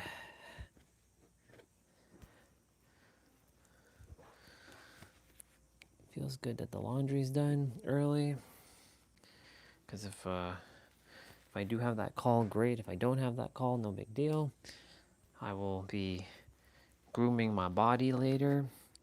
And I've already done half of my grooming. Like, enough where I'm presentable. You know what's funny? Nero was talking about, when people don't look good, they don't feel good. Like, and it all comes from within. Because, like, he's right about that. Like, sometimes whenever I look like a wolf, I don't feel like my peak. You know what I'm saying? Like, whenever we get, like, a haircut, we feel like this sense of, like, yo, I feel badass, But why can't you feel badass even without the haircut? You know what I'm saying? Like, it's interesting. I feel like I dropped a sock somewhere. I'm missing a sock. It's interesting though. It's an interesting idea. Did I drop a sock, or is it in the pile of these boxers? I think I dropped it downstairs. I'll have to go get it. It's probably in the dryer still. Because like, for me, I used to always like, I have to look a certain way, I have to be presentable, you know? And this being presentable thing, like if you don't look presentable, people seem like, would see you like as some sort of bum. So kind of like, it's the same idea, just different different aspect. So why do I have to look good?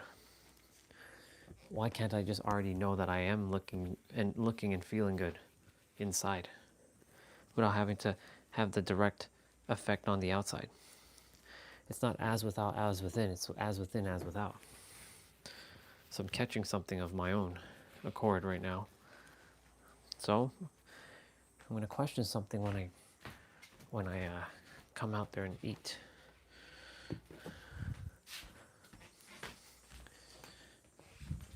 I'll be back out there in like couple minutes.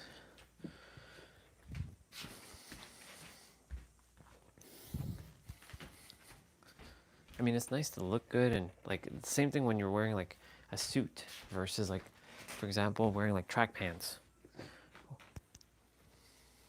Like, why can't we feel that same way even when you're wearing like a you know, a tank, like a, as Nero would call it, a wife beater or a vest and a do-rag, you know? It's because we associated our looks with feeling a certain way. So imagine we change how we feel and it doesn't matter what we wear. It's an interesting idea. That's why, like, I know when I'm walking out with my headband on, I have the confidence. The suit doesn't make me more confident. It doesn't make me more magnetic. I know people will look at me like, oh, that's a nice dressed man there. He's a handsome looking man with that suit on, right? But aren't I the same person even without the suit? I should be. So what's the difference? What is the difference? I'm almost done. I have to put my pillow cover on and find that sock because I have one sock missing. I have to go back downstairs quickly, look for it. I may have dropped it somewhere.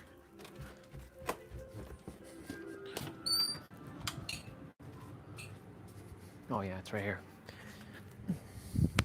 Found it.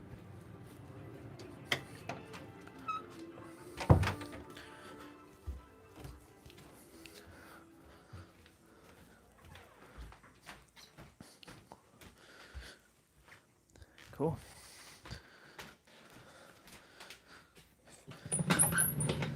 That's finished. My cloth, which I just washed, will get dirtied tomorrow, which is gonna happen regardless. Let's fix this pillow cover and the pillows.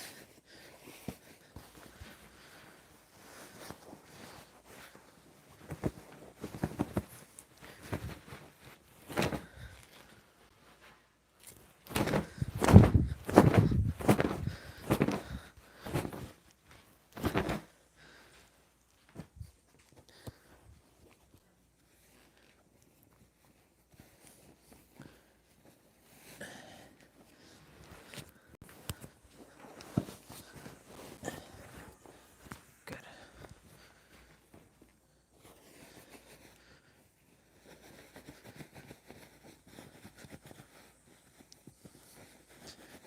Very nice.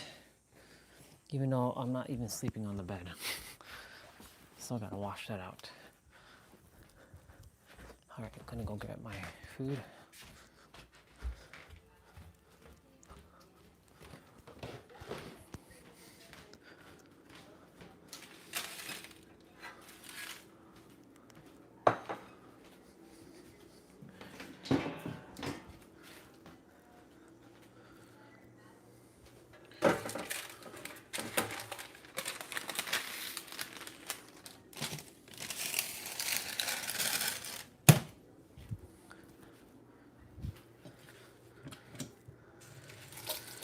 be out in a moment.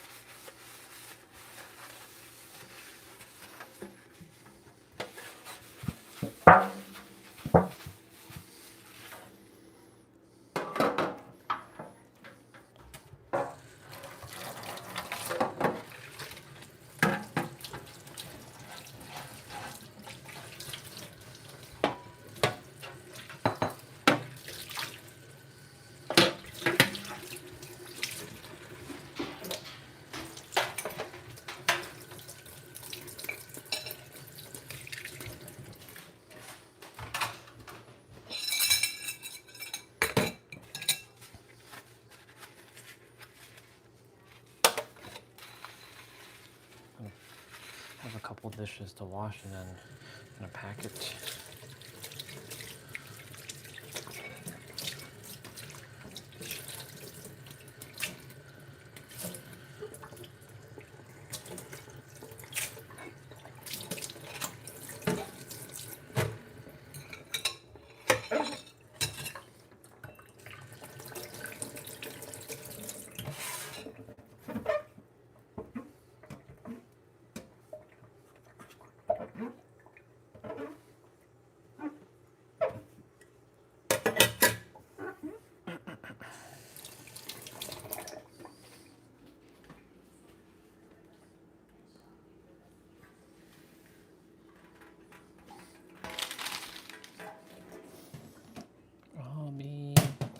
I'll be there.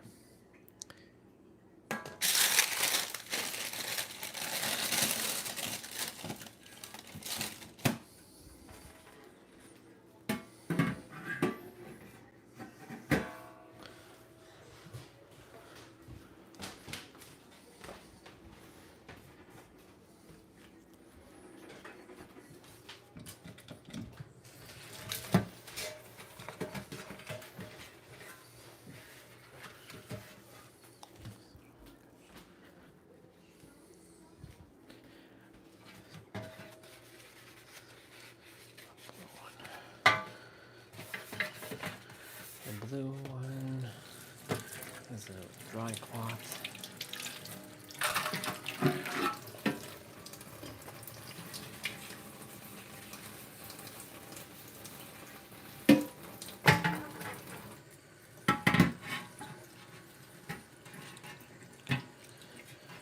If anyone's there, you can just, I'm just chilling, doing my thing quickly.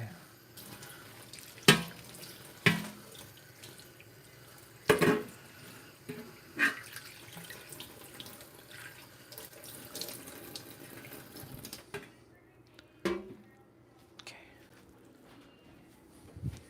Time to pack this stuff up. You know, whenever I wash, I don't like leaving it.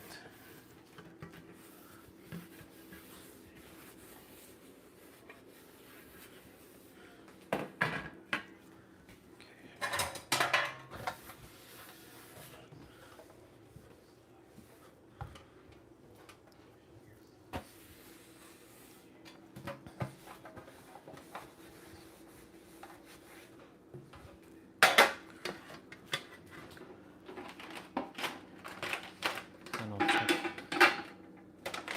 I'll check Instagram to see if we're having a call today. If not, no big deal. Proceed as followed.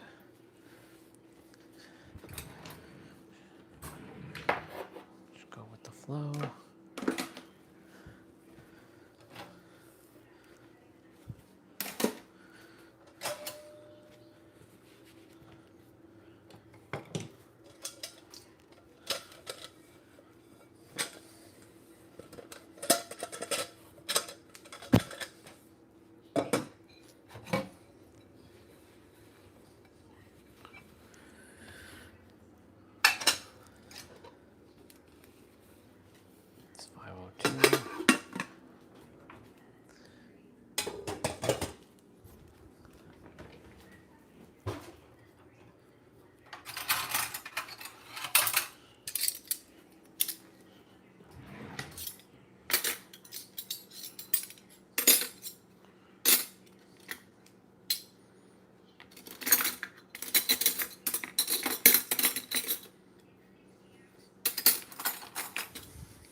almost done.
Cool.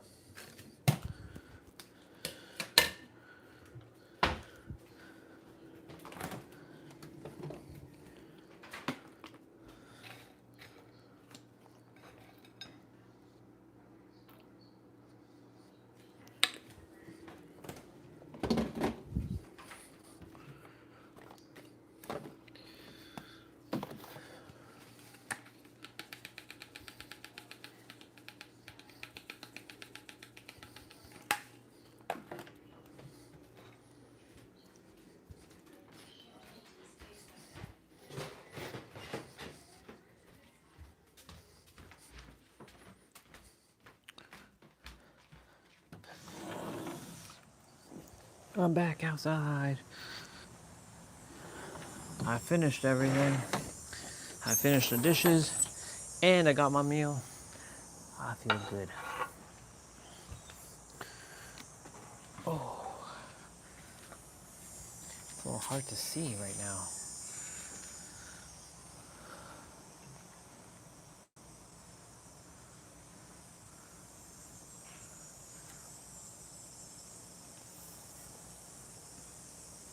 Okay. Well, in the meantime,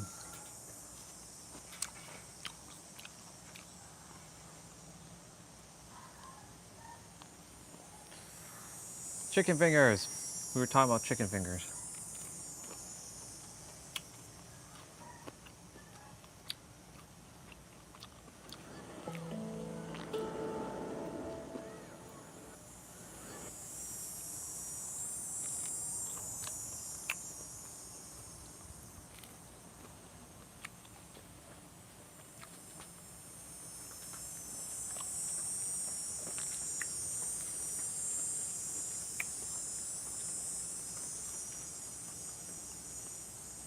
What's up, guys? I just discovered this Mortal Kombat Legacy Collection video from Headlock Gaming talking about the final 2 games that are going to be revealed for the Mortal Kombat Legacy Collection. I'm curious about what this guy has to say and see what he knows, so let's check it out. What up, Mortal Kombat fans? I am freshly back from Mortal Kombat Legacy Collection's Road Tour in Las Vegas at EVO 2025. Nice. I have a lot of news to share with you. There's a lot of buzz going around right now. Now, I wanted to discuss today the final games for the Mortal Kombat Legacy Collection, because there's a lot of buzz out there. What are the question marks going to be? I wasn't thinking there was going to be any more games like the question marks, as I discussed in my previous video from Shinfitz's interview with Dan Amherst at EVO, was that the question marks were just like an editing oversight when they put the montage together for the trailer. So let's see what he has to say. Question marks mean anything? Well, I talked to the devs about that specifically. I can tell you exactly how many games are yet to be revealed, and we're going to get into it in today's video. Welcome in. I hope you're excited to check this out. I am, and maybe Shinfitz didn't ask the right questions, but he did ask about gold, and Dan Amherst shook his head no. You can clearly, if you check out my last video, I'll link it here. He says no to gold, but that could just be to throw us off. We don't know. Let's find out. Ladies and gentlemen, let's go ahead and get into it. So we are currently looking at Mortal Kombat Trilogy, which I didn't think we were going to get on the Mortal Kombat Legacy Collection. However, at EVO 20... I thought for sure we'd get it, and we did. So 25, they shocked the world, revealed Mortal Kombat Trilogy was coming to modern consoles. part of the Legacy Collection. And with Trilogy being included, we now know that their architecture is built into Mortal Kombat Legacy Collection to support PlayStation 1 titles. PlayStation 1 titles, not the 3D era PS2 titles, so keep that in mind. Which is huge. It is absolutely huge. Now, the first thing I want to mention is that I did ask how many games were going to be getting revealed. And I was told we have 2 more games coming. Okay, 2 more. That is it. 2 more games, 2 more stops on the Mortal Kombat Legacy Mythology Sub-Zero is an obvious pick for me. Collection Road Tour. There's 1 stop over in Germany. I don't know the name of the event off the top of my head, but I know the other stop is at PAX West out in Seattle, end of the month. So we have 2 more stops on the Legacy Collection Road Tour. 2 more games are going to be revealed along the way. And when I was at Evo in Las Vegas, I did get a chance to talk to everybody, and I got a chance to ask some questions. Okay. And I'm going to tell you what I think the final 2 games are. Cabal, favorite, right there. Yep. So let's go ahead and jump into it. Ladies and gentlemen, if you're excited, hit that thumbs up. Make sure you subscribe so you can find the channel in the future. And I want to hear from you before I jump into this. What do you... Yeah, guys, I definitely encourage you to show love to the people that we are reviewing their videos, because they spend a lot of time making these, and I think they deserve it. You know, as long as they're not feeding us disinformation, right? What do you think the final 2 games are to be revealed at these other 2 events? Now, as you're getting ready to type that down below, let's go check out my first pick for the next game to be revealed on the Mortal Kombat Legacy Collection. Okay. Mortal Kombat Mythology Sub-Zero on PlayStation 1. I do feel that this game will be included in the Mortal Kombat Legacy Collection. If in fact they are adding 2 more games, I feel that way as well. I think, like I said, it's an obvious pick.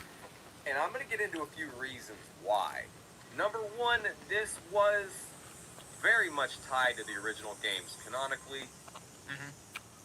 There was a lot to this game also, and I'm going to show you. When you go to the main menu here, you actually have an early preview of Mortal Kombat 4. This game kind of served as a little bit of a segue. And we can play that here on the channel, guys. I have it for the PS1, and I'm working on connecting all that so we can play on the original hardware with the discs. So awesome. Between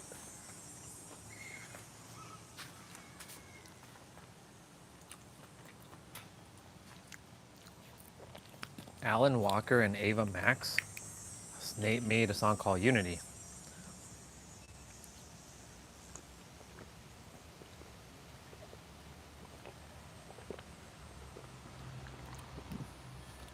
Told my kids if they beat this, I'd buy them a PS5. Asked ripped 69-year-old how he stays fit. Let's see what he says. Excuse me?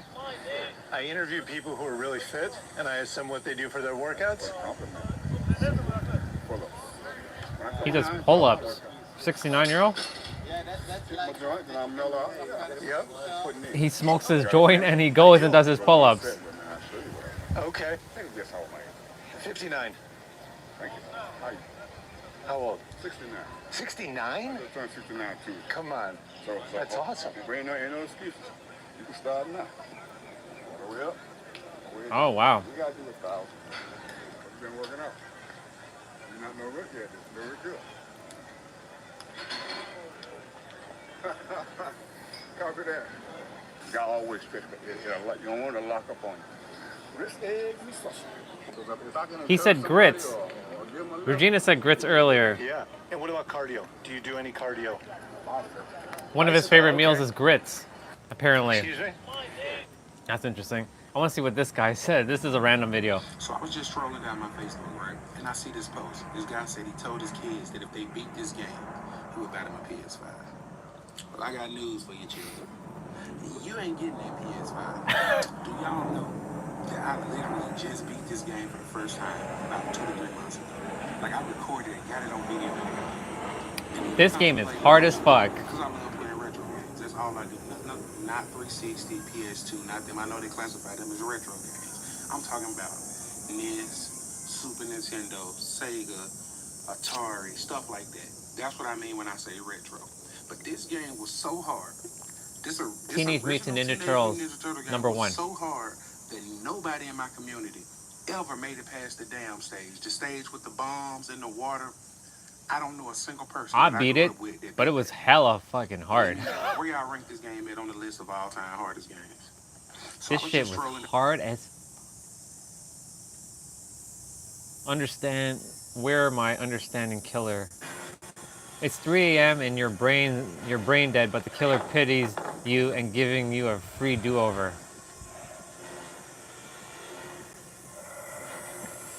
All right. Anyways, that's enough of my YouTube scrolling.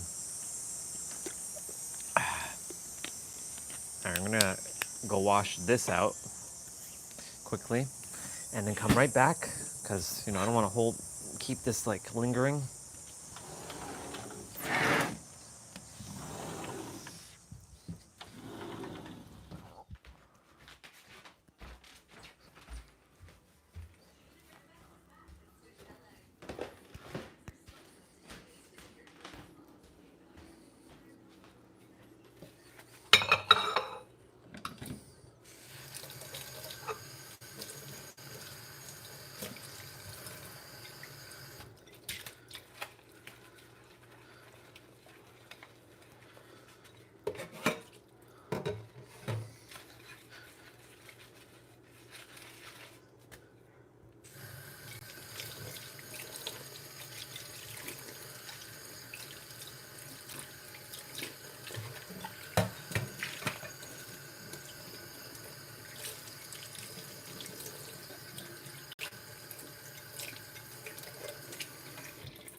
I hear my brother getting absolutely smacked in Kingdom Hearts 3 right now. I heard Sora dying, Sora getting killed. Ugh. A little bit more of something, because that wasn't enough. Baba, get out of here. I have pineapple and blueberry.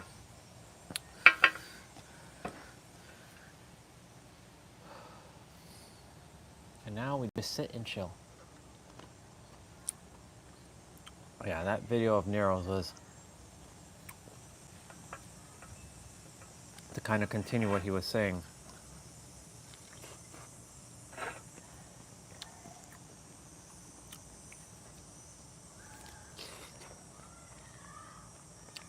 When it's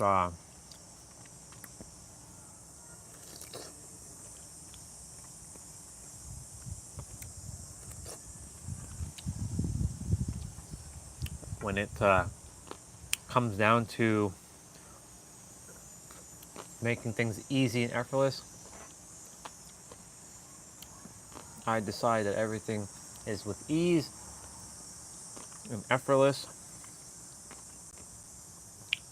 that it doesn't have to be hard, challenging, difficult.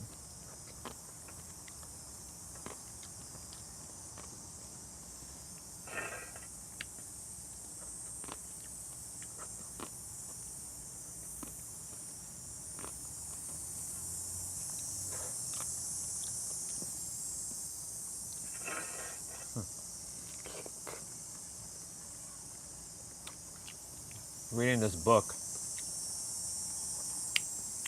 kind of influenced me a little bit yesterday. I'm like, nope, I have to undo that.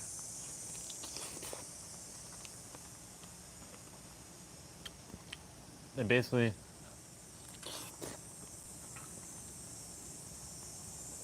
was saying to me, like in my subconscious, oh, you did bad in some of your past lives, so now you're paying for karma. So you'll never be rich because you chose your life. You chose it for a reason. You can never have money. You can never have enough. So I'm like, I'm not gonna entertain that shit. No, I can change it at will. What you choose to entertain, that's what you're gonna get. That's why, there was that post really caught my attention with Angel's ex-husband. He was saying, I saved the photo too. I missed the days that how I used to see the world before I became aware of everything. That hit me like a ton of bricks. It's so true. I miss the days how I used to see the world before I became aware of everything. Because when you become aware of everything, you now have to undo all the matrix bullshit that you've taken on. Whereas when you're in the matrix, you didn't have to undo anything. You just lived. And you just lived by expectation. Like you either had it or you didn't. And you either just dealt with it or you didn't. You either struggled or you didn't struggle. You either were rich or you weren't rich. You either were destined to be great or you were destined to fail.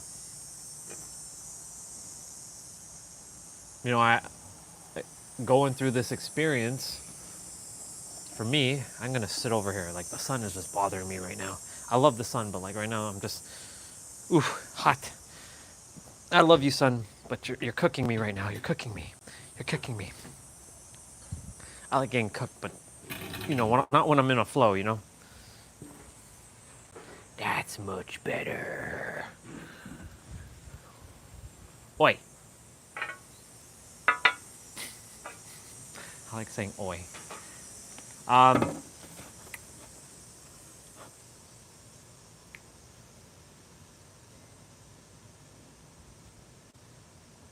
When I became aware of all this stuff, it's like now I have to undo all the subconscious bullshit that was put into me. And like it's difficult sometimes.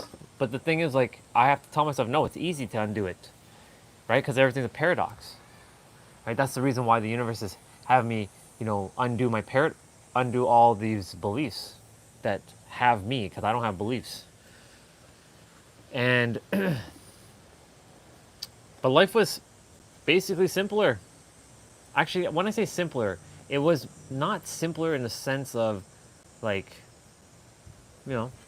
went to work, I got paid, I came home, I played video game. I slept. I woke up, brushed my teeth, ate some breakfast, went to work, did my thing, came back, played a video game, hang out with some friends on Discord, then repeat again, and then weekend I had off and would hang out with friends and brothers. I would hang out with brothers, play video games, talk about girls in a good way. That was the weekend. Went back to work on Monday. Repeat it again. Repeat it again. But yet, I had to create a memory tag with Miss Angel. Like, to know that specific, because I've seen accidents before, but I've never seen a dead body. But I've never seen a dead body that was covered in the physical. And that was supposed to help activate this whole, the beginning, the awakening. And then little by little, I created other memory tags to help me activate other memories, like, you know, with Jessa and her activation, and, you know, Regina sharing a couple things and helping me to activate some other stuff. And then, of course, we were I forget if it was Misha or Swati who were chatting about some relationship thing, and I started talking about going up into like where I was, and I saw how all the games were played. And then for some reason, I'm like, y'all, I don't know, but something's weird, but I just feel like I just remember one of my past lives. Life was so much more so-called simpler, in a sense that I was like, whatever, you know, I'm just gonna exist for the sake of existing, you know, and you know, I'm gonna either live here for the rest of my life, or I'll move out and I'll either get married again and maybe have a kid, and maybe not. Maybe I'll end up alone. And I was fine with that.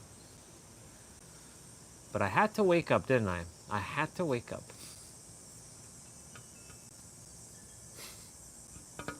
And then, to top it all off, now I have to be aware of, oh, these are my beliefs that I've been holding on to. The beliefs that I've been, or I should say the beliefs that's been holding on to me. Now I have to undo it. I have to literally stop entertaining it. Making it all a paradox.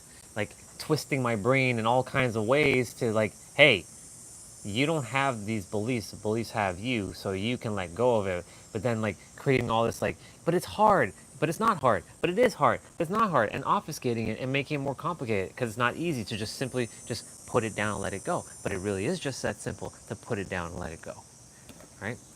To watching all these spiritual content and all this other stuff. I was just great just watching video game and anime on and some technology videos. That was it. That's all I used YouTube for back then. I didn't use it for anything else, for anime, video games, and technology. I didn't use it for learning. I didn't use it for fitness. I wasn't even into fitness. The one thing I'm grateful for is that I did get back into fitness. I mean, I'm grateful for all of this. I'm not complaining. I'm just like sharing, like, the fact that I do miss the days when I was just like, okay, like, tomorrow I'm gonna have to go to work, and you know, I'm not live streaming. I'm not sharing esoteric wisdom, mindset, mind mastery. None of that stuff. And then, but now, can't go back. Once you cross over, you can't go back. That's it, right, sister? If I think that's you there, you can't go back. That's either you or it's Soul Fam. But you can't go back. That's it. It's a wrap. And now, like, I have to be a 15-dimensional being. Because when you become aware of stuff like that, that means that's who you are. Because it would not make itself aware if you didn't it would never have made itself aware to me. Like, it didn't make myself aware in 2022, 2023. Hell, even in 2024, I didn't even know there was a 15-dimensional like aspect. I had the pictures, but I wasn't really looking at it. 15-dimensional being, huh? Who's been thrusted into a third-dimensional body. Who is practically everything that has ever existed. Pleiadian, reptilian, star, like every damn star seed, every Super Saiyan, every ninja.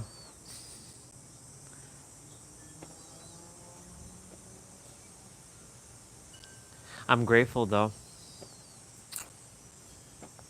because I get to be that light around others who have simply forgotten. Even though some are not willing to listen, not on the live stream, I mean like in the physical. You know who I'm referring to.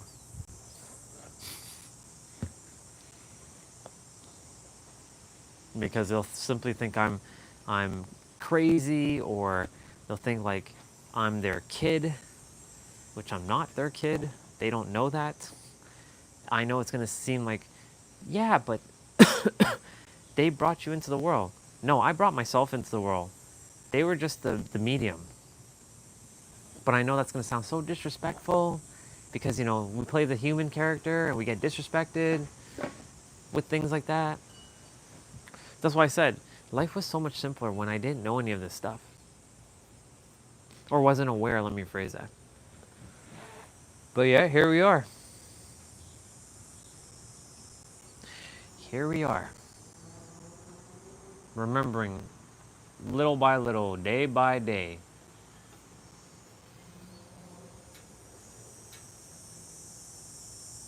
Nothing's wrong with it. I love it. I love it that I'm getting to remember everything.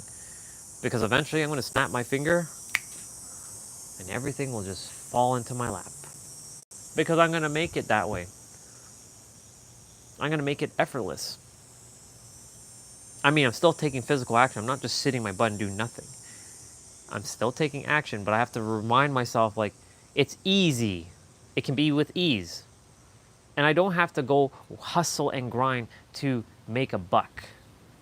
To see like I earned it. This is this whole undoing, that's exactly what he was saying. This subconscious programming of like, you gotta hustle and grind to see like you've earned it, you know? No, the very fact that you were born, you fucking earned it. It's just this ridiculous human paradigm of like, you gotta hustle and grind, and if you don't hustle and grind, then you're deemed as some waste of space on the planet. Whereas people who are hustling and grinding are like at the top. That's bullshit.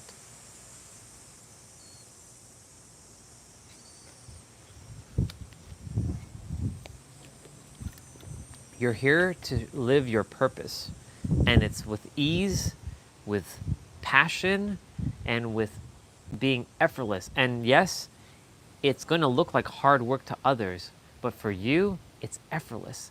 So when you do it, it's easy, like getting your clients. Like he was talking about clients, like how getting clients should be easy. It shouldn't have to be hard to close a client. Like when I talk to a person, like I'm not gonna say, like if I'm gonna be doing any of that kind of stuff, I'm gonna expect that it's easy to get clients. I'm not gonna go through the paradigm like, it's hard to get clients, and like you're gonna have to do all these 10 million things to get clients and blah blah blah blah blah. No, it's easy. Why does it have to be hard? Right, because we think that if it's easy, there's no challenge, and if there's no challenge, that means you didn't earn it, and if you didn't earn it, that means you're not worthy of it. That's bullshit. That's what I call the collective hive mind that's been floating about. Those negative thoughts. It's not negative, but it's just backwards.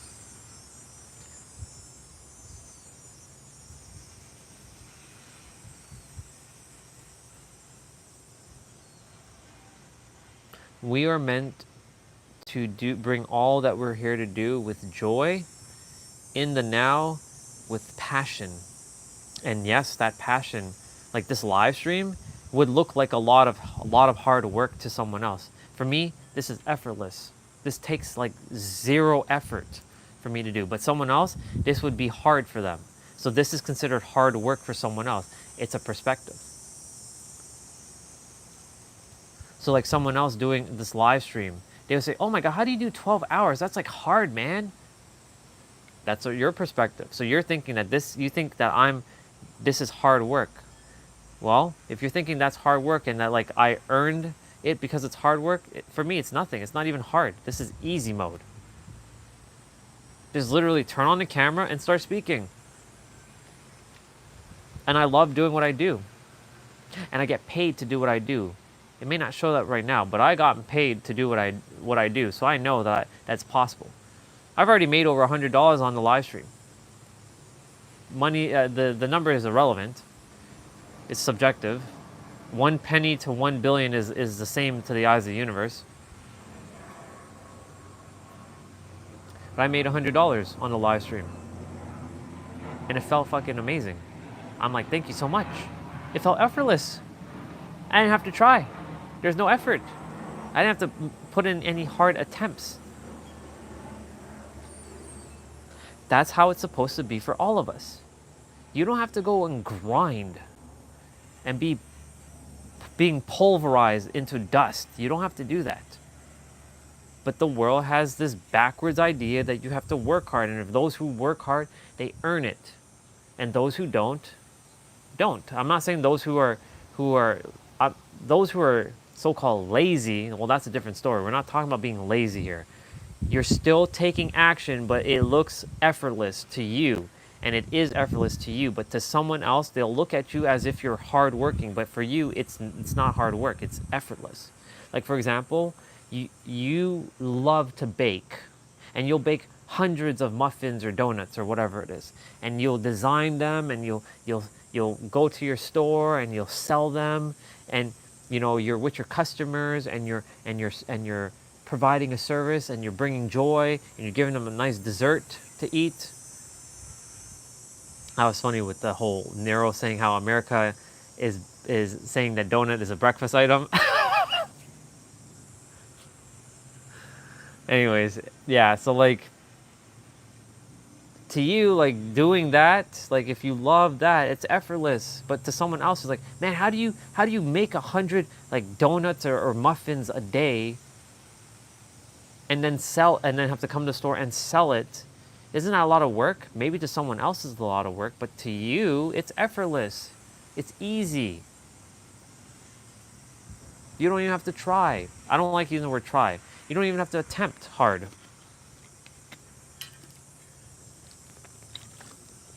Just like me. Like when I'm doing those exercises, like the play out, it's easy. It may look hard, and I don't tell myself, oh, this is hard, and I deserve my muscles. I put in the effort. It's effortless for me, and I earned my muscles by me just being.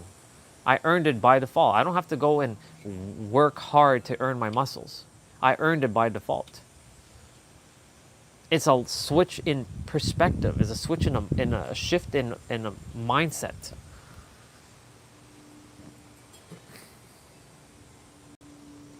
That's why you gotta live in your own bubble of delusion, no matter what anybody says, because you're gonna take on their expectations and their limitations, because their expectations is your boundaries, and your boundaries are basically that you won't go past it. So what you expect is what you're going to get, and your beliefs that have you are your boundaries. So if you believe what someone else believes in, and like, yeah, I can't be a trillionaire, or let's even go beyond a trillionaire, a quadrillionaire, whatever the next number is after trillion. If you say that I can't even be a quadrillionaire, Maybe I should aim even bigger than a trillionaire. Maybe I'm playing too small there. Maybe I should aim for quadrillionaire. Maybe be the first quadrillionaire. Quadrillionaire, wow. How many zeros is that? A lot.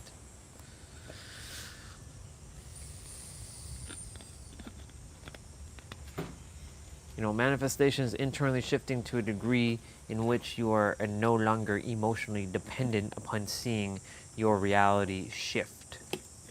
And so, again, you know, when those say that you have to hustle and grind, that's a belief. That doesn't make you more worthy of having the thing. That's a ridiculous idea. You earned it just by the fact of you being alive. That's a bar. You being alive by default makes you worthy of everything. But again, everybody has this human perspective that you gotta work hard and hustle and grind. No, you don't. As long as you're doing what you love and you're helping people in the process and you're serving and it feels effortless to you, take that idea of you gotta work hard and earn it. No, you don't. You already earned it. You just put in the action that feels from a state of alignment, and it's effortless to you, and it flows naturally to you. That's all that matters. All that other stuff, irrelevant. It's irrelevant.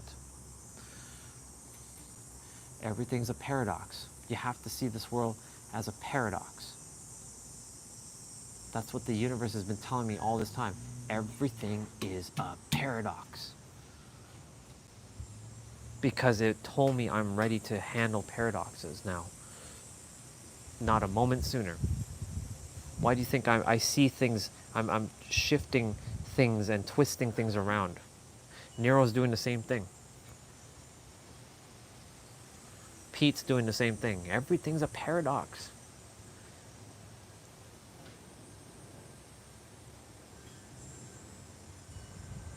Because we've been so conditioned that there's a whole bunch of people who have bought into this idea of hard work. Or it has to be hard. It doesn't. Let's not use hard work. It has to be hard for you to deserve it. Does it though? Where did you pick that up from? What, because 10 million people bought into it, you should buy into it too because 10 million people think that's right? Did you think for yourself? I'm thinking for myself now. I've been thinking for myself for a very long time. Thanks to brothers and sisters who have helped me to see things a little differently. Now, of course, when I listen to them, I'm like, does that make sense? Does that feel in alignment? Does that feel good? I'm always checking in. How do I feel after hearing what I heard? I'm gonna go take this up quickly. I'll be right back because the flies are gonna start flying around.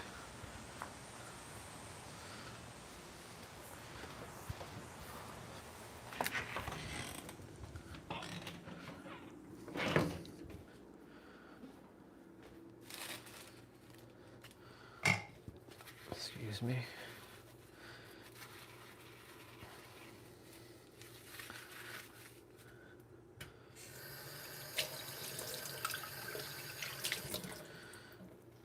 Cool beans.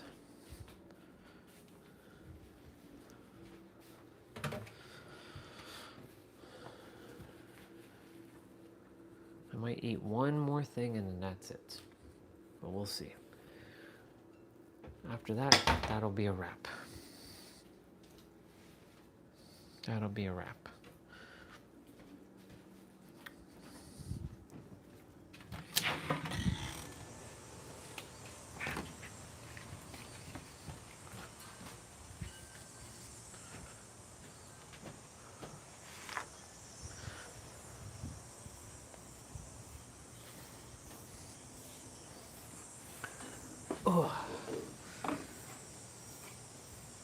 And everything is a perspective.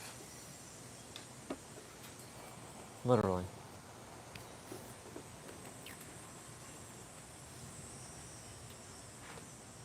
It is a perspective.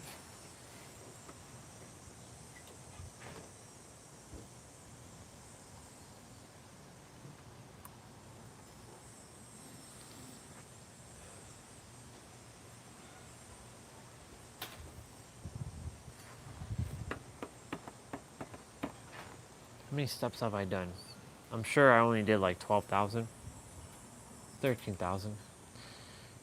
13,103 steps. I'm gonna kick the soccer ball for a little bit in the field. I'll bring you all this way.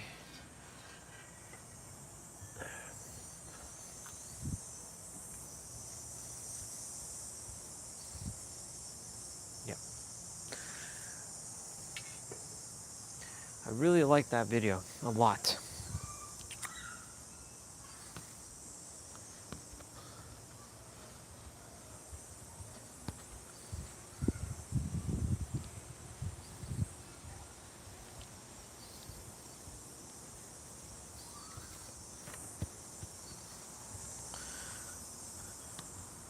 This pants is making me feel hot.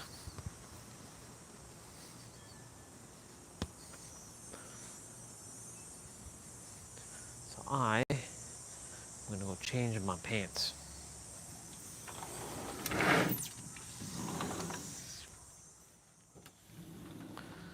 I'll put back on my play out pants.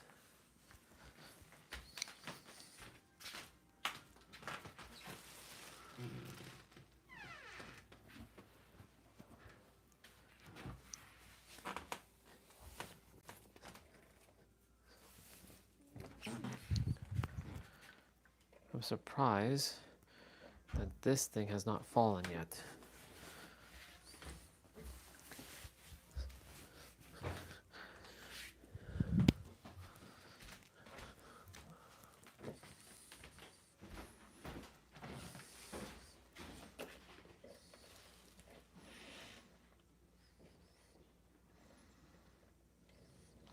I mean, eventually it is gonna fall.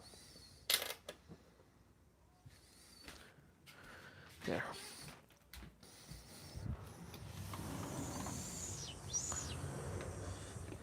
I'll bring my basketball out as well because it's been a while. It's been a minute since I've done anything with my basketball.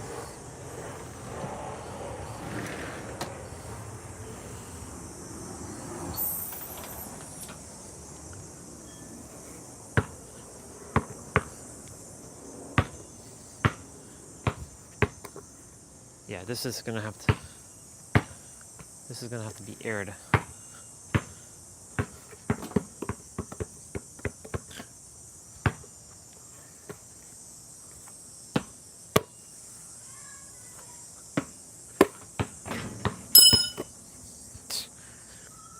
Yeah, me hitting that's not a good thing, but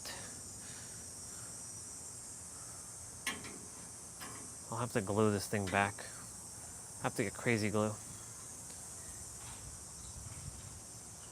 I'll have to buy some crazy glue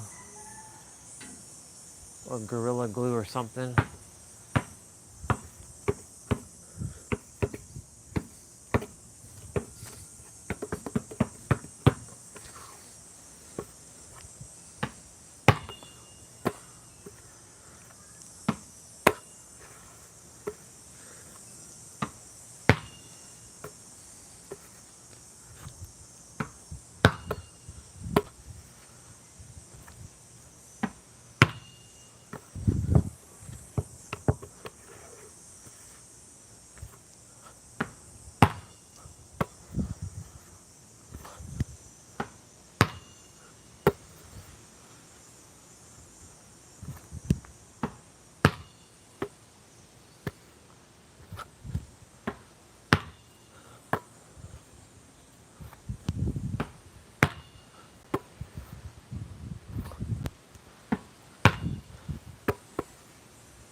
Didn't want to do that.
Ooh.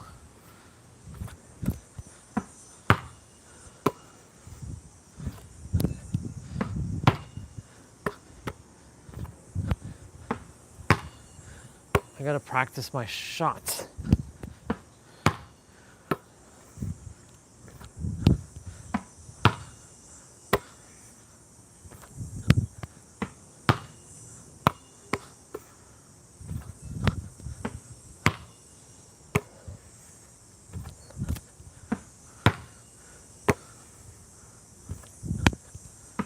Ooh.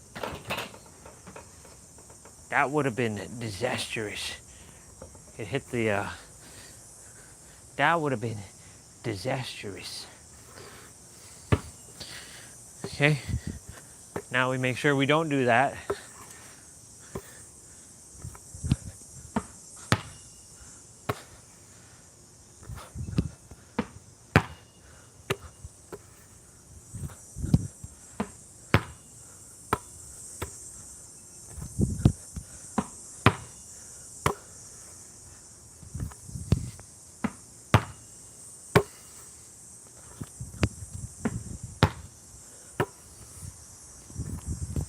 Nope.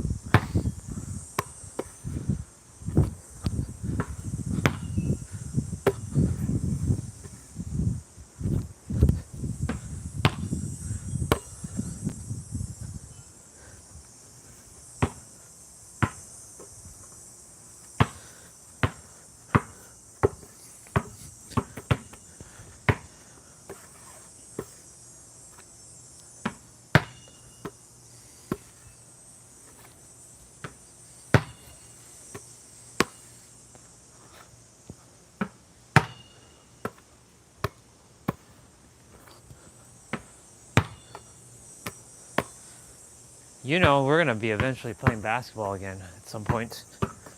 We're gonna be playing that basketball.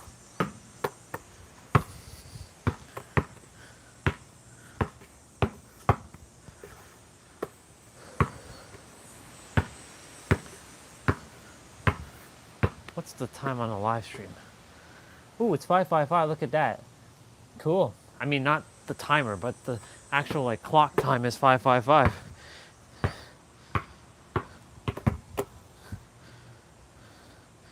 Cool. It just turned 5:55. How awesome is that?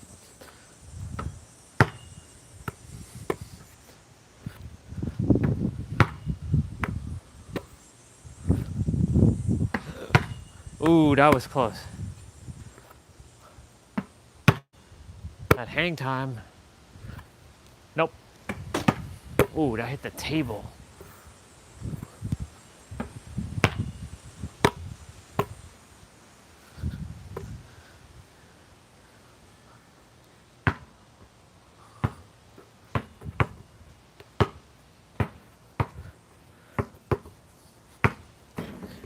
Oh, keep hitting that damn thing.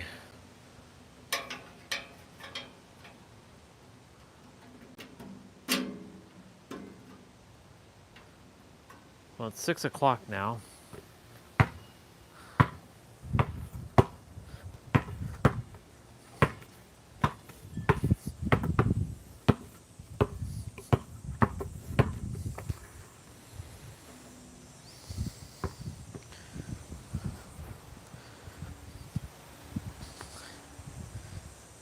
Ow. Let me check.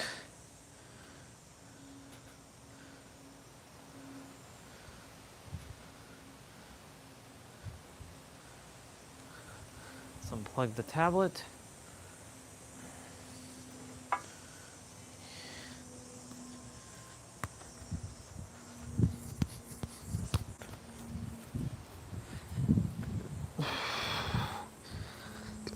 Excuse me.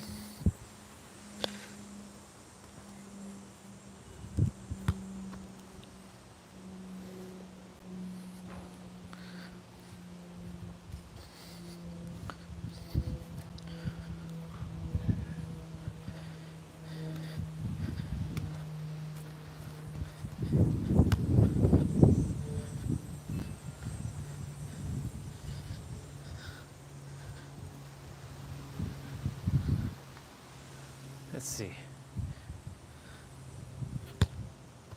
Oh, it went over the basketball.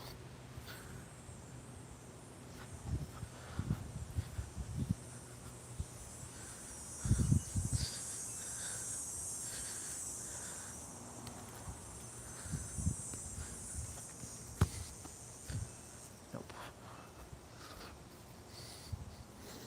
I really like that video. Yep. This hard work. I've been talking about that. Like it's too like noble.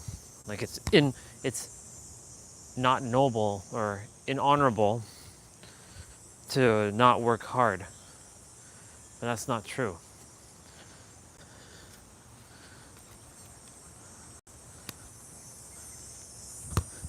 Oh, the basketball blocked it.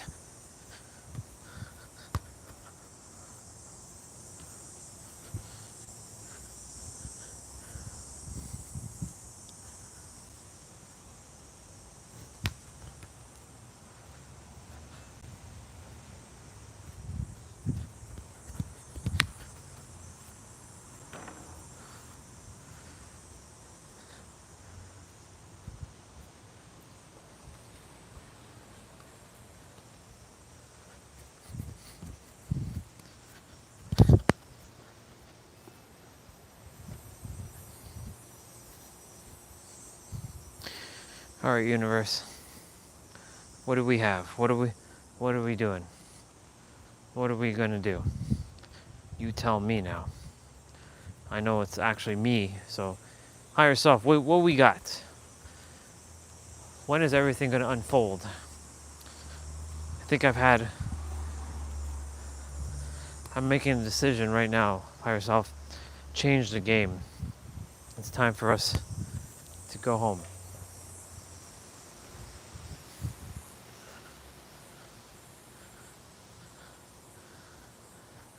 Set a course for October 6th.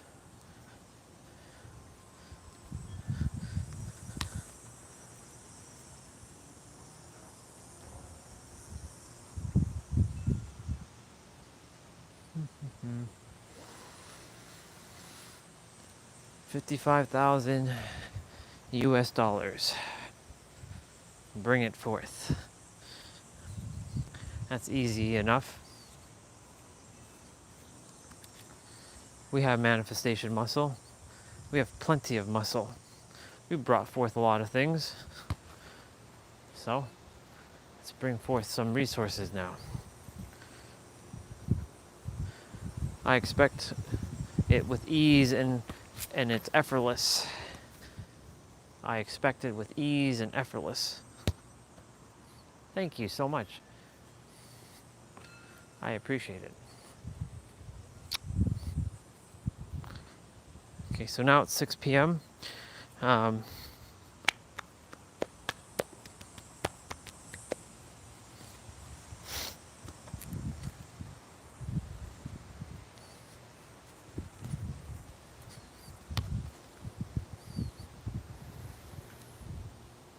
I'm gonna sit for a few minutes.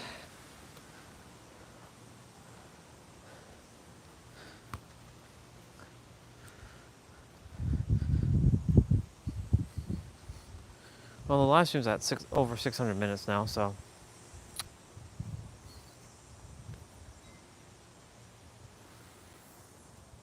Yeah, 6:07. Most likely I'm not having that call, but no big deal though. That means I get time to do some grooming this evening, like finalize some grooming because I already did some of it, or I just leave it for tomorrow since I've already done a lot and I can just like chill this evening and just groom while I'm watching that WWEs.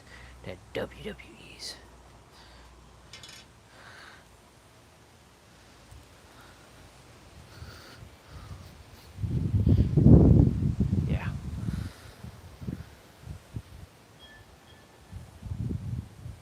I'm gonna go quickly use the bathroom.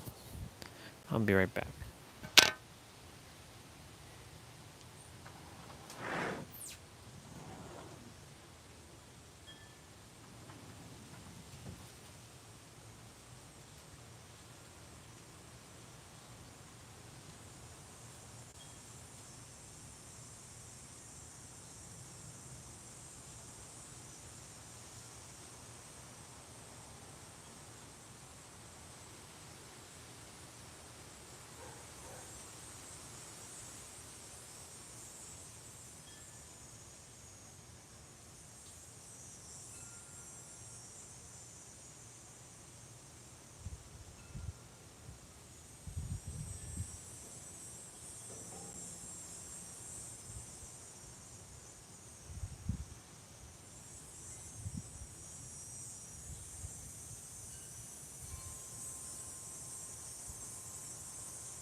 Okay.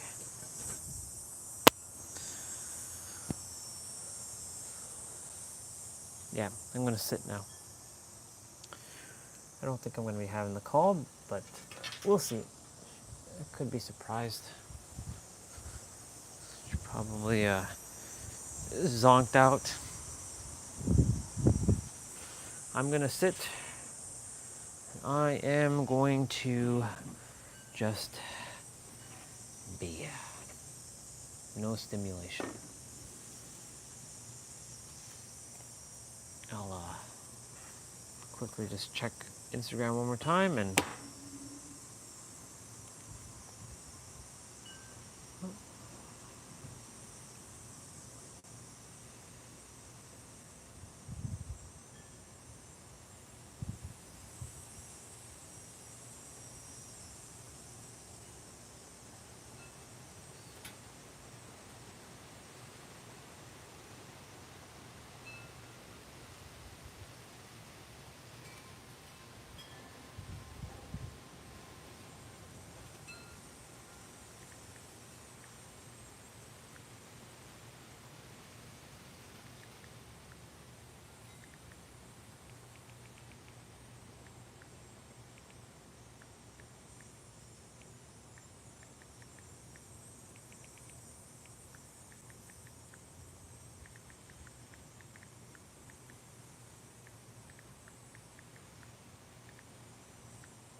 I am going.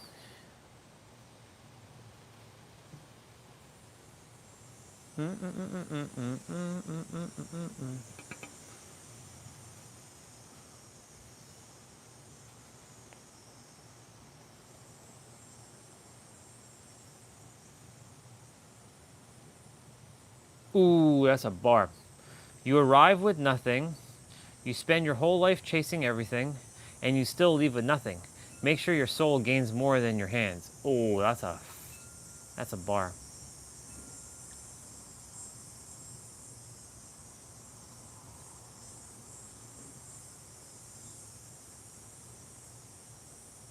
That's a bar.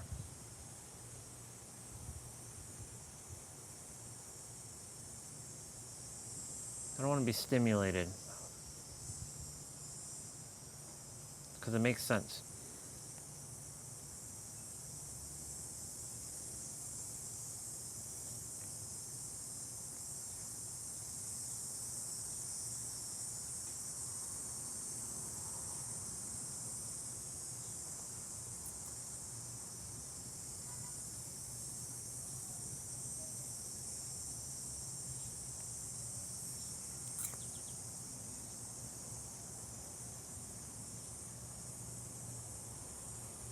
Okay.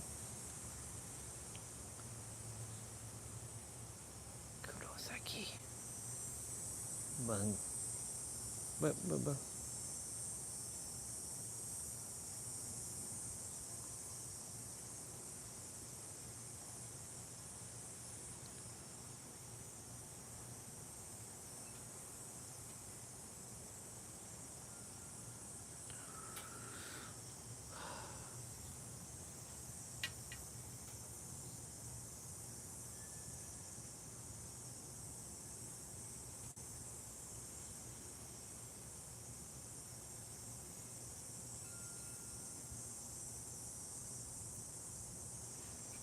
I'm gonna sit and I'm just gonna be.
make sure I clean up that in my finger.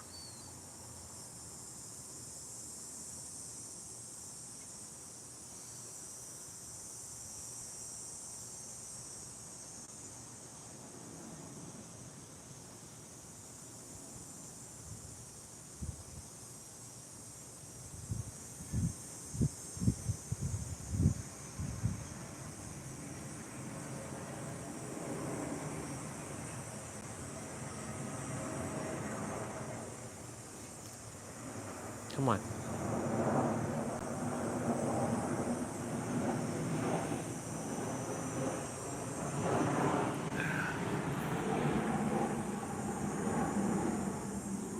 Bong kai kai kai kai kai kai.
Yep. That's the reason why I must get a new. I have to get to where I have to get to.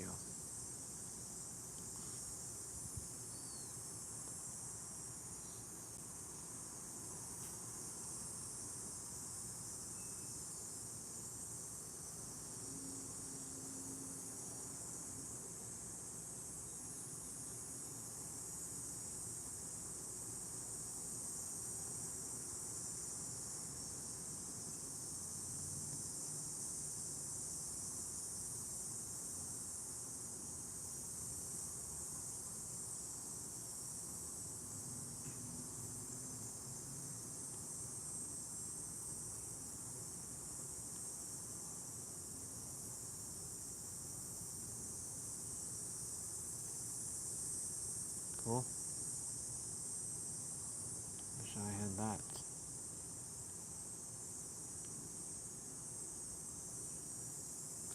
Live stream's at 622 minutes. Just taking a moment to just sit and do nothing.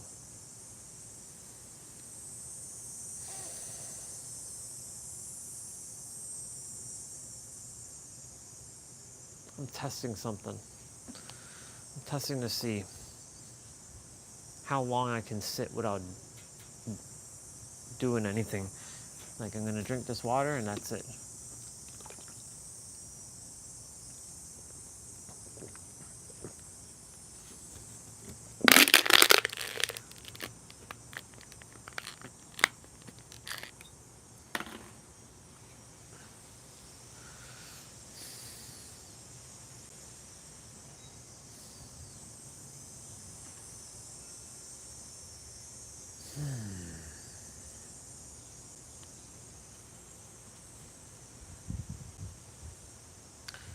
What was that saying? An idle mind is a dangerous mind? Yep. So true.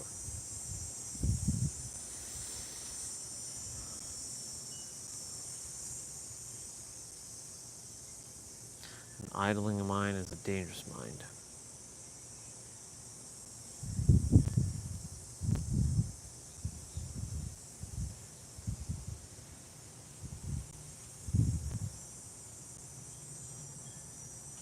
Well, universe, if you have an answer for me for some stuff, that'd be great. I'd love to hear your perspectives on things.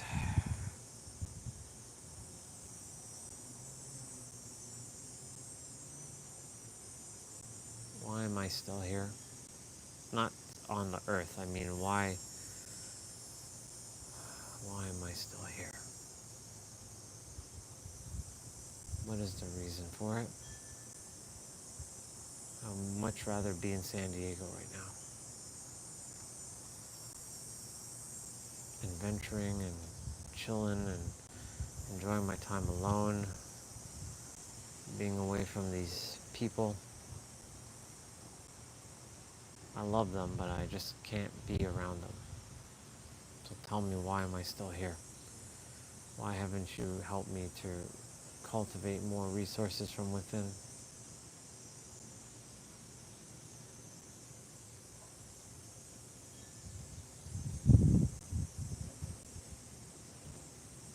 What's the answers to that? I know the answer is me, but why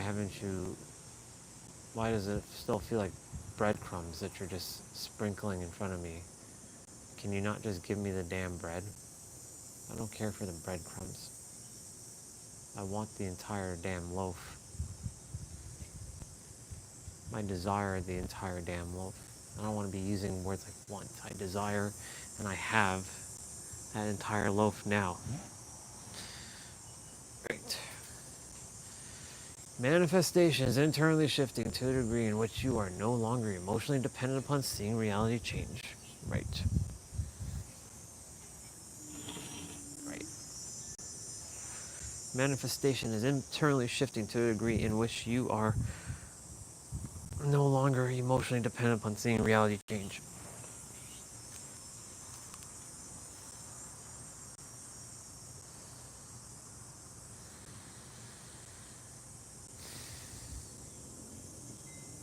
Get comfortable being bored. You have to be bored. We practice getting bored.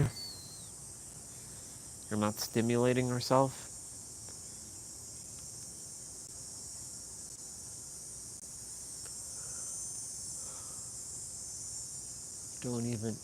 Don't even ask questions. Just sit.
Well, it's all good divine. It's all the good divine. Schedule time and do nothing.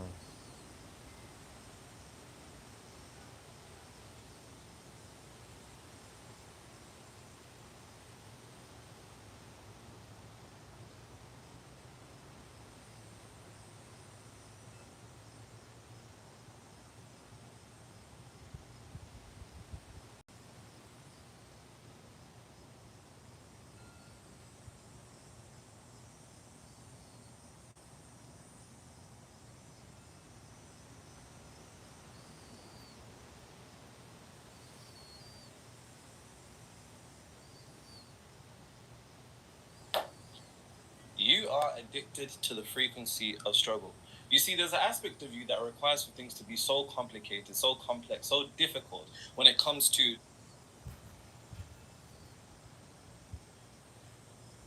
I'm gonna rewatch it again.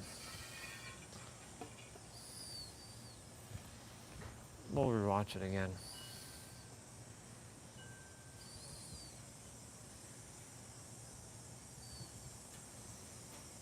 Maybe just face it this way, probably.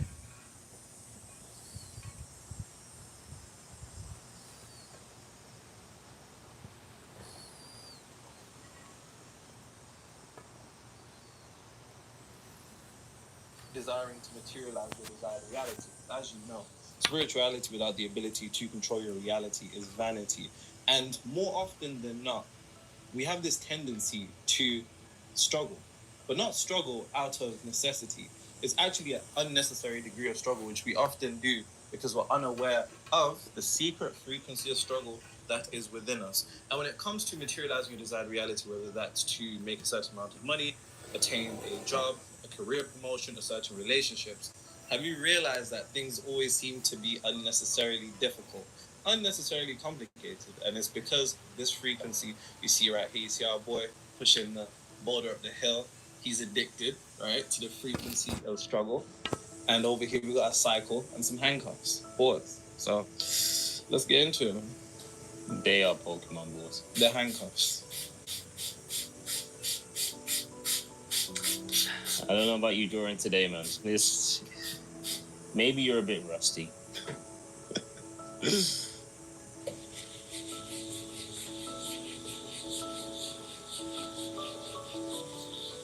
This seems like a nice comment. I haven't fully read it, so let's hope it doesn't take a massive turn or something crazy. Someone said, bro, I just want to say thank you. I started watching your videos 1 month ago, and I paid my bills, and the money comes in ways I never expected.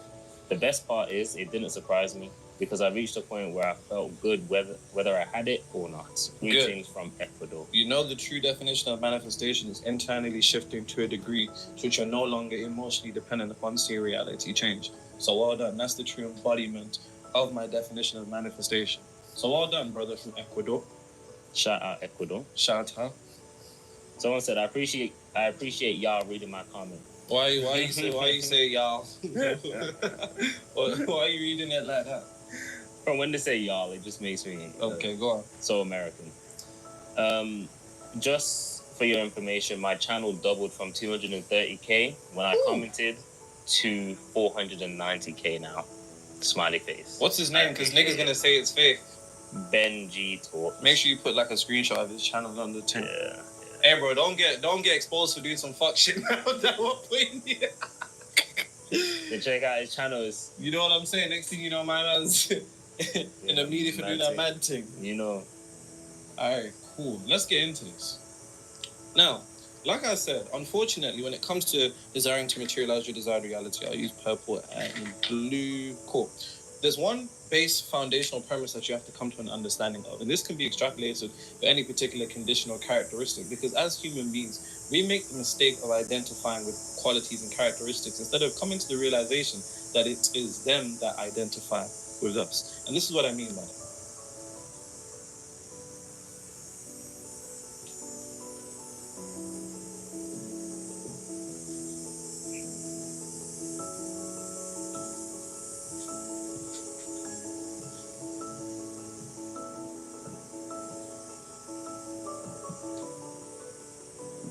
You do not have a struggle complex.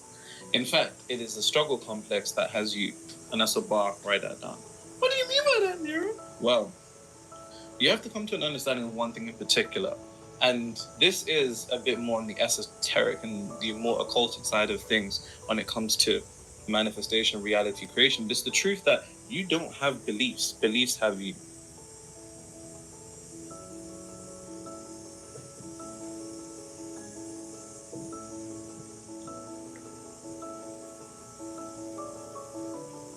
What you need to come to an understanding of is that each particular belief, condition, circumstance of reality, quality, characteristic, anything that you can identify with itself, each and every belief is an entity.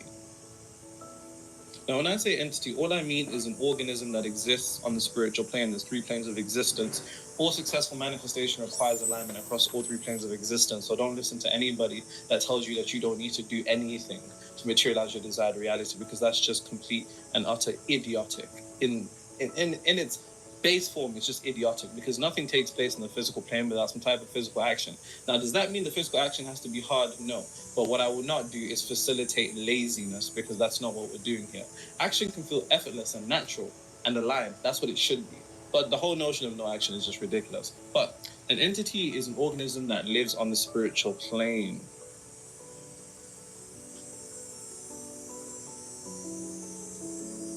It has no physical body, but because it exists on the physical plane, it has the capability of being connected to the mental plane. And the mental plane and spiritual plane are the realms of cause in reality. And because they are the realms of cause in reality, they can affect the effects, which is our physical plane. Our physical plane is the realm of effect. The physical plane is the realm of effect. It's nothing more than an effect. So when we're talking about struggling and a struggling complex, there's an aspect of you that probably has come to the realization that why do things always have to be so difficult before I get to what I want? Why do I always need to go through some type of trials and tribulations? Why do I always need to fight through some bullshit? Why do I always need to be put under pressure? Or, it's almost like I'm at a point of no return. Why is that? That's because whether you realize it or not, there's an aspect of you that has been conquered by this, which is a struggle complex. And a struggle complex, like I said, is a belief, which is an entity that exists on the spiritual plane. And one thing I should make abundantly clear about beliefs is that they seek to do one thing. Fight up all your mental real estate. You see, the one thing about any particular entity is that it seeks to be materialized. It seeks to experience some type of physical existence. And because it wants to be materialized, the way that it will go about materializing itself is through conquering your consciousness, because if it can exist within your consciousness, your self-concept, your frequency, which are all interchangeable terms for the same thing. If it can do that, then it has the capability of materializing itself on the physical plane. Because if you think about it, before anything can exist physically, it first has to exist vibrationally. And the way that it exists vibrationally is through a combination of mentally and emotionally. And whether you realize this or not, mentally and emotionally, whether hidden to you, there's an aspect of you that is addicted to the struggle, or you couldn't be struggling. Remember, you can't experience anything physically unless it exists vibrationally. You can only experience what you're vibrationally aligned to. And there's an aspect of you, whether you're conscious or unconscious of this, that is aligned to struggling. So, it has one purpose, one desire, one aim, and that is to buy up all your mental real estate. Because if it can do that, then it can hide its polarity. And every particular belief in reality comes with a polarity. Polarity is one of the Hermetic laws. It's just a fancy way of saying separation. It's separation that only exists in this third dimensional realm. I repeat, it only exists in this third dimensional realm. Outside this third dimensional realm, there is no separation. How do we know? Quantum physics will tell you of the notion of quantum entanglement, which is the idea that when two particles are connected, no matter what you do to, so long as two particles are connected, what you do to one is instantly done to another, transcending our third dimensional realm, because of course there is no time space constraint. So this is the first thing that you have to come to an awareness of, because when you come to an awareness that you are, in a sense, captured by a struggle complex, then you're actually in a position to isolate it. And the mistake that a lot of people make is we experience a particular degree of thoughts, and we make the mistake of associating those thoughts to be our own. Once you have a thought in your head, you experience it to be your own, and because you experience it to be your own, you take ownership of it. And when you take ownership of it, it takes ownership of you. That's a bar. Write that down. Without coming to the realization that, in fact, it has taken ownership over you. So I have to point out this awareness to begin with, or you won't be in a position to actually reverse this. Because like I said, it's all good and well having these desires that you want to materialize. But if you have a struggle complex, then you're going to struggle to materialize your desired reality. The foundations of how you're going to get to where you want is going to be imbued with some difficulty of complex nature and just struggle in general, or some type of difficulty. But it gets even deeper. Let me show you what I mean. It gets deeper, yeah? Okay. How deep does it go, Nero? Okay.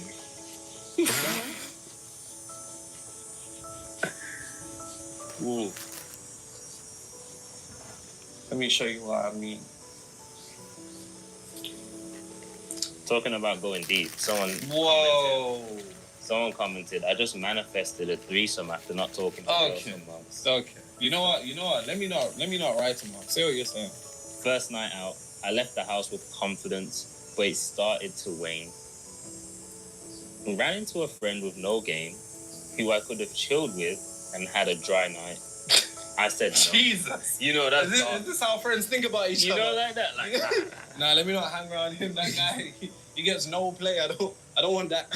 Real. I said no. That's dark. Paid my drink and left. Walking around, getting my mind right and smoking a cigarette. Okay. I complimented one German girl with a friend, and the next thing I knew, I was making out with both of them in a bar. Boss Stash treated me like a king. Okay, bro, we're gonna need to see some proof of this. Left with two beautiful German girls, one under each arm. Bless you, Nero. Time to manifest that dollar.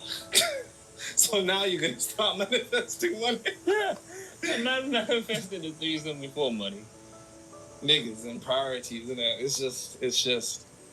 So, one thing that I kind of touched upon when it comes to beliefs, especially, in this particular example of a struggle complex, is that all beliefs are nothing more in the Hermetic tradition, referencing polarity.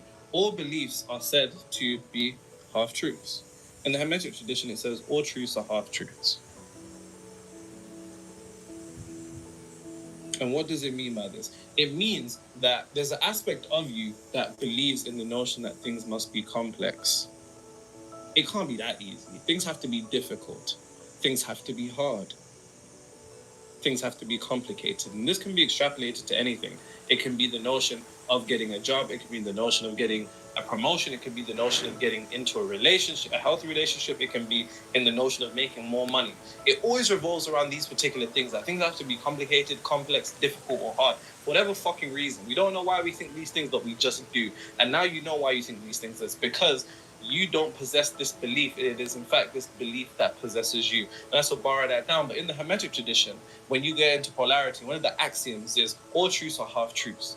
All truths are half-truths. And the reason why it says all truths are half-truths is because every particular belief comes with this energetic polarity, which means if you look at energies that exist in reality, they all come with complementary pairs. Yin, yang, masculine, feminine, hot, cold, happy, sad, white, black, dark, light. All of these things are energetic polarities of each other.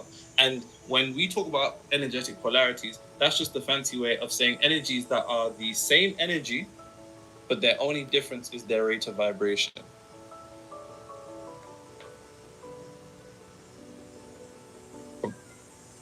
And the rate of vibration is always determined by one word, and remember it because it rhymes. It is concentration. Concentration is a centralization of energy. Centralization. Concentration is a centralization of energy, which then sets into motion vibration. Vibration eventually becomes frequency. Frequency eventually materializes itself into reality. Yikes.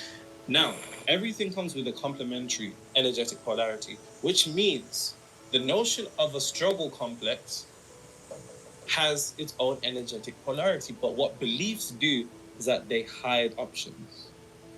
They hide options, and by hiding its other option, it hides. I was seeing if I can feed a Bubba over there, a rabbit, a bunny. if you take the notion, It's like a tiny one. that people believe in this reality, they believe in these objective truths, in the realities that they experience, like nothing else fucking exists. Take the most simplistic example, the notion that all men are trash or all women are hoes. Individuals that are consumed and possessed by this particular belief, remember, they don't have that belief has them. Individuals that are consumed by that particular belief centralize energy to it through what we call concentration. That concentration sets into motion vibration. That vibration, and you know what, let me draw it like this. Concentration leads to vibration. Vibration picks up momentum and becomes a frequency. A frequency eventually materializes itself into reality. Bear in mind, when I say frequency is interchangeable state of consciousness, self-concept, self-image. These are all interchangeable terms for the same thing. So don't get bogged down in the mind games or of I'm law of assumption, I'm law of attraction, I'm law of focus, I'm this, I'm hermetic. Nigga, we're the law of whatever fucking works. Take out all the ego games and the knowledge. This is how I've read hundreds of books, because eventually you get to a point where you realize there's nothing new under the sun. There's nothing new under the sun. Even the things that I'm saying, this is just my own way of processing information that I've consumed over years. But concentration leads to vibration, which leads to frequency, which leads to reality. So what it wants to do is to hide out the option of its energetic polarity, struggle complex. The opposite polarity of that would probably be a complex of ease. That things can have a degree of ease to them, but that doesn't sound realistic. To go back to the example I said, people that believe that all men are dogs or all women are hoes really only centralize energy to that one belief. They only set into motion that one vibration. They only emit that one frequency, so they can only emit that one reality, because your beliefs are your boundaries. And that's what bar write that down. And what I mean by that is your belief will be the boundary of anything that you can experience in reality, and anything that exists outside that particular boundary will be hidden to you, because it doesn't exist, because that belief is hidden its energetic polarity. So you can centralize energy to it. Why? Because it is an entity that only wants your energy. And the best way you can get your energy is to make you think that nothing else exists. But the Hermetic tradition said all truths are half truths. So is it true that all men are dogs? That's a half truth. The other exists. Is it true that it's difficult to get a job? Is it true that they're not hiring people? Is it true that they're firing people? Is it true that there's no healthy relationships out here in society and everything's toxic? These are all energetic polarities that don't become truths until you decide them to be truths, because, as I say all the time, there are no truths in the reality you experience other than what the subconscious mind accepts as true. There are no truths in the reality that you experience other than what your subconscious mind accepts as true. So, this is what we're going to be working on, because if I can get you into an ease complex in all realms of life, whatever it is, whether it's career, whether it's finances, whether it's relationships, whether it's manifestation alone, because hell, if you have a struggle complex, even in the realm of manifestation, nigga, there's gonna be an aspect of you, and I know there is, don't even fucking lie. There's an aspect that's like, nah, there's something else. It can't be this simple. It has to be, no, there's something else I'm missing. I need to know more. Nah, it can't be. Really, I just do this? There's an aspect of your mind that is still looking for complexity, and that desire for complexity is the struggle complex itself, making things more difficult than it seems. So you actually never get to materialize your desired reality. So let's talk about this even more. Because like I said, it all comes down to what your subconscious accepts as true. So we need to get into that. Because whether you realize this or not, this is all attached to your self-worth. Your self-worth is directly connected to your subconscious mind. So let's get into it.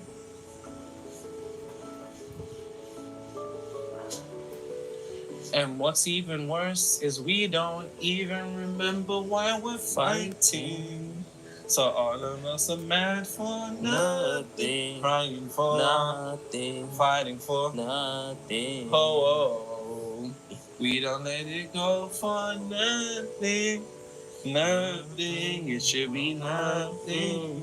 Tell them earn it, baby. I know sometimes it's gonna rain, but baby, can we make up now? 'Cause I can't sleep through the pain. Can't sleep through the pain, and I don't wanna go to bed. Mad at you, and I don't want you to go to bed. mad at me, Oh, I don't wanna go to bed. mad at you, and I don't want you to go to bed. mad at me. Oh. He's Alright. like that. Bring back old school art. He's like that. He's really like that. Bro, I'm telling you, Usher and Neo is not as simple as people would think it would be. I'm telling you. Nah, facts. I'm telling you. If you had to pick one, If I had to pick if one, you had to pick one and the other one's music would be erased, wouldn't exist, who you picking? I just want to get your attention. I'm choosing Usher, bro. I'm choosing Usher. It's tough. That's really tough. That's really tough, but I'm choosing Usher. Hey, Mr. Dubois. I don't know, you know. I'm telling you, bro. If Usher's features can stay in the world, maybe I'll pick Neo. You talking about same girl? Yeah.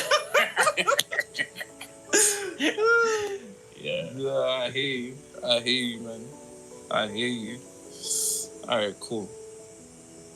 Let's use the red. That's red. Cool. So, before I actually get into self-worth in relation to the subconscious and your struggle complex, there's one thing that I want to make abundantly clear.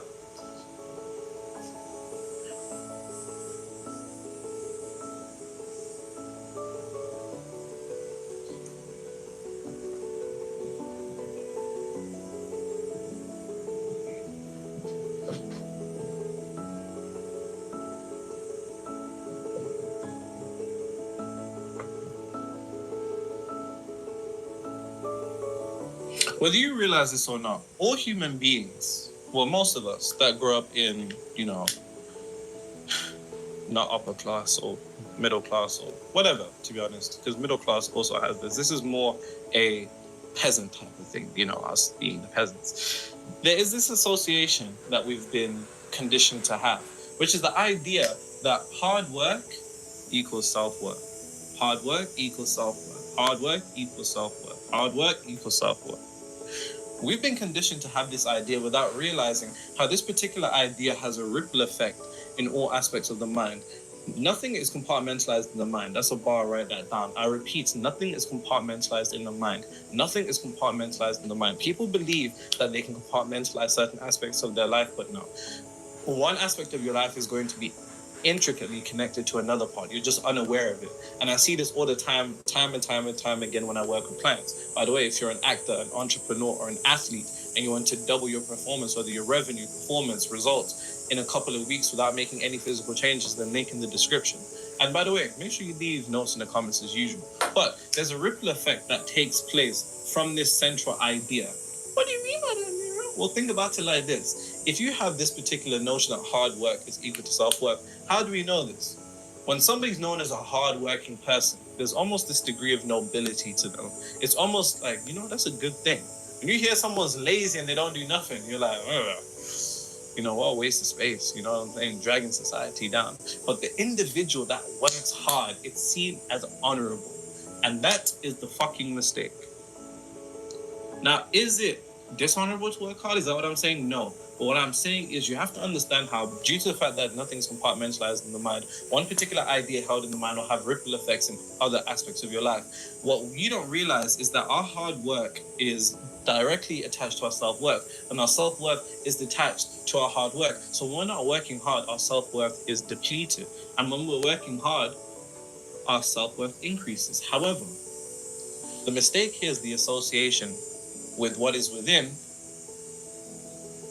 being determined by what is without. When the true axiom is as within, as without, but you're allowing the external to dictate the internal. And when you believe this notion that hard work is equal to self-worth, then to prove your self-worth to yourself, you're going to make everything in your life hard. Pause. You'll put your relationship through hell so it can be worth something. You'll put your own career status through hell so it can be worth something. You'll put your bank account through the trenches so I can be worth something. Without realizing that this is all theatrical, performative vanity, because it's all unnecessary. It's actually all unnecessary. But due to the association with hard work directly connected to self-worth, we have this ripple effect that leads throughout our lives, making everything in our lives hard, because there's an aspect of you that believes it's honorable to work hard. And because there's an aspect of you that believes it's noble and it's honorable for things to be hard, which that is what hard work is, for things to be hard, when things are easy, how does it feel? You don't feel like you deserve it, innit? When things come to you easy, it doesn't feel right. It's a bit like, you know what I'm saying? It's like, imagine you're a guy and a girl comes up to you at a bar and she's like, yo, do you want to go back to the hotel? You're going to be like, yo, you set up, chick. Like, there's something a bit off here. There's something a bit off. There's this aspect of us that when things are too fucking easy, we just feel, it just doesn't feel right. You feel like you need to work for it. And because you feel like you need to work for it, due to the fact that there are no truths in the reality you experience other than what the subconscious mind accepts as true, you now made a law for yourself. You've now made a boundary for yourself. And any time that the universe wants to materialize any particular degree of ease in your life, there's an aspect of your mind that has now associated ease with being dishonorable. How the fuck do you think you're addicted to struggle? It's because there's an aspect of your mind that sees that when things are easy, when things are calm, it's dishonorable, it's bad. Terrible human being. The rest of us are working hard out here. What the fuck are you doing? So what do? You'll either do two things. You'll either force yourself to work hard, because there's still an aspect of your mind that has associated action with creation, but action isn't creation. Action is a facilitation of frequency, consciousness into reality. It midwives your consciousness, your frequency into reality. That's what action is. Action itself is a transition, a solidification. If you imagine imagination, consciousness, self-image, self-concept to be like steam, it's condensation, materializing into reality. Ice, what's tangible, what we can see in this physical world, that's tangible. So either work harder, still making the mistake of thinking that effect can change an effect. So, you want to make more money, so you work even more hours, but your money stays the same. You want a really good relationship, so you try your absolute fucking best, and still the same patterns. Or you do what most people do without realizing.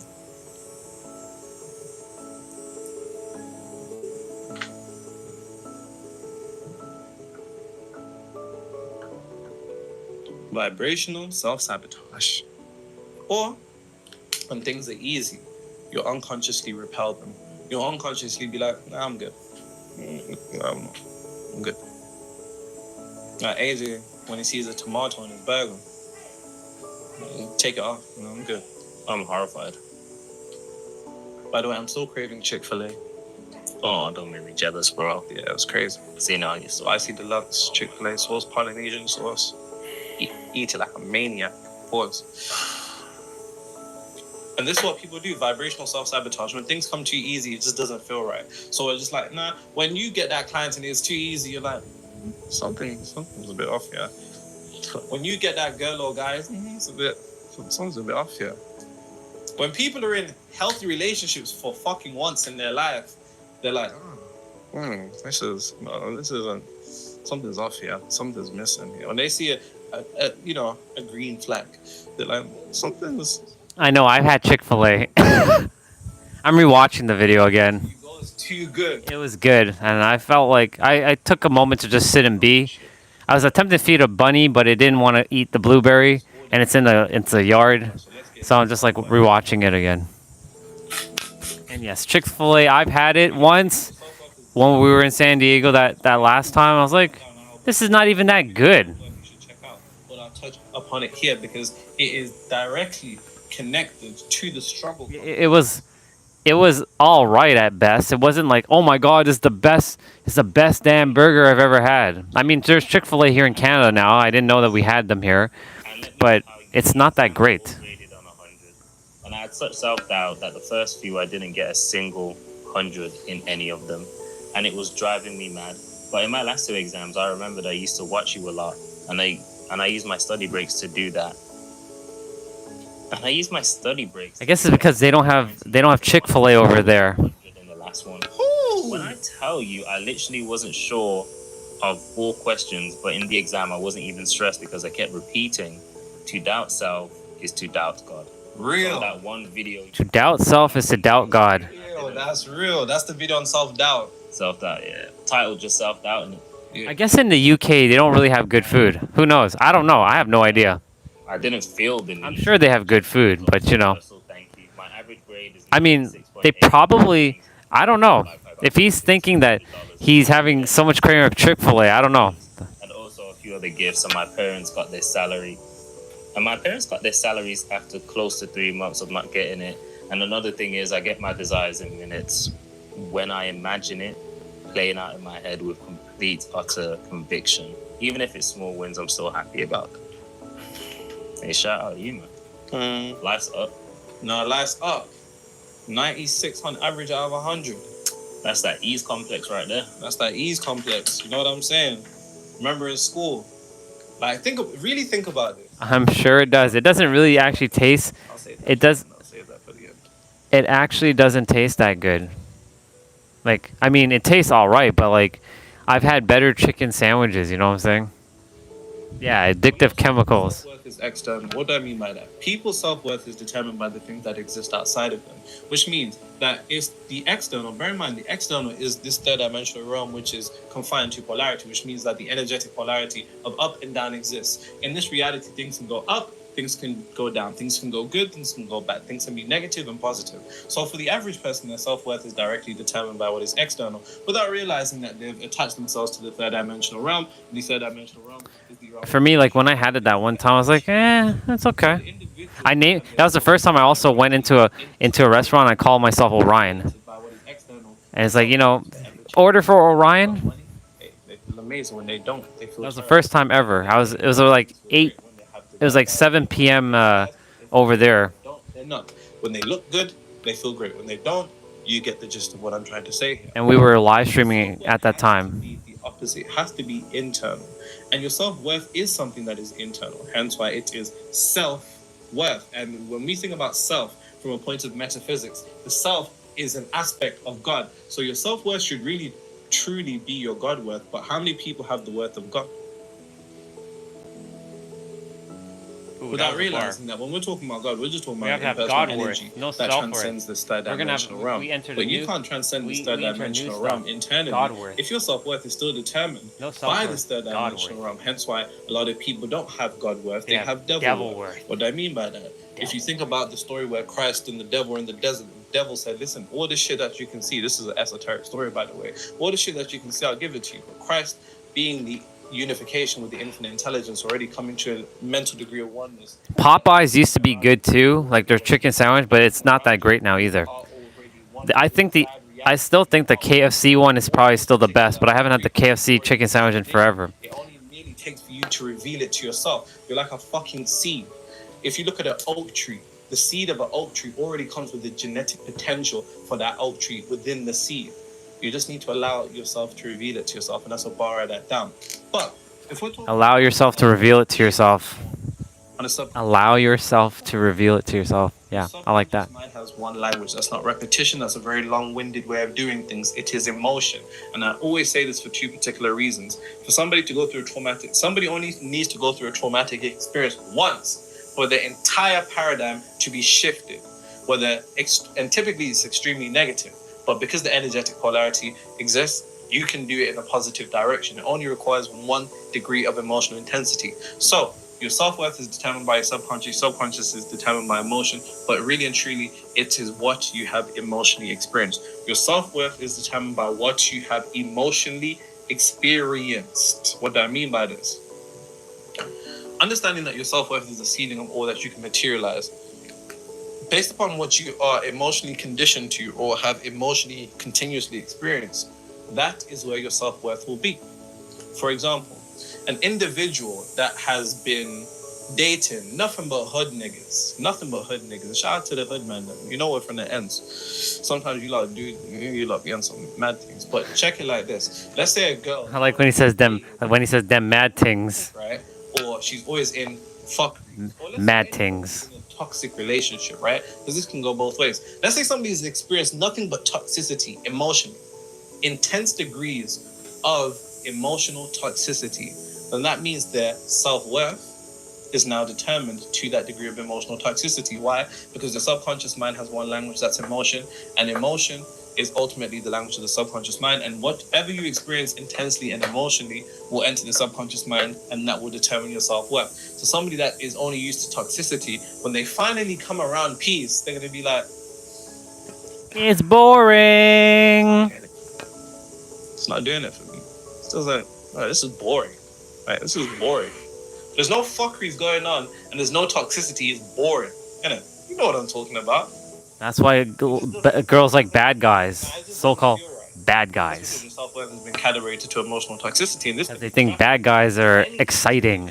to financial conditions. Let's say you're only used to poverty. You're only used to suffering, misfortune, and everything associated with poverty. You now have emotionally continuously experienced poverty. That means your subconscious mind is now calibrated your self-worth to be poverty. So anytime you get money, you unconsciously always end up spending it, or ends up leaving. And this is where I have to pay attention. He needs to borrow money. Something happens and money is really, really needed. It's like the universe is taking money away from you. And it's because you're taking money away from yourself, because the money that's coming in is above your self-worth. So your self-worth says, let's bring it down. Yep. You emotionally experience one particular position in your career. And because you only experience that now enters your subconscious mind, that's directly connected to your self-worth. And now the position above you doesn't feel like you deserve it. Which your subconscious mind. Did you end up putting all the cool stuff in your car yet? Like the seat covers and all like the stuff that you said you were gonna put? The consciousness of being unemployed, the frequency of being unemployed has now entered the subconscious mind, and now it has touched your self-worth. So now your self-worth is, I don't deserve a job. Bear in mind, there's nothing rational, logical about the conscious mind, about the subconscious mind. Sorry, it doesn't make sense. The idea that you don't deserve a job is something that your subconscious mind will maintain if it is what you have emotionally experienced. So now when it comes to... Okay, cool. You just don't get it. It never get back to you. Now, it's all good. We found someone for the position. I want to show you the Bubba quickly. We appreciate you during the selection process, but... I'm going to zoom in quickly. There's going to be those type of fuckeries. Why? Because of your self-worth. Now, the whole thing about self-worth, funnily enough, is that it's based upon emotional experience. And emotional experience is an internal... He's so tiny and little. So your self-worth... He's so tiny and little. Nothing but an inner game. And not an external game like it is for other people. And the only way you can do that is by vividly, intensely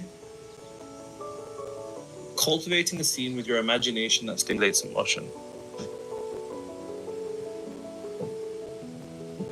Yeah, I've been looking at him. I've been listening to the video. I've been watching everything, but like I keep turning my head to see if he's still there. It's just nothing more than a process of getting to a relaxed meditative state, whether that takes you 5, 10 minutes, 20 minutes, an hour, half an hour, whatever.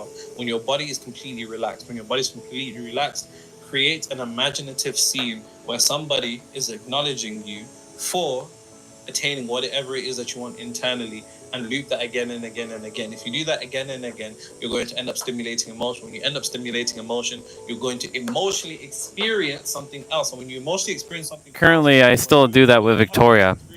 Since, Victoria is the one that I've experienced in the physical, and she generally desires for me to be happy, because it's easier to like visualize someone who I've already like hung out with. So like whenever what he's talking about visualizing someone like congratulating you, I use Victoria. Damn, how wet do you want that? As wet as possible, my friend. Right. Prior to encountering Nero, I was already living a version of this frequency. Now what I have come to realize is that we are actually 2%, actually 1%. My nigga, so many people are sleeping, and when you see how fast your life is moving, it's wild, bro. We are actually on Lucy level. Lucy is such a great film. The film, yeah. I thought so, yeah. When she unlocks more like more of her brain. She just evaporates at the end. Yes. And we just never realized what lied within. One love, Playboys. One love. That's a Jamaican man, isn't it? Yeah. One love back at you. We'll be in touch very soon. Get in the book soon. I have a whole cart of wisdom to check out, lol. Say less. Got my new Arsenal jersey. Yep, that's where I start reading. Let's wrap it up. No, I'm joking. Which are like triple the cost of the books, but at last the intent is there. One love, my guys. I don't even know if this will get the cut, AJ, but if it does, well done. Big up on you, homies. God is real and he is within. Wait. Real. I like that, but I don't know about the Arsenal stuff. In case you guys didn't know, AJ's a Manchester United fan. I don't care about football on the other hand, so... Yeah, these times your client plays for Arsenal. That's true. And I only watch Ethan's games. The Bubba's still there eating grass. So it's enjoying its meal, whatever it's eating, fully. Tell him shout.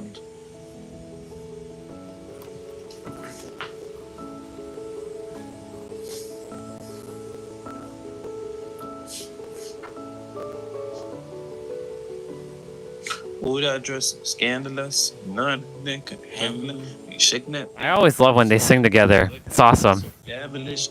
And then dancing. Together.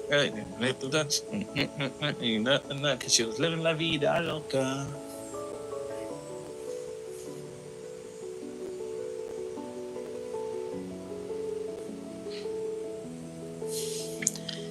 She got done like a tra. That's like what. But. And it's seen again. It's funny because earlier Nero posted on Instagram, about staying playful. It's about being malleable, because when you're too serious, like it's its own frequency of like, it's like fixed. It can't like shift. And I'm like, yep, you're just catching up, because that's what I've been doing since 1985.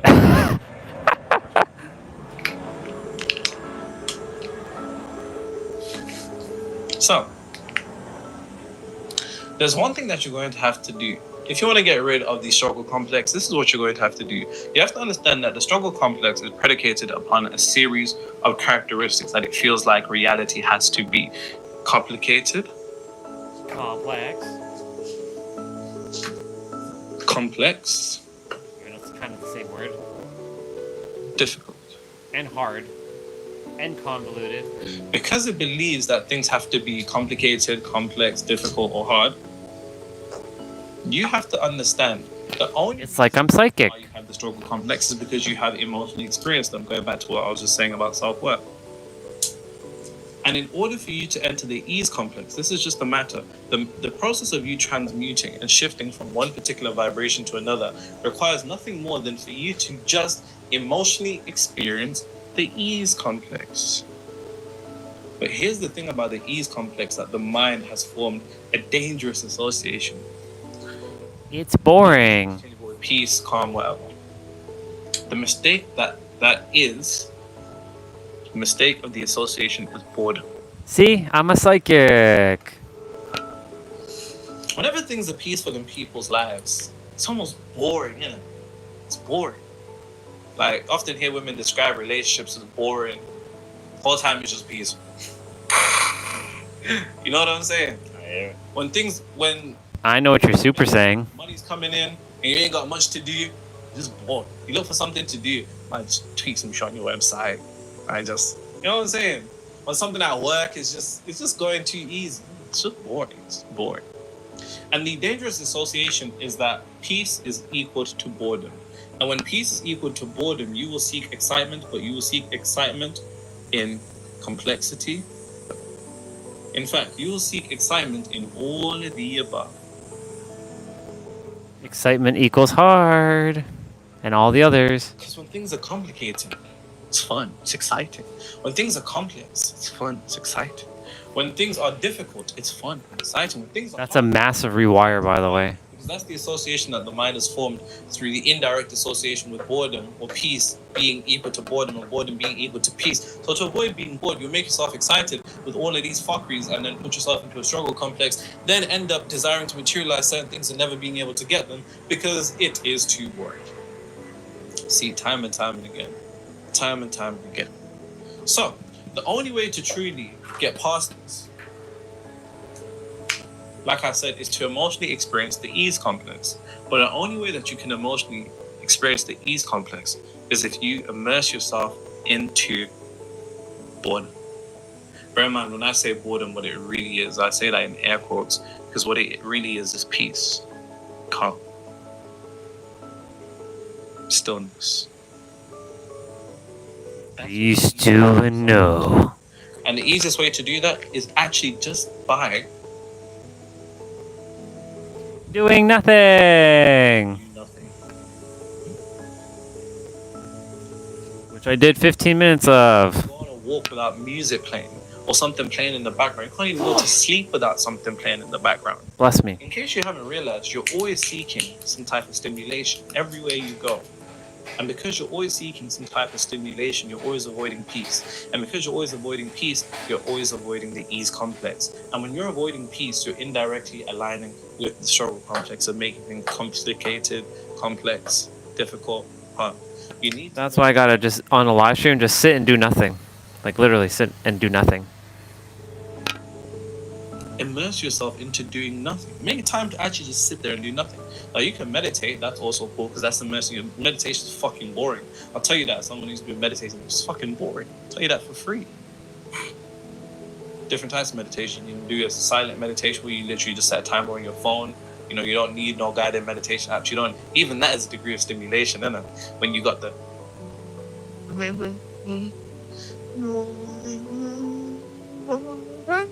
Is that how it goes? I've never done it. They can play the frequencies in the back and they'll be like, inhale, hold, exhale. There's always some type of stimulation. Nah, nigga, you need to be fucking bored.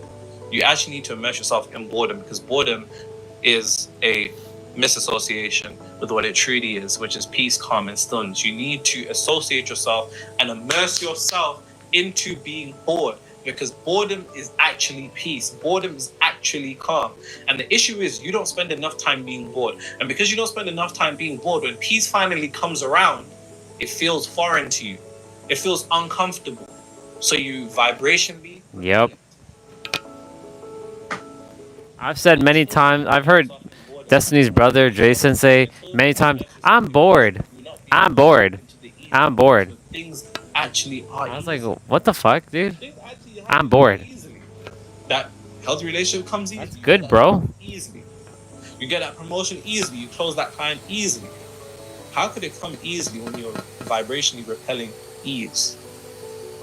Because you want the excitement. You like the battle. You think you're in a fucking film, innit? Like the hero's journey, where it always starts where someone's down bad and then they triumph and become the underdog. How long are you going to be the underdog in your own reality for? That's a bar. How long are you going to be the underdog in your own reality? How long am I going to be the underdog in my own reality? I'm done with that. I'm so done with that. And that's the bottom line. Because Orion said so. Because I said so. Our song, Because I Said So. Because I said so.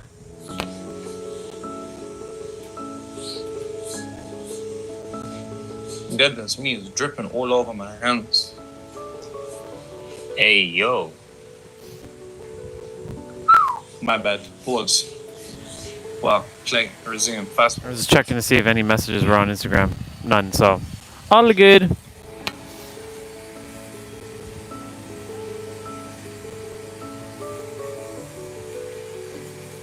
How was Houston, bro? It was quite tasty. Look, he's talking about Houston again. Grits? Grits. What's that? He's talking about that grits. It's almost like tasteless oats, but instead of the texture of oats, it's broken rice. But I ate it with shrimp. They eat that for breakfast. We ate fried chicken for breakfast. Here we go with the donuts. Here we go. Here we go. The squeezing six. Just 6 donuts. You Yeah, saw yeah, that? yeah, yeah, And she's yeah. like, do you know what's so crazy? So when I was out there in Houston, I was chilling with my guy, Mr. Opulent, and we was with his kids and stuff like that. So we must have been talking now. These are telling me that in America, donuts are a breakfast item. That's ridiculous. Don't we eat donuts for breakfast. I said, donuts aren't breakfast. They said, what is it? I said, it's dessert. And they were like, no, it's not. Donuts isn't dessert, it's breakfast. I said, what? What? This is what's fundamentally wrong with America. What? How you have, and it's like glazed with chocolate and all I sorts of said, stuff. you're eating a strawberry sprinkled donut for breakfast. He said, yeah. I said, nah. Living the American dream.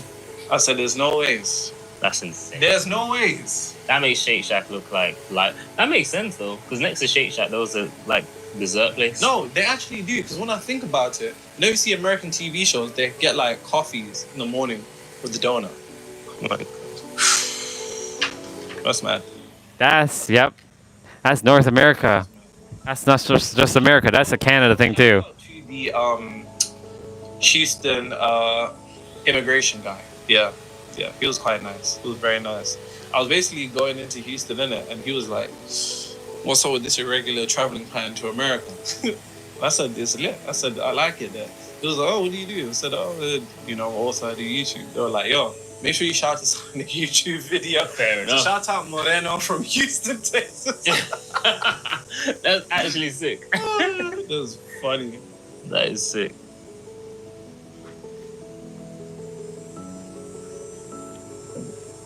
I think Houston's my favorite though. Out of LA, out of New York. You gotta go to San Diego, California, bro. Favorite. Houston is. You got to go to San Diego, California. LA and New York. But Houston's my favorite. They have southern hospitality. And everyone's it's just love. Although I was in a restaurant and I got an Amber Alert and it was like my phone just Here we go with the Amber again. never made before. And there was this alert on my phone and it was like a 3-year-old being kidnapped by this person wearing this, and this. I said to my guy, like, what the hell is this? He said, oh, just turn that off. We get those all the time. I said, what? He was like, yeah. He said, yo, if you don't turn that off, you're going to be getting it like every 5 minutes. I said, excuse me? I said, a child's been kidnapped. I said, yeah, like, if you see, like, make a call, like, call the police, but like, turn it off. What? I shouldn't even laugh. It's crazy. America's different. Decide whatever it is you desire. Just turn it off. Just turn it off. This is probably one of my favorite, like my funniest videos I've seen him do. Whatever it is you desire, decide, and the emphasis on decide because all beliefs are a particular decision. I repeat, all beliefs are a decision. I repeat, all beliefs are decisions. Say it with me. All beliefs are decisions. It doesn't feel like a decision because the belief has made it seem as if it was a decision that you didn't make. So it feels like it's something that you have no control over. So you don't even decide to make control over it, even though it's still a decision. It's funny that, But paradox. You desire. It is easy, natural, and effortless. Wow, it sounds crazy, innit? To be in a healthy relationship. It's easy, natural, and effortless. That doesn't sound right. To get that career promotion, it's easy, it's natural, it's effortless. It doesn't feel like that, does it? To make that certain amount of money, it doesn't make sense to say that it's natural, easy, and effortless. But the issue is, to truly enter the ease complex, you must enter with the foundation of the beliefs. Because remember, your belief is the border. And difficulty, which exists outside of it, will not be experienced so long as you can maintain the idea that it is easy, natural, and effortless. It's literally a decision. And this even goes down to manifestation, right? Decide that manifestation in itself is easy. Decide that. Decide. We must decide now. See how easy it actually is. It's easy. It wasn't, so it wasn't. Getting that career promotion was never difficult. You just decided that it was difficult, so it was. Being in a healthy relationship was never difficult. You just decided it wasn't easy. So it wasn't easy. Without realizing that once you say that getting that career promotion isn't easy, being in a healthy relationship isn't easy, making that certain amount of money isn't easy, what you're indirectly saying is being in a toxic relationship is easy. Not getting the career promotion is easy. Not getting the job is easy. Not making the amount of money you want to make is easy. Indirectly. All truths are half truths. It's a paradox. You can subconsciously experience. Whatever you can subconsciously experience is a combination of conviction and emotion. And you need to have the conviction that whatever it is that you do is easy. Now, this isn't a call for a particular degree of laziness and inaction. But as you know, it says in the Bhagavad Gita, there is action in inaction and there's inaction in action. It all comes down to the state of consciousness that you're doing it from. And so long as you can maintain the state of consciousness that whatever it is that you desire, it is easy, natural, and effortless, and you maintain that consciousness and do everything that it is that you've been doing, that, ladies and gentlemen, is how you break the frequency of struggle. Yes, sir. And we get to see the bloopers again. Bro said, she's staring at me. I'm seeing, wondering what she's thinking. Man, nobody's talking, cause talking just turns into screaming. And now something over her, she yelling over. We got to do bloopers. And neither one of us are listening. And what's even worse, we don't even remember why we're fighting. And none of us. Nothing. Fighting for. Nothing. Fighting for. Nothing. Oh, we got it, baby. I know sometimes it's gonna rain. It's gonna rain. Baby, can we make up now? Cause I can't sleep through the pain. Can't sleep through the pain. Mad at you. No. You ain't serious. You ain't serious.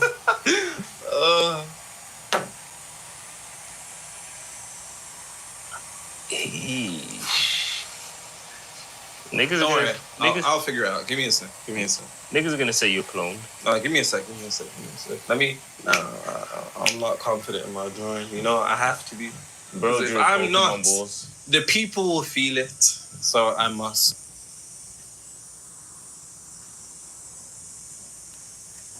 I love that video so much.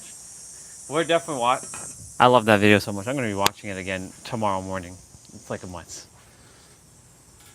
It's so good. I like that. I love the bloopers that he added. It's a different charm to it. And then like, I remember when I used to make my videos, I would be like, in this video, and I'd be like, fuck.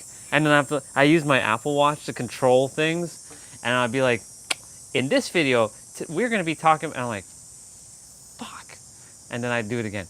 In this video, we'll be talking about, and then I'm getting distracted by something. And then in this video, a plane is flying over my head, and I'm like, when I was filming on my old iPhone, not this one, the iPhone 7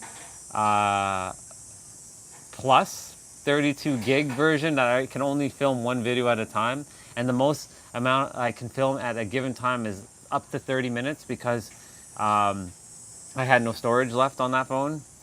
It was a good phone, by the way. I couldn't even shoot in 4K. I could only shoot in 1080p. I'd be like, in this video, and I'm like, and then like, I would talk for 5 minutes, and then I'm like, I would pause. What are we doing? Like, I'm like, what are we doing here? Like, come on, what are we doing? And then I would be talking about, a neighbor over there, talking about, in this video, we're talking about, and blank. So it's nice to see, you know, he's doing bloopers like that. Technically, that happens to me a lot on the live stream. I go into a blank state at times. I'm like, wait, what was I just talking about?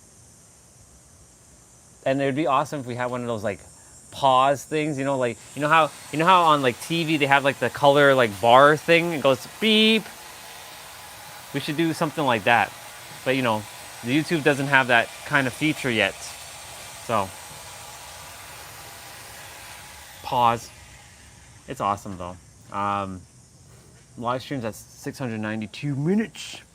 Since I already kind of groomed I didn't groom the body. I don't feel like doing the body this evening. I'll probably do it tomorrow. I have to unwolverine myself. Yeah. Now I was waiting to see if we're having a call, but that's not happening. So I'm just like, whatever. All good, all divine, all groovy, all groovy.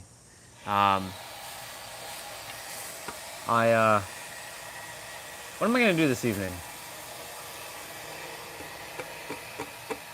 Just chill. If I do end up doing any of the Wolverines, but I already showered. That's the thing. I don't want to shower again. I already showered once. I don't want to shower a second time. So I'll do it tomorrow. I'll be like, after live stream, screw it. I'm gonna just do it tomorrow.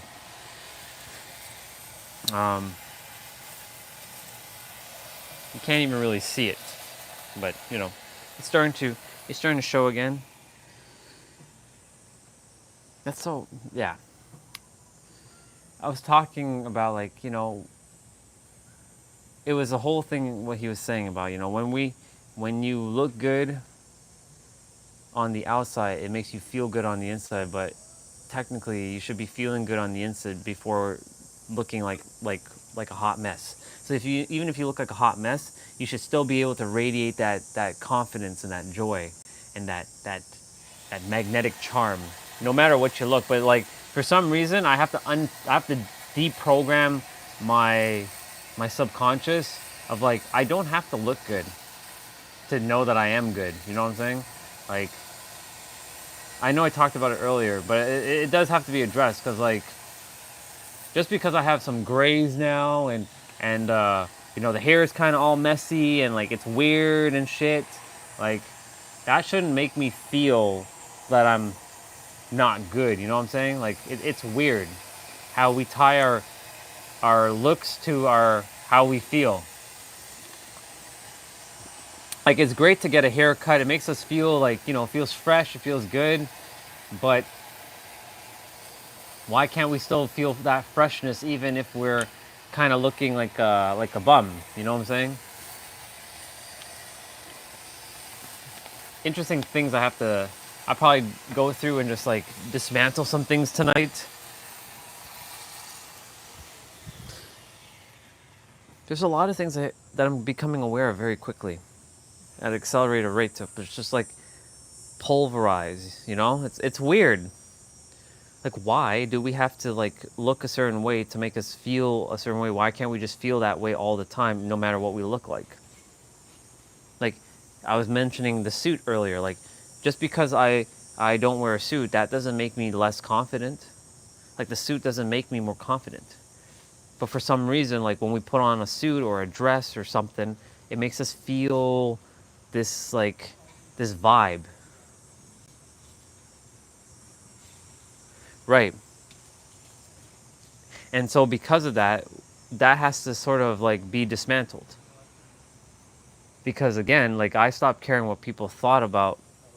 To some degree, I have stopped caring what other people thought of how I looked, but there's still a little bit of that lingering, because I still do care to some degree, right? It's still a little bit, it's still there. It's still kind of there, you know what I'm saying? Like,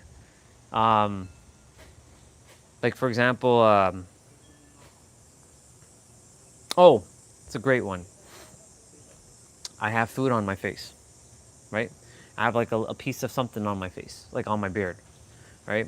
Or like that time when the snot bubble came coming out of my nose and T-Bray was there and he caught it. He's like, are we going to rewind that time when you had like a 6-inch snot bubble coming out of your nose? Like, you see, it's that kind of stuff, right?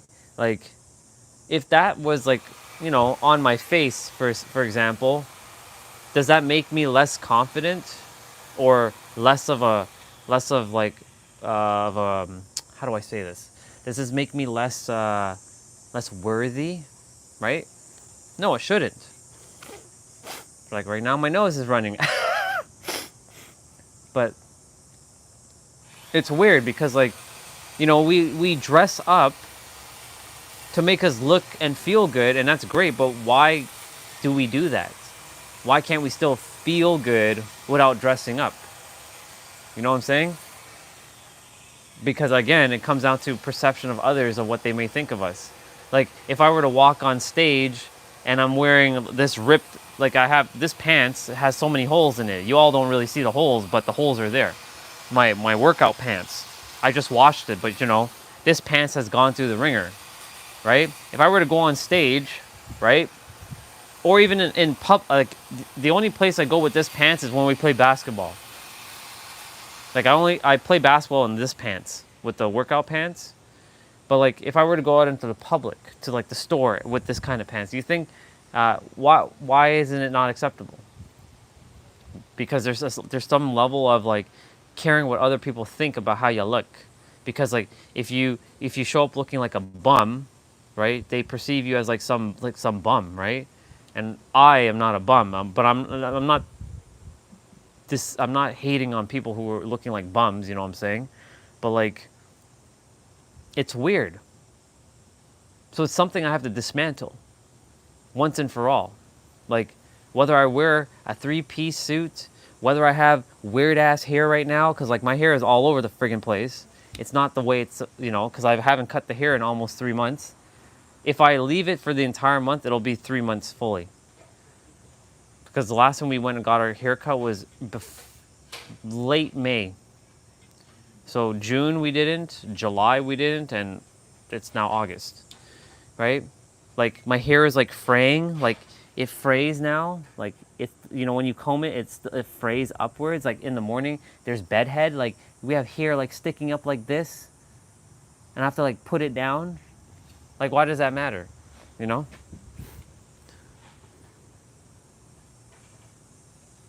It's weird. Why we put so much emphasis on how we look. Because someone said like you should look proper because if you don't look proper, people won't take you seriously. You know, I have the headband when I'm walking out in nature. You know, people have seen me. You all have seen a lot of people now talk to me and they say, "Hi." You know, and yes, greetings chat.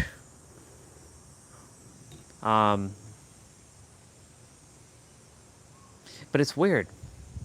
Because if I wear a suit, people are going to perceive me differently. If I were to go on the trail right now, or not right now, but if I were to bust out a suit tomorrow morning and walk to the trail with a nice little tie and everything, and that patterned suit, you better believe people are going to look at me differently. They're going to be like, wait, that's you?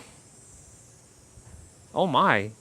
They're going to look at me differently because they've been seeing me with the headband, because now they're going to perceive me differently because I wear a suit. Right?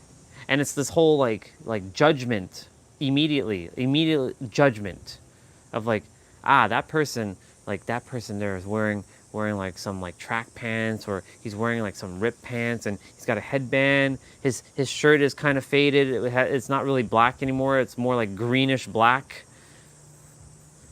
All because of the sun. The sun. I overwore that shirt. The sun literally tore down the color of black. Same with this pants. It's not really black anymore. It's like faded black.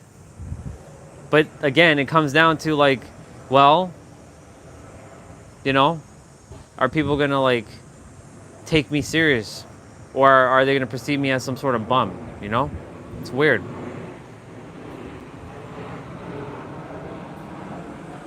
Like I used to, for when I was like looking to, like, you know, get me a hot chick or something, I would line my face up very nice, and I still do, but I don't do it for them. I do it for myself.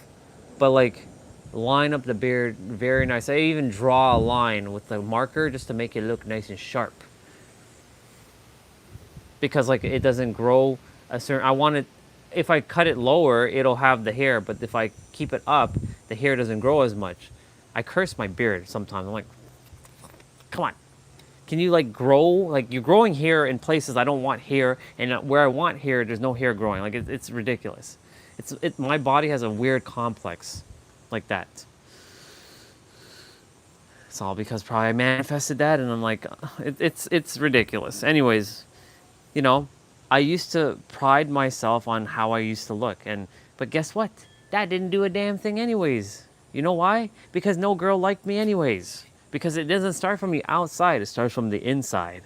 Because I wasn't exuding that confidence and and I wasn't radiating that magnetic love, you know?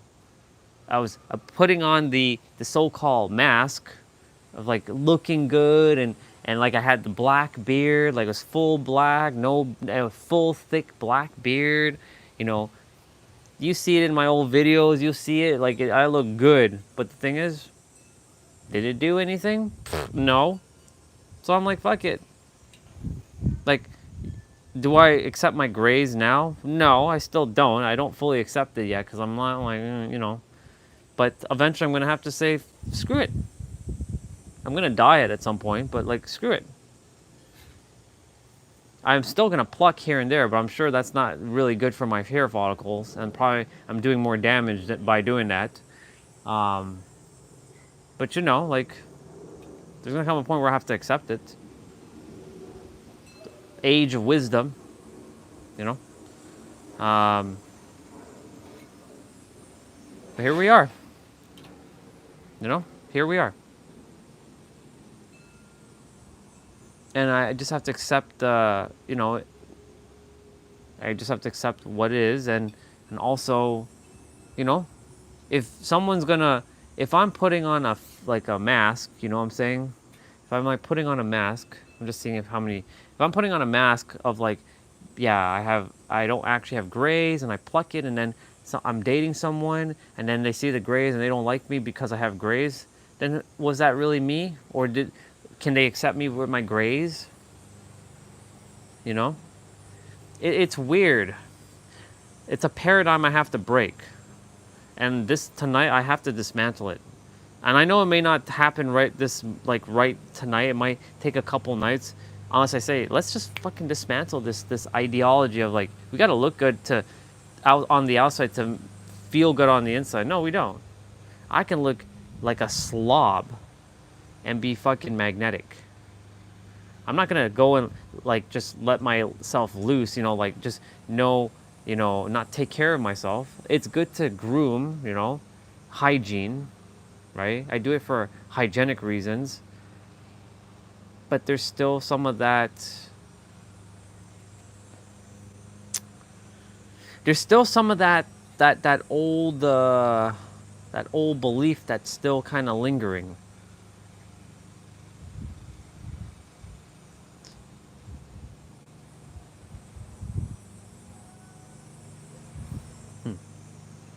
I was just thinking if there was somebody that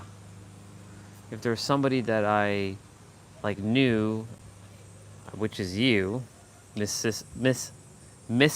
Sister. I was gonna say Mister again. Miss Sister, who can eradicate my subconscious by putting me in a hypno and just kind of like, you are now, da da da da, and it just, and like everything's just eradicated. Because, you know, I can do it myself to some degree, you know, in theta, but the thing is, we have our own programming kind of put in place, so it's a little bit more challenging for someone else, or for yourself to undo your own beliefs with theta. Like you can see it being smashed, right? Like that's why I've been doing that whole like conversation between like myself and Orion, even though I'm Orion and, you know, myself is myself, you know, but it's like, it's weird. But I gotta spend some time with the creator. That is me. And that's the other thing. I have to break all the rules of theta, because like going in and speaking with no voice and like, creator of all that is, like you have to like speak it in your mind. It is commanded that you get rid of this belief. Thank you, it is done, it is done, it is done. Show me. Like, you're the fucking creator. Why do you need to do all that? You just say, creator, remove this belief from me. Thank you, it is done. Why do we have to do thank you, it is done, it is done, it is done 3 times? Show me.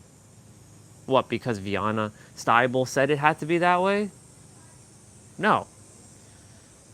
I'm here to break that rules now. Like, I don't have to do it the traditional creator of all that is. It is commanded or requested that you help me to remove this belief from soul person or from myself. Thank you. It is done. It is done. It is done. Show me. No, I can just say thank you. It's done. And don't even show me, just because I said so. Remove it. Creator of all that is, remove any subconscious programming regarding poverty. Thank you, because I said so. Show me.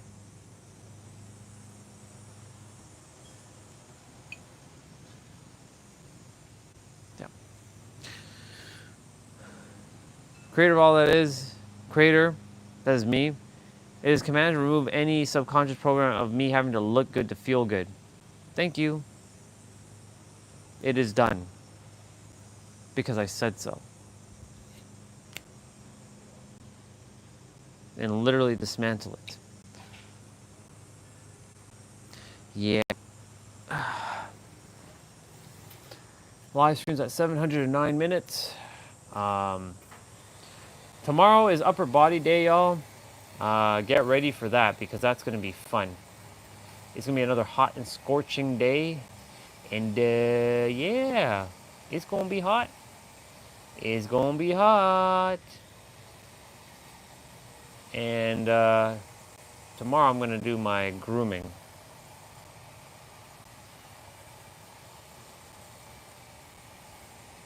Ooh, that's a bar. Listen to this one. Too many people have no idea of what they can do because they have been told. Sorry. Far too many people have no idea on what they can do because all they have been told is what they can't do. Zig Ziglar. She coming in hot.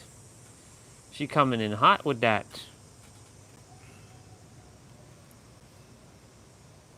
She coming in hot with that. Who is this? My mission in life is to playful and cheeky and bring joy and laughter to myself and others. Okay.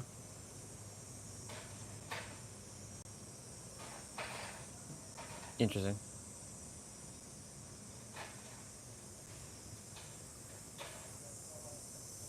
$80,000.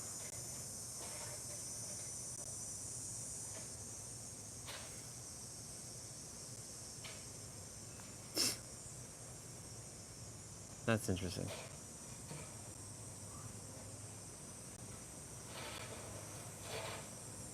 That's interesting.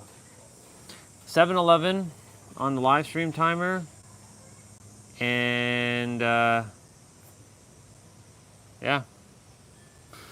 We'll be jumping off in a moment.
Okay. Well, we got 2 minutes and 20 seconds left. Just want to say thank you all for coming on. I know live streams are not as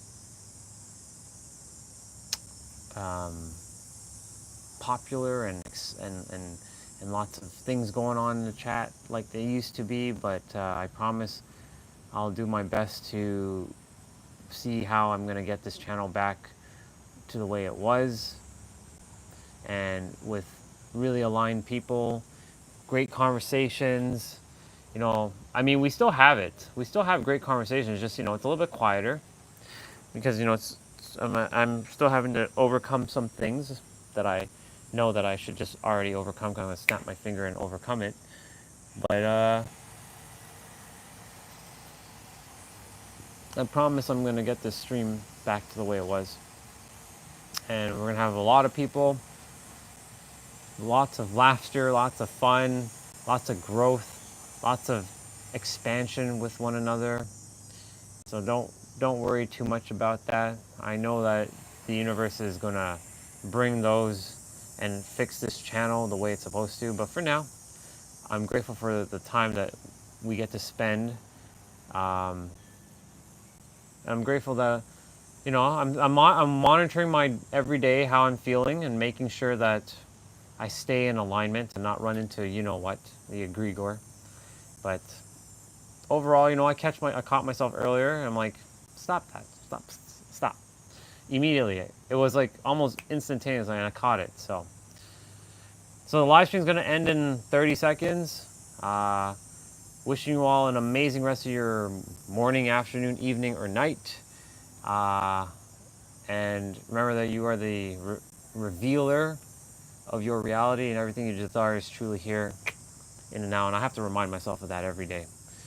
Creation is finished. I have to really buy into that.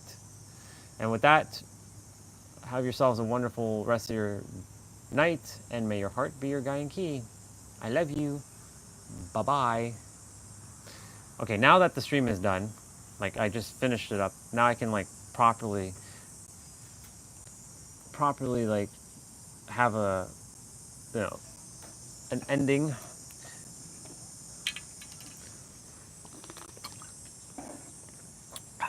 Yeah. I'll get it all back the way it was. One way or another. Or I'll